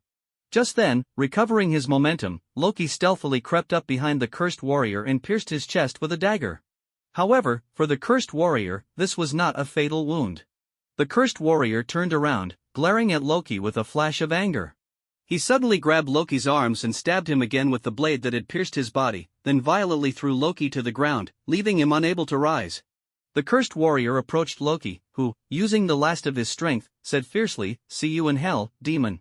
Hearing Loki's words, the cursed warrior felt a strange sensation rise within him. He turned to see the antimatter grenade strapped to his waist. Its powerful suction instantly pulled at his body, collapsing inwardly until he was crushed into a pile and disappeared. At this moment, Thor rushed to Loki's side, lifting his shoulder with urgency, saying, "No, no, no, fool, you never listen." Loki's pale face was devoid of color, and he spoke haltingly, "I know. I'm sorry, I'm sorry." Thor comforted him softly, "It's all right. I'll tell father what you've done today." Loki closed his eyes, life slipping away from him. Mephisto continued to delay Malekith's actions, but his situation became increasingly difficult. Malekith's mastery over the ether was growing more refined, and his frequent use of spells, coupled with his gradually depleting stamina, began to put Mephisto at a disadvantage. He had no choice but to have Alice control the Windrider 9 to distract and harass Malekith, which alleviated some of the pressure. Malekith was least afraid of a war of attrition. In his view, Mephisto's attempt to exhaust the energy of an Infinity Stone was nothing short of a fool's dream. Meanwhile, a heartbreaking farce unfolded between the two brothers. Loki, seemingly lifeless in Thor's arms, caused Thor immense grief, completely unaware that this was actually Loki's prank. One could hardly blame Thor. A magician's spell was not easily seen through, and even Mephisto might struggle to detect it. However, Mephisto understood that this was merely a ruse. At that moment, Jane Foster approached Thor's side. Seeing his sorrowful expression, she didn't know how to comfort him. But when she turned her head to see the fierce battlefield between Mephisto and Malekith, she couldn't help but urge, "Thor, go help Mephisto, I'll handle things here." Thor finally managed to suppress his grief, raising his hammer and heading toward Mephisto's direction. At that moment, Malekith was locked in a standoff with Mephisto, both of them exchanging blows in a fierce struggle. Just then, Thor's hammer flew through the air and struck Malekith, sending him flying. "Thank the gods, you finally made it," Mephisto said, relieved, then reminded him, "His ether armor is hard to break, we lack effective means of attack." Mephisto had tried many methods that had failed to penetrate Malekith's defenses. Even the mystical flames could not burn through, and the spherical lightning could not shatter it. Even the scorching cannon unleashed by the Windrider was ineffective against such high-level defenses. At this moment, Thor gained a deeper understanding of Mephisto's strength. While fighting the cursed warriors, he had also kept an eye on the situation here. Mephisto's continuous array of tactics left him struggling to keep up. Even Malekith, who possessed absolute defense and seemed invincible, found all his attacks neutralized and toyed with by Mephisto. "Let him taste my lightning!" Thor roared, raising his hammer. The clouds in the sky began to swirl, and a thick bolt of lightning gathered at the hammer. Thor channeled the lightning into a powerful strike against Malekith's ether armor, but the effect was still disappointing. The scars on Malekith's armor quickly faded, and Mephisto keenly observed that the repair rate of the ether had accelerated, indicating that Malekith's control over it was intensifying. Things were turning dire, Mephisto thought to himself, and quickly made a decision. "Thor, buy me some time, I have a method that might work," Mephisto instructed. "Leave it to me." Thor nodded, turning back to face Malekith. As Thor approached, Malekith sneered, "Asgard's brat, you're no match for me, you're destined to die here today." "Try me." Thor replied fearlessly, swinging his hammer and charging at Malekith, pushing him back. The two engaged in another fierce battle, with Malekith crafting various weapons from the ether and launching fierce attacks at Thor, all of which Thor managed to block. On the other side, Mephisto moved to Jane's side, instructing her, "Don't let anyone touch my body." Alice, controlling the Windrider, stood guard faithfully by Mephisto's side. Afterward, Mephisto began to meditate. He formed hand seals, known in Taoism as kaiju, with his thumbs forming a taiji shape while the other four fingers represented the bagua. The two hands, one yin and one yang, symbolized the meaning of embracing yin and holding yang from the Tao Te Ching. With his legs crossed and his back straight, he calmed his mind and quickly entered a meditative state. Mephisto employed the Taoist posture of tranquility, aiming to reach an inner view. In Taoist and Buddhist practices, there are methods for spirit projection, reaching a state of being outside one's body, which can manifest in different forms, one being the yang spirit and the other the yin spirit. The yang spirit is substantially real, whereas the yin spirit is illusory and unreliable. Simply put, a soul powerful enough to influence reality is termed yang spirit, while a soul that cannot impact reality is referred to as yin spirit. Mephisto's soul was already strong, and after gaining his powers, it became even more formidable, reaching the conditions for yang spirit in Taoism. After a few minutes, Mephisto's soul arose, rushing toward Thor and Malekith. At this moment, both noticed Mephisto's arrival and were momentarily stunned. Mephisto's soul appeared somewhat ethereal, floating before them. Even for someone like Malekith, who had lived through eons, such a sight was unexpected. However, he understood this situation well and exclaimed in surprise, "A soul?" Thor was also taken aback, but under his mother's teachings, he had some familiarity with souls. Seeing this scene, he breathed a sigh of relief, thinking to himself that as long as nothing went wrong, the outcome was already decided. In the universe, abilities related to the soul were rarely seen, and methods to counter soul attacks were even scarcer. This was Mephisto's first time projecting his yang spirit, although he had seen methods for it in his master's library, this was still his first practical application. Controlling his soul for the first time, Mephisto felt an exhilarating sense of freedom, as if he were untethered, yet also on the brink of dispersing. This sensation of being a rootless reed, without any support, was the exact feeling of being without a physical body. Determined to end things swiftly, he exchanged a glance with Thor before launching himself toward Malekith, saying, "Let's see if the ether can protect your soul." Malekith felt a twinge of anxiety but quickly reacted, enveloping his soul in a cocoon of ether.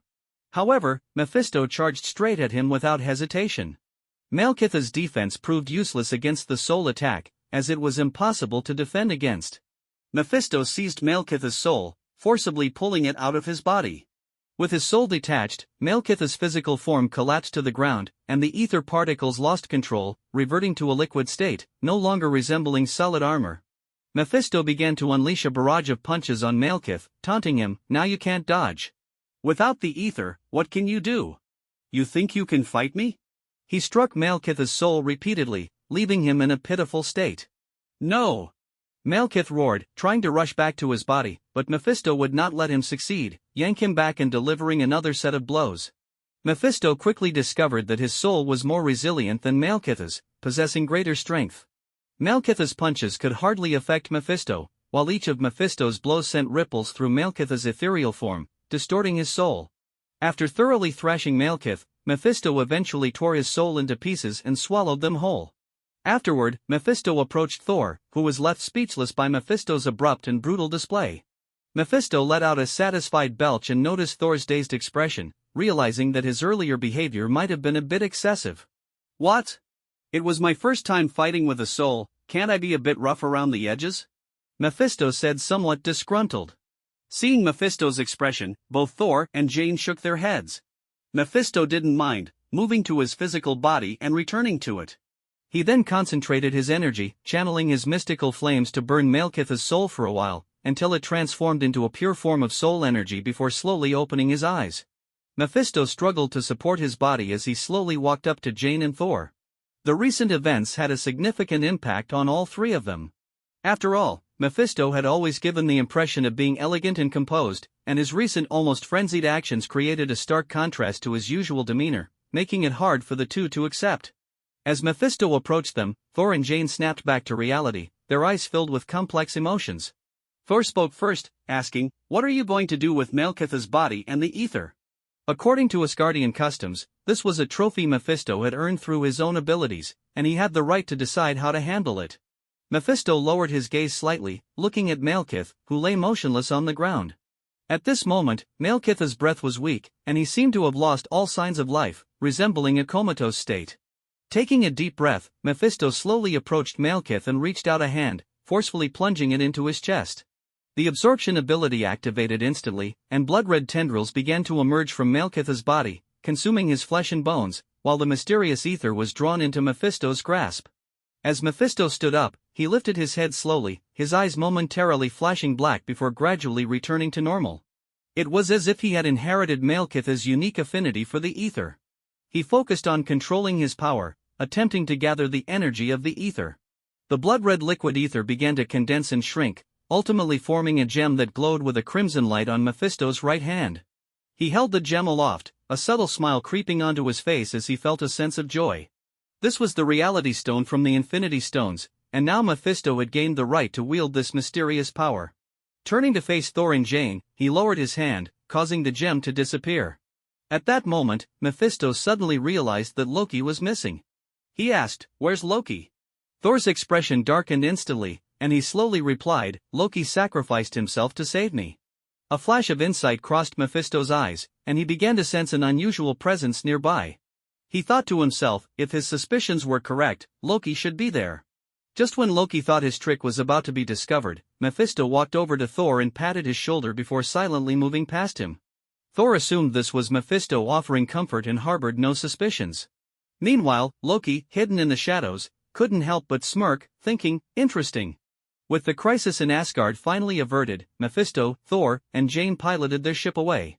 Interestingly, Thor had brought Loki's body aboard the ship, intending to hold a grand funeral for him upon their return to Asgard.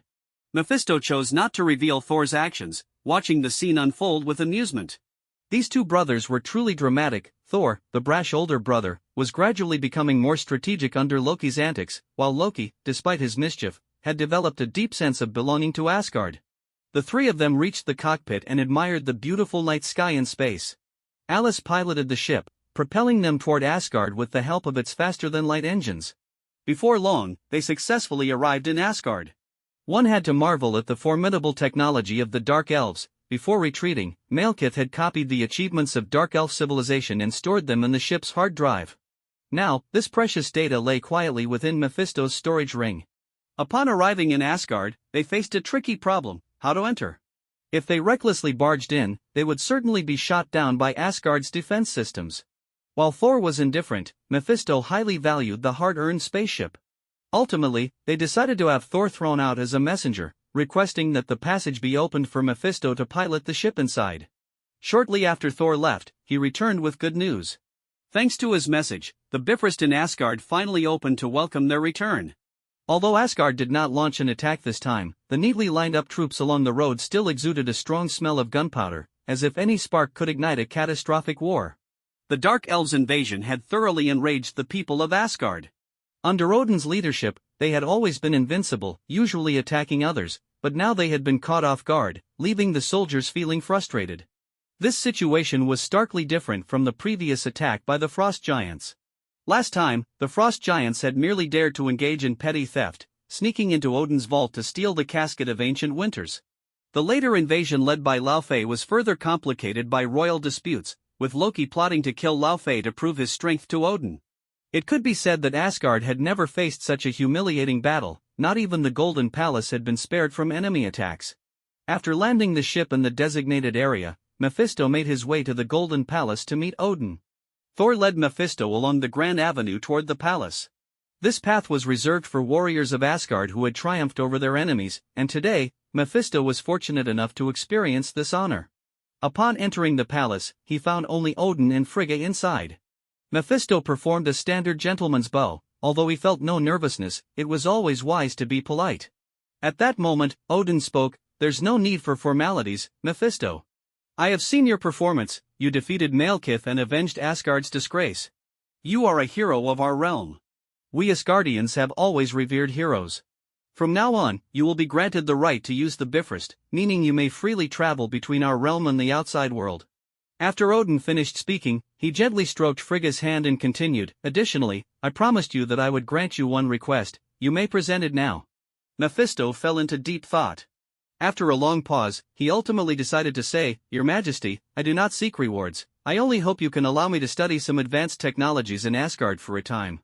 I am truly eager to learn." Odin was somewhat surprised.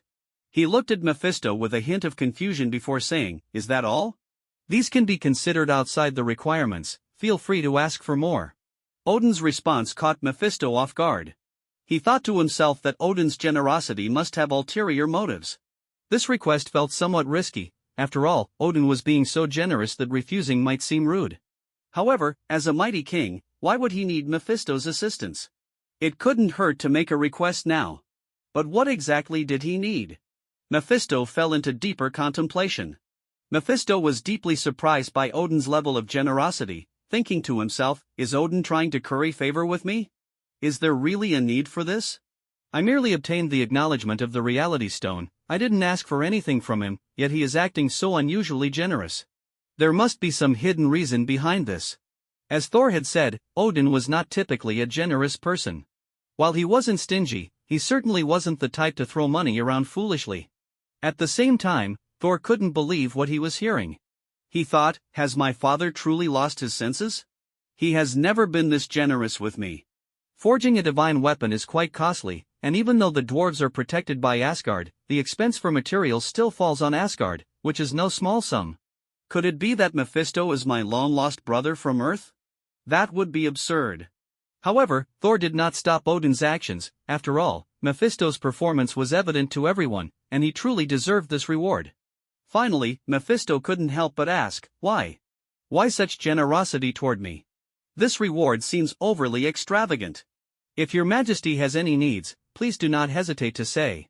Hearing Mephisto's words, Odin paused for a moment before slowly saying, "Thor, you may step aside." Thor looked confused and glanced at his mother, Frigga, who nodded.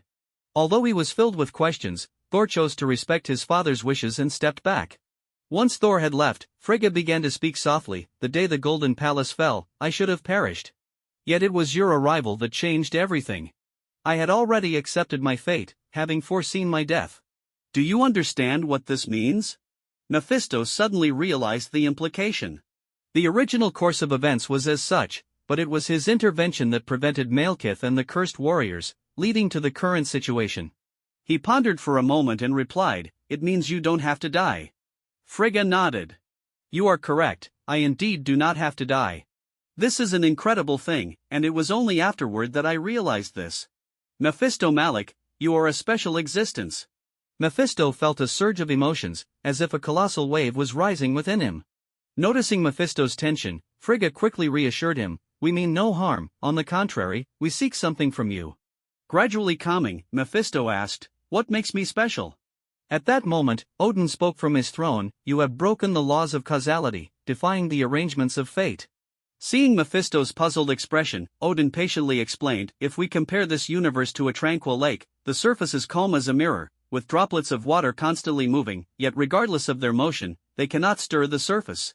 You are like a stone thrown into the lake, creating ripples and disruptions in the once peaceful waters." Frigga added, "We do not know why you are so special, but it is evident that you can influence others. The more powerful the being, the more they can recognize the existence of rules in this world, while you seem to exist independently of these rules." Mephisto fell into silence for a moment before asking, "What do you want?" Odin and Frigga exchanged glances, and Odin slowly replied, "When my father Bor entrusted Asgard to me, the name of Asgard had not yet spread throughout the universe. It was a peaceful and serene place where people lived in harmony. However, we faced disturbances from enemies in the cosmos, the fire giant Surd wreaking havoc, the frost giant Laufey with grand ambitions, and trolls and demons unrestrained. We defeated the fire giant Surtur and intimidated them, we subdued the frost giants, forcing them to submit, we repelled the demons and saved the elves who also suffered from war, we protected the dwarves and helped them fend off enemies, which allowed us to maintain the vast territories of the 9 realms." As he spoke, a proud and triumphant expression appeared on Odin's face, but then his tone shifted. "But now, Asgard is no longer as powerful as it once was. Our warriors never feared battle, but they are running low on blood. Though Asgard's reputation is formidable, it is hollow, we cannot endure more turmoil. What our people need is peace." Odin's gaze fixed on Mephisto, who listened quietly to his tale. In truth, Odin was not exaggerating, Asgard's greatness had indeed been forged through blood and fire. "But recently, I've been haunted by a nightmare, a vision of Asgard engulfed in flames, ultimately reduced to ash, accompanied by a great crisis and death everywhere. It was like hell on earth. The Asgardians would be nearly wiped out. You must understand that the more powerful the being, the more real their dreams become. To some extent, they can even become reality. This nightmare has troubled me for a long time." Frigga added, "You have the power to help Asgard. If you can do it once, you can do it again. Only you have the ability to rewrite Asgard's fate. You are our only hope." Odin continued, "What we desire is simple yet difficult. We want the continuation of Asgard, we want to prevent Ragnarok. If you can achieve these things, everything in Asgard can be at your disposal. I am wagering my dwindling strength on Asgard, placing it all on this gamble." Mephisto was taken aback by Odin's audacity. He was tempted to agree to Odin's request, as doing so would earn him Asgard's support. Yet he hesitated, knowing the challenges involved. After a moment of contemplation, Mephisto ultimately resolved, "I fear I cannot agree. To be honest, I have my own troubles to deal with, and no one can guarantee what the future will hold." Odin sighed, saying, "Child, I understand your concerns. But all of this is unconditional, you can accept Asgard's gifts with a clear conscience. If you feel uncomfortable, just do something for Asgard. As long as you give your all, regardless of the outcome, Asgard can withstand it. What happens in the future is something I cannot foresee either." Then, Odin made a decision. A white light ignited around him, and this light drifted toward Mephisto, gathering on his forehead to form a vertical scar mark. This was Odin's gift, yet Odin's aura began to weaken, and his expression grew weary, as if he were suffering from a great illness. Mephisto slowly focused on the mark on his forehead, yet he sensed nothing unusual about it. A hint of confusion arose within him. Given Odin's current weakened state, this mark shouldn't be merely superficial. As if sensing Mephisto's doubts, Odin began to explain, when you take hold of the eternal spear, Gungnir, you will gain the right to choose my heir. Furthermore, this mark possesses another important function, it can guide you to find me. Mephisto never expected that Odin would entrust him with such a significant responsibility as choosing the heir to the throne. He thought to himself that he would have to be cautious for this elder's sake, as the family dynamics in Asgard were exceedingly tangled. Reflecting on the situation, among many suitable heirs in Asgard, Hela was undoubtedly the most appropriate choice. Yes, Hela. To counter the potential threat posed by Thanos in the future, a strong and strategic leader for Asgard was crucial. Among Odin's 3 children, the goddess of death, Hela, was undoubtedly the most powerful. Even under Hela's leadership, Asgard might not be able to embark on an expansionist path because they would first have to confront the threat of Thanos. Under Hela's dominion, Asgard would undoubtedly become one of the best allies in the fight against Thanos. In contrast, Odin's 2 sons, Thor and Loki, were favored by Odin. Thor was somewhat of a brash fool, while Loki was a cunning strategist. However, the god of thunder had begun to show both courage and cunning after enduring various trials. Loki, on the other hand, harbored resentment towards Odin, the one who had adopted him, believing his life was merely a scheme against the frost giants. Odin had foreseen a great crisis in his dreams, and the beginning of this crisis lay in the battle for succession that would erupt after his death, leading to internal strife in Asgard and even triggering a massive attack by Thanos, which would decimate Asgard's population. Unable to restrain himself, Mephisto asked, "How did all this begin? Is it Ragnarok?" Odin sighed slightly and replied, "It was my daughter, the goddess of death, Hela. She will be the catalyst for all of this." Mephisto fell into contemplation, realizing he knew little about Hela. So he asked, "Your Majesty, what is the nature of the conflict between you and your daughter Hela? Could you elaborate on this?" Odin's expression showed a hint of shame as he slowly began, "The reason is quite simple, my inconsistency. When Hela's mother, my first wife, Jord, passed away, I promised her I would not marry again. After that, Hela grew up by my side, accompanying me through battles and daily life in Asgard. During an important campaign, Hela displayed her unparalleled combat talent. I began to train and nurture her. After she achieved great feats, I promised to let her inherit the throne of Asgard and grant her half of the Asgardian power. However, when I realized that Asgard could no longer withstand further turmoil and wanted to cease the ongoing battles, Hela strongly opposed me. That was when I truly understood that her ruthlessness extended beyond just her enemies. Years of warfare had transformed her. All of this was my fault. It was one victory after another that had caused her to lose herself. She was no longer suitable to be the ruler of Asgard. At that time, Asgard needed a king who could allow its people to recuperate. You should also understand the current state of Asgard. War has cost us far too much. Fortunately, Asgard has gradually begun to recover. Hela sensed my intentions, and her ambition began to swell to an uncontrollable level. With half of the Asgardian power, she awakened her divine abilities and gained the power of material reconstruction. I could no longer contend with her on my own. So, I dispatched my most elite Valkyries to confront Hela, ostensibly to distract her and weaken her power, while I set a trap to seal her away in a critical moment. At this point, Odin sighed deeply, his voice filled with resignation and regret.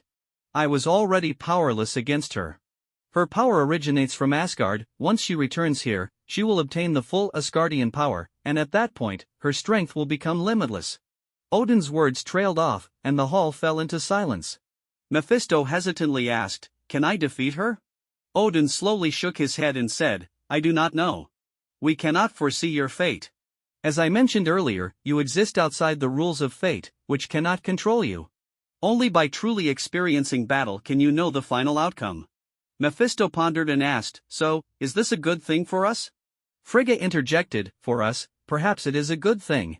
But your fate lies in your own hands. Only when you give in to the arrangements of destiny will it take over you." "But will you do that?" Mephisto certainly would not surrender easily. If he chose to accept the arrangements of fate, he would likely be living a life of indulgence right now, enjoying the benefits of the Malik family's wealth without having to strive. But that was clearly not what he desired. After truly experiencing the allure of this vibrant world, how could he willingly submit to the designs of fate? Moreover, the fate that the Hydra had in store was never pleasant. Mephisto nodded slightly and said, "I understand. His voice carried a weight but gradually shifted to a lighter tone. However, we should continue to live as we normally do. After all, Ragnarok will take some time to arrive, right?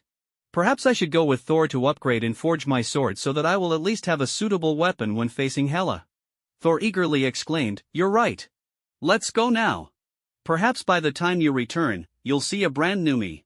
Seeing the anticipation in Thor's eyes, Mephisto felt a warmth in his heart.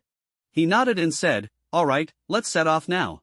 The next day, Thor took Jane Foster back to Earth. This time, Jane's alien adventure finally came to an end. However, her mood was not cheerful. She sensed the vast gap between Earthlings and Asgardians, not to mention the issue of lifespan. Odin's arrogance and rudeness were difficult for her to tolerate.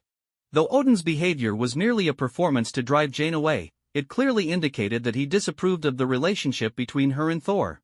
In contrast, Frigga's tolerance offered Jane some slight comfort, but even so, Frigga did not explicitly endorse their relationship. After bidding farewell to Thor and Jane, Mephisto left Asgard. Once he had departed, Odin slowly remarked, "Frigga, should I trust him? Can he really accomplish this?" Frigga sighed softly and replied, "While we cannot see the entirety of the future, we can see the events of the past. He is a principled person, over 20 years of life experience cannot be mere pretense." The hall fell silent once more, as if time had frozen in that moment.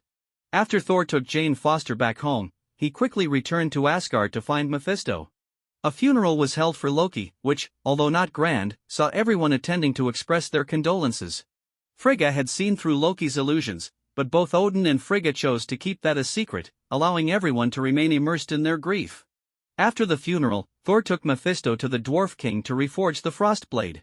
When Odin had asked Mephisto to make a request, the first thing that came to his mind was Asgard's technology and knowledge. It was under Odin's generosity that he had the opportunity to reforge the Frostblade. Mephisto wanted to do this because, as his physical strength continued to grow, the Frostblade felt somewhat too light. Fortunately, the blade itself was of good quality, which allowed it to be preserved during the previous battles. It must be said that the dwarves' forging skills were indeed top-notch, earning a high reputation throughout the universe. Legends spoke of their weapons instilling fear and dominating the cosmos. However, such legends were often plentiful, and most people found it hard to believe in such a wondrous place. The dwarves had always been the craftsmen of the 9 realms. Under Asgard's protection, they forged numerous divine weapons and were well known for their craftsmanship. Odin's eternal spear, Gungnir, and Thor's hammer were both artifacts crafted by the dwarves.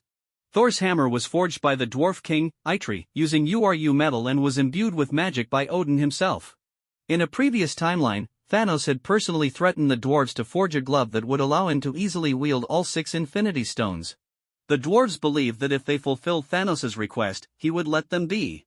However, the naive dwarves ultimately faced extinction, with only Hydra surviving, having lost his hands to Thanos.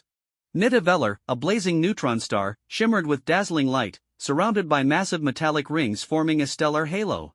The dwarves resided here, knowing how to harness the energy of the neutron star to forge astonishing divine weapons.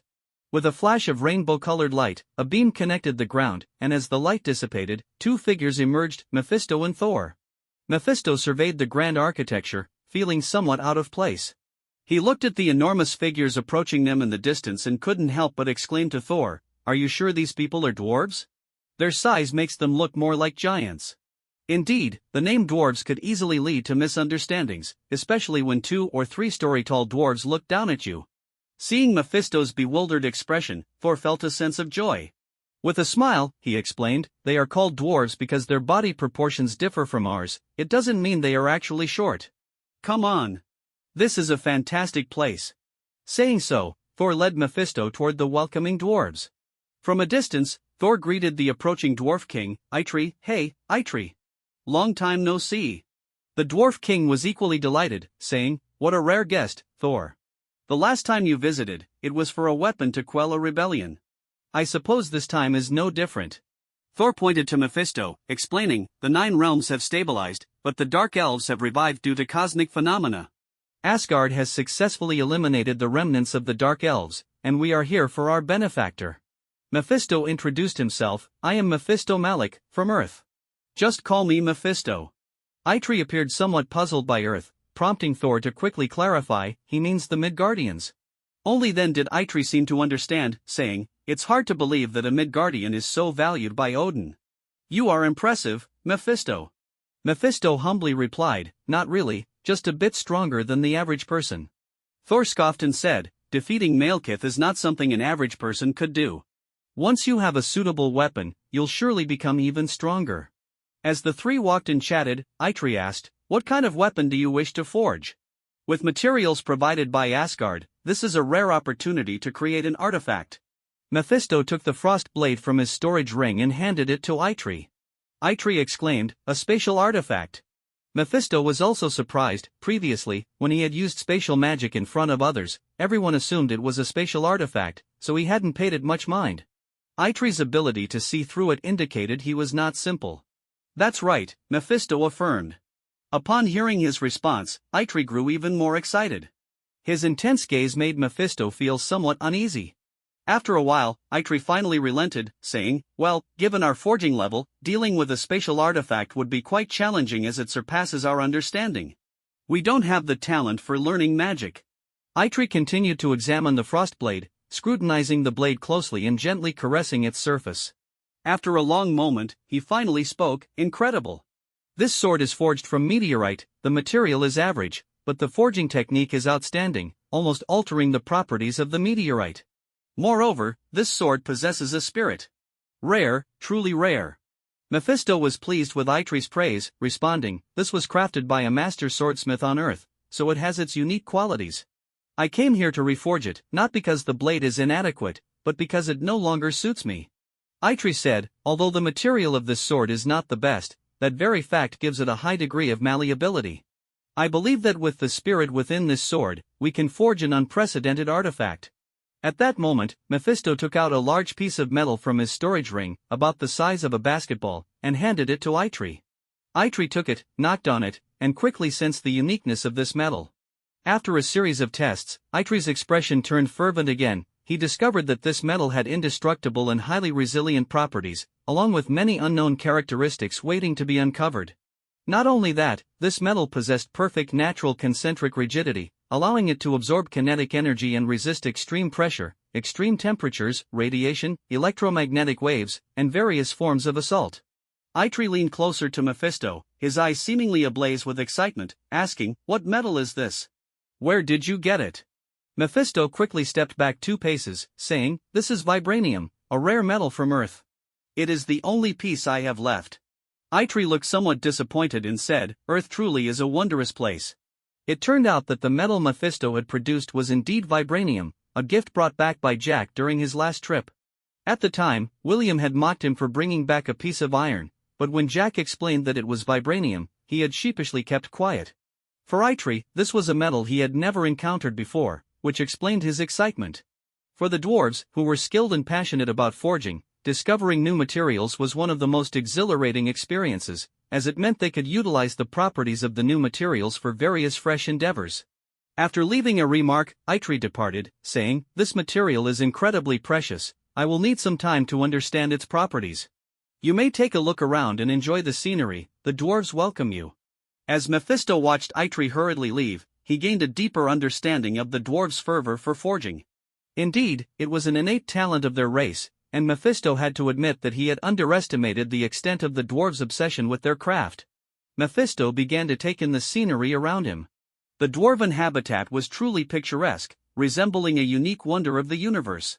The sky seemed studded with countless sparkling jewels, reminiscent of a gray shell that had suddenly opened, revealing a brilliant and captivating pearl, the neutron star radiating light and warmth. "Absolutely beautiful," Mephisto exclaimed. Thor agreed, "Yes, it's incredibly stunning." When Loki and I accompanied Father to the mountaintop in Asgard as children and looked down upon the entire realm, we also expressed such admiration. Father taught us that to protect this beauty, we must continuously grow stronger.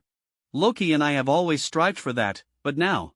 Mephisto slightly pursed his lips, deciding to keep the truth from Thor for the time being, allowing him to discover it gradually on his own. After a brief silence, Mephisto asked, "The dwarven dwelling seems rather small, why is that?" He had noticed the vastness of the area upon arriving, but after seeing Eitri's size, he felt that this place was indeed not large for the dwarves, prompting him to inquire. Thor explained, The dwarves of Nidavellir have long lifespans, but they also struggle to reproduce, so their numbers are not many. For specifics, you'll have to ask Eitri. Mephisto understood immediately. He realized that this characteristic of the dwarves led to a deficiency in their defense forces. As mentioned in the original stories, the dwarven population on the star ring was just over 300. Furthermore, Asgard had always been the protector of the dwarves, and due to Asgard's might, the dwarves did not need to consider their own defense extensively. Moreover, the dwarves' talent lay not in combat but in forging. Although they could craft divine weapons like the Eternal Spear and Thor's hammer, it did not mean they could wield these weapons proficiently. After all, weapons like Gungnir and Mjolnir could only unleash their true combat potential in the hands of someone like Odin or Thor. In the hands of the dwarves, without Odin's power, they might simply be ordinary hammers. After a while, Mephisto finally saw Eitri again, accompanied by two older dwarves. Upon seeing them, the elder dwarf behind Eitri stepped forward and asked, "Is that metal really gone?" Without a hint of concealment, Mephisto replied calmly, "It is truly gone. On Earth, this metal is also extremely rare." The other elder sighed, saying, "It is indeed a miracle for such an excellent metal to exist. Its rarity is understandable." Mephisto mused to himself that while it was rare, in Wakanda, this metal might not be regarded as such. At that moment, Eitri introduced, "Mephisto, Thor, these two are our finest weapon masters. They will join me in this weapon's modification and reforging. We will use premium URU and vibranium as the main materials, along with some of our treasured supplementary materials to complete this forging." Pausing for a moment, Eitri added somewhat sheepishly, "However, this forging won't require all the vibranium. May we keep the rest? You know how much we dwarves treasure this precious metal."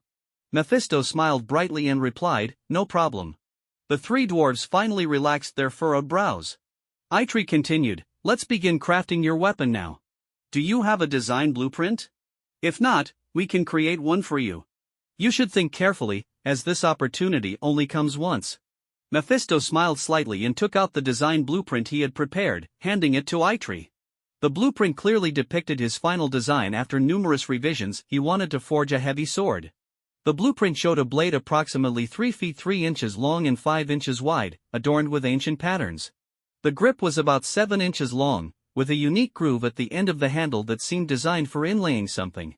Its overall style was ancient and robust, differing from common swords. Swords were typically seen as the gentlemen of weaponry, known for their lightness and elegance. Yet this heavy sword took the opposite approach, striving for width and thickness. To an average person, its proportions might appear unbalanced, but in reality, it transcended the constraints of the sword itself. The heavy sword relied on brute strength and violence, embodying the essence of ultimate vitality and passion, making it perfectly suited for Mephisto's increasingly aggressive combat style. After examining the blueprint, Eitri asked, "Are you sure you want it crafted this way?" Mephisto answered firmly, "I am sure." "All right then." Eitri nodded, and the three quickly began creating the molds. With Mephisto's immense mental energy perception, he could distinctly sense that the molds matched the blueprint perfectly, with no discrepancies. He couldn't help but marvel at the dwarf's craftsmanship. It was truly exquisite and impeccable. Eitri activated the neutron star and prepared the furnace. The frost blade lay quietly in the furnace, and everything was ready. The forging process officially began. The neutron star emitted a powerful beam of light, and its immense energy could be felt from afar. Under the effects of the planet's mass and heat, the frost blade nearly melted into a pool of molten metal in an instant, leaving only a small portion behind, which contained the spirit of the frost blade. At this moment, Eitri added the URU and vibranium. The two metals melted together slowly yet steadfastly, remaining distinct in their liquid forms, showing no signs of fusion.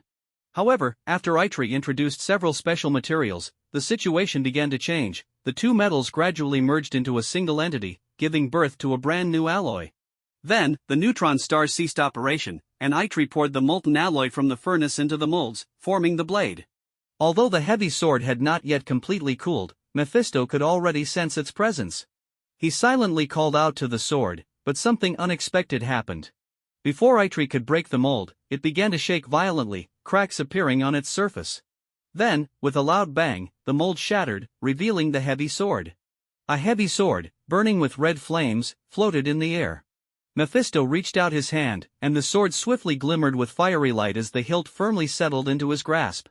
Mephisto examined the blade closely, finding it identical to the design but even more impressive in reality. Although the blade is entirely silver, its hue has a slight reddish tint. The color at the grip is darker and also carries a hint of red. Let's call it crimson blood. The blade subtly vibrated, as if responding to Mephisto's naming. The recognition from the crimson blood sword deepened Mephisto's affection for it. He channeled his mystical flames, and the fire spread across the blade, turning it a more vivid and striking red. Under the refinement of Mephisto's spirit, the crimson blood sword seemed to become even more vibrant and joyful. To wield a heavy sword, one must have a compassionate heart. Although Mephisto could be brutal in battle, he did not enjoy killing deep down. Perhaps this echoed the saying, "The compassionate are invincible." Mephisto fully understood that his future would inevitably be stained with blood, yet his inner convictions remained unchanged. He consistently stood on the side of life. Odin's worries might reflect the concerns Mephisto would face in the future. He realized that his stance would be irreconcilable with most members of the Avengers, inevitably leading to civil conflict. Yet, he still enjoyed befriending these individuals, as they were truly remarkable. Although Mephisto was intelligent, he often understood the developments of future events, which was one of the reasons he admired Tony. Mephisto stared intently at the flickering flames on the blade, lost in thought. Thor, noticing this, felt a twinge of envy as he looked down at his somewhat short hammer, Mjolnir. He let out a soft sigh. Over the years, he had been inseparable from his hammer and had grown accustomed to its presence, so he had never considered replacing his weapon. After a moment, Mephisto returned to reality, slowly sheathing the crimson blood sword and walking over to Thor. He softly said, "Thor, accompany me to a place." Thor looked puzzled and asked, "Where are we going? Back to Earth?" Mephisto smiled slightly, adding a touch of mystery, "We're going to the Void, to see that eccentric collector, the Collector." The Void was a place filled with vice and chaos, devoid of any rules, as if it were a forgotten corner of the universe. It was inhabited by an old man named Tanalir Tyvan, a member of the Cosmic Elders. Bored by his immortality, he developed a passion for collecting. This little old man not only gathered rare treasures from across the universe but also collected various peculiar life forms. He had a brother named Ndwi Gast, known as the Grandmaster, who ruled over the planet Sakaar. He established large arenas for combat sports to indulge his interests. Like the Collector, he was also a member of the Cosmic Elders, sharing a similar origin. The immortal Grandmaster, feeling equally bored, began participating in and designing various competitive games, possessing extensive knowledge of thousands of games and competitions across the universe, far surpassing ordinary understanding. Notably, the Collector sought to gather all 6 Infinity Stones, but his intentions were completely different from Thanos. He simply wished to collect them without any malicious intent. However, the fact that Asgard could safely store the ether with the Collector in the original storyline indicated that they considered him relatively trustworthy. Although the Collector was cunning, he was considered reliable in terms of reputation. Overall, he was a shrewd, reputable, wealthy cosmic being with various collecting obsessions. Mephisto and Thor arrived in the Void aboard a dark elf warship. They chose to ride the warship not because Asgard's Bifrost couldn't reach it, but because Mephisto thoroughly enjoyed the sensation of drifting through the boundless expanse of space. The Void was constructed atop the head of a massive ancient giant, a head comparable to an asteroid. Everything here was under the Collector's control, resembling a personal domain. As Mephisto and Thor approached the Void, they gazed at the enormous head from a distance, once again awed by its grandeur. What kind of immense power could have severed such a head? They were filled with questions. Thor crossed his arms and scrutinized the giant head, remarking, "It's quite breathtaking, isn't it? I felt the same sensation the first time I came here. This universe is far more wondrous than we can imagine." Mephisto could only agree, "It's truly remarkable. What kind of creature is this? Who caused all of this? It's simply unbelievable." The two entered through the eye socket of the giant head aboard their ship. Mephisto examined the interior space, which resembled a mining colony with enormous buildings arranged haphazardly.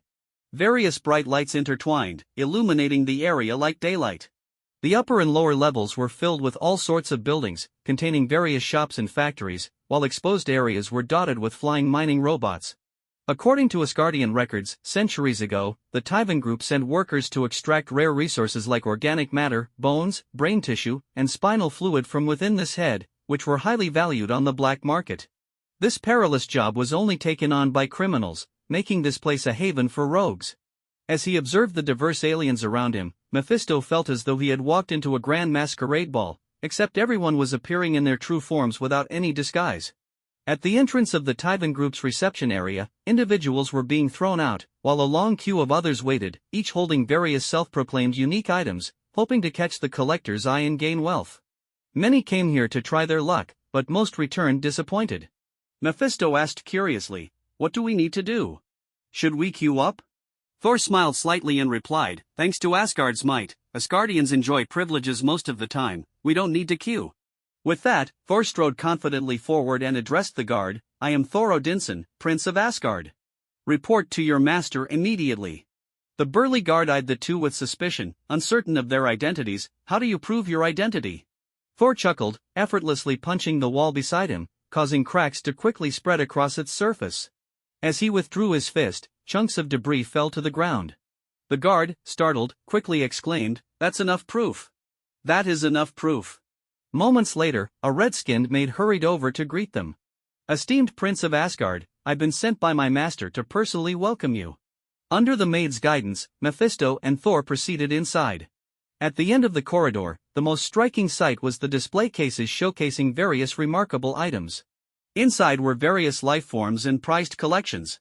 As Mephisto surveyed the surroundings, he felt a twinge of revulsion, frowning as he remarked, "This place is anything but eerie." The maid explained, "We have the largest collection of animals, remains, and all species in the galaxy." Not long after entering, Mephisto spotted a display case containing a dog dressed in a spacesuit, while the opposite case housed a chitauri. The array of collectibles dazzled his eyes, yet the diverse beings within the cases made him acutely aware of the collector's depravity. Soon, the two, guided by the maid, met the infamous collector. He was an elderly man with white hair and a somewhat frail appearance, sporting a vertical scar on his chin and dressed in exotic attire. Faced with the Prince of Asgard, the collector did not dare show any negligence and quickly approached, performing a peculiar gesture of greeting. "Esteemed Asgardians, it's an honor," he said. Mephisto stepped forward, facing the collector seriously. "You know why we are here?" The collector glanced at the dark elf in the display case, pondering for a moment before responding, "I am aware, especially since the cosmic phenomenon has just passed. But I must ask, why not store it in your own vault?" Mephisto smiled slightly and replied, "I think you misunderstand. This is my trophy and has nothing to do with Asgard. Additionally, I won't just give it to you, I want something in return." With that, Mephisto handed the collector the device containing the stone. The collector eyed Thor curiously before turning to Mephisto and asking, "What do you want? Speak freely." Mephisto stated casually, "I want 5 billion cosmic credits, along with the latest star maps, gene backups of all creatures and plants here, properly labeled, and also some of the organic materials you've extracted from this planet." The collector's expression darkened as he silently cursed Mephisto for being unreasonable, yet he did not verbally refuse. On the return journey, Mephisto felt particularly joyous.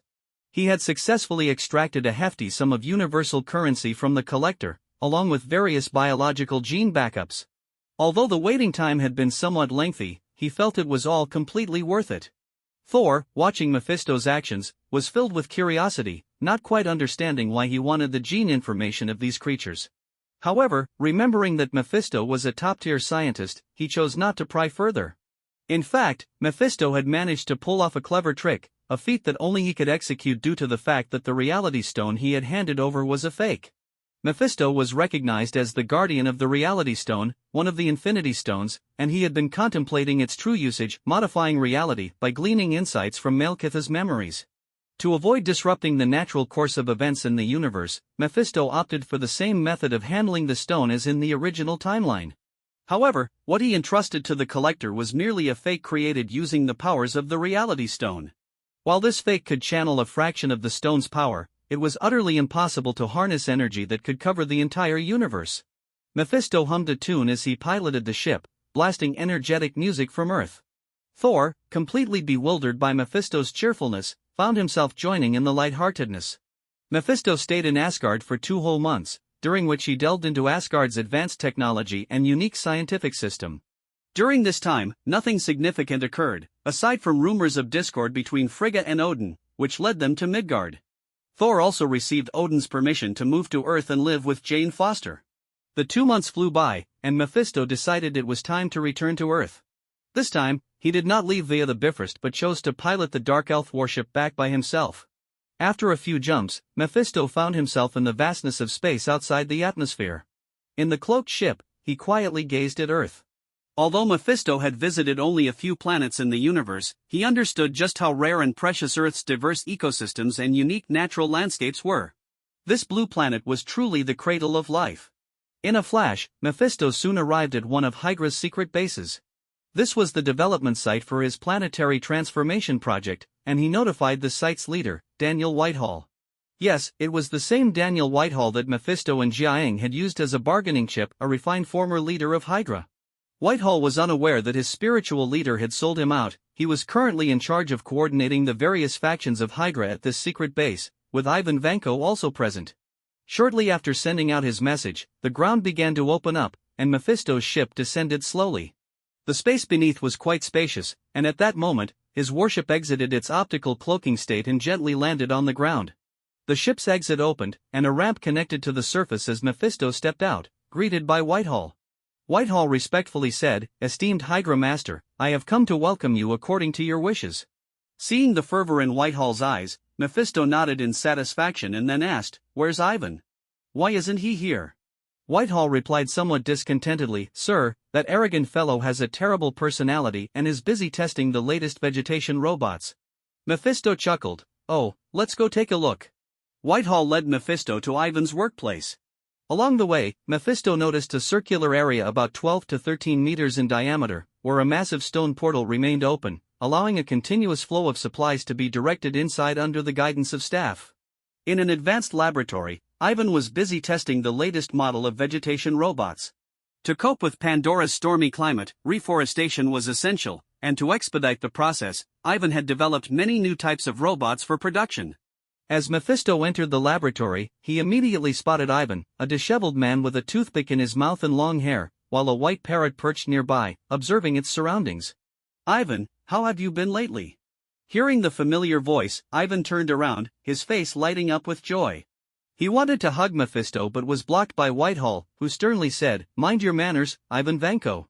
Ivan immediately retorted, "Damn German, can't I be happy to see an old friend?" At this, Mephisto smiled and said, "You two stop bickering. How's the progress on the Pandora transformation plan?" The two shifted their focus and began to answer Mephisto's question. Ivan spoke first. "Pandora has already changed its appearance. Under Alice's control, the vegetation robots are tirelessly constructing an ecological chain on Pandora day and night. Greenery has already spread around the vicinity of Pandora City, which is situated beside an ocean on the planet. It turned out that Pandora did indeed have an ocean, but unlike Earth, it lacked rich biodiversity, and the ocean was significantly smaller. Ivan's explorations revealed that approximately one-third of Pandora was ocean, while the remaining two-thirds were land. The exploration robots have started digging for underground water veins. We're about to begin the sea construction plan, creating a water cycle to support vegetation and future animal introductions. Overall, the progress is promising, but it's still not fast enough to accommodate a large-scale population in the short term, Ivan said, his expression slightly troubled. Mephisto also sighed in sympathy. Transforming a planet was no small feat, and the manpower, material resources, and financial backing required were staggering. Fortunately, Hydra had thousands of years of accumulation, barely maintaining such an ambitious plan. Mephisto asked, "Don't rush. You mentioned that large-scale population accommodation isn't feasible, but does that mean small-scale accommodation is possible?" Whitehall eagerly interjected, "With just your command, we can begin relocating a portion of people right now." After a moment of thought, Mephisto replied, "Take me to Pandora. I still don't know what that planet has turned into." "Of course. I'll arrange it right away," Whitehall responded. Before long, the three arrived at the construction site of Pandora City. It was daytime, and a large group of people was busily building Hydra's future new home, most of whom were talented workers from Earth. They had signed agreements to work in this isolated place, with the only condition being that they could not contact the outside world until the project was completed, after which they would earn substantial rewards to return home. In the distance, skyscrapers were beginning to rise. The workers were following Alice's and the engineers' designs, effectively laying out the city, and various infrastructures were still under construction but did not hinder habitation. The area was already capable of accommodating tens of thousands of residents, and once the subsequent buildings were completed, it could house even more. With the help of various engineering machines and construction robots invented by Ivan, progress was rapid, but the sheer scale of the project meant that even with increased work speed, it was still slow. According to Whitehall, several more batches of workers would be arriving soon to expedite construction. Watching the vegetation robots still planting trees and the surrounding green flora, Mephisto felt a sense of hope for the future of this place, as its climate was spring-like, very suitable for various plant growth after receiving sunlight. Looking at the busy robots on the construction site, Mephisto asked Ivan with curiosity, "Has a dedicated production line for various robots been established now?" Ivan replied proudly, "Tony set up production lines of this scale long ago. I certainly wouldn't fuss over something of that level. Plus, under Alice's control, this is already the limit." It seems Tony has noticed the limitations of Jarvis and is currently attempting to develop artificial intelligence. Mephisto raised an eyebrow. Artificial intelligence? If Tony really manages to accomplish that, it would be astonishing. You see, in the universe, civilizations with artificial intelligence are quite rare, and most tend to be wary of it. Perhaps the emergence of AI isn't necessarily a good thing. Ivan, intrigued, asked, "Boss, have you been to space?" Seeing Ivan's excitement, Mephisto doused it with cold water. "I've been. Honestly, it's nothing special. The universe is quite chaotic, most people adhere to a survival of the fittest mentality, and they're all just a bunch of violent individuals. We will definitely connect with the universe in the future, but let's not rush. Right now, we are still too weak." Through his conversation with Ivan, Mephisto gained a better understanding of the situation and developed a more favorable impression of Whitehall. Though cold-hearted, the man was indeed quite capable. Mephisto even felt reluctant to hand him over to Jiaying. It had been a long time since he last contacted her. Since Mephisto received the records about Jiaying's lineage of Inhumans, he hadn't reached out to them, nor had they contacted him. It was hard to imagine that Jiaying, filled with hatred, could suppress her strong desire for revenge against Whitehall. She probably thought of herself as a fraud right now. Mephisto pondered the pressing issue at hand, the need to expedite Hydra's relocation plan. He intended to start relocating the younger generation members immediately, as they were the seeds and hope for the future of Hydra. Although the younger members were influenced by the older generation's ideologies, they had not fully conformed, and this new generation of young talents was the hope for carrying the Hydra banner. Moreover, they had done nothing wrong and shouldn't have to pay for the sins of their predecessors. With this in mind, Mephisto said to Whitehall, "Initiate an investigation into the next generation of Hydra members immediately. Arrange for the members of Hydra Academy to start relocating.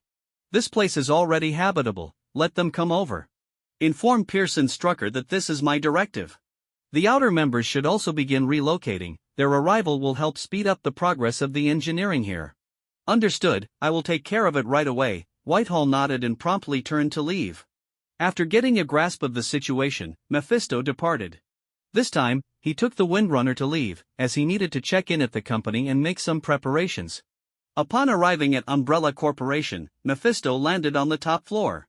After removing his gear, he headed to Ouyang's office. After all, he had left the company for several months, making him quite the negligent boss. Fortunately, he had given Ouyang the authority to handle company affairs on his behalf. It felt nice to be hands-off. When he saw Ouyang, she was busy in her office. "Dear Ouyang, look who's back." Mephisto's playful voice rang out. Ouyang smiled upon seeing Mephisto. She stood up and walked over to him, saying, "I thought you had disappeared to Mars for a while? Come on, where have you really been?" Ouyang questioned sternly. "Relax. This time, something happened with Thor, and I happened to help him out. I also stayed in Asgard for a bit," Mephisto explained. "You've gone too far. Do you know how worried I was about you?" Ouyang said, somewhat angrily. Mephisto felt a mix of warmth and sweetness in his heart. He hugged Ouyang to comfort her, then reassured her, "I won't be in any danger. I'm much stronger now." Ouyang was pleased with Mephisto's sensitivity and hugged him back. After they chatted softly for a while, Mephisto calmed Ouyang down and made his way to his private room. He began to take out the biological active specimens he had acquired from the collector, consuming them one by one. He watched as the active specimens of various creatures were absorbed, perfecting his genetic chain. Mephisto felt himself becoming increasingly perfect. This transformation was even more intense than when he absorbed the Dark Elves. After all, these were rare species from across the universe, and he had also absorbed specimens of plants. After the absorption, his life form had reached a remarkably powerful state. On the surface, he appeared unchanged, but internally, there had been a monumental shift. The influence of the Kree genes on Mephisto was particularly significant, which was not surprising, given that the Inhumans were essentially products of experiments using Kree genes. Additionally, he had unexpectedly gained shape-shifting abilities from the Skrulls. In this evolution, most of the abilities from various races were not retained, with only a few remaining, shapeshifting being one of them. At this stage, Mephisto's enthusiasm for crafting battle armor had diminished significantly because he was already powerful enough.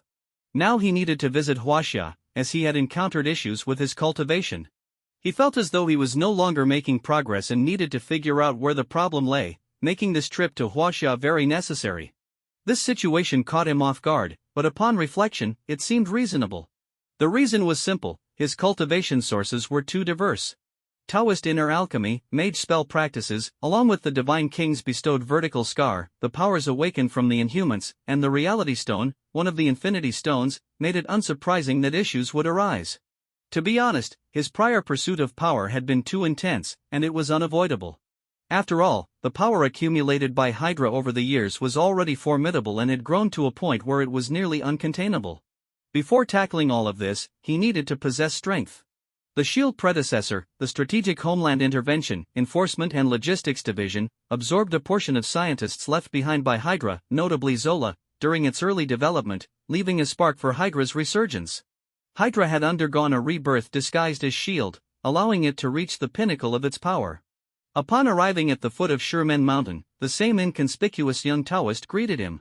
After ascending the mountain, the scene was much the same as before. Some were practicing martial arts, some were sword training, and others were meditating.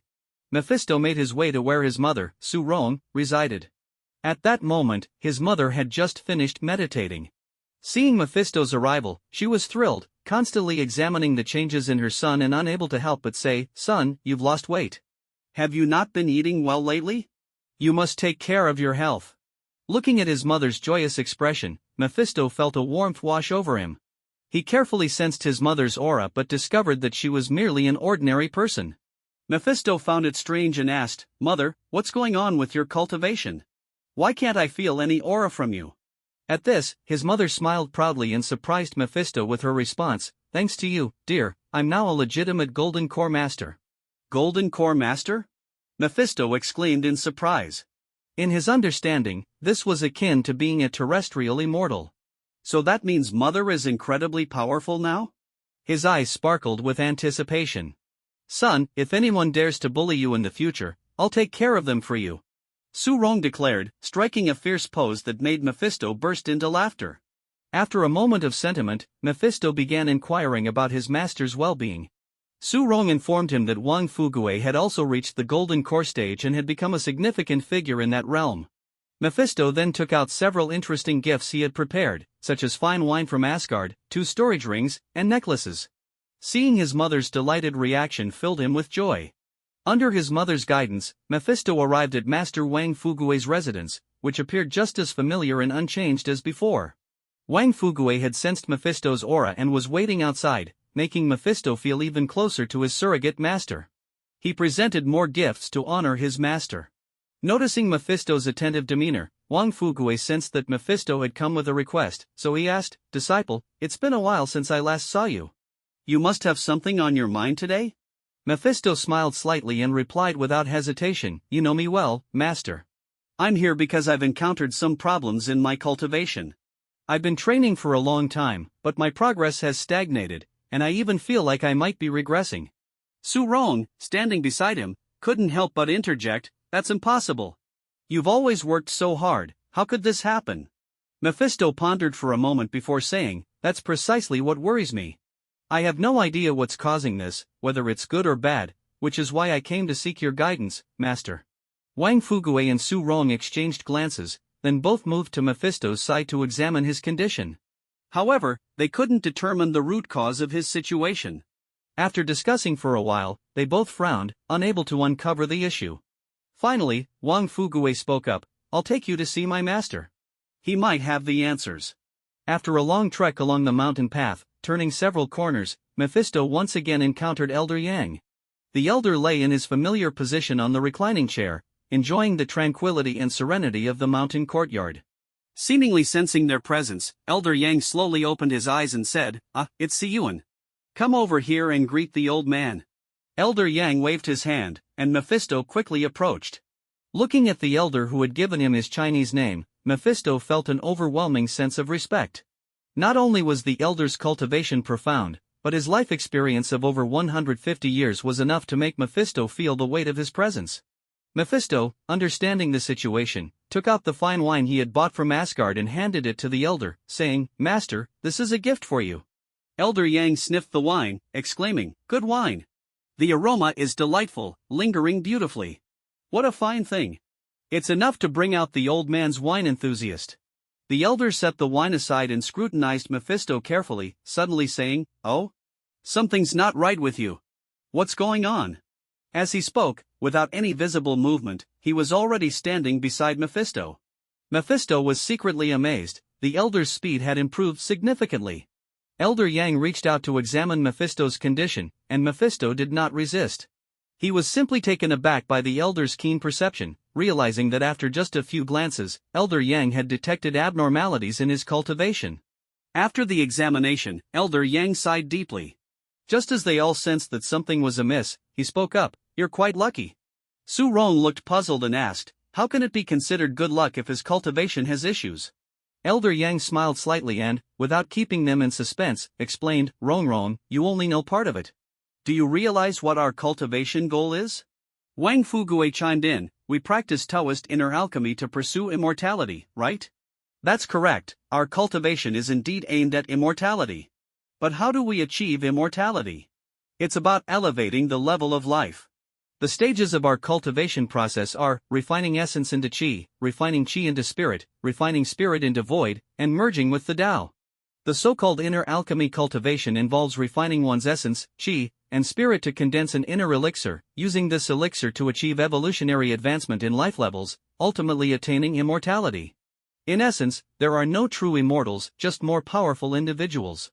Su Rong asked, "But how does this relate to Mephisto's cultivation issue?" Elder Yang explained, "It's directly related. What if a person's life level has become so strong that inner alchemy cultivation no longer benefits them? Continuing to cultivate in this manner would be nothing but a waste of time." Both were stunned, looking at Mephisto with disbelief. Mephisto understood, staring blankly at Elder Yang. He had been contemplating the elder's words. In fact, during this period, he had indeed received numerous opportunities for evolution, like the Asgardians, Dark Elves, the Hulk serum he had once cloned, and various active specimens obtained from the collector. Did this mean he had reached the realm Elder Yang described? Quite possibly. Perhaps he had yet to realize the difference himself, and multiple evolutions had perfected his genetic chain to an unimaginable degree. This life form could potentially be even more powerful than Thor's exceptional physique. His intuitive sense was that his strength had been increasing, but evidently, there were still aspects he had not recognized. "Master, does that mean I no longer need to continue my cultivation?" "Not that you don't need to cultivate, but rather that you can no longer practice in conventional ways. The Tao is vast, yet its principles are simple. Your current state is similar to what is recorded as transcendence in the Taoist scriptures. Even if your physical body perishes, your true spirit won't be extinguished.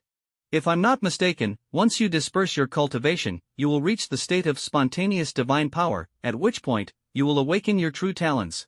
The three of them stared, wide-eyed, as if listening to a myth. At that moment, Elder Yang paused his lengthy explanation, observing the puzzled expressions of the three. "What's the matter? I've tried to explain as simply as possible. Surely you understand, right?" Wang Fugue quickly said, "No, master, it's just that it feels a bit unbelievable." Elder Yang continued, "How could I not feel it's incredible? This level cannot be achieved simply through cultivation.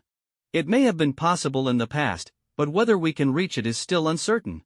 Su Rong asked, "So, does this mean Siyuan's body is not in any serious trouble?" Elder Yang replied, somewhat sourly, "Not just no serious trouble, he's doing quite well." Su Rong ignored the elder's sour tone and was overjoyed that her son was fine. Seeing this scene, Elder Yang felt a bit disappointed and muttered to himself, Rong is becoming less charming by the day. Then Elder Yang said, "Well, Since you have such good fortune, I'll help you out. Siyuan, come with me to Longhu Mountain. Master, why are we going to Longhu Mountain? Elder Taoist practices are divided into Chuanjin and Jingyi. Magicians, sorcerers, and other practitioners are, at their core, disciples of the mysterious sect. We can no longer guide you on the path of your cultivation, but I can still assist you with your Tao journey. Zhengyi has what you need. With no other choice, Mephisto followed Elder Yang towards Longhu Mountain. They first took a taxi and then boarded a train heading to YT City in JX Province. During the train ride, Mephisto experienced a sense of novelty. After all, he rarely chose to travel by common means of transport like buses, trains, planes, or high-speed trains. At that moment, he felt a sense of returning to the human world. Moreover, he didn't know how to drive. He used to have a driver, but that driver was now out of a job. He couldn't help but wonder if his windrunner suit counted as a means of transportation. Under Elder Yang's insistence, all expenses for the trip were covered by him. When they went out, Mephisto observed how Elder Yang was haggling with the driver over the fare. It dawned on him that Elder Yang was, after all, just an ordinary person, at least in this regard. However, Mephisto appreciated Elder Yang's concern for him and didn't say anything. After a series of transfers, Mephisto and Elder Yang finally arrived at the foot of Longhu Mountain. Longhu Mountain is the 8th World Natural Heritage Site in China, a World Geopark, a national dual heritage site of natural culture, and a key cultural relic protection unit. It has now been developed into a scenic area, and there was an admission fee for climbing the mountain, which infuriated Elder Yang. He argued that when he visited as a child, there had been no such fees. Mephisto couldn't help but chuckle, thinking, "Master, that was over 100 years ago." As they walked toward the mountain gate, Mephisto worked hard to calm Elder Yang's temper. He finally understood that the reason his master and mother had declined to come along was not to leave him alone with Elder Yang for a special training session, but rather that they both wanted to avoid the hassle. "Master, please calm down. We're almost at the mountain gate." "You're a senior, you must maintain your composure in front of these Taoists." "We can't let them look down on our Chuanjin sect," Mephisto advised. Elder Yang stroked his beard, striving to regain his composure. Gradually, he began to exhibit the demeanor of a grandmaster. "Siyuan, this is why I don't want to come down the mountain. I didn't expect that entering Longhu Mountain would still require a fee. It's simply unacceptable." Upon reaching the Taoist temple, a few Taoist priests were leisurely chatting. Mephisto approached and interrupted their conversation. "Esteemed Taoists, we, the Chuanjin Longmen sect, have come to pay our respects. Could one of you please inform the master?" A younger Taoist stepped forward and said, "This Tao brother must be quite skilled." "We'll inform the master right away. You and the elder can go to the guest hall for some tea." "This way, please." Intrigued by the polite young Taoist, Mephisto asked, "May I inquire how long you have been cultivating? Have you entered the Tao yet?" The young Taoist replied, "You must be a master yourself. I'm still young and am working hard to strengthen my body. Entering the Tao is still far off for me." This reflected the situation of the majority of cultivators. They needed years of hard work before they could sense qi, and reaching enlightenment was even more difficult. Only a few could successfully enter the Tao, and even after doing so, many would find themselves stuck at a certain level, struggling to break through. However, even in such circumstances, the cultivation world was not lacking in various dazzling talents. The community of cultivators was filled with remarkable individuals whose unique skills left people in awe. As Mephisto understood, the Taoist community was divided into 5 sects: the Jishan sect, focusing on virtuous deeds; the Classic sect, studying scriptures; the Fulu sect, skilled in talismans; the Divination sect, adept at alchemical pills; and the Dan Ding sect, emphasizing dual cultivation of life and spirit. Each school had its own methods of cultivation, and countless exceptional individuals emerged from them. Even seasoned veterans within the community could face setbacks if they were not careful. After conversing for a while, the young Taoist left. Shortly, 2 elderly men with graying hair and beards arrived, and their expressions indicated they were quite happy, bursting into laughter as soon as they entered. Elder Yang approached them. Although he was also pleased, he remarked, "You 2 old fellows shouldn't just be happy, you're here to repay a debt this time." One of the elders responded, "You old codger, how can you bring down the mood? Now that you're at my heavenly master's residence, would I ever treat you poorly?" The 3 chatted for a while, and after some time, Elder Yang finally remembered Mephisto, prompting him to greet the 2 elders. It turned out that the 3 of them had known each other since World War II. At that time, the country was not strong enough, and the Japanese invaders caused chaos. The leaders of the cultivation community were outraged and actively organized efforts to counterattack, eliminating many enemies and eventually driving them back home. Among them were figures from the hand, but the Chinese cultivators performed admirably, making the invaders wary of entering the country again. The two elders were cousins. The elder brother was named Zhang Jichuan while the younger brother was Zhang Jixing. They lived in seclusion on the mountain, much like Elder Yang. Mephisto listened carefully and learned that these three were comrades in arms from the resistance. After Mephisto paid his respects to the two elders as a junior, Elder Yang finally stated his purpose for coming. Upon hearing Elder Yang's words, the Zhang brothers were astonished. Such circumstances were indeed a rare occurrence. After examining Mephisto closely, they were both surprised and somewhat envious. Zhang Jichuan said, "Elder Yang, you're not here to show off, are you? This kid probably surpasses us now." Elder Yang replied, "Jichuan, don't be impatient. This kid is adept at using supernatural powers and can truly unleash their might. I want to help him condense the seed of supernatural power, allowing him to become truly powerful." The two elders were taken aback by Elder Yang's intentions. If Mephisto were to disperse his cultivation, he could awaken a talent similar to that of Hela and Thor, generating a form of divine power, known in Taoism as magical power. Depending on one's constitution, the nature of the power would vary. Supernatural powers are derived from the mastery of essence, qi, and spirit. If these three are perfectly unified, one's strength would increase significantly, but previous supernatural abilities would be difficult to use again. However, if the seed of supernatural power is successfully condensed, the original powers would undergo a rebirth with the awakening of magical power, thereafter acquiring a new name, innate supernatural power. This innate ability consumes less while delivering greater force, which is the true meaning of supernatural powers. Nonetheless, Mephisto's growth had been too rapid, making this next step challenging. But Elder Yang and the Zhang brothers were different. They had spent their lives cultivating and had their insights on higher realms. Helping Mephisto step correctly into this phase was both their chance and Mephisto's. The Zhang brothers held considerable influence at Longhu Mountain. After a command, the four quickly arrived at a heavily guarded courtyard. Here, Mephisto would undergo a consolidation of his strength. As he had mentioned, his cultivation was too chaotic. This transformation would be revolutionary for him. Mephisto knew he would undoubtedly become stronger, that was beyond doubt, but what exactly he would transform into was uncertain. Such opportunities were indeed rare. Who knew who the last person to reach the state of transcendence was? And how many years ago that was? Once the three had calmed their energies and were in peak condition, Mephisto sat in the center, with the three forming a triad formation around him for protection. Mephisto began to meditate, gradually quieting his mind and entering a state of tranquility, as if he was about to commence a rebirth. With preparations complete, Mephisto, Elder Yang, and the Zhang brothers began the process of condensing the seed of supernatural power and transforming it into innate supernatural abilities.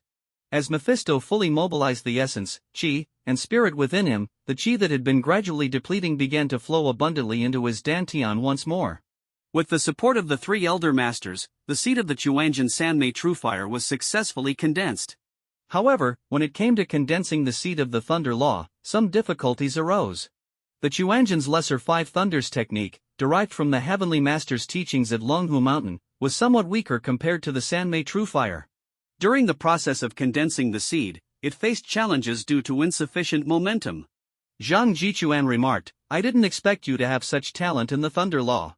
I won't hold back, young man. Open your mind and watch as I teach you the Heavenly Master's Five Thunder technique. It's far superior to the Lesser Five Thunders you learned from Elder Yang." Upon hearing this, Mephisto gradually cleared his mind. The sounds of the Tao echoed in his ears, resonating in his heart. Following the guidance of the technique, he began to mobilize the dwindling qi and started condensing the seed of thunder. With the assistance of the Zhang brothers, Mephisto quickly grasped the Five Thunder technique, successfully cultivating it into a supernatural ability. The Five Thunder technique was a signature supernatural power of Longhu Mountain, similar to the Sanmei Truefire, and both were well-known and formidable Taoist arts. The Five Thunders were Imu Zhanglei, Wood Thunder, Binghua Yanglei, Fire Thunder, Guishui Yinlei, Water Thunder, Gengjin Jilei, Metal Thunder, and Wooded Minglei, Earth Thunder. Before long, as the qi within him was nearly exhausted, both the Thunder Seed and the Fire Seed were fully condensed. At this moment, Mephisto felt a surge of new power rising within him, a force that felt both like an entirely new chi and yet different from the previous one. Simultaneously, an extraordinary phenomenon manifested around him, embodying the state of 3 flowers gathered on top and 5 chi rising to the origin. The 3 flowers represented the essence, chi, and spirit of the human body. The term gathered on top indicated that the 3 were harmonized and concentrated at the gateway of the mysterious center. 5 chi rising to the origin meant being pure and untainted, reflecting the liver as the wood of the east, the lung as the metal of the west, the heart as the fire of the south, the kidney as the water of the north, and the spleen as the earth of the center. Mephisto could clearly feel that his body was undergoing a tremendous transformation, though he couldn't precisely articulate how this change was occurring. He could only quietly await the completion of his metamorphosis. Unbeknownst to him, a powerful tidal wave of energy was forming around him, with the energies of heaven and earth surging towards his body like a tide. After what felt like an eternity, Mephisto's consciousness finally returned, and he began to carefully sense his newly transformed body. He discovered that his soul had become significantly stronger, and his physical power had reached an astonishing level. At the same time, he sensed his newfound talent, akin to Thor's divine power. Before long, Mephisto's expression turned peculiar as he realized that all his previous supernatural abilities had vanished, leaving only one. He named this ability the Predator, which allowed him to create conscious offspring. These offspring could transform into various forms, such as beasts, birds, fish, insects, and even humanoid beings. They could devour various materials and convert them into nutrients for their growth. When under attack, they could merge into one or split into multiple entities, gathering and dispersing at will. Wow, this is practically an alternative way to manifest countless avatars, Mephisto thought. Aside from needing further verification of the absorption ability, this power was indeed extraordinary. Seeing Mephisto's somewhat dazed expression, Elder Yang and the Zhang brothers hurriedly approached and asked, "How is it? Can you still use your supernatural power? What has changed?"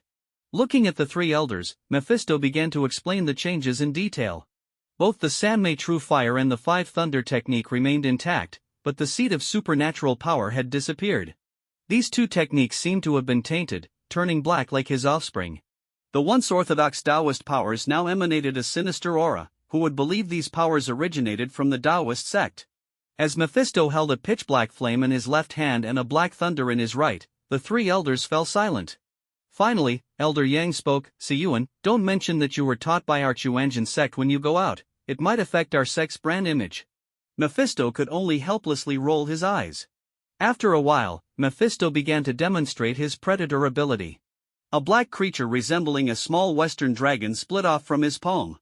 Mephisto felt a wondrous sensation, as if he had gained a second sense, able to observe his surroundings from 2 perspectives simultaneously. This little black dragon had no horns, only fierce-looking scales.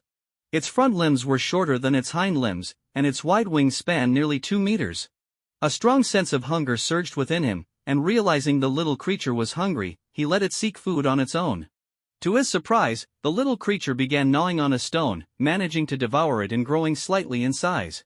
When Mephisto tried to offer it a copper incense burner, it eagerly accepted, showing no refusal to anything edible. After finishing the incense burner, it picked up a stone from the roadside of Longhu Mountain and continued munching. Watching as the little creature's size expanded from the initial size of a small dog to that of a pony, Mephisto was astonished by its growth rate. The consciousness of the offspring was connected to Mephisto, fully obeying his will. He realized that these offspring were not true life forms. They were a part of him, independent of his personality, yet under his control. This feeling was incredibly magical. Mephisto controlled the little black dragon to split into 2, and then those 2 split into 4. Gradually, a swarm of miniature dragons appeared on the ground. Feeling the images transmitted from the little eyes, Mephisto merged them together, restoring them to their original form, indistinguishable from before, with their colors gradually returning to normal. Moreover, this ability could mimic forms. It was truly marvelous.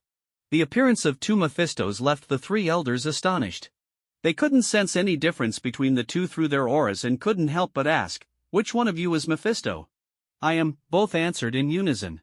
Mephisto wanted to play a trick on the 3 elders, so the 2 began to bicker, leaving the 3 elders dumbfounded and helpless, only able to feel anxious. "All right, no more jokes," one of them finally said, and then the 2 merged back into one, reverting to Mephisto's original form. "That's amazing. You're able to achieve this level. Elder Zhang Zhixing marveled. Mephisto stepped forward and bowed to the Zhang brothers, sincerely stating, "Thank you for your assistance, Xuanjin Susiyuan is deeply grateful." The two happily accepted his gratitude. After another round of celebration, Mephisto descended the mountain with Elder Yang, returning to the Taoist temple at the entrance of Xuanjin Mountain. Hearing about Mephisto's miraculous experience, Wang Fugui and Su Rong were both astonished. Left with no choice, Mephisto demonstrated his abilities to them, and they were in awe of the miraculous nature of this power while also realizing its terrifying potential. After staying at the sect for a while longer, Mephisto set off on his journey once again. Now, no one could clearly state what level Mephisto had reached. As Elder Yang had said, cultivation has never had a fixed path, the realms spoken of today are merely the experiences summarized by predecessors. Why be overly rigid about it? When Mephisto returned to the secret base where the transfer was underway, Daniel Whitehall was there to greet him as usual. Everything seemed much the same as before, but there was an underlying difference that he could sense. Mephisto noticed that Whitehall's control over the nano-insects appeared to be weakened, which took him by surprise. While managing Whitehall's inquiries, Mephisto carefully sensed the changes in him. The mental control of the nano-insects was still active, but their connection to Mephisto was gradually fading, causing him to feel a sense of panic. He understood that if this control failed, the consequences would be dire. The heads of Hydra would not be content to be controlled or manipulated by him, and a war would likely erupt soon. Although Malik's faction held absolute power and advantages, war was not in Hydra's interest and was far from the strategy Mephisto had laid out. At that moment, Mephisto felt helpless. This transformation had made him stronger but had also stripped him of his ability to control others. It wouldn't be long before Alexander Pierce and Baron Strucker's factions broke free from his grasp. Under Whitehall's guidance, Mephisto arrived at an office and began inquiring about the progress of the transfer plan. Whitehall sat in the adjacent chair, meticulously answering, his face devoid of any expression. Most of the hidden forces and outer personnel of Hydra have completed their transfer, and many have chosen to embrace Pandora. Malik and Hydra Academy have also fully relocated. However, Pierce and Strucker seem to be stalling and exhibiting resistance to the transfer efforts. Pierce is pushing the Insight program, while Strucker is consolidating his power, seemingly in preparation for something, Whitehall reported. A glint flashed in Mephisto's eyes as he asked, "What do you mean by that?" "Respected Hydra Master, ever since the last meeting, I felt something amiss, which became fully evident a few days ago. Your ability to manipulate people's hearts seems to have failed." Whitehall's tone remained calm, but his words stirred a storm in Mephisto's heart. He had not anticipated that this control would diminish so quickly. Mephisto was surprised that Whitehall could articulate such a thought. "What do you mean? It sounds like you've discovered something significant." Upon hearing the seriousness in Mephisto's voice, Whitehall hurriedly clarified, "I have no ill intentions toward you, merely a rational analysis of the current situation." Hearing this, Mephisto relaxed slightly. "Go on." Whitehall breathed a sigh of relief and continued, "I can sense that you have grand plans. Once successful, Hydra's power will surely see a leap forward. I, being a man of science, have always looked down on the traditions of the Malik family. However, your emergence has indeed brought great benefits to Hydra. Setting aside the chaotic situation on Earth, the consolidation of Hydra's power toward cosmic exploration is a vision that most lack. For humanity, this is also an important step, which is why I chose to pledge my loyalty to you. It was my choice." Mephisto fixed his gaze on Whitehall, silent for a long moment. He was somewhat taken aback by his choice. "Whitehall, I have underestimated you, not many possess such insight. But there's one thing you're mistaken about, the traditions of the Malik family are indeed foolish. Hydra's resurgence is a victory for Mephisto Malik. Do you understand the difference?" Whitehall initially looked confused, but then shock filled his eyes. He was astonished by Mephisto's boldness, ambition, and foresight. If Mephisto were to replace Hydra, everything would make sense. Why was the Malik family cooperating? Why was the Hydra transfer plan being executed? This transfer not only benefited Hydra greatly but also played a vital role in preventing Mephisto from falling into a dilemma. After all, Mephisto Malik's identity was extremely sensitive. He was friends with Captain America Steve Rogers, yet belonged to the same faction as Pierce, who had ordered the murder of Tony's parents, and had a murky relationship with S.H.I.E.L.D. Seeing the shocked expression on Whitehall's face, Mephisto made a decision. Whitehall, I once made a deal with an inhuman to obtain information about Hydra's capabilities, and your life was the bargaining chip. Now, I regret that decision. You may have many flaws, but you are indeed capable. If you can bring Pierce's faction within S.H.I.E.L.D. under my control, I will break the deal. By the way, that inhuman is named Jiaing, surely you're familiar with her. Upon hearing Mephisto's words, Whitehall was first stunned, then delighted that Mephisto could openly discuss such a subtle matter. This was a sign of the trust bestowed upon him, provided he could accomplish the tasks Mephisto set forth. I will not disappoint you this time, after all, I still have some influence within Hydra, Whitehall assured. With that, Whitehall withdrew to begin his actions, and Mephisto let out a sigh of relief. He then made a decision and entered his studio to start preparing for what was next. Meanwhile, as dawn broke, Captain America Steve Rogers encountered fellow veteran Sam Wilson, who was also exercising. Sam, known as the future Avenger Falcon, was outpaced by Steve, who, thanks to his extraordinary physical fitness, easily lapped him several times. A simple "on your left" drove Sam Wilson to frustration, but it didn't change the reality that he struggled to surpass Steve. After their run, the two enjoyed a lively conversation. At that moment, Steve received a mission. The target was a mobile satellite launch platform, the Lemurian Star, which had been hijacked by pirates aboard a S.H.I.E.L.D. warship. Steve and Natasha were set to execute the operation, with Rumlow coordinating to rescue the hostages. As the operation commenced, Captain America showcased his exceptional physical abilities, performing feats like jumping out of a plane without a parachute and taking down an opponent with just a few punches and kicks, which were routine for him. Without a doubt, the hostages were successfully rescued, but there were unexpected discoveries. During the rescue mission, Black Widow Natasha managed to secure SHIELD's data.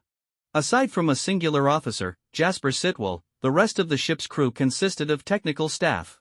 Unknown to them, this incident was orchestrated by Nick Fury. As a Level 10 agent and the highest authority within S.H.I.E.L.D., he had discovered that S.H.I.E.L.D. was conducting operations without his knowledge, raising suspicions in his mind. Thus, he planned this action as a test to gauge the internal reactions of S.H.I.E.L.D. However, it was unfortunate that the director had been completely sidelined, and this probe would likely not achieve its intended results, instead potentially alerting those involved. In the Triskelion building of S.H.I.E.L.D. headquarters in Washington, Captain America Steve Rogers concluded his mission and engaged in a seemingly friendly conversation with Nick Fury. Steve entered Fury's office, his face filled with anger. After all, the feeling of being deceived and kept in the dark was akin to being used as a gun by someone else for a veteran who had fought through countless battles. He confronted Fury, saying, "You've made lying a habit, it seems you can't help but deceive, can you?" Unfazed, Nick Fury replied, "I didn't lie to you. Agent Norman's mission is different from yours." "You think it's unnecessary to share this with me," Steve retorted angrily. "I have no obligation to do anything," Fury responded coolly. "Those hostages could be in danger," Steve insisted, his anger boiling over. "That's why I sent the greatest warrior in history to carry out the mission," Fury stood his ground. "Warriors need to trust each other, only then can they form a true army instead of a rabble shooting blindly." Rogers emphasized the importance of trust. Fury stood up, staring intently at Steve as he said, "The last time I trusted someone, I lost an eye. Listen, I'm not asking you to do anything beyond your limits, Agent Norman won't cross that line. If everyone has their own secret missions, then I can't lead this team effectively." Steve maintained his position. "This is called compartmentalization, it prevents leaks because no one knows all the secrets," Fury explained. "Except for you?" Steve replied, his expression flat, his skepticism evident. "You've misread me. I know how to share, I'm actually a very good person," Fury attempted to lighten the mood. Fury then led Steve into a spacious underground area, unveiling the Insight program. In the underground space, 3 upgraded space carriers, modified by Tony Stark, hung in the upper levels. At that moment, S.H.I.E.L.D. personnel were busy with the final logistics, with the latest fighter jets lined up neatly on the deck, and the ship mounted with cannons and turrets, showcasing a formidable deterrent. This is the space carrier. 3 next-generation carriers are synced with network-targeting satellites.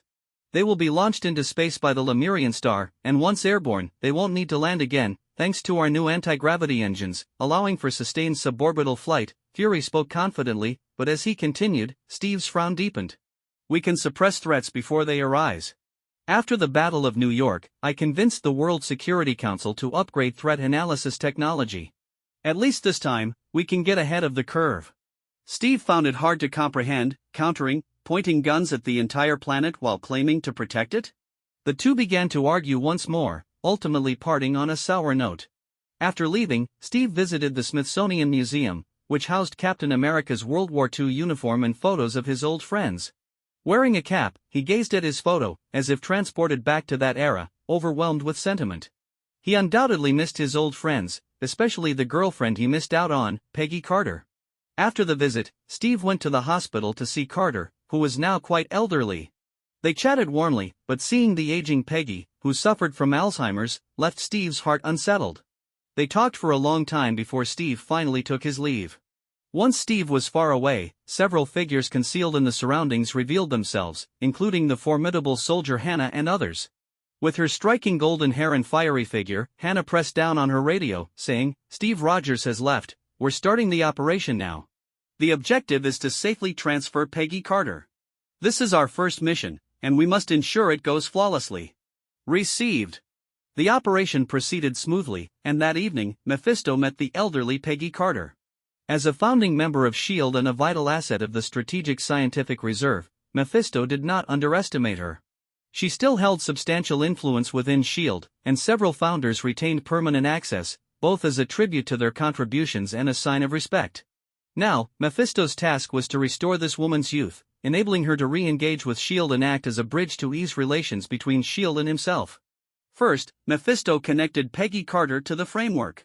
This was a virtual reality world he designed, akin to an independent cyberspace, indistinguishable from the real world, capable of fully restoring various sensations and experiences. The inspiration came from the Darkhold, and now Mephisto was capable of reading the Darkhold, but understanding and integrating its knowledge were two different matters. After stopping his Taoist inner alchemy practice, he focused on studying spells, which led to significant advancements in his sorcery. With the successful construction of the framework, Mephisto planned to hand over its management to Ouyang in the future. The most remarkable aspect of the framework was its ability to preserve souls. This involved some rules from the Darkhold, the principles of which were difficult to explain, but it was indeed a reality. Mephisto donned a helmet and entered the framework, where he met Peggy Carter. At that moment, she was in her youthful prime, full of vitality. Sitting on the grass in a park, the two began to converse. "Who are you? I don't think I've seen you before. How did I end up here? Why do I look like this?" The slightly panicked Peggy Carter looked around, and Mephisto smiled gently. "It seems it worked. This is a scientific creation of mine. Here, you can have all kinds of wonderful experiences, but aside from you and me, everything here is data." Peggy gradually calmed down as she surveyed the park's scenery, crouching to touch the grass beneath her, then standing up to face Mephisto. "Though it's fake, looking youthful again isn't too bad. But why have you brought me here? I assume you have a purpose?" Mephisto smiled warmly. "You are a founding member of S.H.I.E.L.D., I imagine it means more to you than just a job. By the way, your mind should be very clear now. You surely remember that Steve Rogers just came to see you, right?"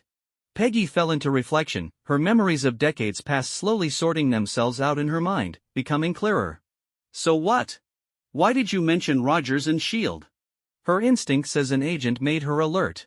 "I want to discuss a deal with you, one you cannot refuse," Mephisto stated earnestly. Peggy displayed a charming smile. "Let's hear it. Your decision to absorb Hydra's scientists was not wise. Hydra has infiltrated S.H.I.E.L.D., and now they have effectively sidelined it. What I want to do is separate Hydra from S.H.I.E.L.D., but I need a guarantee and a qualified guarantor." Peggy Carter was silent for a moment before slowly asking, "What kind of deal are you proposing? I think I need to understand the specifics before deciding whether to participate." Mephisto wore a subtle smile, but his eyes shone with determination as he replied, "I can help you restore your youth, giving you back the appearance and vitality of a 20-year-old. In return, I hope you can leverage your influence within S.H.I.E.L.D. to support some of my actions." Peggy's expression shifted slightly, a hint of doubt and unease flashing in her eyes. She looked at Mephisto and questioned, "Are you joking? As far as I know, even S.H.I.E.L.D. only possesses technology to slow aging. Completely restoring youth is nearly impossible." Mephisto scoffed lightly, a glimmer of pride in his eyes as he confidently stated, "There are always some brilliant minds in this world who can create miracles, just like Tony Stark, just like me." Peggy raised an eyebrow, curiosity flickering in her gaze as she asked, "How do you plan to do that?" Mephisto explained slowly, "It's quite simple. I've created a special machine that can transfer human consciousness into a framework, or even into a new organic body. This means I can craft a brand new body for you, allowing you to rejuvenate. A flicker of hesitation crossed Peggy's eyes, but it quickly solidified into determination. She stated without hesitation, 20 years old. I want to go back to being 20. Peggy Carter understood that her aging state severely hindered her ability to assist Mephisto. She didn't want to miss the opportunity that could change everything due to her physical condition. Mephisto looked into her resolute eyes, nodded with a smile, and said, "No problem. You can rest here for a bit and enjoy the beauty of this park. Soon, you will welcome the new you. I need to go prepare and ensure everything goes smoothly. See you soon." With that, Mephisto's figure gradually faded from this world, as if he had never been there. In the real world, after returning, Mephisto immediately dove into the machine's debugging work. He meticulously set every specified parameter, ensuring that every detail was flawless, all to welcome the return of the youthful Peggy Carter. The molecular printer hummed steadily, first constructing the skeletal framework and then gradually filling in flesh and blood, methodically proceeding through each step. As the printer worked, a graceful and vibrant body slowly took shape, starting from the feet and moving upward. In less than a minute, Peggy Carter's new body was fully constructed. Next came the most crucial step, transferring the human consciousness into this brand new body, imbuing it with a soul. Seconds later, the new body gasped, taking a deep breath as if startled by the sudden influx of life. Mephisto hurried over to gently reassure Peggy, draping a warm blanket over her and saying softly, "Don't be nervous, this is a normal reaction. You'll adapt soon." Peggy Carter began to slowly regulate her breathing, gradually acclimating to this new body. She moved her limbs, feeling an unprecedented vitality and lightness, her eyes sparkling with excitement. On the other hand, Nick Fury's vigilance prompted Pierce to resolve to eliminate this puppet. Director of S.H.I.E.L.D. Fury had also keenly sensed something was off and began preparing to escape this dangerous situation. While driving down the road, Nick Fury suddenly faced an ambush from police and the National Guard. 3 police cars boxed him in, rendering him immobile. The powerful impact broke his left arm, indicating that the attackers had meticulously planned for him. He could only rely on the special features of his custom vehicle for defense and counterattack. The enemy wielded a battering ram, firmly securing it to the ground before launching a fierce assault on Fury's car window. With overwhelming force, the window shattered quickly. At that moment, Fury seized the opportunity, retaliating with heavy fire to suppress the attackers. Subsequently, the vehicle automatically started, whisking Nick Fury away from the perilous scene. However, the enemies did not relent. They continued the pursuit, leaving Fury isolated and forced to flee for his life.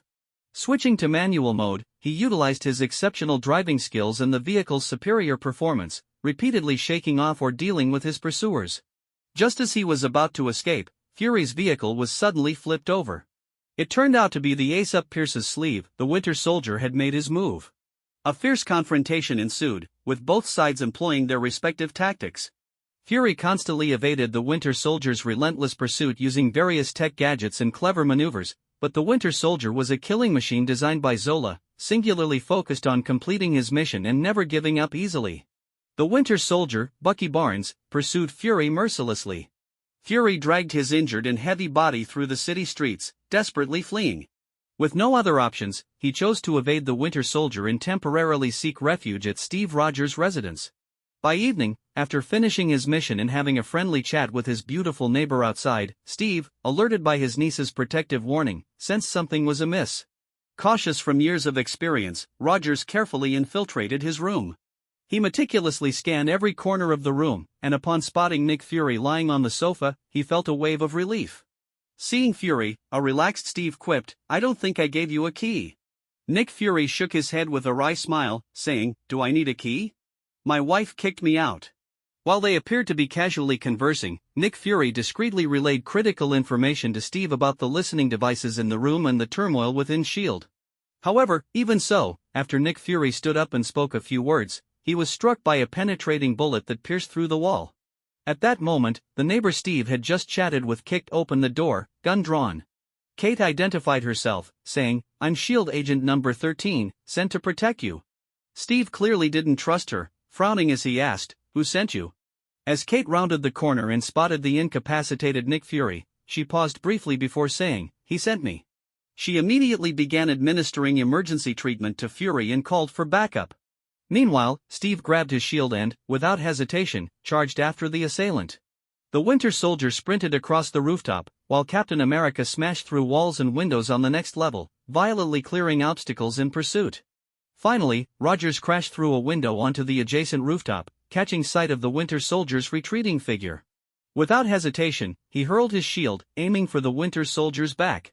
But the Winter Soldier, with his enhanced combat awareness, caught the shield firmly with his metal arm.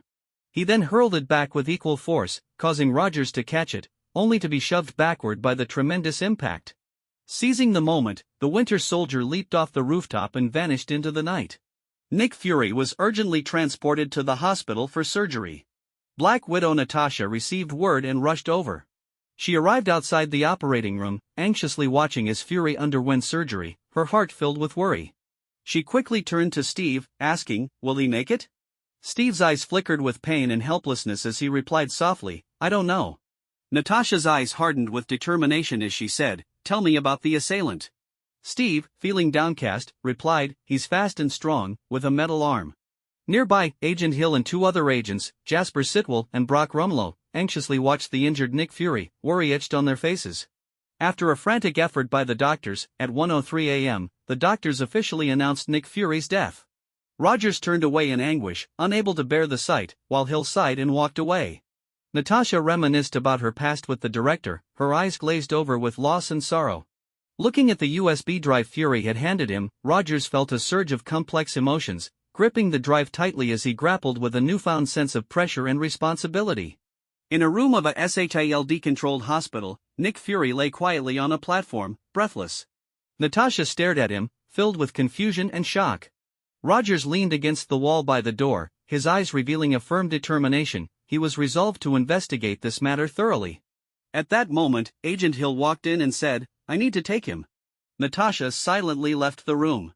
Seeing this, Rogers hurried forward, urgently asking, "Natasha?" Agent Romanoff paused, locking eyes with Captain America and asking, "Why did Fury go to your apartment?" Rogers shook his head helplessly, replying, "I don't know." Just then, Rumlow suddenly interrupted their conversation, stating, "Captain, they want you back at HQ." Rogers frowned and replied, "All right, I'll go in a minute." Rumlow emphasized, "You should go now." Rogers gave Rumlow a deep look, suppressing his frustration as he said, "Understood." As Natasha left, she tossed over her shoulder, "You can't even lie well." Rogers concealed a USB drive in a vending machine, then turned to call Rumlow to prepare to leave. Inside the Triskelion in Washington, Pierce was conversing with Agent Number 13, Kate. As Captain America arrived, Kate greeted him on her way out, "Captain Rogers." Rogers simply responded with, "Neighbor." The two began to converse. Ever since Gideon Malik stepped down from the World Security Council, Alexander Pierce had taken his place. After their conversation ended, Rogers entered the elevator, heading downstairs. Throughout his descent, various operatives entered the elevator, first Rumlow and his team, followed by several others. When the third group boarded, Rogers sensed something was amiss. These were all battle-hardened personnel. Rogers spoke in a somber tone, "Before we make a move, does anyone want to get off?" 10 experienced fighters sprang into action, trying to restrain Rogers. They coordinated effectively, quickly binding his arms and legs. Some even used magnetic devices to cuff Rogers' right hand to the wall, leaving him in a precarious situation. However, even against 10 imposing figures, Rogers ultimately broke free, launching a fierce counterattack. He fought with fists and feet, and his intense resistance knocked several opponents to the ground. Despite his right hand being shackled, his immense strength kept them at a significant disadvantage. Rogers was struck by a stun gun, but thanks to his extraordinary physical condition, he endured the pain and continued to fight back. Eventually, Rogers pushed against the wall with his legs, using all his strength to free his right hand. Now fully unleashed, he dispatched the remaining foes with just a few punches and kicks, leaving only Rumlow standing. Rumlow, armed with a stun gun, guarded himself against Rogers as he said, "I just want to tell you, this isn't personal." During their confrontation, Rogers was hit several times by the stun gun, yet he persevered with unwavering determination. With a powerful thrust, he hurled Rumlow against the elevator ceiling, knocking him unconscious. Gasping for breath, Rogers glanced at the incapacitated agents and picked up his shield, ready to escape. However, the elevator exit was heavily fortified under Sitwell's control, with numerous agents waiting. Rogers could only smash through the elevator, jumping down from several stories high. He used his shield to absorb the impact and quickly made his escape.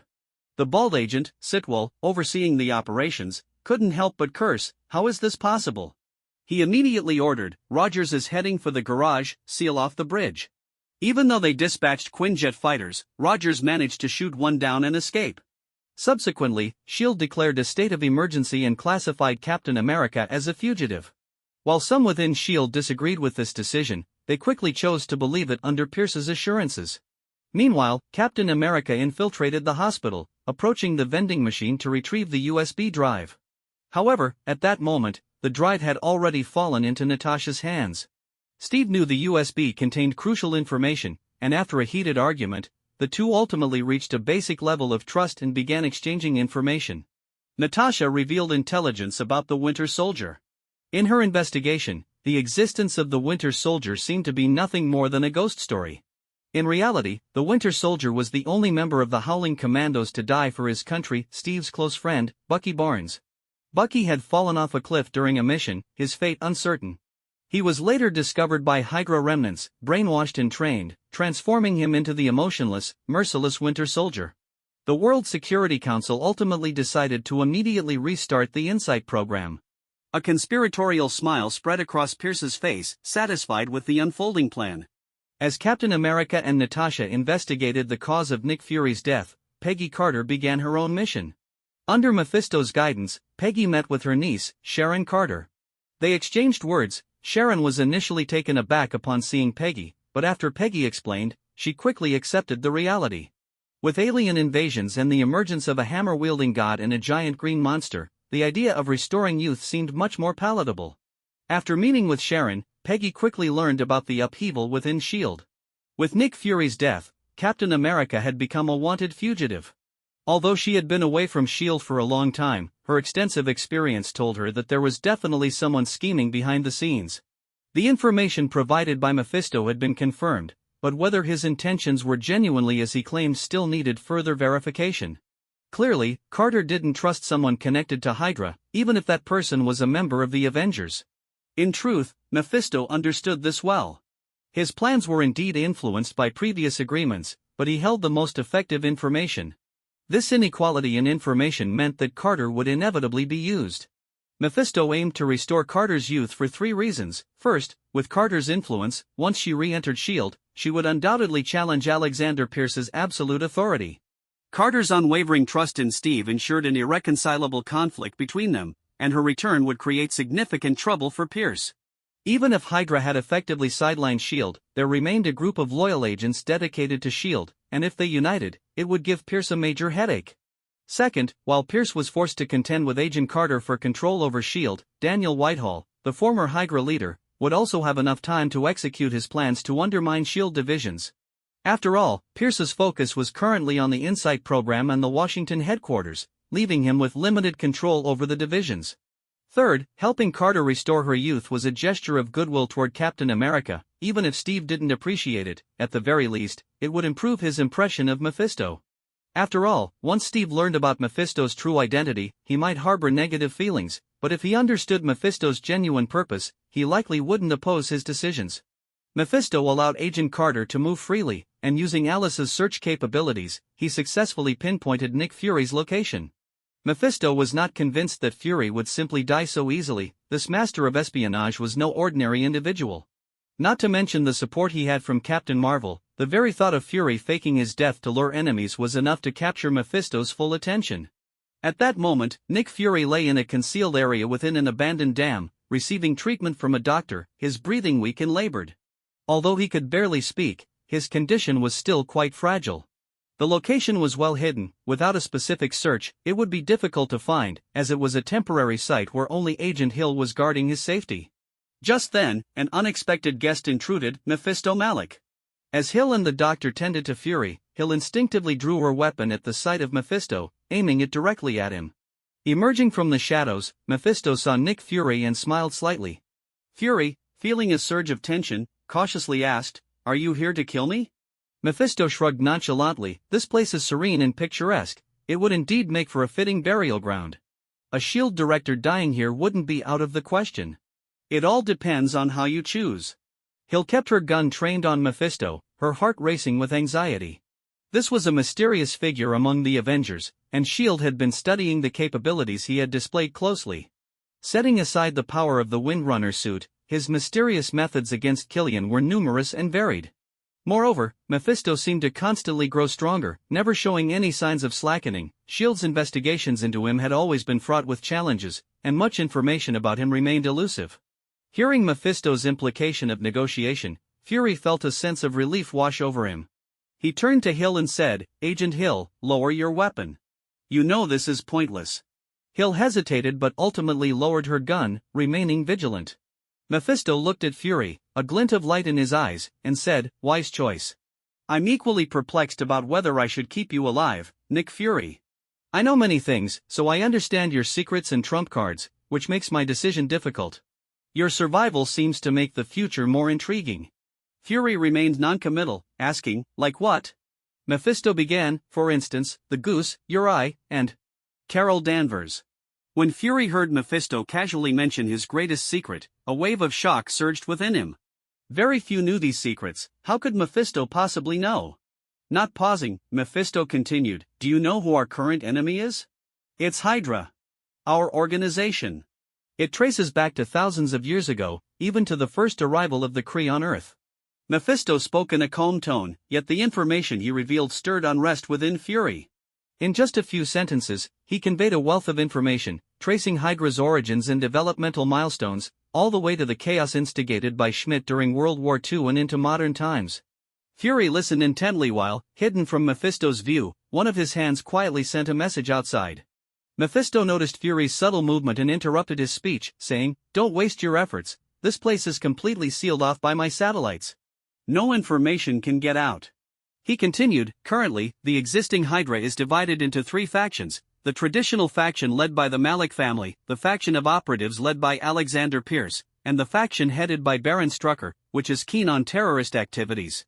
Fury furrowed his brow, saying this in front of me seems inappropriate. Do you want to use me to eliminate your rivals? Mephisto raised an eyebrow and replied, "Unfortunately, what stands before you is Hydra's highest intention. Hydra was supposed to follow my orders to relocate quietly and leave without a trace. By the time you reacted, we would have already been among the stars. But now, the plan has collapsed, and you should have guessed that something unexpected has happened."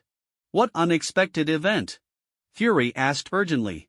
Mephisto did not respond directly but began recounting his own experiences. "In my youth, I disliked Hydra's style of operation, too cruel, radical, and reckless. After the Battle of New York, I decided to join Hydra. I wanted to reshape it. To that end, I eliminated the Hive, the very essence of Hydra, and now it looks like this." As he spoke, Mephisto suddenly transformed into the iconic form of Hive: red eyes, flat lips, pale skin, and hair that resembled octopus tentacles. This frightening appearance clearly startled Hill and the others, while Fury remained relatively composed. Returning to his original form, Mephisto continued, "It was ugly, right? I despise that appearance, it's not as handsome as mine. But that hideous Hive had the power to control inhumans and manipulate hearts, as well as formidable strength. He once dominated the world. I replaced him, thereby gaining control over Pierce and Strucker." At this point, a proud expression crossed Mephisto's face. Fury replied blandly, "But?" Mephisto remained undeterred by Fury's faint sarcasm, continuing, "But now, I've undergone a transformation, and the ability to control hearts has vanished. This has led Pierce and Strucker to break free from my grasp, and I'm currently under immense pressure from them, making it difficult to ensure they won't act rashly." A glimmer of insight flashed in Fury's eyes as he asked, "You want me to help you eliminate Pierce?" Mephisto smirked, saying, "Don't get it twisted, I want to help you regain control over S.H.I.E.L.D. Frankly, Pierce doesn't pose much of a threat to me." Fury looked puzzled, asking, "That doesn't align with your Hydra identity. Why?" "Supporting the enemy is not something a clever person like you would do, especially for an organization like Hydra, which brings only fear to humanity." Mephisto asserted firmly, "Not anymore. Hydra will be different under my leadership. Additionally, I've already mentioned we have a relocation plan. You should understand that Earth needs S.H.I.E.L.D., and many troubles await us in the future. I can't choose the past, but I can decide the future. Now, our goals align. I want to eliminate Pierce and stop the Insight program. Does he really think a few aircraft carriers will turn the tide? That's sheer delusion. At this point, Mephisto's sharp eyes bore into Fury as he said, "Now, tell me your choice. Will it be war or peace? If we go to war, you will perish, and S.H.I.E.L.D. will vanish. If we reconcile, the grievances between Hydra and S.H.I.E.L.D. will be erased. Survival or destruction lies in your hands." Inside, Mephisto had already harbored murderous intent. Should Fury refuse, it would mean there could be no room for reconciliation between Hydra and S.H.I.E.L.D. Although Peggy Carter had regained her youth, the current S.H.I.E.L.D. was not something she could control alone.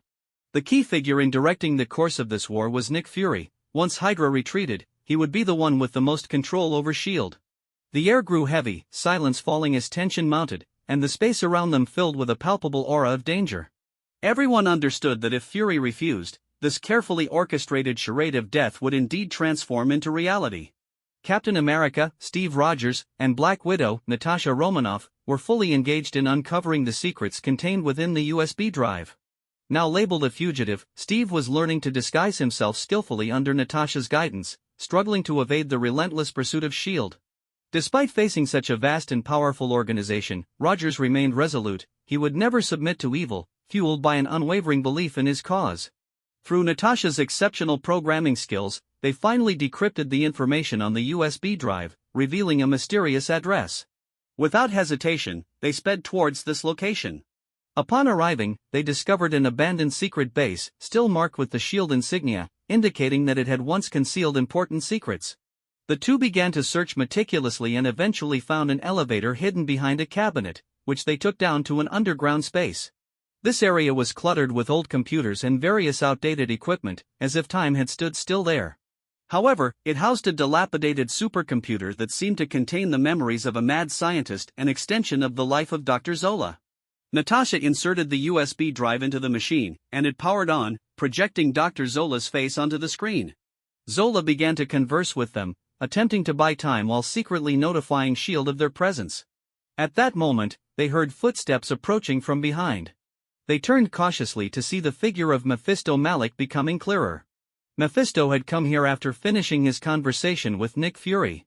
Although the circumstances had been somewhat convoluted, eliminating Pierce's faction would benefit S.H.I.E.L.D., making that choice an easy one for Fury.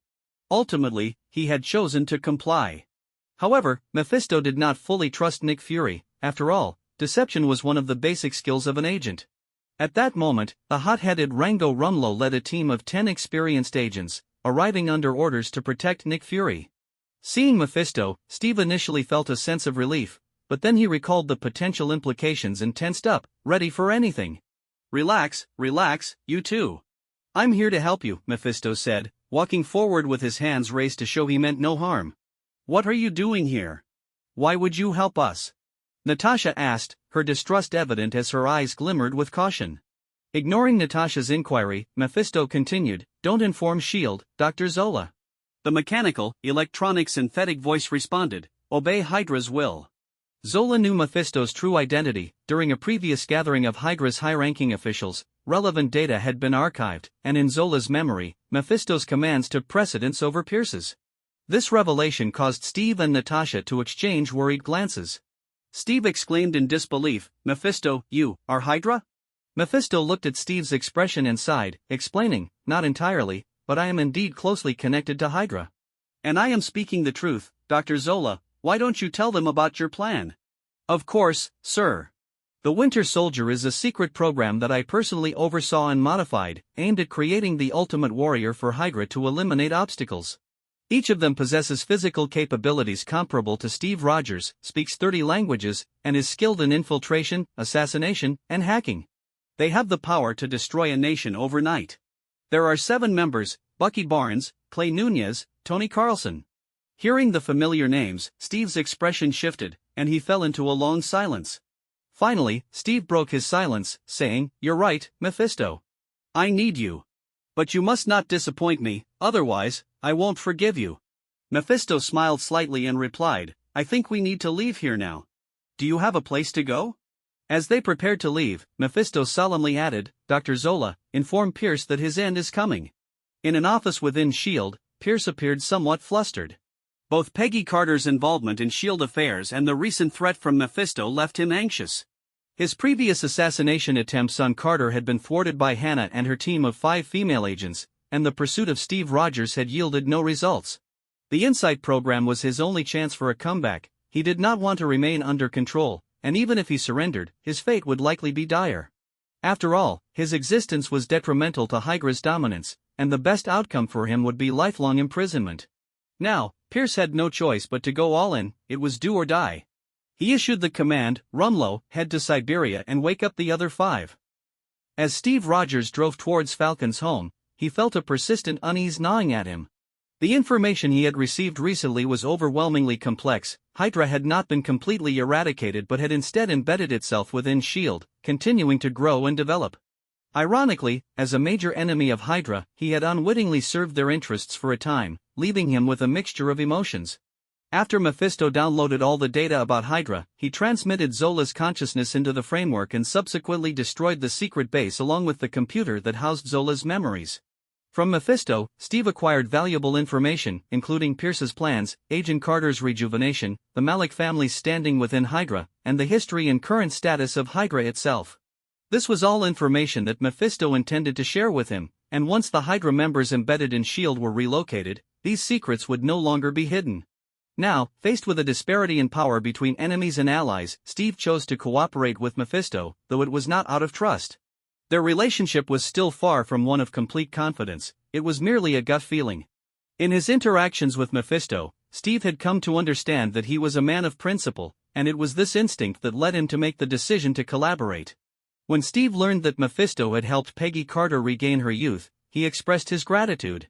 However, Mephisto did not accept the thanks. To him, allowing Steve to see a younger Peggy was just a secondary reason. Steve was driving, with Mephisto in the passenger seat and Natasha sitting in the back. This arrangement was fitting, especially since Natasha had sustained minor injuries. Throughout the journey, Natasha and Steve managed to extract a lot of information from Mephisto, who was quite cooperative.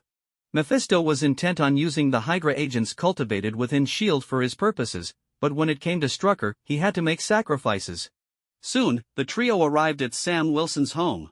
Trusting Captain America, Sam welcomed them inside, as he lived alone and had no reservations. With a place to regroup, the 3 began discussing their action plan. Falcon Sam went to prepare some food for them. Mephisto took out his watch, fiddling with it before saying, "I've been monitoring S.H.I.E.L.D., and as expected, Pierce has sent people to awaken the other 6. With Barnes, their combined strength will be formidable.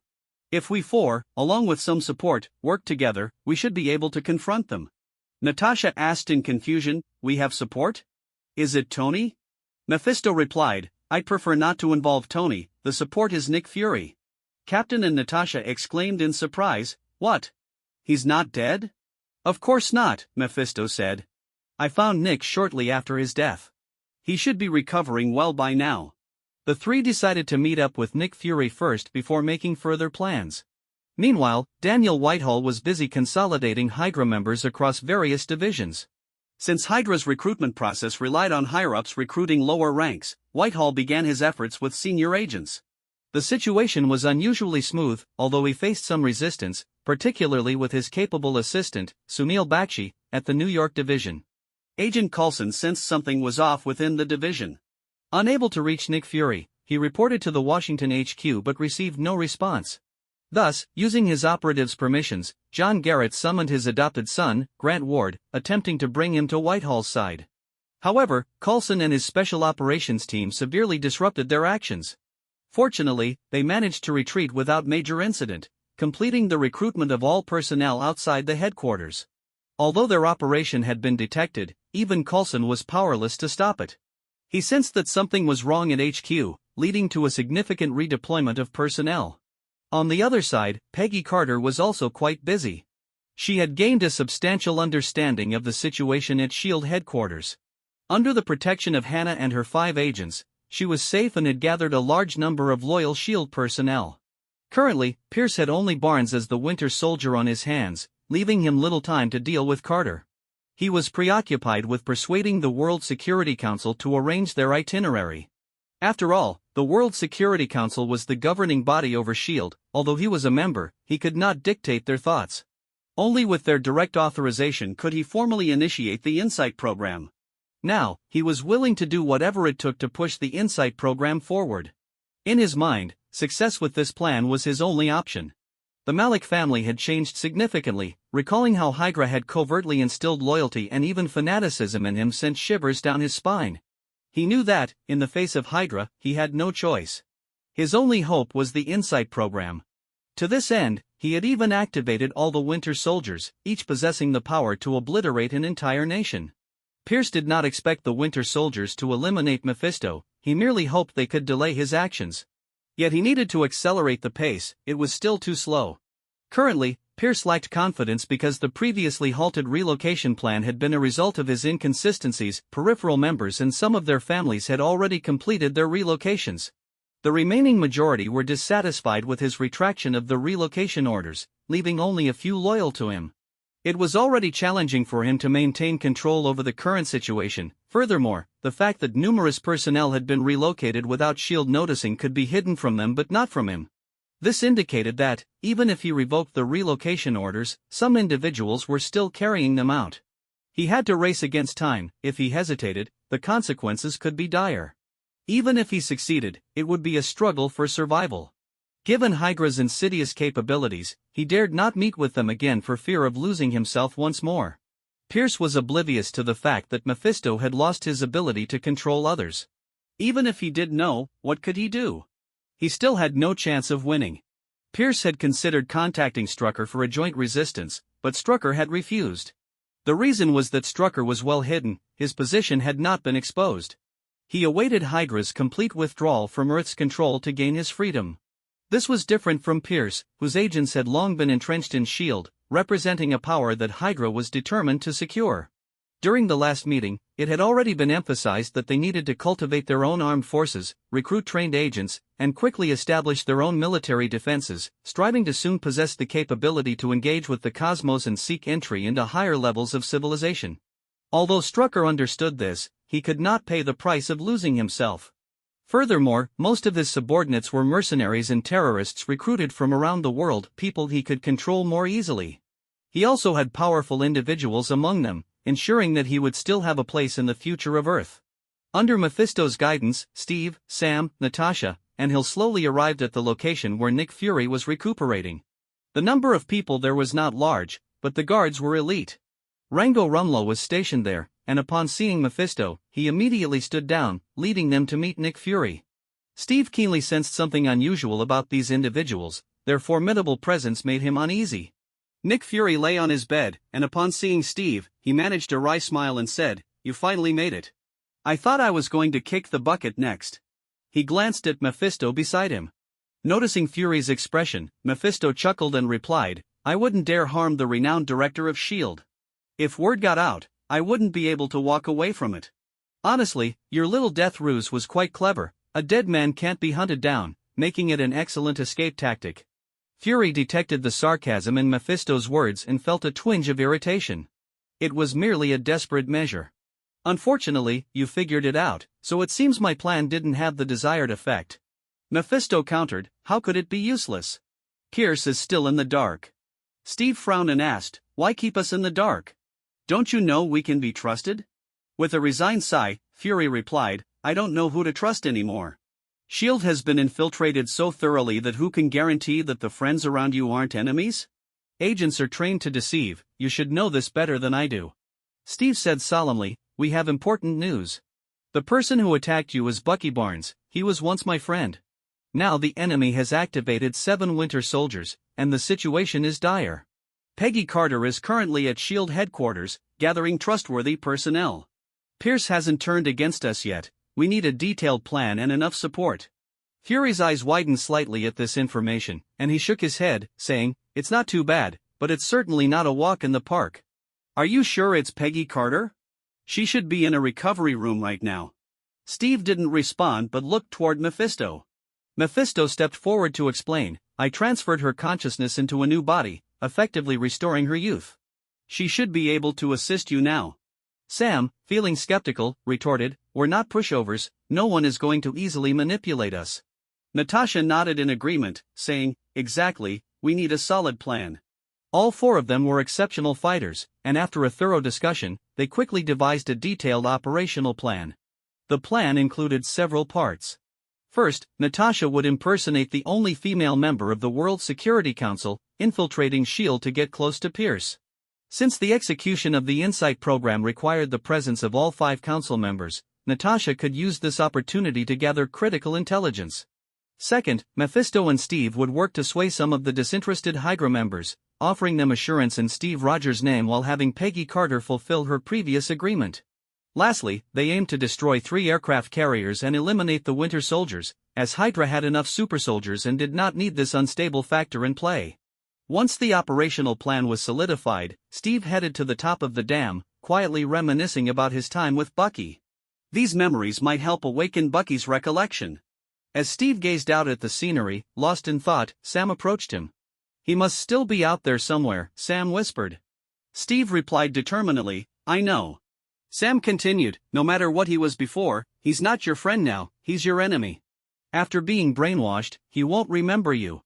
A flicker of determination crossed Steve's eyes as he stated, "He will remember." Sam added, "Now let's discuss another topic. What if this is all a trap? What if Mephisto's position changes?" Steve was silent for a moment before answering, "I don't know." Just then, Mephisto's voice interjected, "Sounds like someone is talking about me." "Sam, did you hear that?" Sam quickly denied it, a shy smile creeping onto his face as he said, "Not at all." Mephisto didn't pursue the matter further, turning to Steve and saying, "You know, one doesn't choose their birth. We can only accept it. You should understand this best, Captain. I'm sure you've gone through many hardships in your youth, you can empathize with my feelings, right?" Steve nodded, "Yes, I understand." Mephisto continued, "There will be villains in this world, but more people are just following orders. We cannot generalize them, sometimes, a single word can change a person's fate. Not everyone in S.H.I.E.L.D. is a shining angel, nor is everyone in Hydra a wicked devil. But we can choose what kind of person to become, just like what you're doing now. I will trust you, Mephisto. Don't let me down, and don't let Stark down either." Seeing the sincerity in Steve's eyes stirred something within Mephisto. "It's time, let's prepare for action." Steve clapped Mephisto on the shoulder and turned to leave. Mephisto asked, "Where are you going?" Without looking back, Steve replied, "To prepare for battle, I need to wear my uniform." Mephisto understood. Steve wanted to don the uniform he had worn when fighting alongside Bucky, hoping it would boost his chances of awakening Bucky's memories. This thought made Mephisto smile. Sam curiously asked, "What's so funny?" Mephisto chuckled, "He's definitely going to come back in a really outdated uniform." "Do you believe that?" After glancing at Sam's puzzled expression, he turned and walked away. The group began to mobilize, preparing for Captain America's return. It wasn't long before Steve came back, and everyone was ready to leave. Given that they were wanted by S.H.I.E.L.D., their options for getting to the Triskelion were limited. At that moment, the roar of engines filled the air. It was Ivan piloting the Dark Elf ship that Mephisto had captured.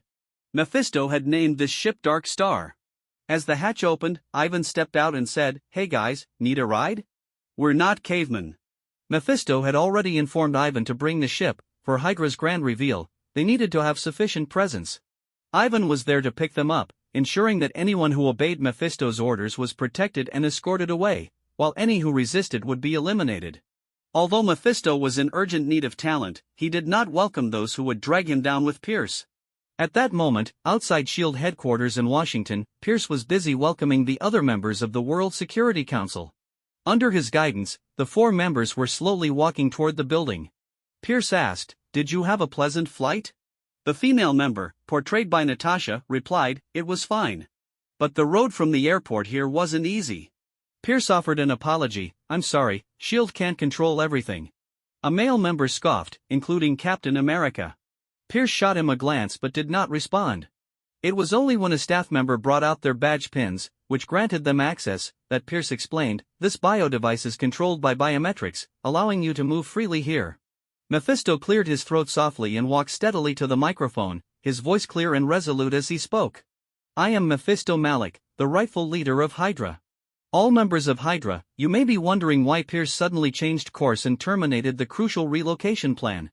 The answer is simple: Pierce has betrayed us, betrayed the sacred and inviolable mission of Hydra. You may have doubts, but Pandora truly exists, and you are the first natives I have carefully selected. All Hydra members outside of headquarters have already completed their evacuation. They are now on their way to Pandora. Pierce's actions are nothing short of self-destructive. If you do not wish to accompany him to the grave, you must quickly stop the Insight program or seek out Peggy Carter to arrange for your safe withdrawal. Steve Rogers is right beside me, as is Peggy Carter, whom I orchestrated to assist you with your evacuation. From this day forward, S.H.I.E.L.D. matters belong to S.H.I.E.L.D., and Hydra matters return to Hydra. All Hydra members on this planet will no longer be recognized, there will be no more Hydra presence on this land. Furthermore, those who do not wish to participate in this chaotic game should leave now.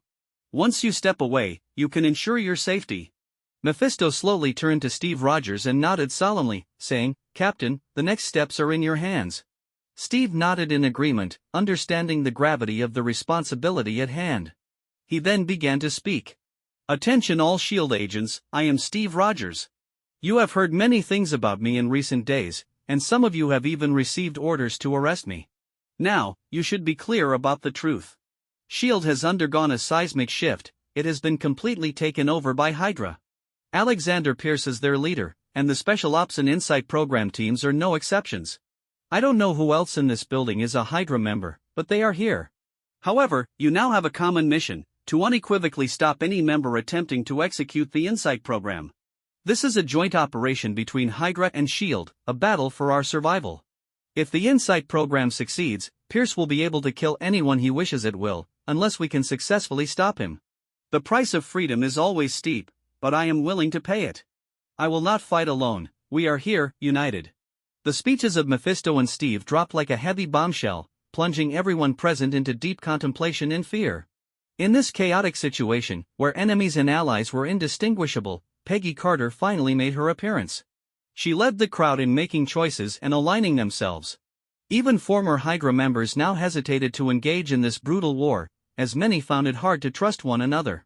Peggy accepted those who identified themselves and organized their orderly evacuation from the building. However, as the number of evacuees grew, her expression grew increasingly grim. The reason was simple, there were simply too many Hydra members, and almost all of the original high-ranking officials were Hydra affiliates. At this moment, Agent Carter felt a sense of helplessness, especially recalling Hydra's chilling motto from decades ago, "Cut off one head, two more shall take its place." Despite this, the situation inside the building descended into chaos, gunfire echoing throughout. Peggy's primary task was to lead these people to safety, preserving S.H.I.E.L.D.'s remaining strength. Those who stayed behind were those who chose to actively participate in the fight. After all, Pierce's plan was already in motion, the Insight program had quietly initiated, with 3 aircraft carriers beginning to ascend into the sky. Captain Rogers and his team hurried to prevent this from happening. Although Pierce's identity had been exposed, he showed no signs of worry. In this critical moment, he appeared unusually calm. He understood that even with the Winter Soldiers in play, he was destined to fail. Yet he still wanted to push the Insight program forward, as it had become an obsession he could not relinquish. As for fleeing, he had never entertained such an idea. He chuckled humorlessly, "Don't be ridiculous. If I were to be hunted by both S.H.I.E.L.D. and Hydra, that would be quite the joke." With his identity now revealed, Pierce faced the united hostility of the 4 members of the World Security Council, becoming a target on all sides. At that moment, a team of soldiers arrived on the floor. Upon seeing them, one of the council members immediately ordered, "Arrest him." However, the soldiers raised their weapons, aiming them at the council member instead. At that moment, Pierce spoke slowly, "On this floor, I am in charge." As soon as he finished speaking, the soldiers' guns began to slowly pivot, finally pointing at Pierce. A bitter smile flickered in Pierce's eyes as he asked, "Are you planning to betray me, soldier?" The soldier replied firmly, "I'm sorry, sir. My family has already been relocated, and we have no way out now." With that, the soldier stepped forward and firmly restrained Pierce. At that moment, another team rushed in. Upon seeing the scene, they immediately drew their guns and a fierce gunfight ensued. Seeing this, Pierce felt a surge of delight and tried to take the opportunity to escape. Unfortunately, his plan fell through. Natasha, like a flash of lightning, dashed to Pierce's side and swiftly apprehended him. It was then that Pierce realized the female council member had torn off her optical mask and gloves, removing the yellow wig to reveal her wine-red hair. She was Natasha. This was a new type of disguise developed by S.H.I.E.L.D., rare even within their ranks. With Natasha joining the fray, The incoming team was quickly eliminated, and control of the area was regained by S.H.I.E.L.D. Natasha approached the control panel, trying to access S.H.I.E.L.D's important files, but was met with a denial. Pierce, seeing this, smirked triumphantly. You need an administrative order for decryption, and it must have 2 A-level members present. Unfazed, Natasha coolly replied, Don't worry, your partner has arrived. At that moment, on the helipad outside, Nick Fury stepped down from a descending armed helicopter. Though still not fully recovered from his injuries, he could manage to walk. He maintained his familiar appearance, wearing an eye patch, a trench coat, and leather shoes, with the only difference being that his left hand was bandaged. Fury's expression was dark, as if he could drip water from it. He had thought he could control his emotions and not be swayed by past hatred. But when he finally saw Pierce, anger and resentment surged uncontrollably within him.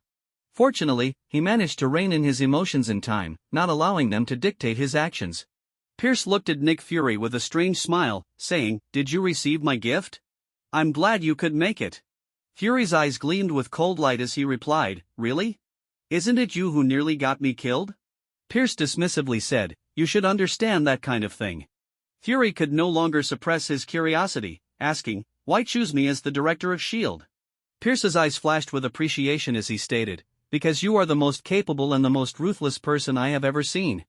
Fury gritted his teeth, saying, Everything I did was to protect people. Pierce chuckled lightly, Our enemies are your enemies. Chaos, war, sooner or later, our greatest enemy will launch a nuclear strike.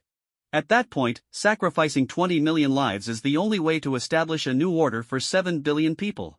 This is our next plan. Do you have the courage to execute it? A glimmer of determination flashed in Fury's eyes as he grasped Pierce's arm, bringing him to the front, declaring, I have the courage not to execute your plan. With that, he removed his eye patch and aimed his injured eye at the retinal scanner. A hint of panic flickered in Pierce's eyes as he asked, What do you think you're doing? Do you think we would forget to revoke your access? Fury coldly replied, I know you will erase my password and delete my retinal scan records. But if you want to play with me, Mr. Secretary, you better keep both eyes wide open. With that, Fury pressed the button under his eye patch, and his injured eye began the retinal scan. Pierce, realizing he could no longer stop Fury's actions, reluctantly yielded. Encryption code accepted, security measures lifted. The electronic voice announced, and at that moment, Nick Fury had finally achieved victory. Next, Natasha uploaded all information regarding S.H.I.E.L.D. and Hydra to the network, a decision Fury had long since made. This action, while allowing the public access to internal information about S.H.I.E.L.D., would undoubtedly accelerate the distinction between S.H.I.E.L.D. and Hydra members, clarifying the situation further. After this incident, the dynamics within S.H.I.E.L.D. would inevitably shift from public scrutiny to clandestine operations, necessitating a large-scale internal investigation. Pierce smiled faintly, a glimmer of strange light in his eyes as he said, Do you think you've succeeded? Seeing Pierce's smile, Natasha instinctively felt a sense of foreboding, but she could not discern where the crisis was coming from. Just as Pierce was threatening Nick Fury, Mephisto timely arrived on the scene. As the leader of Hydra, Pierce's life and death held different significance in Mephisto's eyes. Dying at his hands would have a different impact than dying at Fury's. Mephisto walked slowly into the room, looking at Pierce with a slight smirk, saying, Long time no see, Pierce.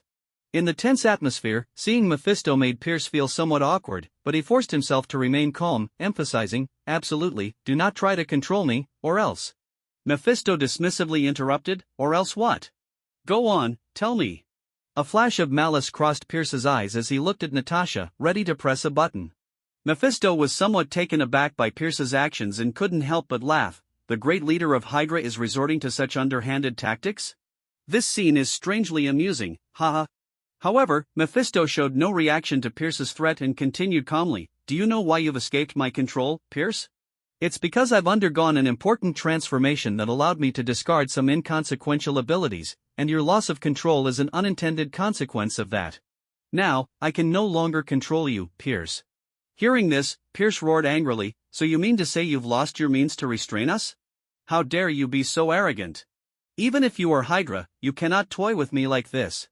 I have 7 Winter Soldiers at my command, and they will ensure the smooth execution of the Insight program. Even if I die, it won't change anything. Mephisto sighed in frustration, saying, You shouldn't have betrayed me. Whitehall is far smarter than you, he made the right choice. And you? Pierce interrupted him furiously, I have never betrayed Hydra. It is you who have betrayed us. Perhaps you are right, but so what?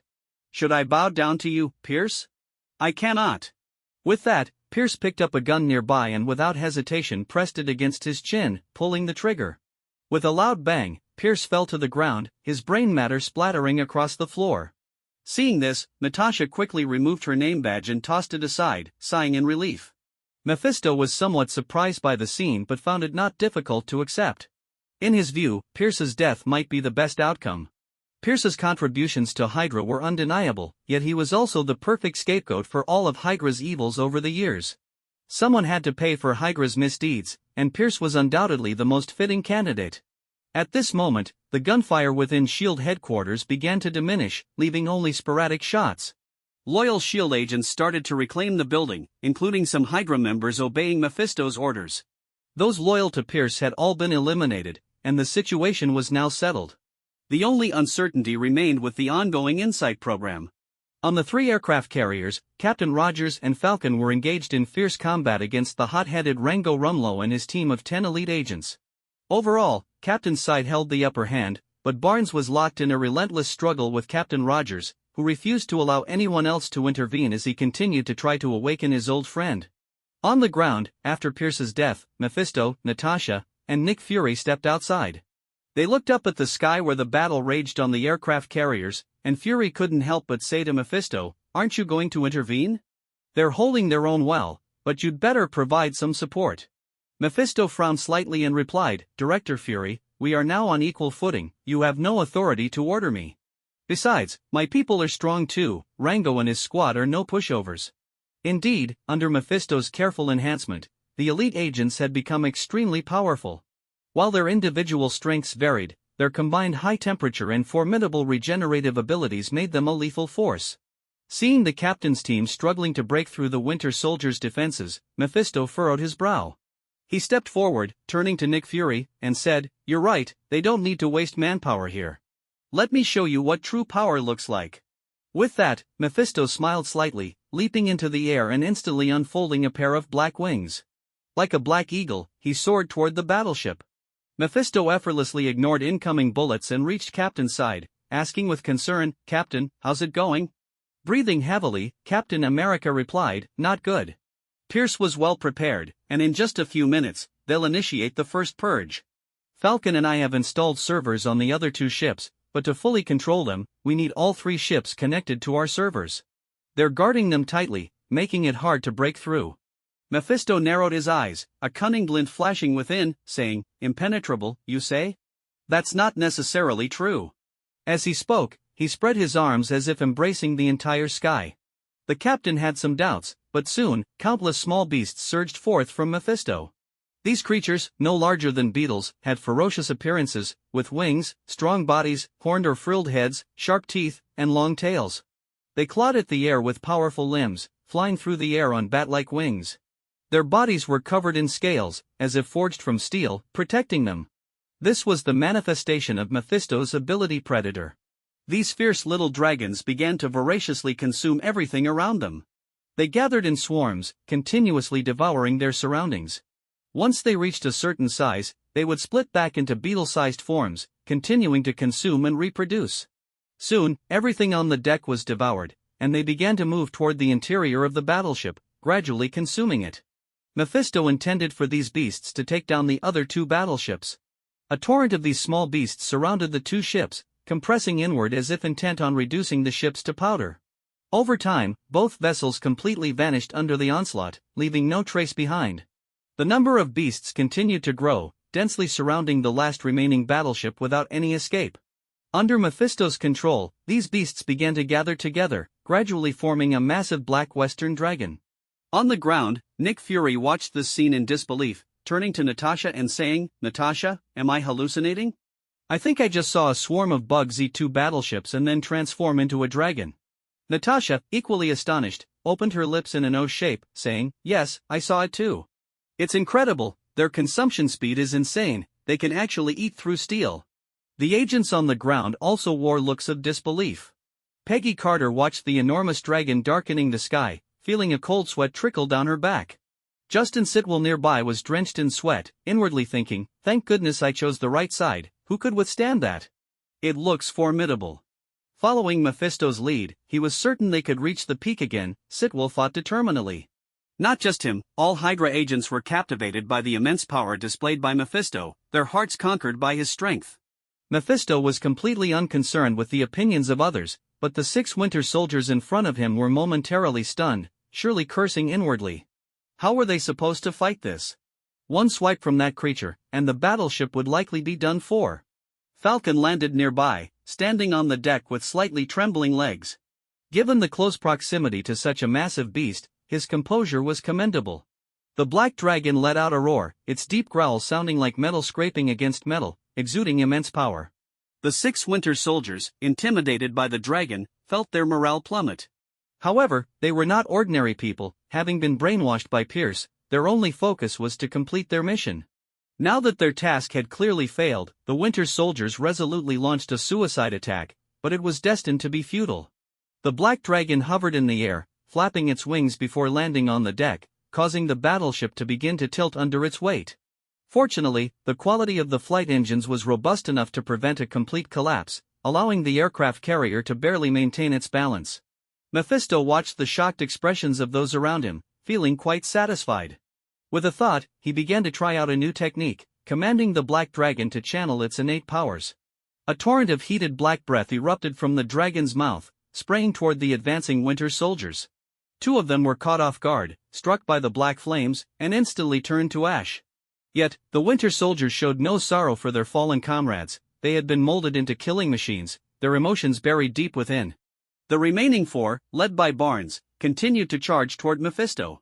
The massive black dragon sprang into action, its thick tail whipping like a whip, easily sending the 4 flying off the deck. The dragon advanced and swatted one soldier to the ground with a single blow. The only Asian Winter Soldier pulled the pin on a grenade, scrambling to his feet and charging at the dragon, only to be swallowed whole. The explosion from the grenade had no effect on the dragon. Emboldened, the black dragon lunged forward, using its claws to grasp the remaining 2 soldiers. Mephisto sensed the dragon's excitement and let out another roar. The powerful sound resonated through the sky, and the black dragon returned to Mephisto's side, dropping the 2 soldiers onto the ground. These 2 were Barnes and the only female Winter Soldier among them. The dragon returned to Mephisto, transforming into a mass of black goo that enveloped him and disappeared into his body. Captain Rogers looked at the fallen Barnes, feeling a mix of emotions. He approached Barnes, calling his name, but found only cold indifference in his eyes. At that moment, the battleship began to descend toward the water. Mephisto glanced at Rogers and Barnes, saying, "Captain, Barnes is in your hands." Rogers nodded in silence, fully aware of the weight of his responsibility. Mephisto turned to Rango and instructed, "Take that woman away, we need to head back." Rango Rumlow, hearing Mephisto's orders, shook his robust body and quickly replied, "Understood, boss. I'll make sure the task is completed." Though Mephisto felt some doubt about Rango's actions, he chose not to dwell on it. Mephisto led Rango and the others to the open area in front of S.H.I.E.L.D. headquarters, where Peggy Carter was waiting. Upon seeing Mephisto return, Peggy hurriedly asked, "Mephisto, where's Steve?" Mephisto teased her, "Steve is still on the battleship, you'll see him shortly. Everything should be fine now."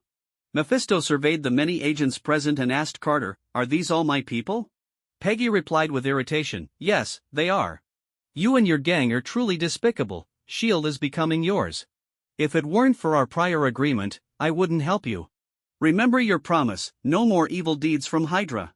Mephisto watched Peggy, who took on the role of the older sister, and quickly assured her, showing no signs of embarrassment, while continuing to scan the gathered agents. He noticed that Sitwell was still alive. Well, he must not have been kidnapped by Rogers for interrogation this time. Mephisto did not see Rumlow, assuming that he had either escaped or perished. Looking at the agents, Mephisto spoke, "You've all heard what I said. From now on, we will be a new Hydra, the new generation of Hydra. We are heading to Pandora, where your future home will be." He gestured to his wrist device, saying, "Ivan, it's your turn." Following that, a dark, cross-shaped battleship appeared, slowly descending to the ground. Ivan opened the hatch, and at Mephisto's command, the agents boarded the ship in an orderly fashion. Meanwhile, Nick Fury, far away on the other side, felt a pang of sorrow. The manpower of S.H.I.E.L.D. had diminished drastically, and now it resembled an empty shell. Yet, Fury felt powerless. He had originally planned to strike against them once the lines between friend and foe became clear. But Mephisto's displayed abilities made him reconsider. With Mephisto's strength, he could stand on his own. S.H.I.E.L.D. would find it difficult to detain them, and even the Avengers might struggle to stop him. Natasha asked, "Are we just letting them go?" Fury smiled bitterly, saying, "What can we do, Agent Romanoff? We still don't know Stark's stance. Given your relationship, will the Avengers act against Mephisto? Even if they did, could they win?" After a moment of silence, Natasha replied, "I hope he can truly manage his subordinates as he claimed." As Mephisto and his group departed on the ship, Steve's attempt to awaken Barnes had not succeeded. With Hydra's brainwashing abilities, it would take time for Barnes to return to normal and break free from control. Even after a long time, hearing his mission code might trigger another round of brainwashing, which was why Mephisto had eliminated the other Winter Soldiers. They were too unstable and easily manipulated. Mephisto took the only female Winter Soldier to research methods for breaking this brainwashing. Despite Barnes' fierce resistance, Steve chose to let him go. Clearly, Barnes had lost track of his original memories and needed time to recall them. Though Falcon opposed this, Rogers stood firm, stating that he would keep an eye on Barnes, and Sam reluctantly accepted. The sense of defeat from failing to awaken his friend left Steve feeling somewhat downcast, but upon seeing Peggy Carter, he smiled genuinely. This time, Steve was sincerely happy. After losing his friends, he was fortunate to have Peggy by his side. Peggy tightly embraced Rogers, tears of joy in her eyes, and Rogers felt equally emotional. Being able to see his girlfriend from his youth again was an incredible stroke of luck. They had known and loved each other in a time of war, separated by conflict and time, yet they had always understood one another, along with the regret of an unfinished dance. Just as Peggy had said while on her hospital bed, "My only regret is you." No matter how many times Captain America saved others, he could never reclaim the dance he had missed, a lingering regret for him. But now, perhaps they could find an old tavern, play some vintage music, and fulfill that promise made over 70 years ago, dancing a dance of the century. Regardless of how events would unfold subsequently, Mephisto had undeniably returned from this mission with great success. The Dark Star slowly landed at the secret base, and once the ship came to a stop, Mephisto was greeted by the familiar face of Daniel Whitehall. Whitehall quickly organized personnel to welcome the returning group, meticulously arranging their transfer while providing Mephisto with a detailed report on the progress made in various divisions. Everything was running smoothly, although there had been some minor obstacles along the way. Whitehall had expertly resolved them. Currently, the number of Hydra members on Pandora had reached 200,000, which was the total count of all Hydra members. However, Mephisto frowned slightly and asked, "Why are there so few? After thousands of years of accumulation, we shouldn't only have this many." Whitehall smiled bitterly and explained, "Hydra has always adhered to an elite management philosophy, placing great importance on talent. However, for Hydra, cannon fodder has never held value, so while there are many lower-level personnel, few are willing to leave Earth for Hydra. Of course, some are simply unwilling to come to Pandora. As per your instructions, we did not force them. They came voluntarily." Mephisto nodded slightly, acknowledging Whitehall's approach, and said, "You've done well." Together, Mephisto and Whitehall watched as agents were organized in batches to enter Pandora, stepping onto this land filled with hope once again. Observing the busy robots and staff, a smile of satisfaction finally appeared on Mephisto's face. Pandora was undergoing large-scale transformation in construction, a positive sign that gave everyone a glimpse of a hopeful future. Accordingly, at Mephisto's request, Whitehall organized a speech. Although not all could gather in one place, Mephisto's words echoed across every corner of Pandora through advanced amplification equipment. The main content of the speech was to reassure everyone that life in Pandora would be secure and that the future of Pandora would be even stronger. Here, everyone could build according to their wishes. Although the current situation was not ideal, everything here belonged to Hydra. This was Hydra's world. Afterward, Mephisto summoned the high-ranking officials of Hydra. In a spacious conference room, he sat at the head of the table while important figures who once held sway in the Hydra system gathered below: the former Hydra leader Whitehall, senior S.H.I.E.L.D. spy Sidwell, military bigwig General Hale, Stephanie Malik representing the Malik family, and the retired Gideon. Mephisto encouraged them to discuss and determine the future power structure of Hydra, establishing laws and order while gathering all talents to form a scientific research institute and a strategic security department. Just as Mephisto listened to their discussions on various issues, someone suddenly raised an extremely sensitive question. What should be done about the Strucker family? Mephisto was momentarily taken aback. He had not expected this question to arise. He focused his gaze on the person who asked, the mysterious General Hale. General Hale was no ordinary figure. She had been selected by Whitehall for artificial insemination to cultivate the next generation of Hydra leaders. Later, she graduated top of her class at Hydra Academy and became Hydra's representative in the Air Force. However, she had always harbored resentment toward the Strucker family, as conflicts had been frequent during her time at school. Recalling this capable woman's profile, Mephisto slowly replied, "There will be no place for the Strucker family on Pandora, and there will no longer be any Hydra members on Earth. Do you all understand?" Next, Mephisto asked, "I heard your daughter is being cultivated as the next generation of Hydra leaders. Is that true?" Hale quickly replied, "Yes, she has been performing exceptionally well and is currently the top student at Hydra Academy." Mephisto nodded and said, "Next, I will disclose my designed enhancement serum and perfected apocalypse virus formula to the Strategic Security Department. You might consider having her try it." Hale was delighted to hear Mephisto's regard for her daughter and quickly responded, "I will certainly convey your wishes and expectations." Afterward, Mephisto took out a mysterious device and showcased it to everyone, saying, "This is a trophy I obtained in Asgard, containing the technological data and civilization continuity of the Dark Elves. You must pay close attention to the work of decoding it. The technology inside will lead us into the interstellar era." Do you all understand what I mean? The crowd below looked at the precious device Mephisto had produced, their eyes shining with fervent hope, as if they could see the true rise of Hydra ahead. After addressing several important matters, Mephisto departed Pandora and set foot back on Earth. However, upon his arrival, he discovered that he had received an invitation from the Pentagon. The government requested Mephisto to come to the capital to explain the recent series of events. After a moment of contemplation, Mephisto decided that this invitation was indeed worth attending in person, as it concerned the government's definition of Hydra and the characterization of the incident. If Hydra were classified as a terrorist organization, then the public perception of Hydra would be fundamentally shaped. Thus, at the solemn Capitol building, Mephisto and Natasha attended this important meeting together. They sat side by side, though Mephisto couldn't help but feel puzzled as to why Steve hadn't come. But this was neither the time nor place to ask, so they maintained a tacit silence, refraining from conversation. Officials began to question, "Why hasn't Captain Rogers come to make a statement?"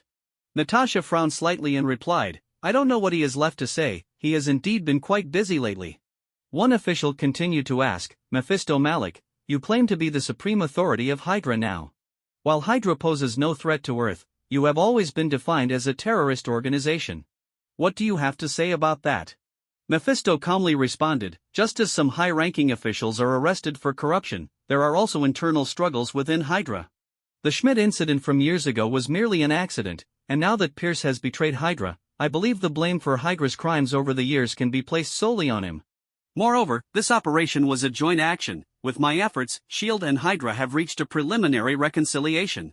Terrorist organization? That's a matter from 70 years ago. Now, Hydra has taken its first step into the interstellar age. This seems to have greater significance for humanity's development. Another committee member asked, "Are you saying that everything is Pierce's responsibility? Setting that aside, how would you explain if Hydra were to start causing trouble on Earth again in the future?" Mephisto replied calmly, "While Hydra still exists on Earth, a force that has developed over thousands of years leaves a mark that is difficult to completely erase.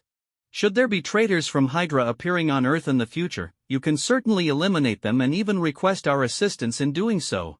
Because for us, Hydra members who do not obey commands are not recognized by us." A general questioned, "What do you have to say about Hydra infiltrating S.H.I.E.L.D. to such an extent, repeatedly exploiting its resources and power? S.H.I.E.L.D. is an important intelligence organization for the nation." Mephisto countered, "General, the grievances between S.H.I.E.L.D. and Hydra have a long history, but now we should look to the future. You need a pure S.H.I.E.L.D., and Hydra no longer threatens human freedom and safety. This is beneficial for everyone." Natasha seized the moment to ask, "Aside from your dissatisfaction with the current situation, do you have any other insights? You cannot contend with Hydra at all, especially since S.H.I.E.L.D. is now a shell of its former self, greatly weakened, while Hydra leaving Earth proves that they harbor no ill intentions." Faced with Natasha's probing questions, the committee members fell into an awkward silence. Finally, one member stated, "Agent, you should know that some members of the committee believe that considering your past service to this country and your subsequent betrayal, you should be subjected to imprisonment." Natasha fearlessly retorted, "You won't do that. You need us." "Yes, our existence indeed poses a threat to this world, but we are also the ones best equipped to help it." Mephisto firmly added, "If you intend to arrest us, then come at us. We will not easily surrender." Exchanging a knowing glance, the two turned and left, leaving a group of officials in deep thought. As Mephisto and Natasha parted ways, he curiously remarked, "It's truly unexpected that you would speak on behalf of Hydra, that's quite rare." Natasha responded firmly, "You're mistaken. I'm not speaking for Hydra, I'm speaking for you. Even if I didn't advocate for you, they wouldn't be able to do anything against you, so it makes no difference." Mephisto sighed, "Not quite. While they may be powerless against me, your voice for us signifies the fact of our preliminary reconciliation. This greatly benefits Hydra's reputation." A spark of light flickered in Natasha's eyes as she said, "I really can't imagine how you've grown up in the environment of Hydra and yet ended up becoming a hero. You're truly one of a kind. Even if I were born into such a family, I would never be able to be someone like you. That's your uniqueness. No one has ever dared to speak for Hydra, and no one has been able to do so and remain unscathed afterward." A long-lost smile appeared on Mephisto's face. "This is the first time I've received such recognition, and it feels really good. I've always been troubled by this because it reflects my family's expectations, my relatives' expectations. That's why I've been striving to make myself stronger. Now, regardless of how others view me, I can finally let go." Mephisto's heartfelt admission left Natasha momentarily dazed, and as they walked and talked, she embraced him before leaving, whispering in his ear, "This is a comfort for you, brother." Watching Natasha walk away with a smile, Mephisto found himself in a daze, thinking, what a strange woman. Just as Mephisto was about to reach the sports car driven by William, another vehicle pulled up beside him. He looked over to find it was Stark. Stark gestured for him to get in. Mephisto hesitated for a moment but ultimately climbed into the car. Once the car started, both men fell into silence. Eventually, it was Tony who broke the quiet, saying, "How have you been lately? I saw you on the news, it's hard to believe." Mephisto was slightly taken aback and finally replied, "Do you know who I am?" Tony answered without hesitation, "I know, but I don't care. You're my friend." Mephisto felt greatly reassured by Tony's support and said, "Thank you for your support, Tony." Tony smiled slightly, saying, "You weren't like this when you were helping me. Friends should help each other, right?" "Yes, friends should help each other." Tony's appearance at this sensitive moment would undoubtedly make headlines the next day, signaling his public support for Mephisto. Mephisto understood Tony's good intentions and felt a surge of gratitude. However, recalling the details in the organization's files about the Winter Soldier killing Howard and Maria Stark, a sense of shame washed over him. With that thought, Mephisto asked, "Tony, if one day you found out that your best friend was deliberately hiding something from you, what would you do?" Tony was slightly puzzled by Mephisto's question but answered, "That would depend on his intentions. If it was for my benefit, I would forgive him." "Why? Are you hiding something from me?" Mephisto fell silent for a moment before finally saying, "Maybe it's not the right time to discuss this." "One day, you will find out. I hope by then, you can forgive me." Now, Tony was even more confused and couldn't help but ask, "Mephisto, what is it?" Maybe it wouldn't hurt to say it now. Mephisto still hadn't made up his mind to tell Tony about his parents' deaths. He simply said, "Tony, did you know? Reforming Hydra has always been my wish. It's not much, sometimes I don't even know if what I'm doing is right or wrong. Although Hydra is steeped in sin, I can't bring myself to sacrifice my family for a greater good." Tony sensed that Mephisto might be feeling a bit exhausted, so he didn't press further, simply listening quietly. "We have a responsibility to do more for the world. Perhaps one day this world will truly accept the Hydra organization, and that requires more effort from me. I want to create a new generation of Hydra for the future, to reshape this organization stained with blood. What I've done is still far from enough." Tony listened quietly, and soon they arrived at a beautiful park. He turned off the car and said to Mephisto, "Buddy, what you're doing may not be recognized by everyone, but Mephisto, I'm proud of you. What you've accomplished is a great miracle. Even if you got here through intimidation, it's still commendable. After the Battle of New York, I realized that this world isn't as safe as we imagined. We need to do more to protect our home. The Earth is quite fragile, and I've been working hard to armor it. What you and I are doing is actually the same. Perhaps bad people need to be punished, but if the cost is more good people losing their lives, is it worth it? Removing Hydra might not be a bad thing. If you can truly harness Hydra's power for good, that's not necessarily a bad thing. One day, the Earth may indeed need their strength. With Tony's encouragement, Mephisto quickly felt at ease. The two chatted happily in the park, enjoying each other's company like old times. After exchanging insights, Mephisto recounted his experiences in Asgard. Tony expressed envy at Mephisto acquiring dark elf technology and was amazed by the various cosmic wonders Mephisto described. In New York, at the headquarters of Umbrella Corporation. When Mephisto arrived here again, it was in the sports car driven by William. As he walked through the front door, many employees greeted him, calling him boss, which brought immense joy to Mephisto. Amid the chorus of greetings, he made his way to Ouyang's office. He knocked on the door and, after receiving permission from Ouyang, who was too busy to look up, he stepped inside. "What's the matter? Speak." Ouyang's voice came through as she finally set down the company documents. "It's me." The familiar voice rang out, and Ouyang looked up, a glimmer of surprise flashing in her eyes. Seeing Mephisto, Ouyang excitedly exclaimed, "What brings you here? I've been so busy lately." Noticing Ouyang's fatigued appearance, a wave of guilt washed over Mephisto. "Did you see the news?" he asked. "Yes, I saw it. I know all about you now." "I didn't expect your family to have such a dark history. No wonder you've always been so mysterious," Ouyang said matter-of-factly. Mephisto felt puzzled and asked, "Don't you have any other questions?" Ouyang smiled mischievously and replied, "Of course I do. Is Pandora beautiful?" Mephisto smiled slightly and said, "It's beautiful. I'll take you to see it when I get the chance." Upon receiving Mephisto's promise, a happy smile appeared on Ouyang's face. "How's the company faring lately? I imagine the losses must be significant because of my situation?" Mephisto asked with concern. Ouyang grinned slyly before speaking, "Actually, it hasn't." Mephisto was even more puzzled, asking, "How could that be?" Ouyang explained, "Our company deals with unique products, and as long as product quality is assured, we grow rapidly. Although your situation has impacted the company, our products have become even more popular." Mephisto was astonished, saying, "How is that possible?" Ouyang continued, "Your previous image was too perfect. Although this incident has generated controversy, more people believe you are protecting them and preventing unnecessary sacrifices. The public trusts you, and that's also thanks to our ongoing charity projects."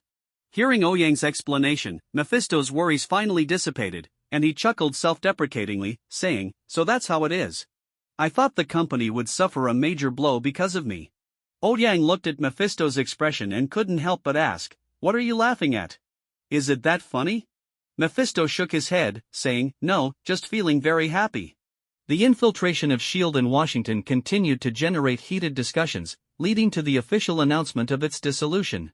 However, Mephisto understood that this was merely a transition into the shadows, it was an inevitable path. A spy organization that always operated in the light was inherently filled with contradictions. The remaining strength of S.H.I.E.L.D. now was far superior to the meager forces under Coulson in the original timeline. However, the reputations of both Hydra and S.H.I.E.L.D. had become equally infamous. The agents predominantly undertook secret missions that were inherently hidden from the public eye. Nick Fury's latest move could be seen as a double-edged sword. He had struck at his enemies but also caused significant self-harm. Now, the public's impression of S.H.I.E.L.D. was one of secrecy, as the multitude of hidden truths made trust difficult. As for the public, they often did not seek a deeper understanding, their knowledge was typically superficial. Ironically, the long-hidden Hydra had now piqued their interest, especially since it involved a certain Avenger, the most mysterious one, the Windwalker. This only fueled the media's curiosity. Journalists were likely running out of ink, as Mephisto's name frequently appeared in newspapers and on television. Mephisto had originally planned to stay out of the limelight for a while, focusing on modifying the Windwalker suit, but the current design was no longer adequate for his needs. Thus, he decided to begin studying magic. By now, Mephisto had mastered several spells such as fog, invisibility, transmutation, and illusory double, but he had only learned one spatial spell, spatial storage. The coveted teleportation magic remained elusive. Now, Mephisto planned to travel to Camartage to seek out the Ancient One. In his view, she was the true powerhouse in the realm of magic. Having experienced the teachings of a master, Mephisto understood that having someone guide you was vastly different from solo exploration. The former could save you from many detours, while the latter was akin to crossing a river by feeling for stones. While his own sect had a lineage regarding sorcery, Mephisto was not familiar with the intricacies of the 8 trigrams or the I Ching and had no interest in them. Thus, he had no choice but to pursue the spells from the Darkhold. He had considered whether it might be possible to meet the Ancient One at the Sanctum in New York, but he felt that barging in was not a wise choice, especially in America. This visit would follow the customs of Kamartaj, as they had always been welcoming to seekers and those in need. In Kathmandu, Nepal, he arrived at a city filled with ancient architecture and a considerable flow of people in the streets. After landing via private jet, Mephisto began to navigate the city alone. Disguised as a tourist, wearing sunglasses and high-end clothing, with a backpack and a meticulously styled appearance, he looked quite impressive. This place was a cradle of religion, home to a wide spread of Hinduism, Buddhism, and Islam. As he walked, he admired the unique cultural landscapes. While they paled in comparison to the beauty of the cosmos, they possessed their own charm. As Mephisto wandered the city, he finally discovered an entrance in what appeared to be an unremarkable location. He distinctly sensed the fluctuations of magic and decided to pay a visit. "Who are you?" a deep male voice asked. Mephisto looked at the cloaked figure before him, a slightly graying man with rugged braids. "And who are you, mage?" Mephisto countered. Caecilius found the newcomer intriguing. He bore the unmistakable marks of one trained in magic, possessing significant power that was yet elusive. By sensing his mental energy, Caecilius noticed a duality within him, a dark side intertwined with integrity, a contradictory presence that sparked his wariness. "Caecilius, and you are?" the mage asked, cautiously aware of Mephisto's strength. "Mephisto Malik, here to pay my respects to the Ancient One," Mephisto replied sincerely, causing Caecilius to lower his guard. "Follow me. There aren't too many rules here, just come along," Caecilius said, leading the way, with Mephisto closely trailing behind. Finally, in a hall adorned with Chinese aesthetics, Mephisto encountered the Ancient One. Her iconic bald head and slightly frail body concealed immense power. The Ancient One offered him a cup of tea, which Mephisto accepted, saying, "Thank you for your welcome." Upon seeing Mephisto, the Ancient One's initially relaxed demeanor shifted to one of seriousness. She summoned the Eye of Agamotto to perform several calculations. Mephisto was startled, momentarily fearing she might use the time stone to eliminate the heretic. The room glowed with green light as Caecilius stood guard, ensuring no interruptions. After a flash of light, the Ancient One returned to normal, putting away the time stone and dismissing Caecilius. Although Caecilius was filled with questions, he obeyed the Ancient One's command, leaving only Mephisto and the Ancient One in the room. Dressed in a simple white robe, the Ancient One smiled slightly and said, "You shouldn't have come. I've never seen your figure in the river of time." Mephisto had anticipated this when the Ancient One used the Eye of Agamotto, calmly sipping his tea while praising, "This tea is quite good." The Ancient One continued to scrutinize Mephisto with a penetrating gaze, making him feel quite uncomfortable. Finally, he spoke up, "But I am here now. Existence itself justifies reason, doesn't it?" "That's right. I think I've finally found the source of the disruption in time. It turns out to be you," the Ancient One stated, articulating her deductions. Prior to this, time was not unchanging, but it always followed its own rules. However, ever since a few years ago, the flow of time has altered. "Are you saying that my existence has changed the flow of time? That seems a bit exaggerated." Mephisto neither confirmed nor denied. "It's actually not an exaggeration. Even with the Eye of Agamotto, it has become difficult to foresee future events, all because of your presence. Your existence is quite unique. You exist within this realm yet remain independent from it," the Ancient One said calmly, but her words brought an unsettling feeling. "Let's not start with such heavy topics right after I arrived, shall we?" Mephisto complained, and to his surprise, the Ancient One actually dropped the subject. "I was presumptuous. After all, this discovery is too important. You should understand that excitement, much like when you make breakthroughs in your experiments," the Ancient One explained patiently. I understand. Mephisto quickly laughed, masking his earlier surprise. The Ancient One was indeed perceptive. She had recognized his unique existence the moment he appeared. "I heard from Caecilius that you came to study magic and that you have had some previous experience with it?" "That's indeed the case. I came here to seek your guidance on the knowledge of magical cultivation." Mephisto finally got to the main topic. The Ancient One displayed a keen interest in Mephisto, particularly regarding the spells he had mastered. After Mephisto demonstrated a few minor spells, she offered her assessment. Your spells are decent, but your control is lacking, and your casting speed is insufficient to deliver effective strikes. Most importantly, there's a hint of the dark magic aura about you. Pausing for a moment, the Ancient One's sharp gaze locked onto Mephisto as she asked, "Where did you acquire your magical training methods?" Mephisto hesitated internally. The Darkhold was comparable in significance to the Book of Vishanti, and he worried that sharing this information might draw her interest too strongly.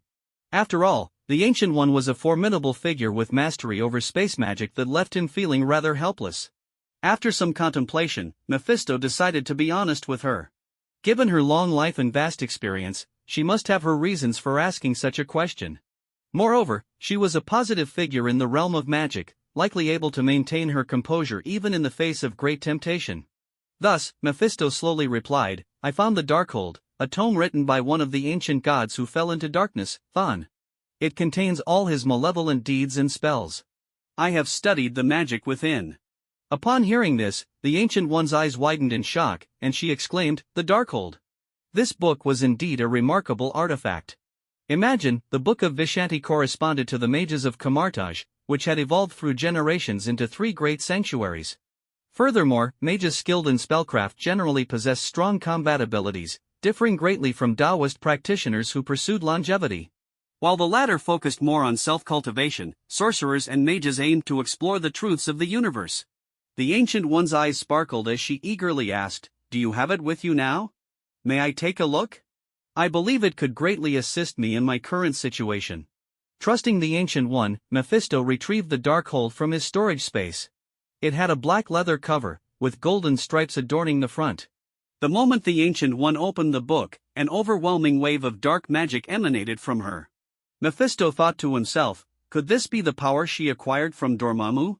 The once pure and untainted Ancient One now appeared ominous, transforming from a radiant sorceress into a figure exuding dark energy.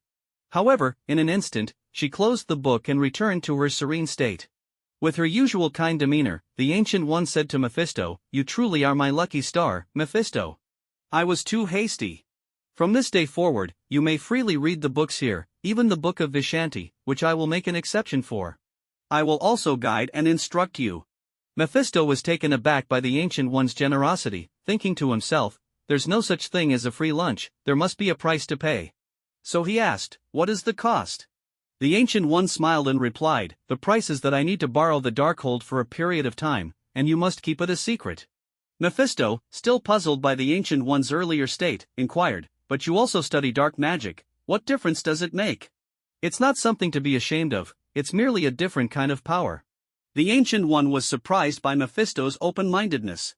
"Child, not everyone is as accepting as you. In this vast sanctuary of magic, I might be the only one who can embrace dark magic with such a calm attitude." She continued, "Similarly, dark magic often brings out the darker sides of people, and this influence is magnified in the Darkhold. While it contains many powerful spells, its corrupting effects are significant and can tempt individuals to use its recorded magic." Mephisto exclaimed in surprise, "Are you saying that I have been corrupted by the Darkhold? How is that possible? I haven't felt anything." The Ancient One replied calmly, "The effects may not manifest quickly in you, as you are inherently powerful. However, subtly, it will still exert an influence." Recalling the change in his abilities during his time at Mount Longhu, Mephisto began to believe the Ancient One's words. After a moment of reflection, he asked again, "What about you? Have you also practiced dark magic?" The Ancient One smiled wryly and said, "At one point, in order to extend my life, I defied the laws of nature and siphoned power from Dormammu, the Lord of the Dark Dimension. Such an immortal entity's power was indeed capable of sustaining my life as a human. But I lacked advanced techniques for dark magic, making it impossible for me to harness that part of the power. Thus, I had to seal it within me, unable to utilize it. This has prevented me from unleashing my full magical potential and requires me to constantly divert my focus to suppress this power. It's a self-inflicted burden, but at least it has granted me the ability to continue living." Hearing this, Mephisto finally understood the Ancient One's predicament. It made sense, this could also be one of the reasons she lost her battle against Caecilius.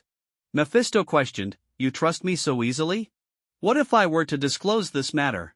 Wouldn't that put you in a difficult position? The Ancient One smiled confidently and said, "You won't. You have studied dark magic for a long time, yet you can still maintain such a mindset, which shows your good character. A person with a good heart won't act poorly. Besides, what benefit would it bring you to leak this information?" Mephisto shrugged and said, "All right. I suppose you have a point." Then, an important thought struck Mephisto, and he asked, "So, will the book be returned to me?" The Ancient One chuckled, "I said it was a loan, of course, it will be returned. When you are ready to leave, just ask me, and I will return it as promised." Mephisto could only smile awkwardly at that. Following this, they engaged in a scholarly discussion, exchanging ideas on how to mitigate the negative impacts of dark magic. Before they knew it, evening had come, and Mephisto took his leave. Under the guidance of Master Mordo, Mephisto hurriedly had dinner before heading to his guest room in Camartage. Along the way, they chatted casually, and Mephisto noticed that this straightforward black man had a somewhat obstinate nature, easily fixating on certain points. Mephisto didn't mind the somewhat shabby living conditions. As he was leaving, Master Mordo handed him a piece of paper, which Mephisto glanced at, noticing it said Shamhala. He chuckled inwardly, thinking this must be the Wi-Fi password that Dr. Strange mistakenly believed was a spell. Once Mordo left, Mephisto stealthily took out some delicacies he had prepared in his storage space, savoring them while contentedly exclaiming, "Indeed, I can overlook the living conditions, but I must not neglect good food."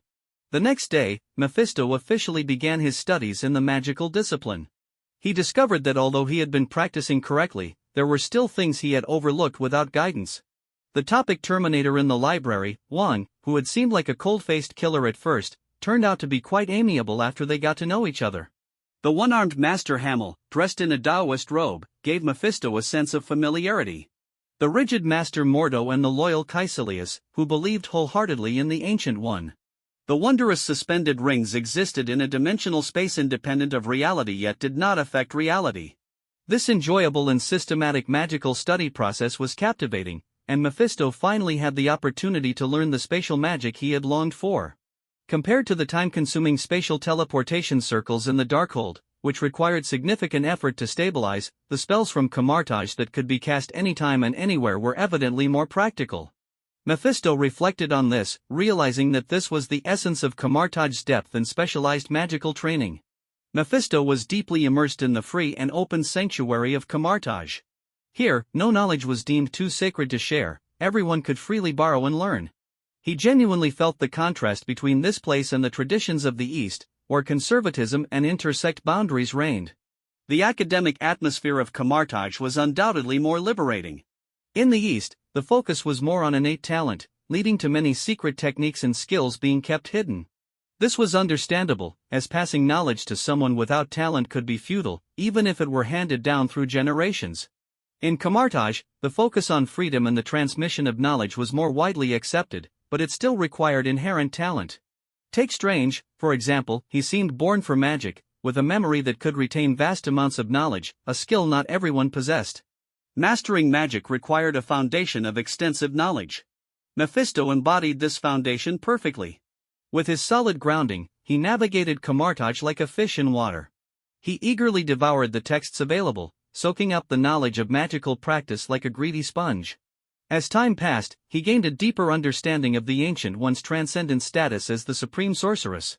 People held her in deep reverence. As Master Mordo put it, she was both unwavering and unfathomable, seeming cold-hearted yet possessing a compassionate heart. Mephisto was granted a unique privilege, receiving direct guidance from the Ancient One.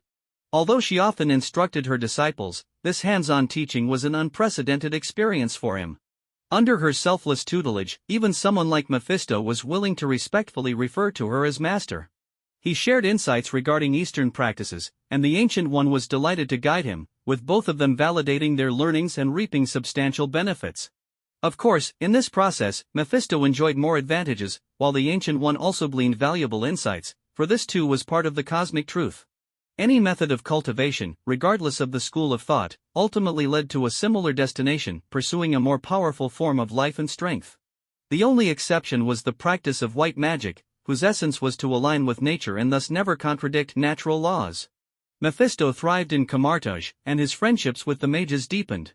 He improved the suspended rings, perfectly integrating them with his storage ring. Under his meticulous control, he reforged the storage ring, allowing its storage capabilities to blend seamlessly with those of the suspended rings. For this, he utilized energy from the Reality Stone and his mastery of the True Flames. In his interactions with the Ancient One, who was both a mentor and a friend, Mephisto benefited greatly. He recognized the Ancient One as a warm elder. Thanks to the extraordinary capabilities of the Reality Stone, the forging process went exceptionally smoothly. Now, Mephisto wore the newly crafted storage ring on his left pinky. Thanks to the Reality Stone, its internal space was astonishing, and he was very pleased with both its functionality and appearance. He even crafted a few similar trinkets to gift to the Ancient One. Though they were weakened versions, she expressed her delight, finding them quite practical. For mages, using spatial magic was indeed convenient, but spatial magic could not function within a storage space, making the gift all the more appreciated by the Supreme Sorceress. In the Ancient One's private library, Mephisto found rituals related to connecting with Dormammu from the Dark Dimension and methods for drawing power from that realm. However, this magic tested one's character, and few dared to practice it.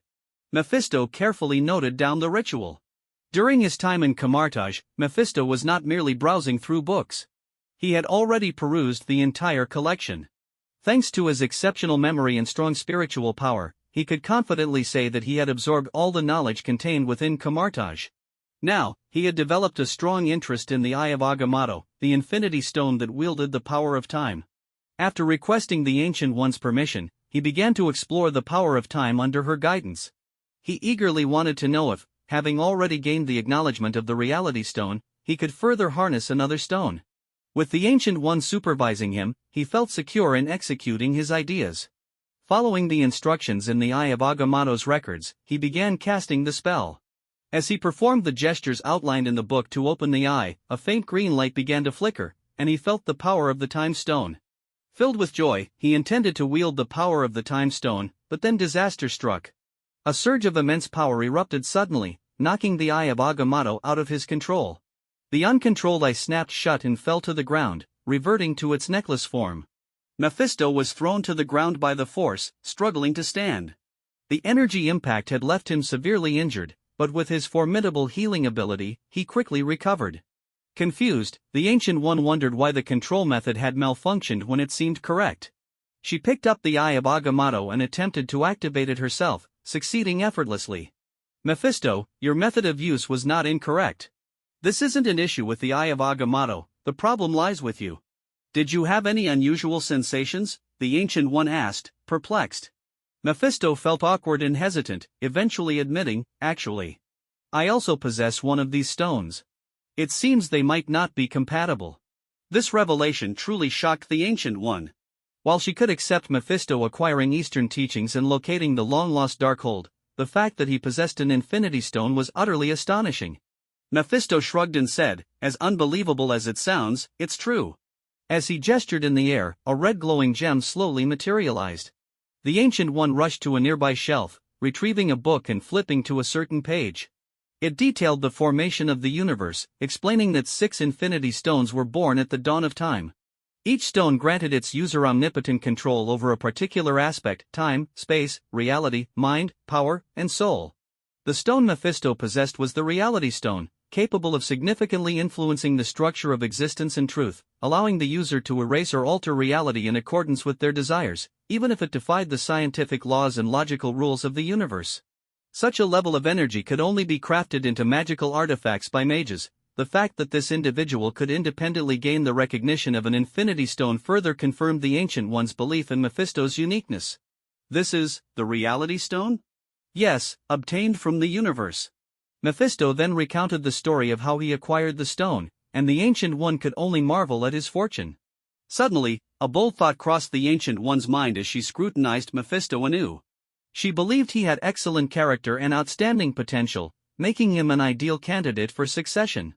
Seeing the strange expression on the Ancient One's face, Mephisto felt an uneasy premonition rise within him. Sure enough, the Ancient One surprised him by saying, Mephisto, would you like to stay and become the Supreme Sorcerer? While Mephisto felt a flicker of excitement, he quickly composed himself. After considering the responsibilities that came with succeeding the Supreme Sorcerer, namely, protecting Earth from interdimensional invasions, he realized that, as someone who longed for freedom, he did not wish to be bound to this place indefinitely. I think I'll pass, Mephisto politely declined. The Ancient One had to concede, knowing that Doctor Strange, the next Supreme Sorcerer, was also doing well. This invitation would have to remain unfulfilled. After experiencing the failure of using the Time Stone, Mephisto deeply realized how difficult it was for a single individual to control multiple Infinity Stones. It was no wonder that even a powerful being like Thanos could only wield the 6 stones with the help of the Infinity Gauntlet. Coming to this understanding, Mephisto didn't feel disheartened, rather, he recognized his own greed. Gaining the acknowledgement of one Infinity Stone was already a tremendous fortune, and he had foolishly attempted to control a second. Subsequently, Mephisto's understanding of the nature of magic deepened, and both his casting speed and control over spells improved dramatically. While he could recklessly use magic with the energy of the Infinity Stone, this progress still brought him immense joy.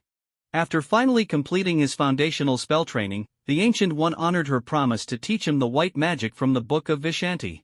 Initially, Mephisto had intended to refuse this offer, as the Book of Vishanti represented not just a book but a responsibility in the eyes of a sorcerer. However, after careful consideration, he chose to review the Book of Vishanti. He thought that, at worst, he could help the mages here in return for this favor. Seeing Mephisto accept the book, the Ancient One smiled and said, "That's more like it. Your Darkhold has also been of great assistance to me, and I didn't refuse it. Furthermore, your future is destined to have a significant impact on this world. I hope you will use this power wisely." Mephisto could only nod sullenly in agreement. The Book of Vishanti bore the seal of Vishanti and could be used to deflect magic. It seemed to have countless pages, containing the most powerful known white magic and defensive spells in the world. The spells recorded within could only ever be used for defense, not offense. This might explain the development of the melee mage combat style in Kamartaj. Mephisto began to practice the spells within. Just gazing at these spells made him feel as though his spirit was being elevated. Through his training in these spells, he gained a deeper understanding of the differences between dark magic and white magic. The distinction lay in whether one adhered to or violated natural laws. It was no wonder the Ancient One was hindered by the absence of advanced methods for operating dark magic, making it impossible for her to harness Dormammu's power. The operational methods were vastly different. Reflecting on his past naivety in attempting to reverse engineer white magic, he realized how foolish he had been. As time passed, Mephisto noted that he had come to Kamartaj in April, and after 2 months, he had completed systematic training. However, mastering the spells in the Book of Vishanti took him nearly 4 months. This was only possible because of his prior experience with the Darkhold, allowing him to record the spells in such a short time. Even so, he still had a significant number of spells yet to learn. Despite being able to freely expend magic using the power of the Infinity Stone, many spells remained unpracticed. After nearly half a year of study, Mephisto had achieved considerable success in his magical training, but it was time for him to leave. He bid farewell to the Ancient One and his friends in Kamartaj, knowing that some might become adversaries in their next encounter. He had once warned the Ancient One, but he couldn't predict whether she would notice the issues with her disciples in time. The farewell was emotional for everyone, especially for the Ancient One. She thought to herself, such an excellent successor is leaving. He possesses incredible magical talent, the Darkhold that even the Dark Lord from Hell covets, and has gained the acknowledgement of the Reality Stone. Feeling a bit lost, she glanced at her less capable disciples and decided to tighten her criteria for accepting new students. Thus, future disciples studying in Kamartaj would find their journeys much more challenging. Doctor Strange, life becomes tight and miserable, oh so pitiful. Returning home became simple. Mephisto drew a golden circle and opened a portal, instantly arriving back at the Umbrella headquarters. In his living room, he opened a bottle of fine wine, enjoying the rare moment of tranquility. After 6 months of training, Mephisto logged online to check the trending events from 6 months ago, only to find that no one was paying attention to the major news anymore. Even significant events like these were selectively forgotten by people over time. Mephisto couldn't help but lament the extent of people's forgetfulness. But upon reflection, it made sense. After all, the majority of ordinary people still had to go to work the next day. They were powerless to intervene in such matters, and at most, they would feel a fleeting gratitude when they noticed someone was protecting them. Now, the only ones still pursuing Hydra were S.H.I.E.L.D. and those who had been harmed by Hydra. But how many of those were there? Compared to the 7 billion people, they were merely a drop in the ocean. Mephisto discreetly instructed Alice to infiltrate S.H.I.E.L.D's system to see what they had been up to lately. As he watched the latest information on the screen, he learned that after some internal restructuring, Agent Coulson had taken over as the director of S.H.I.E.L.D., which had now fully transitioned to underground operations. Mephisto sighed silently. Who could guarantee that S.H.I.E.L.D. wouldn't become the next Hydra? Without oversight, could S.H.I.E.L.D. truly be effective? S.H.I.E.L.D. and Hydra were merely two sides of the same coin. Choosing not to dwell on these troubling thoughts, he looked at the busy figure of Ouyang on the screen. She had truly worked hard during this time. This company was as much her creation as it was his. He felt he owed her a great deal. A bold idea flashed through his mind. After carefully weighing the pros and cons, he believed there was no danger, so he decided to act. He walked into the office and took Ouyang's hand, who was busy at the moment, leaving her momentarily stunned. Mephisto beamed and said, "Come on, let's go on an adventure." Ouyang, confused, asked, "Huh?" They quickly arranged the company's affairs, packed some necessary clothing, and Mephisto drew a circle, generating a portal. They stepped inside and arrived at Hydra's secret base. After waiting a few minutes, Mephisto gathered enough supplies, and they boarded the Dark Star. Along the way, Ouyang was filled with wonder, but she restrained herself from exclaiming loudly upon seeing the busy staff. It wasn't until they boarded the ship that she started looking around like a curious child. Seeing Ouyang so happy lifted Mephisto's spirits. Space adventure. Here we go. Ouyang shouted excitedly as the ship powered up, and with the propulsion of the faster-than-light engine, they plunged into the vast cosmos. In the vast and boundless universe, a cross-shaped spacecraft, the Dark Star, was racing at super speed, piloted by Mephisto and Ouyang. The two of them were thoroughly enjoying themselves amidst the cosmic expanse, with Ouyang's face constantly lit up by a joyful smile, which in turn lifted Mephisto's spirits, making him laugh along with her. Their first stop was an abandoned planet, Morag. Once home to a thriving civilization, it now lay in ruins, possibly due to having outlived its habitable period or the ravages of war. No intelligent life remained here. High-temperature steam occasionally erupted from the ground, creating rain-like bursts, while volcanic ash shrouded the atmosphere, leaving the sky perpetually gloomy and oppressive. Mephisto expertly piloted the ship down, and the two donned matching spacesuits, embarking on their treasure-hunting adventure. Initially fearful, Ouyang felt a surge of safety with Mephisto by her side. As she gradually acclimated to the environment, her courage grew. They playfully explored the desolate terrain, with Mephisto searching for the cosmic sphere, the power stone among the infinity stones. Although the infinity stones were extremely rare, Mephisto was not overly concerned with finding one. This trip was primarily for relaxation, a cosmic journey to enjoy. They hopped around the barren planet, discovering all sorts of peculiar things. Ouyang was thrilled to find a small dinosaur resembling those from Jurassic World, though it was only the size of an adult mouse. Her excitement made Mephisto chuckle at her silly demeanor. Along their way, they encountered many strange creatures. Some were fierce, but posed no real threat to them. Mephisto could easily kick them away. However, these annoying little creatures were bothersome enough that he activated his predator ability to clear them out. Eventually, they stumbled upon a large sealed door, with a long crack formed by geological shifts in front of it. Mephisto scooped Ouyang up and, with a sudden burst of wings from his back, leaped over the chasm like a bird, landing safely on the other side. Ouyang was fascinated by his wings, eagerly examining and touching them until her curiosity was satisfied, at which point Mephisto retracted them. Standing before the towering door, they could almost envision the splendor of its former glory. Without hesitation, Mephisto kicked the door, which produced a tremendous bang, but did not break. It slowly creaked open. Ouyang couldn't help but exclaim, "Wow, this door is really well made." They activated their lighting devices and stepped inside, only to be awestruck by what lay before them. In front stood a cylindrical hollow device, with a metal sphere suspended in the cutout center, surrounded by vertical purple energy lines that seemed to guard it, making it clear that this object wouldn't be easily obtained. Ouyang excitedly grabbed Mephisto's arm, her eyes sparkling as she exclaimed, "Treasure! We found treasure!" Mephisto nodded. The Power Stone was indeed a treasure. They took out some usable equipment, and Mephisto found a powerful magnet designed to extract the cosmic sphere. With great care, he used the magnet to draw the sphere out. As he held it, Ouyang leaned in curiously to take a look. However, Ouyang pouted in disappointment and said, "What a letdown. It's just a broken ball." Mephisto rolled his eyes at her comment, thinking it might frustrate someone else. He carefully placed the cosmic sphere into his storage space and let out a sigh of relief. He wasn't about to risk testing the destructive capabilities of the Power Stone, after all, its nature was to annihilate any life that couldn't withstand its energy.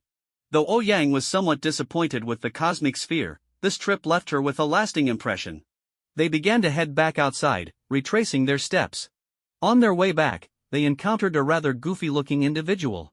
Mephisto felt a sense of déjà vu as he observed the scene. There was Star-Lord, cheerfully singing and dancing alone, at one point even grabbing one of the fierce little monsters they had seen earlier to use as a microphone, looking hilariously ridiculous. Mephisto was taken aback, thinking, shouldn't someone nearby be mocking him for being silly? Perhaps a person in a steel suit would knock him out with a punch. Both of them stood frozen, finding it quite bizarre to see a creature that resembled a human from Earth acting so carelessly on this desolate alien planet.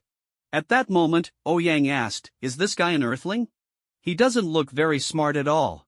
Mephisto shrugged and replied, maybe? Just then, the lost in his own world Peter Quill finally noticed them. He took off his old cassette player and awkwardly looked at the two, explaining, I was just...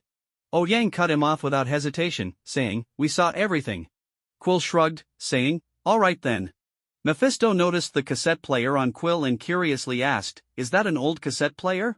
Are you an Earthling? Quill quickly clarified, I'm from Missouri. Ouyang added weakly, Missouri is on Earth.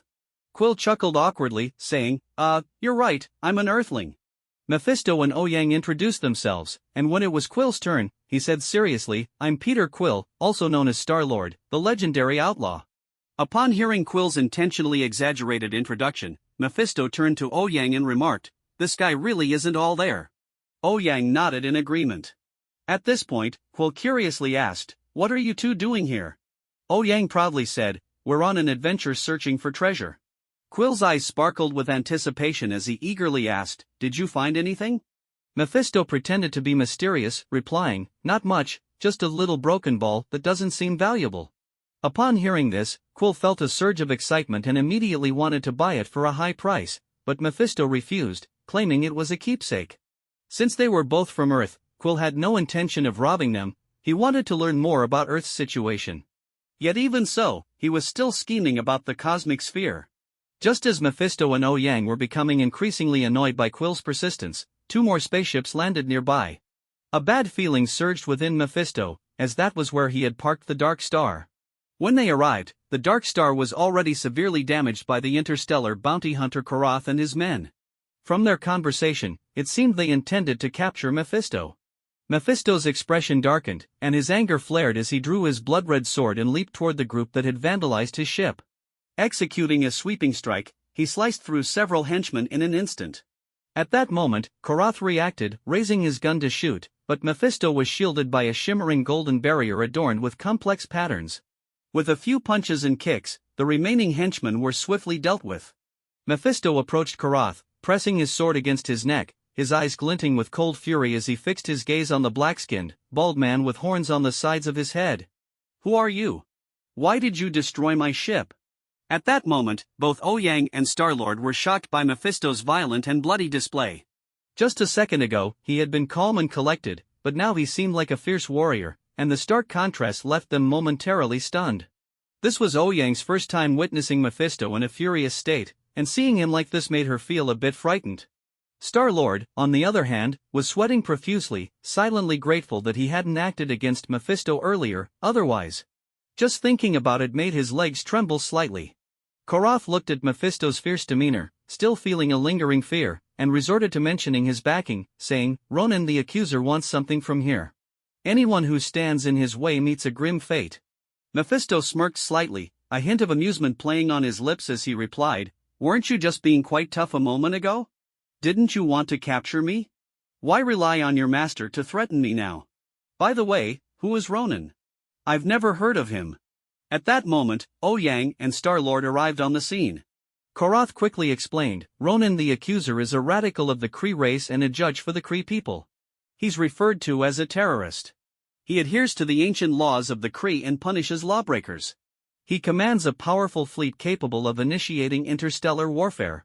Mephisto already knew about Ronan. This guy had attempted to invade Earth years ago but was scared off by Captain Marvel. He was nothing but a bully who preyed on the weak. Listening to Quill's explanation, Korath secretly hoped that Mephisto would let him go due to Ronan's influence. At the same time, an idea sparked in Mephisto's mind.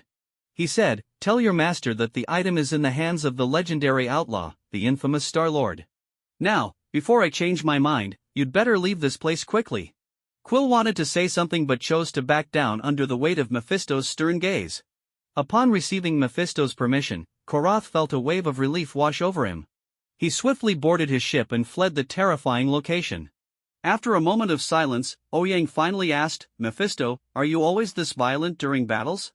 Mephisto realized his behavior might have been a bit excessive, especially with a delicate beauty like Ouyang present. He quickly explained, "It's not always like this. They were just too much. That was my first spaceship, after all, my trophy, I couldn't hold back in the heat of the moment." Ouyang understood. After all, as a member of the Avengers, Mephisto had experienced many intense battles. Who would show mercy on the battlefield? She then asked, "But how are we getting back now?" They exchanged glances before turning to look at Quill.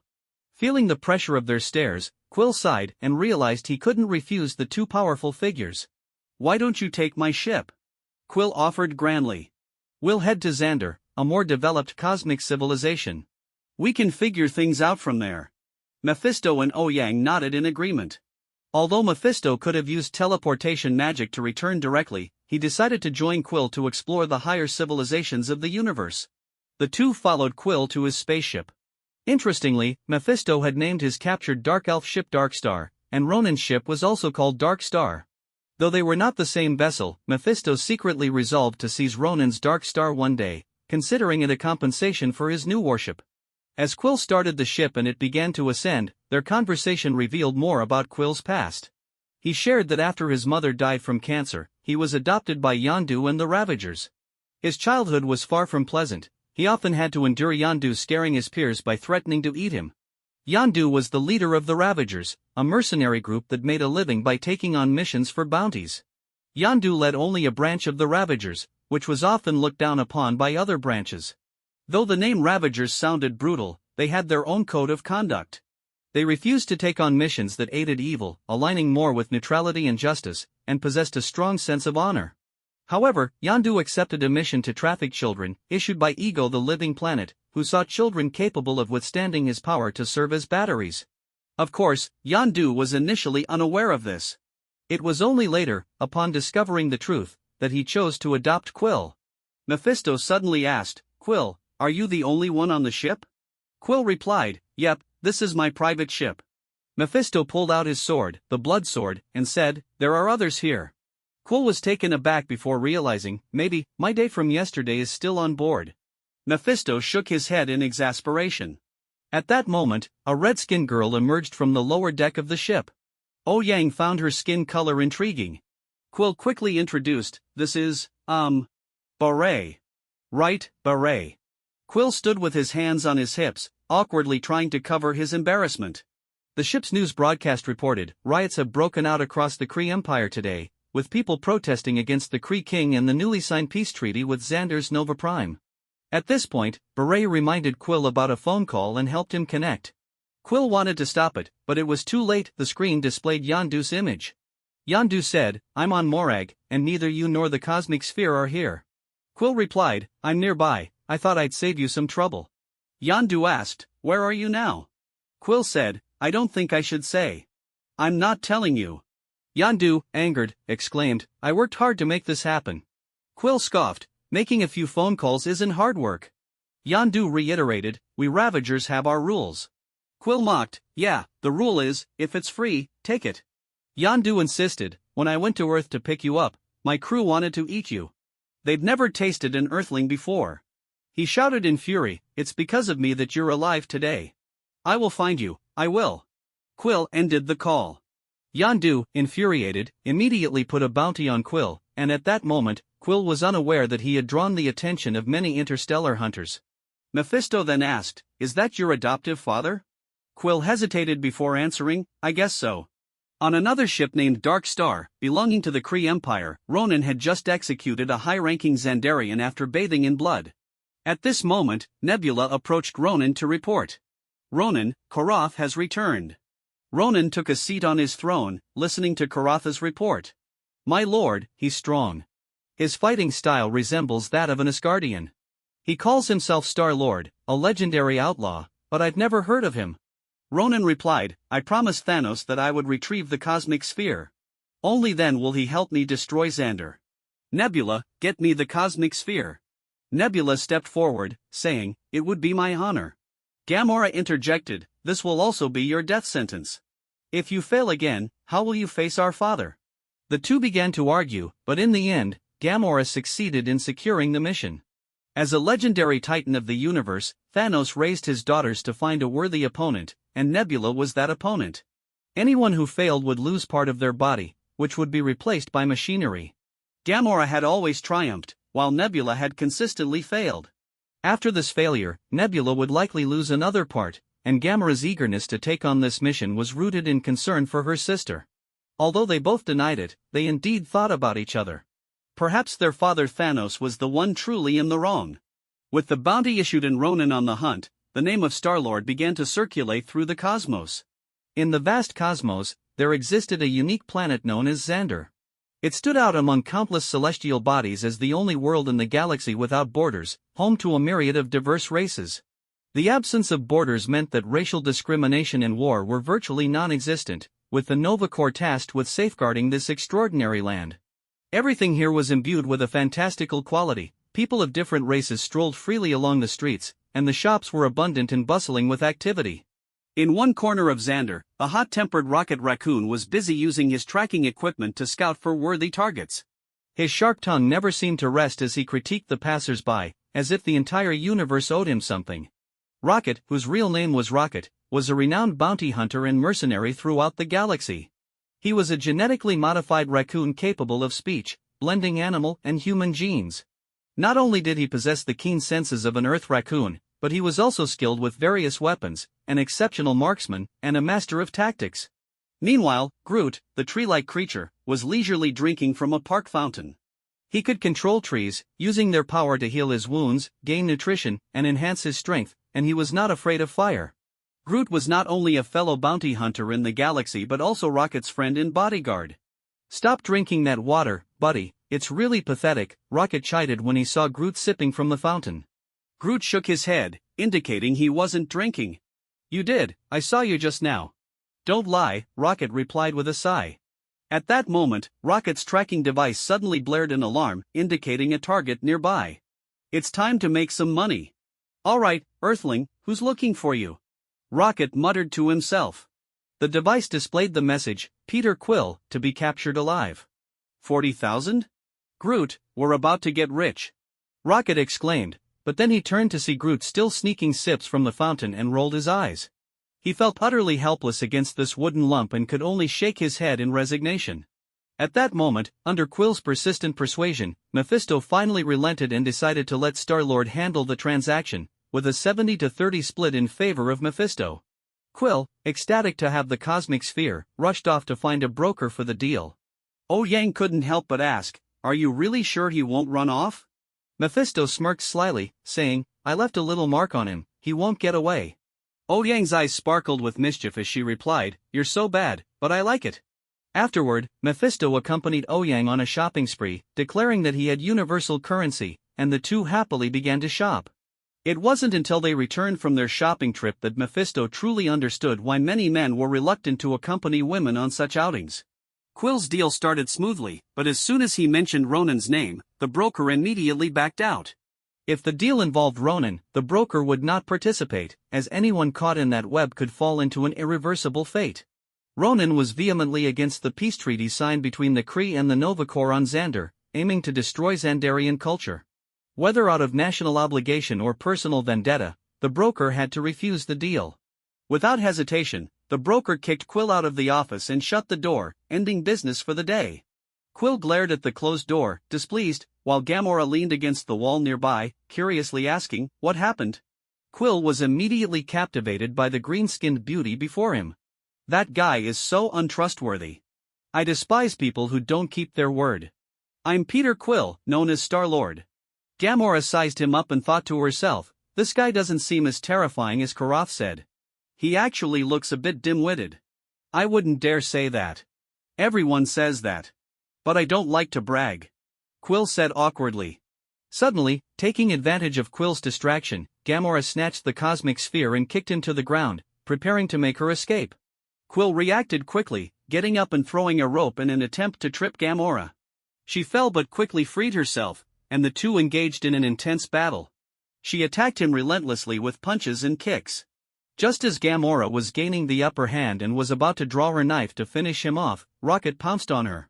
Under Rocket's command, Groot joined the fray, restraining Gamora.